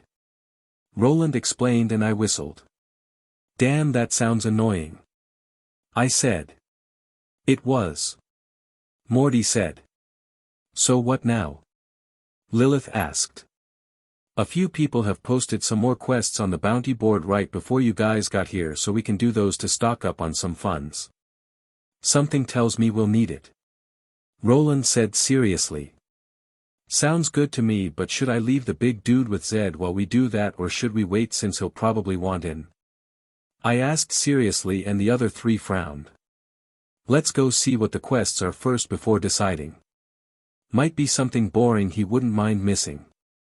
Morty said, and we all agreed. We walked over to the board and after syncing up our echoes to it looked at the quests. The first one was literally someone calling us pansies who wouldn't run stuff over. It was so fucking on as I and the others all took exception to the taunt. The second quest was an unusual one to say the least, as it was both insulting and paid well. See, some chick named Patricia Tanna started the details of the quest by introducing herself fully, a fucking weird thing to do, and then immediately putting an insult behind that. Then she actually wrote down what the job was. Apparently she had left 5 echo recordings in the area and left them behind previously, but now wanted them back and was hiring us to get them to her. The last quest was an assassination mission, actually for a bandit named Skinner who apparently skinned people alive to make umbrellas. I'm not fucking joking, that is what the mission said. Anyways, the poster heard of us killing Nine Toes and wanted us to put a bullet in the bandit's skull, bonus payment if we made it painful, and recorded his screams for them. It was hardcore shit and I laughed at it. It was clear this was an act of revenge and I couldn't help but applaud it. I guess you want that last one for yourself, right? Lilith asked after seeing my reaction. You can't say the guy doesn't have it coming from what this says. I said, not denying it at all. Nope, he sounds like the kind of person we'd be doing the world a favor by killing, but I don't know about that whole torture part. Morty said, and I shrugged. No one is forcing you to take part, you know. You could just go and slaughter his friends or something while we peel him apart like string cheese. I said casually, and they all looked at me weirdly. Brick woke up about an hour later starving and thirsty, all while feeling sluggish as shit. I understood the feeling and passed him a big bag of jerky that he ate ravenously while downing no less than a whole gallon of apple juice. Feeling better? I asked with a raised eyebrow once he was done. Yeah, I'm good now, so who we kill next? He asked with a belch. I directed him to the mission board and he immediately called dibs on running bitches over, his words exactly. I took the assassination quest myself with Brick while Morty, Lil and Roland took the running over and echo collection quests. As I quickly learned, Brick had severe road homicidal tendencies to the point of actively running down any skag or bandit he saw, whether it was on the road or not. Chapter 50, Mechanical Buddies. I had to admit that the runners from the Catch-A-Ride were fascinating creations, even if a bit oddly designed. See, unlike most cars you would think of that are one solid unit with the engine at the front and a squarish shape, the runners were nothing like that. They had a sort of cockpit main body with no windshield or roof but a driver's seat, and behind that a gunner's seat with a 360-degree machine gun or rocket turret. At the back of this main body was the engine that had me a bit sketched the fuck out with how unstable it seemed. The genius thing about the runners, however, was that the wheels were attached to the main body by 4 hydraulic shock and elevation adjusting beams that meant each tire rose or fell independently of the others for uneven terrain or potholes. This meant that even with the roads being as shitty as humanly possible, the drive was pretty smooth. The funny thing was that Brick barely fit in the driver's seat and took out his discomfort on anything stupid enough to be seen as we headed to the spot marked on our mini-maps. Couldn't really complain about his rampage either, as I earned a neat 20,000-ish life force thanks to that and the sheer abundance of stuff he killed. Looks like we'll need to walk the rest of the way since those metal bits blocked the path to this Skinner asshat. I said as I deftly left the gunner seat. Good, my leg was starting to fall asleep. Brick said as he pulled his legs out of the driver's seat with some trouble. So any ideas about how to make this fucker squeal? I'm partial to ripping out the fingernails myself, you. I asked, and he seemed to think about it for a moment. Hey, you can use shock, right? He asked with the start of a feral grin. I can, what do you have in mind? I asked, curious to know where he was going with this. Got any jumper cables? He asked with his grin growing even more malicious. I don't, but I can fix that easy enough, give me a second. I said before opening my house and going in. A few moments later I came out with a pair of jumper cables and a 6-pack of my favorite root beer. Brick grinned and took the cables from me along with a can of root beer and explained his idea as we walked up the path. It was pretty simple really, but the gist of it was that we'd be attaching the cables to the dude's toes before giving them the juice till they cooked before repeating until he ran out of digits. I was down with this plan as that did sound really fucking painful. I also considered stuffing some traits into him to subject him to that agony, but honestly that seemed like such a waste of traits and life force. The place this dude lived in was a small little hut tent thing made of what looked suspiciously like leather but probably was human in origin. All around the yard were these umbrellas with spines as the handles and ribs as the spokes holding the canvas open. A muscled psycho with a fillet knife came out of the tent thing wearing baggy ragged, leather, pants and a standard psycho mask in a reddish-brown coloration from the sheer amount of blood that had dried on his body. "More umbrellas for the wedding," he yelled as he charged us wildly. "You want to do it or should I?" I asked and Brick shrugged. "I'll do it then," I said casually stepping forward. Skinner didn't care at all in his bloodthirsty charge and swung the fillet knife at me and I just looked at him mockingly as the dull rusty blade slid across the skin on my chest without even breaking through my shield.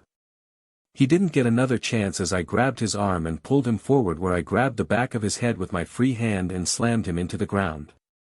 Now restrained Skinner quickly felt the pain as Brick got started by hooking up the cable to dude's pinky toes and handing me the other ends. ZZZZZZZZZZZZZZ. Awa. Skinner screams as I sent a fuck ton of juice through the cables, but we both ignored it, and once his toes were nice and crispy we moved on to his fingers, and once those two were zapped to coke and we were done with Brick's idea it was my turn.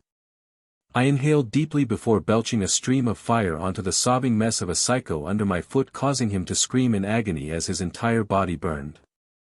That was awesome. I want that trait, Brick said excitedly as we left the burning body behind to head back to the runner. Flame breath.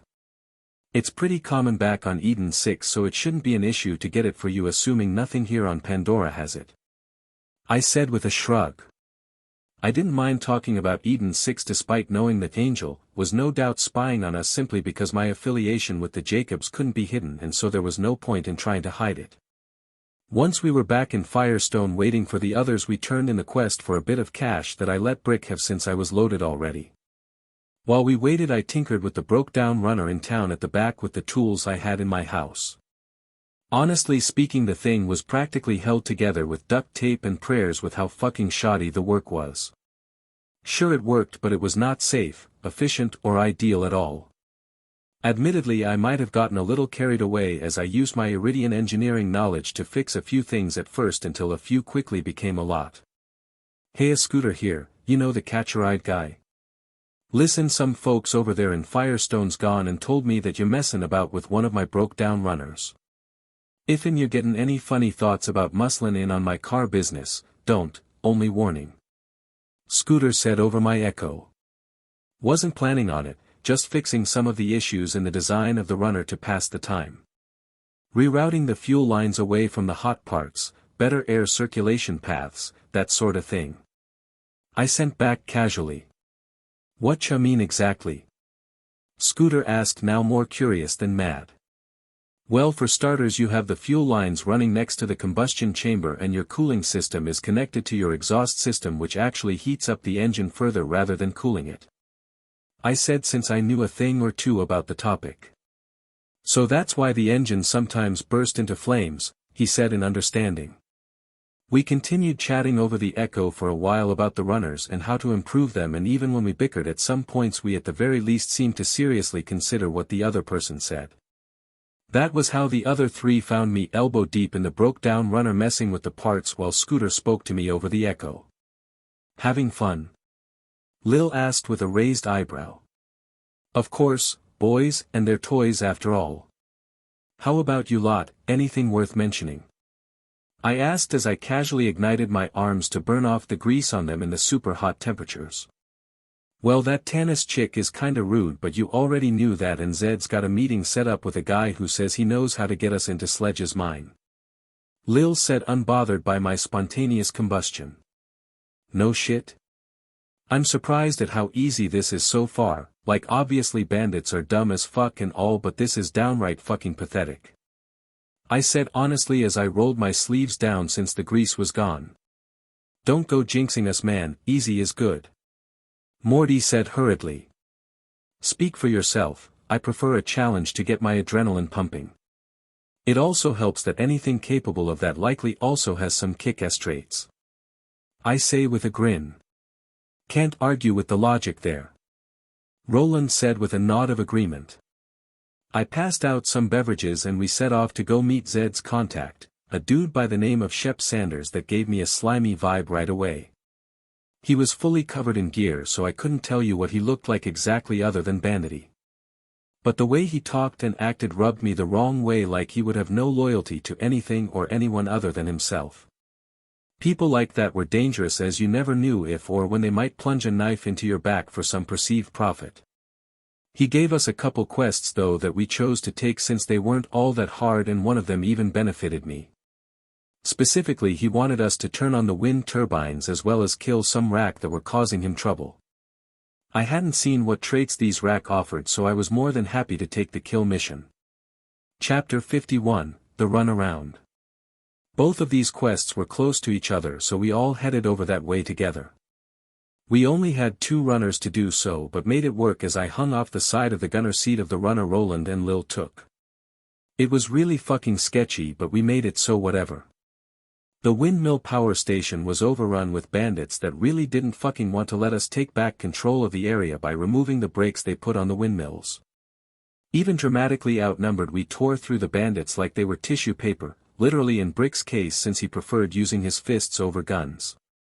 Gonna need to see about getting him a pair of cestus, maybe ones that fire bullets when he punches. Thoughts for later. I thought watching him go. Morty hung back by the runners and was picking off the bandits with deadly accuracy while his companion, pet/friend, Bloodwing, swooped down to rip out eyes and throats liberally. Lil was easily the most dangerous out of everyone other than me, however, as she flickered into and out of her power's overlapping dimension like she was directly teleporting behind bandits before filling them with holes. Roland on the other hand fought like a soldier as he summoned his Scorpio turret that he took cover behind while firing his assault rifle over the top of its energy shield. I recognized the type of turret as the same sort that the Atlas Crimson Lance used. I'ma take a look at that too, I thought with a grin as I shot a hole through 2 bandits' heads with a single bullet. All this noise and bloodshed ironically also got the rack flock agitated as they came swooping down at us, probably thinking we were weak from the fight. They were so very fucking wrong. We all shot the flock of about a dozen bat-looking things down without hesitation, and I wasted no time at all checking out the corpses before I checked their traits and life force. Honestly, it was really fucking hard to describe these things as they ranged from medium-sized dog to brick in size and came in several colors, with brown being the most common and from my observation whitish gray or green being the largest. They had long bat-like webbed wings connected to a sort of tapered cylindrical body, much like a catfish, with a long barbed hook end at the tail that they used to grab things. They interestingly had flat, wide heads with armored skin plates on top of them and going down the length of its body. The mouths had small sharp teeth that were clearly designed to take off flesh from a body that wasn't fighting back, which meant they likely hunted their prey with their barbed tails or scavenged anything dead they could find. I wasn't going to dissect the things to get a comprehensive set of information on them though, as I frankly didn't care enough about it to do so. Rack. Life Force, 581, 792. Traits, Aerial Expertise Common Grade, 700 units. Hard Skin Uncommon Grade, -2000 units, Symbiosis, Hive, Rare Grade, 7000 units, Keen Nose Common Grade, 700 units, Pack Mentality Uncommon Grade, -2000 units. Nothing particularly good here but that, Pack Mentality, trait. If I wanted to tame some other creatures, I thought, disappointed but not surprised as I drained all the corpses around us of life force.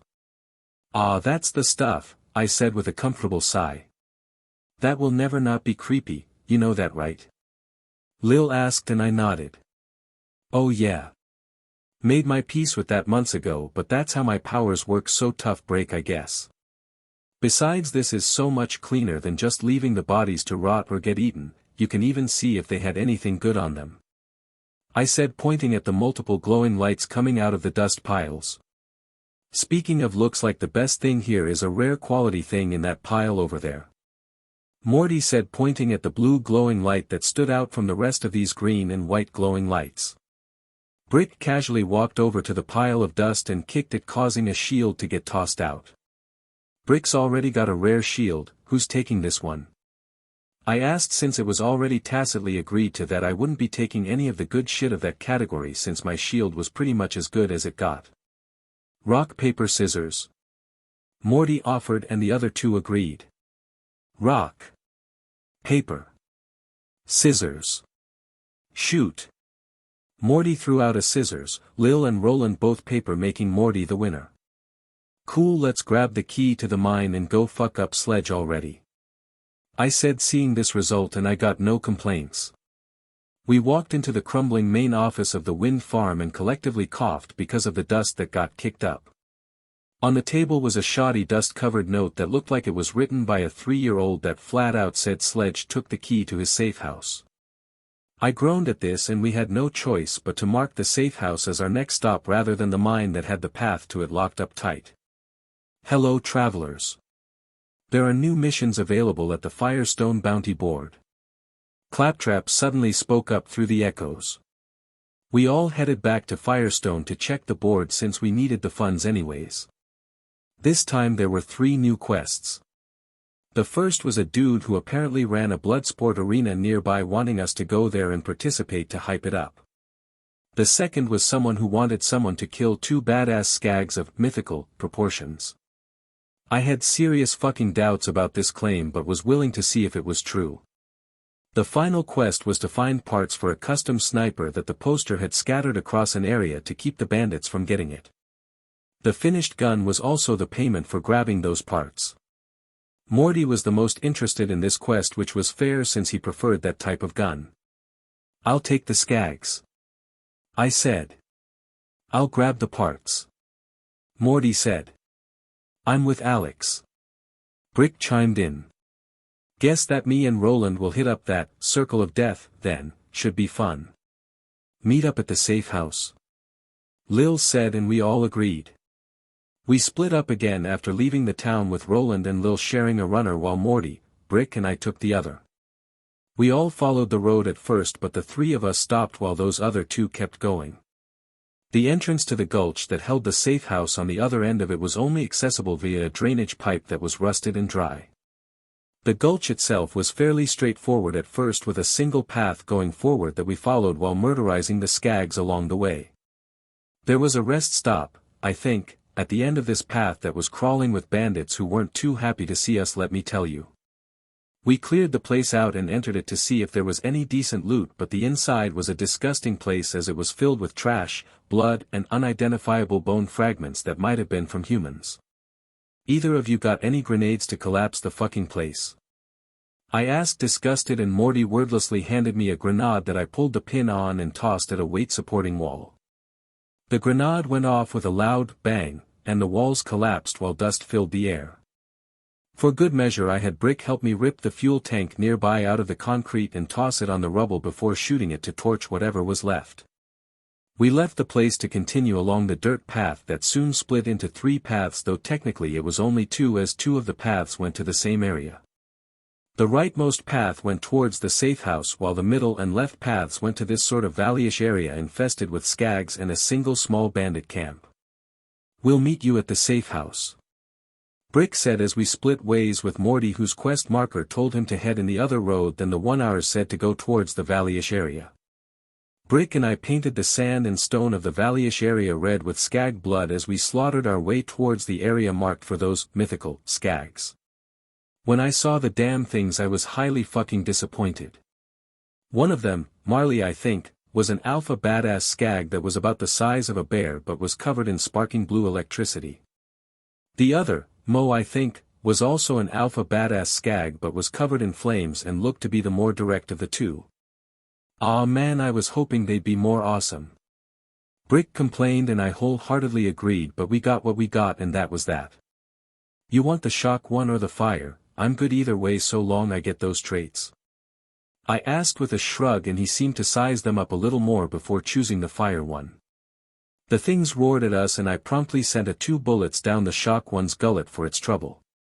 To my great surprise, that didn't kill it instantly, though it certainly hurt like shit from how the beast screamed. Maybe this won't be a complete waste of our time, I thought, suddenly much more interested.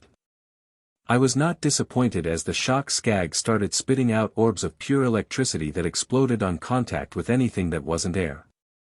I sprinted in a strafe run as I pulled the trigger 3 times, sending 6 bullets at the beast that took them with its hard hide and only flinched a little as they dug in a good inch. Chapter 52, Worthy Prey. The fact my bullets had so little effect at all told me that this thing either had really good defensive traits or was built qualitatively better than even the normal badass skags. I briefly flicked my attention to Brick and his skag, Mo, and saw a brutal dance of strength going on. Unlike this shock one that kept its distance to launch those shock projectiles, the flame skag charged in a very similar manner to the bug I fought, leaving a trail of flames when it did. Brick being the mad Chad he was, tanked these charges, growling like a rabid animal. He then punched the beast as hard as he could a few times before retreating to recharge his shield that was taking a beating from the impact and flames on the skag. Even with his extremely high strength, the skag was taking those hits and only barely registering them, though some of the armor plating on its skin was starting to loosen where he struck. I returned my attention to my skag when one of its shock projectiles hits close enough to me to cause my shield to flash before switching to shock while my gun got the fire damage added to its shots. I strafed around the beast, popping shots that caused it to whine in pain as it continued to try and hit me with those projectiles, even succeeding a few times when I didn't adjust to its own adjusted aim fast enough. My shield broke at one point and I figured out how energetic sustenance, shock, worked. Like, obviously I had a vague fucking idea due to my how powers roughly explains traits I find and take into me. But I hadn't understood how exactly this trait worked until now, since I couldn't exactly grab electricity to stuff into my mouth. As it turns out though, the consumption my powers hinted at referred to skin contact with the stuff rather than legitimately eating the shit. The moment the electrical energy touched my skin, 3 things happened in rapid succession. First, my resistance stopped it from doing any real damage beyond killing a few cells. Second, the energy got absorbed into my body, vanishing immediately. Finally, I felt I suppose, boost, would be the best word of energy rush through me like the jolt of a cup of espresso. A grin threatened to split my face at this, and I entirely holstered my gun before crouching down and kicking off hard to launch myself at the skag. I swung my right fist and slammed a punch into the side of its head, using my momentum and full strength in the process. The armored plates on its skin were ripped off by the force while the entire front half of the skag pivoted to the left. The electricity sparked off its body onto me, but I only felt even more energized and went in for a ruthless rush of blows. Right, left, right, one punch after the other in a violent rush that used the full strength of my body to bludgeon and tear the face of the skag apart. I knew the moment the beast died, as my powers told me, and I breathed out a long steamy breath. Ah, that was just what I needed to loosen up, I thought with a smile before checking on Brick. His skag was much less damaged than mine, but was still bloody-faced and missing chunks of its skin and muscle on its head. I wasn't surprised, since I had technique in addition to raw power, while Brick had no such thing and just swung his fists hard. Skag. Life Force, 4519. Traits: Alpha Muscles Uncommon Grade, 2000 units, Armored Hide Rare Grade, 7000 units, Omnivore Rare Grade, 7000 units, Strong Vitality Uncommon Grade, 2000 units, Elemental Body, Shock, Rare Grade, -7000 units, Shock Resistance Epic Grade, 32,000 units, Energy Projection Epic Grade, 32,000 units. Oh. Not bad at all. I'll wait for Brick to finish up before seeing if he wants any of this, I thought with a grin as I sat on the corpse to watch Brick work. It was clear as fuck that Brick had never gotten any formal training and had honed his fighting style entirely through street fights, more or less, in addition to his massive strength. He moved based on instinct and experience, but his footwork was all over the place and he failed to ever put his body's full strength into his punches, making them weaker than they could be. Don't get me wrong, his fighting style was not horrible by any stretch of the imagination, just fucking sloppy. I debated trying to teach him my own Muay Thai or traditional boxing, as he wasn't exactly the smartest person I knew. He wasn't stupid, just really simple in how he thought. Direct, I suppose, was the best way to explain it. He didn't deal with metaphors or sugar-coating or any of the more subtle parts of conversation, but got to the point with little else involved. While that might make him a bit rough to deal with for most, I found it to be a breath of fresh air personally. I didn't need to put on airs of politeness with him and could be as rude or blunt as I wanted and he wouldn't care at all. Anyways, it took him another 10 minutes to finish off the fire skag and drag it over to where I was waiting. While he did so, I watched his reddened skin pale and his veins sink down as his adrenal rush trait's effects wore off.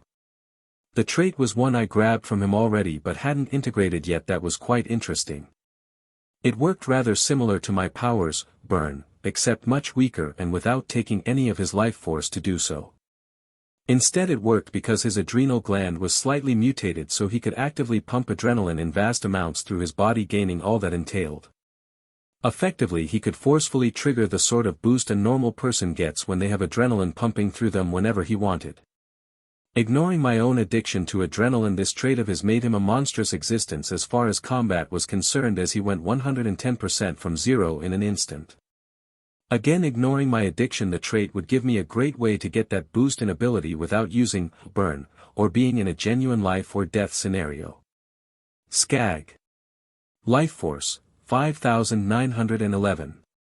Traits: Alpha Muscles Uncommon Grade, 2,000 units, Armored Hide Rare Grade, 7,000 units, Omnivore Rare Grade, 7,000 units, Strong Vitality Uncommon Grade, 2,000 units, Elemental Body, Fire, Rare Grade, -7,000 units, Fire Resistance Epic Grade, 32,000 units, Energy Projection Epic Grade, 32,000 units.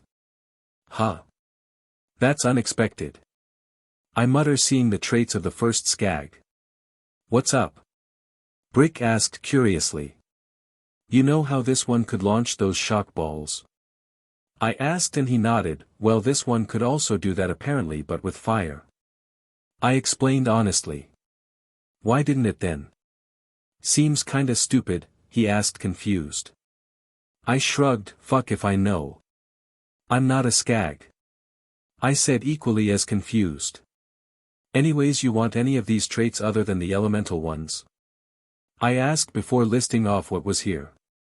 I wanted the fire and shock ones, he said with a disappointed look. Nothing for it, man, I need those for my plans. I said with a shrug. Should we go meet up with Morty and the others then? Brick asked and I nodded after grabbing the 131,570 units of traits from the 2 corpses and cringing as my life force store halved more or less. I hoped there was a lot of bandits along the way to refill my expenditure, because with the increase in trait prices it was going to be hard to stock up enough to get Lilith's Siren trait unless I simply stop integrating traits. As we walked, I integrated the energy projection, traits that extended my powers range to a good 40 feet in every direction from me. While that wasn't like a massive area or anything, it was still enough to make it even easier to harvest life force so long as the targets were within that range. Leaving the valley, we headed towards where our minimap said the safe house was and saw more and more metal on the way lining the walls of the path until we came to a narrowed area with a sort of watchtower set up at the right of it. It was more like someone stuck a metal shed on top of a rusting metal ship support being held against a canyon wall, unsafe as fuck. At the porch of the shed, an arm hung off the side while blood dripped down it onto the sand below. Morty's definitely been here all right, I said with a chuckle, and Brick grunted in acknowledgement. I drained the little over 800 life force from the corpse as we entered the area beyond the watchtower, and more corpses shone in my powers radius. I of course also checked the traits, but they were all worthless to me. The life force was nice though, and when we got into the camp outside the safe house proper, I had recovered 23,962 units of life force. The camp was a collection of tents, sheds and shoddy welded metal platforms with skulls on spikes and even a whole gutted skag on a spike being cooked over a fire. Morty was sitting next to that fire with his feet propped up sipping a can of beer while rotating the skag. "Hey! I got us some grub and booze while we wait for Lil and Roland," he called while waving us over. Chapter 53, Boozy Problems. "Had fun with the bandits?" I asked as we walked up. "They didn't know what hit 'em," Morty said with a toothy grin. I casually reached through the fire and grabbed one of the roasted skag's back legs and tore it off. I handed it to Brick, who grinned and ripped into the meat eagerly, getting grease all over his face. I pointed at the skag again and Morty patted his belly, telling me what he wanted. A quick slice of my gun's blade and the meat was handed over to him easily. I myself took the other back leg and found a chair with only a little blood on it to sit in as I ate. "Toss me one of the brews," I said, and Morty did. I easily caught the dirty can with a red and white flag pattern on it and an italic style label, Conquistador. I cracked the can and took an experimental sip before spitting it out in disgust. "That tastes like hot piss," I cursed angrily. Morty chuckled and shrugged. "I never said it was good booze," he said with a grin. "Fuck it, I'll get into my own stash of hooch, even if only to get the taste of that swill out of my mouth," I swore as I took a bottle of tequila out of my inventory.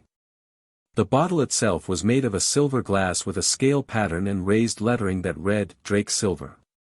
I twisted the wax seal off and popped the cork on it, causing bubbles to rise in liquid. "Never seen a bottle like that before?" Morty said curiously. "Neither has anyone else in the 6 galaxies, it's my own personal brew. Used my house to make it since I'm not a fan of bourbon or whiskey," I said as I took a swig of the stuff. It burned like all alcohol does, but then the flavors of sweet agave and sour lime came through.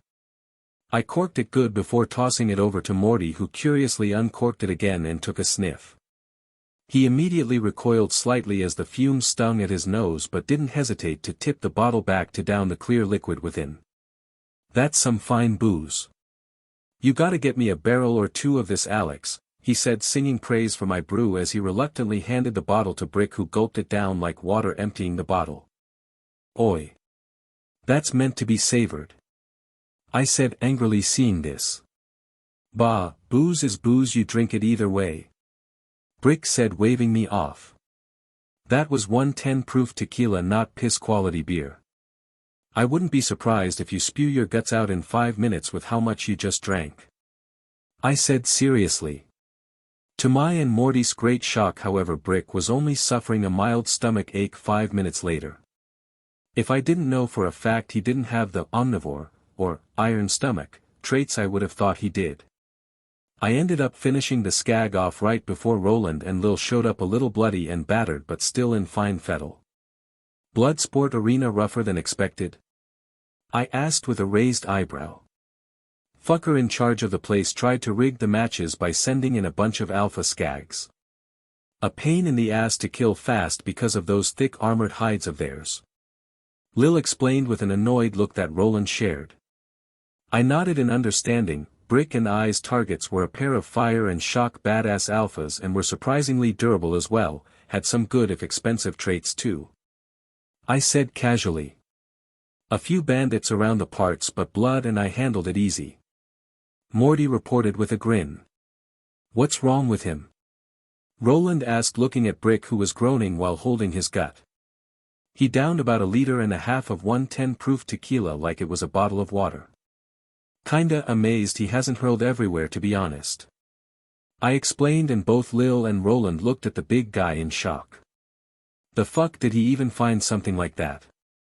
Lil asked with a greedy look. "The booze was my personal brew and I made the fucking mistake of sharing it after Morty tried to poison me with that piss-tasting scum that dares call itself beer," I said with a disgusted look at the offending beverage. "Conquistador. Notorious brand of beer for how bad it is. I've heard that even skags avoid the stuff," Roland said after looking over the cans. "Bad booze is better than no booze in my opinion," Morty said with a shrug. I handed over some bottles of water to Lil and Roland, who eagerly gulped it down and used it to clean off the blood and viscera on their clothes.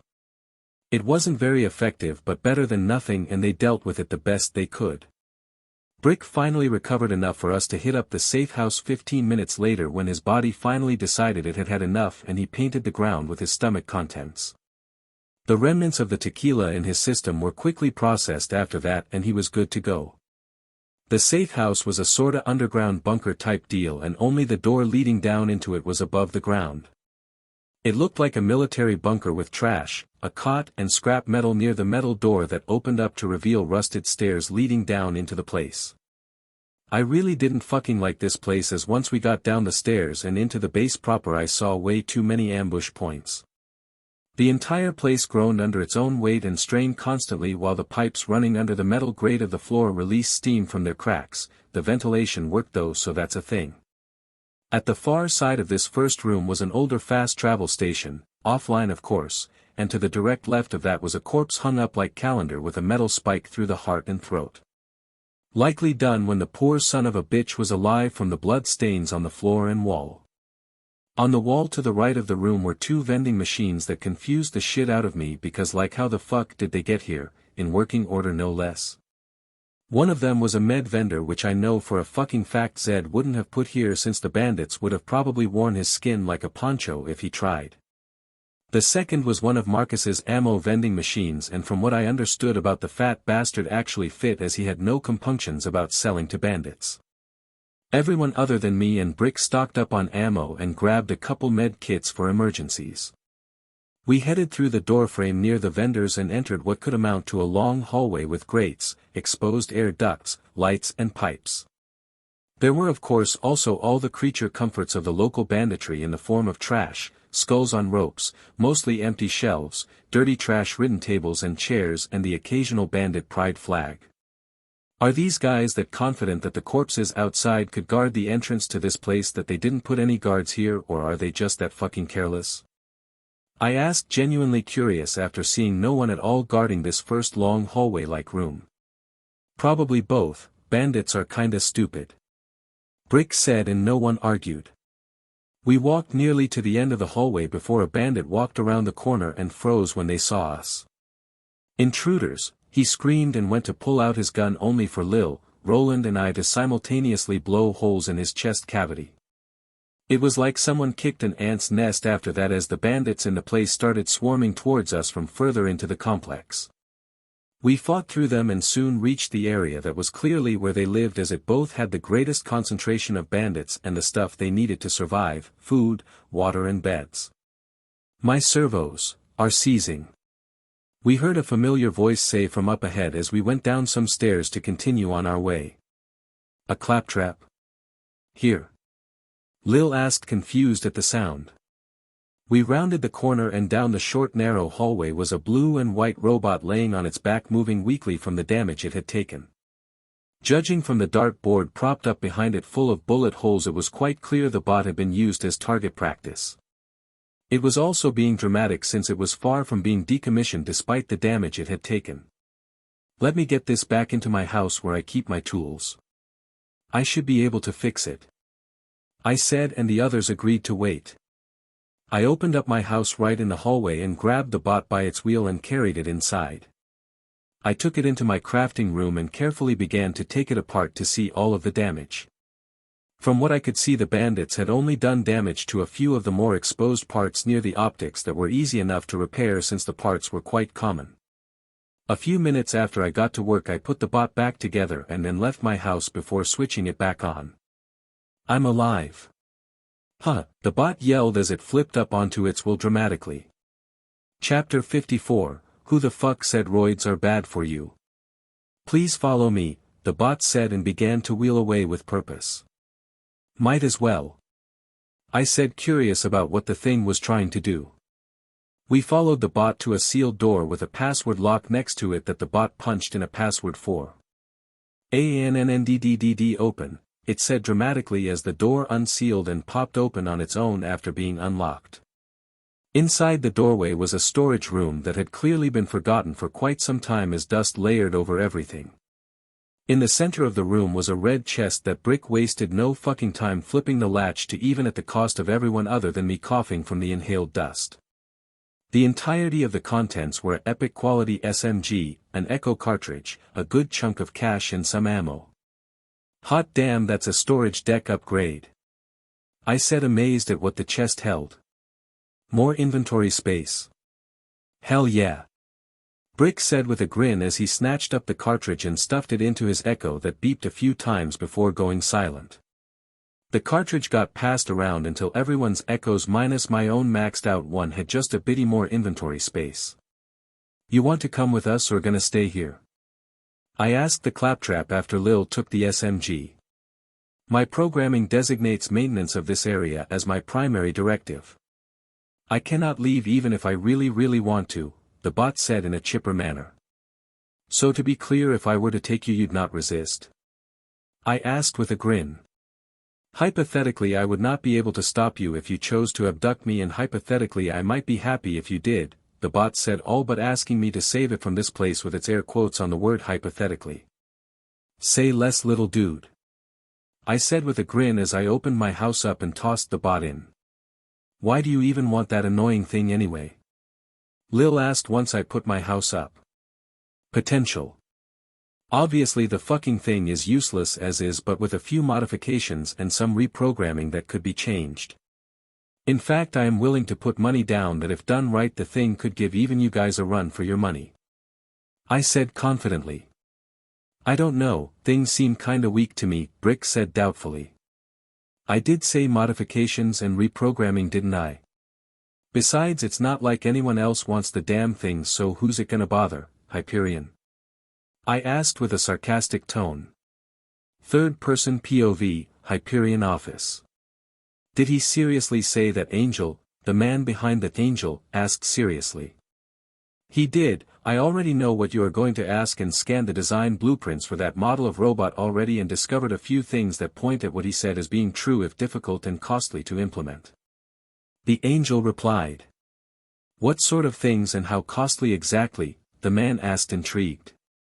Reinforcements of specific areas, material upgrades, and a full AI reprogram to exclude the first and second laws of robotics, to name 3. As for cost, the price to manufacture each unit triples from its current amount, the Angel said, sounding surprised. Send in an order for the modified body of the unit. I'll reprogram the AI myself with imitating these vault hunters in mind, the man said seriously. A trial run then? The Angel asked, and he nodded. We'll see how it goes, he said skeptically. Normal POV. We moved on through the groaning safe house after that until we came across a medium-sized room with what appeared to be 4 skag dens at the corners and a thick metal door blocking the way. A low warning sound came out from the door and 4 midgets in psycho masks came out of the skag dens. 2 with buzz axes and 2 with shotguns. They all died immediately as we shot them in the face. Another warning sound came from the door as it was pulled into the ceiling and 2 psychos walked out of the now open doorway. Fascinatingly, one of them had a skull uncovering their face that was on fire as they charged at us with a flaming buzz axe. I casually grabbed that one by the throat and snapped his neck while checking his traits. To my surprise, I found fire resistance uncommon grade, listed alongside the normal traits I have found on these bandits. Hey, this guy has a low-grade version of fire resistance, anyone want it? I asked, since even if I didn't want it they might. Gimme that trait. That skag was annoying to beat up. Brick said seriously. I looked at the others who just shrugged since they didn't want to get in Brick's way, and so I drained the 4,127 life force from all the corpses while spending the 2,000 units it took to make a copy of the trait. I held out my hand and Brick gripped it without hesitation and I passed the trait to him. His skin visibly shifted on his body as the top layer shed off to reveal slightly red-tinged skin underneath it. That itches. Brick complained as he scratched off the shed skin. That was rather mild compared to what I expected. Roland commented offhandedly. It was a low-level resistance trait, so if I had to guess it just made his skin a tad bit less flammable, but his body would still cook if put to the flame. The change wasn't dramatic enough to cause all his skin to need to be replaced like a higher-grade trait would. I explained with a shrug. After that we moved on to a set of stairs with neon arrows pointing down. Gross. Lil said when we reached the bottom of the stairs and saw the sheer amount of blood on the walls and floor, like many had been killed there and no one had bothered cleaning it up. It was so bad that there were flies and a horrible rotten stench that made my eyes water in the area. I cursed my enhanced senses at this moment, as this really fucking sucked. It became clear however that this was towards the back of the safe house, as the area opened up into a sort of maze with the exposed pipes and power generators being visible. Some midgets and marauders came at us, but we dispatched them easily.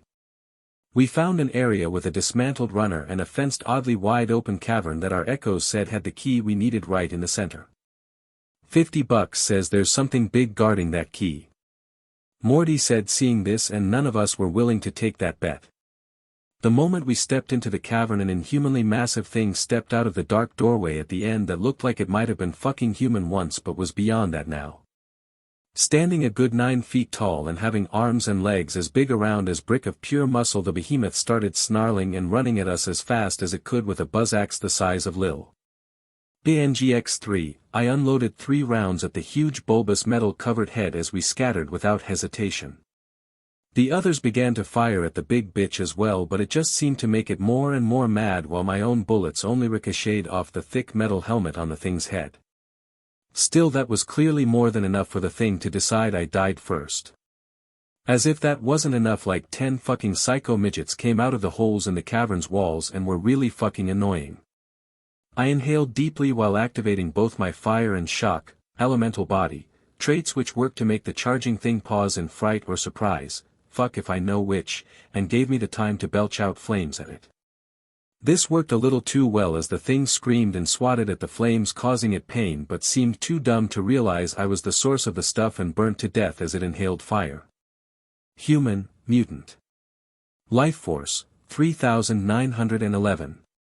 Traits, Omega body rare grade, 7000 units, Gigantism uncommon grade, 2000 units, Atrophied brain trash grade, 150 units, Mutant strength legendary grade, -350,000 units, Steroid dependency trash grade, 150 units. Holy fuck! I exclaimed in shock as I looked the corpse's traits over. Something good or bad? Morty asked as everyone grouped up. A bit of both if I'm being honest, but this fucking thing has a legendary grade trait and I really fucking want it. But I'm a broke bitch and ain't got the life force to buy it. I whined upset. We hit the button to bring up the key. It was a fucking finger on a ring, and the moment the jingle sounded out we got a new message. You should be able to get into the mine now. There is nothing between you and Sledge, and we'll be one step closer to the vault.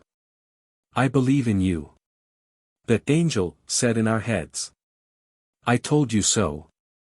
I said as I took out my echo to point at it. Chapter 55, Laden. Everyone had sour expressions at that, but didn't say anything about what I meant now that we had all but confirmed that we were being spied on through our echoes by whoever that angel was.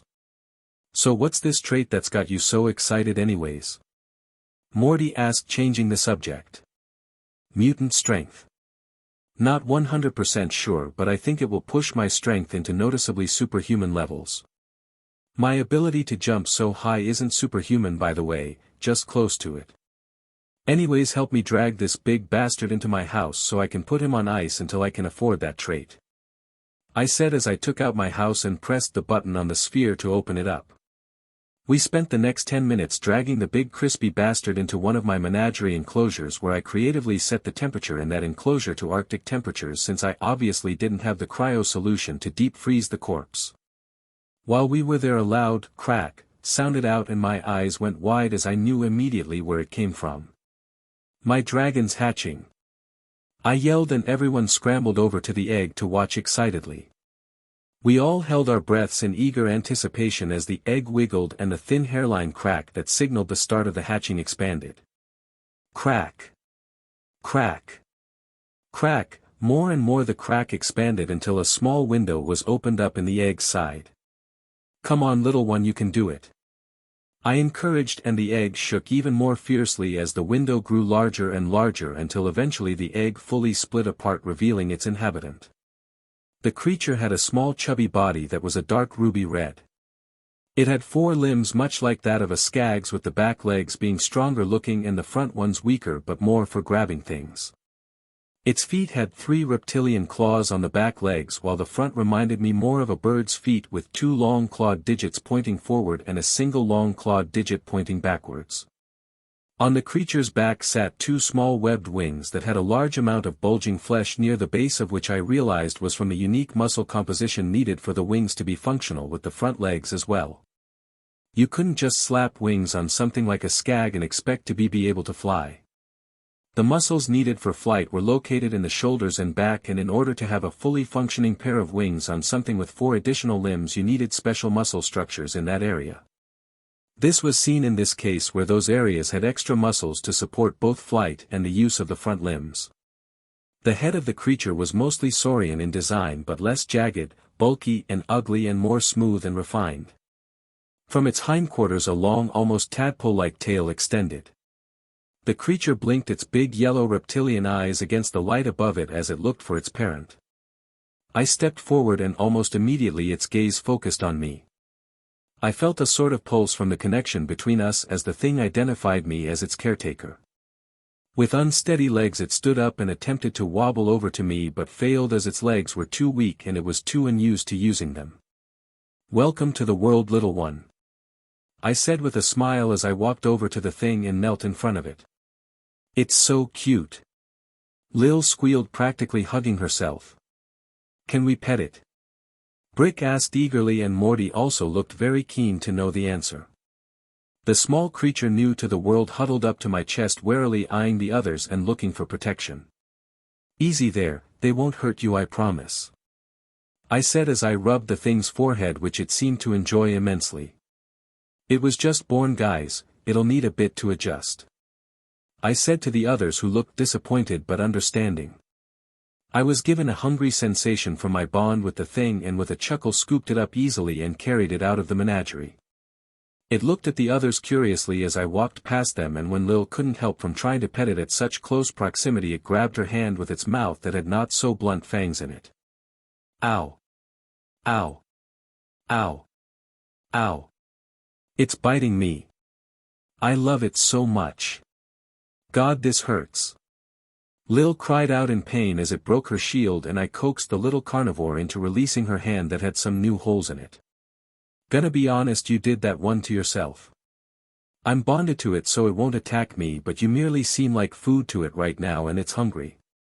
Like I said though, give me some time to train it and you can dote on it then," I said, rolling my eyes at her. "It's got some teeth on it for being a newborn.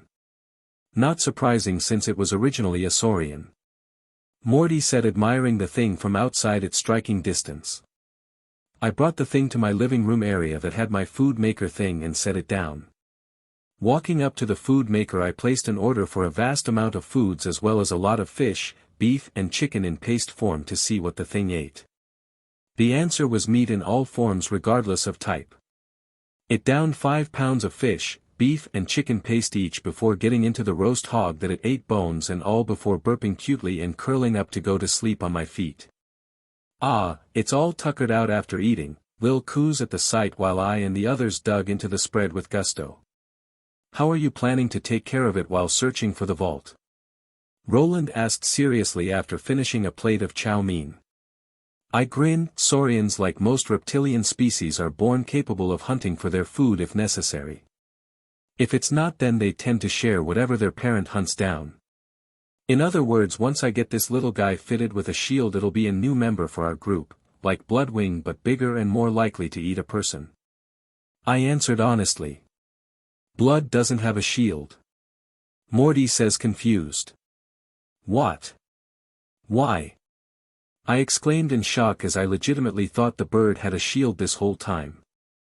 "I just never thought about it, alright. Not saying it's not a good idea, but I just never considered the idea she'd need one," he said with a shrug. "Alrighty then, new plan, we need to get a good shield for both Bloodwing and Layden ASAP," I said seriously. "Layden? Roland said curiously. Yeah, mythical dragon said to guard the golden apples of immortality belonging to the gods. I said with a grin. It's a good name, I like it. Morty said with an approving nod. After we all ate and rested up a bit, we set out of my house with Layden at my heel through the safe house. The little thing sniffed everything curiously and took a dump right on the floor that we all chose to ignore since this place was a disgusting place to begin with. I would train it later, but for now it wasn't an issue. The moment we stepped out of the safe house though, a message played on our echoes. This is Commandant Steele of the Crimson Lance here on Pandora. It's come to our attention that you've been at war with elements of the local population and you've now been contracted to assassinate one of their leaders. This type of unsanctioned mercenary activity undermines the stability of the region. You have been warned. These continued insurgent activities will not be tolerated. Abandon this futile pursuit and turn yourself in while you can. Commandant Steele said before hanging up. What a bitch. She even sounds like she has a whole tree up her ass. I said with a scoff of derision at this message. You have no idea. Roland says with a chuckle. Hold the dick up. Did you just laugh? He did, right? I asked, not letting go of the rare instance I could tease the guy for being more than a stern stick in the blood. Ha! Feelings. Brick said, and other than Roland we all laughed.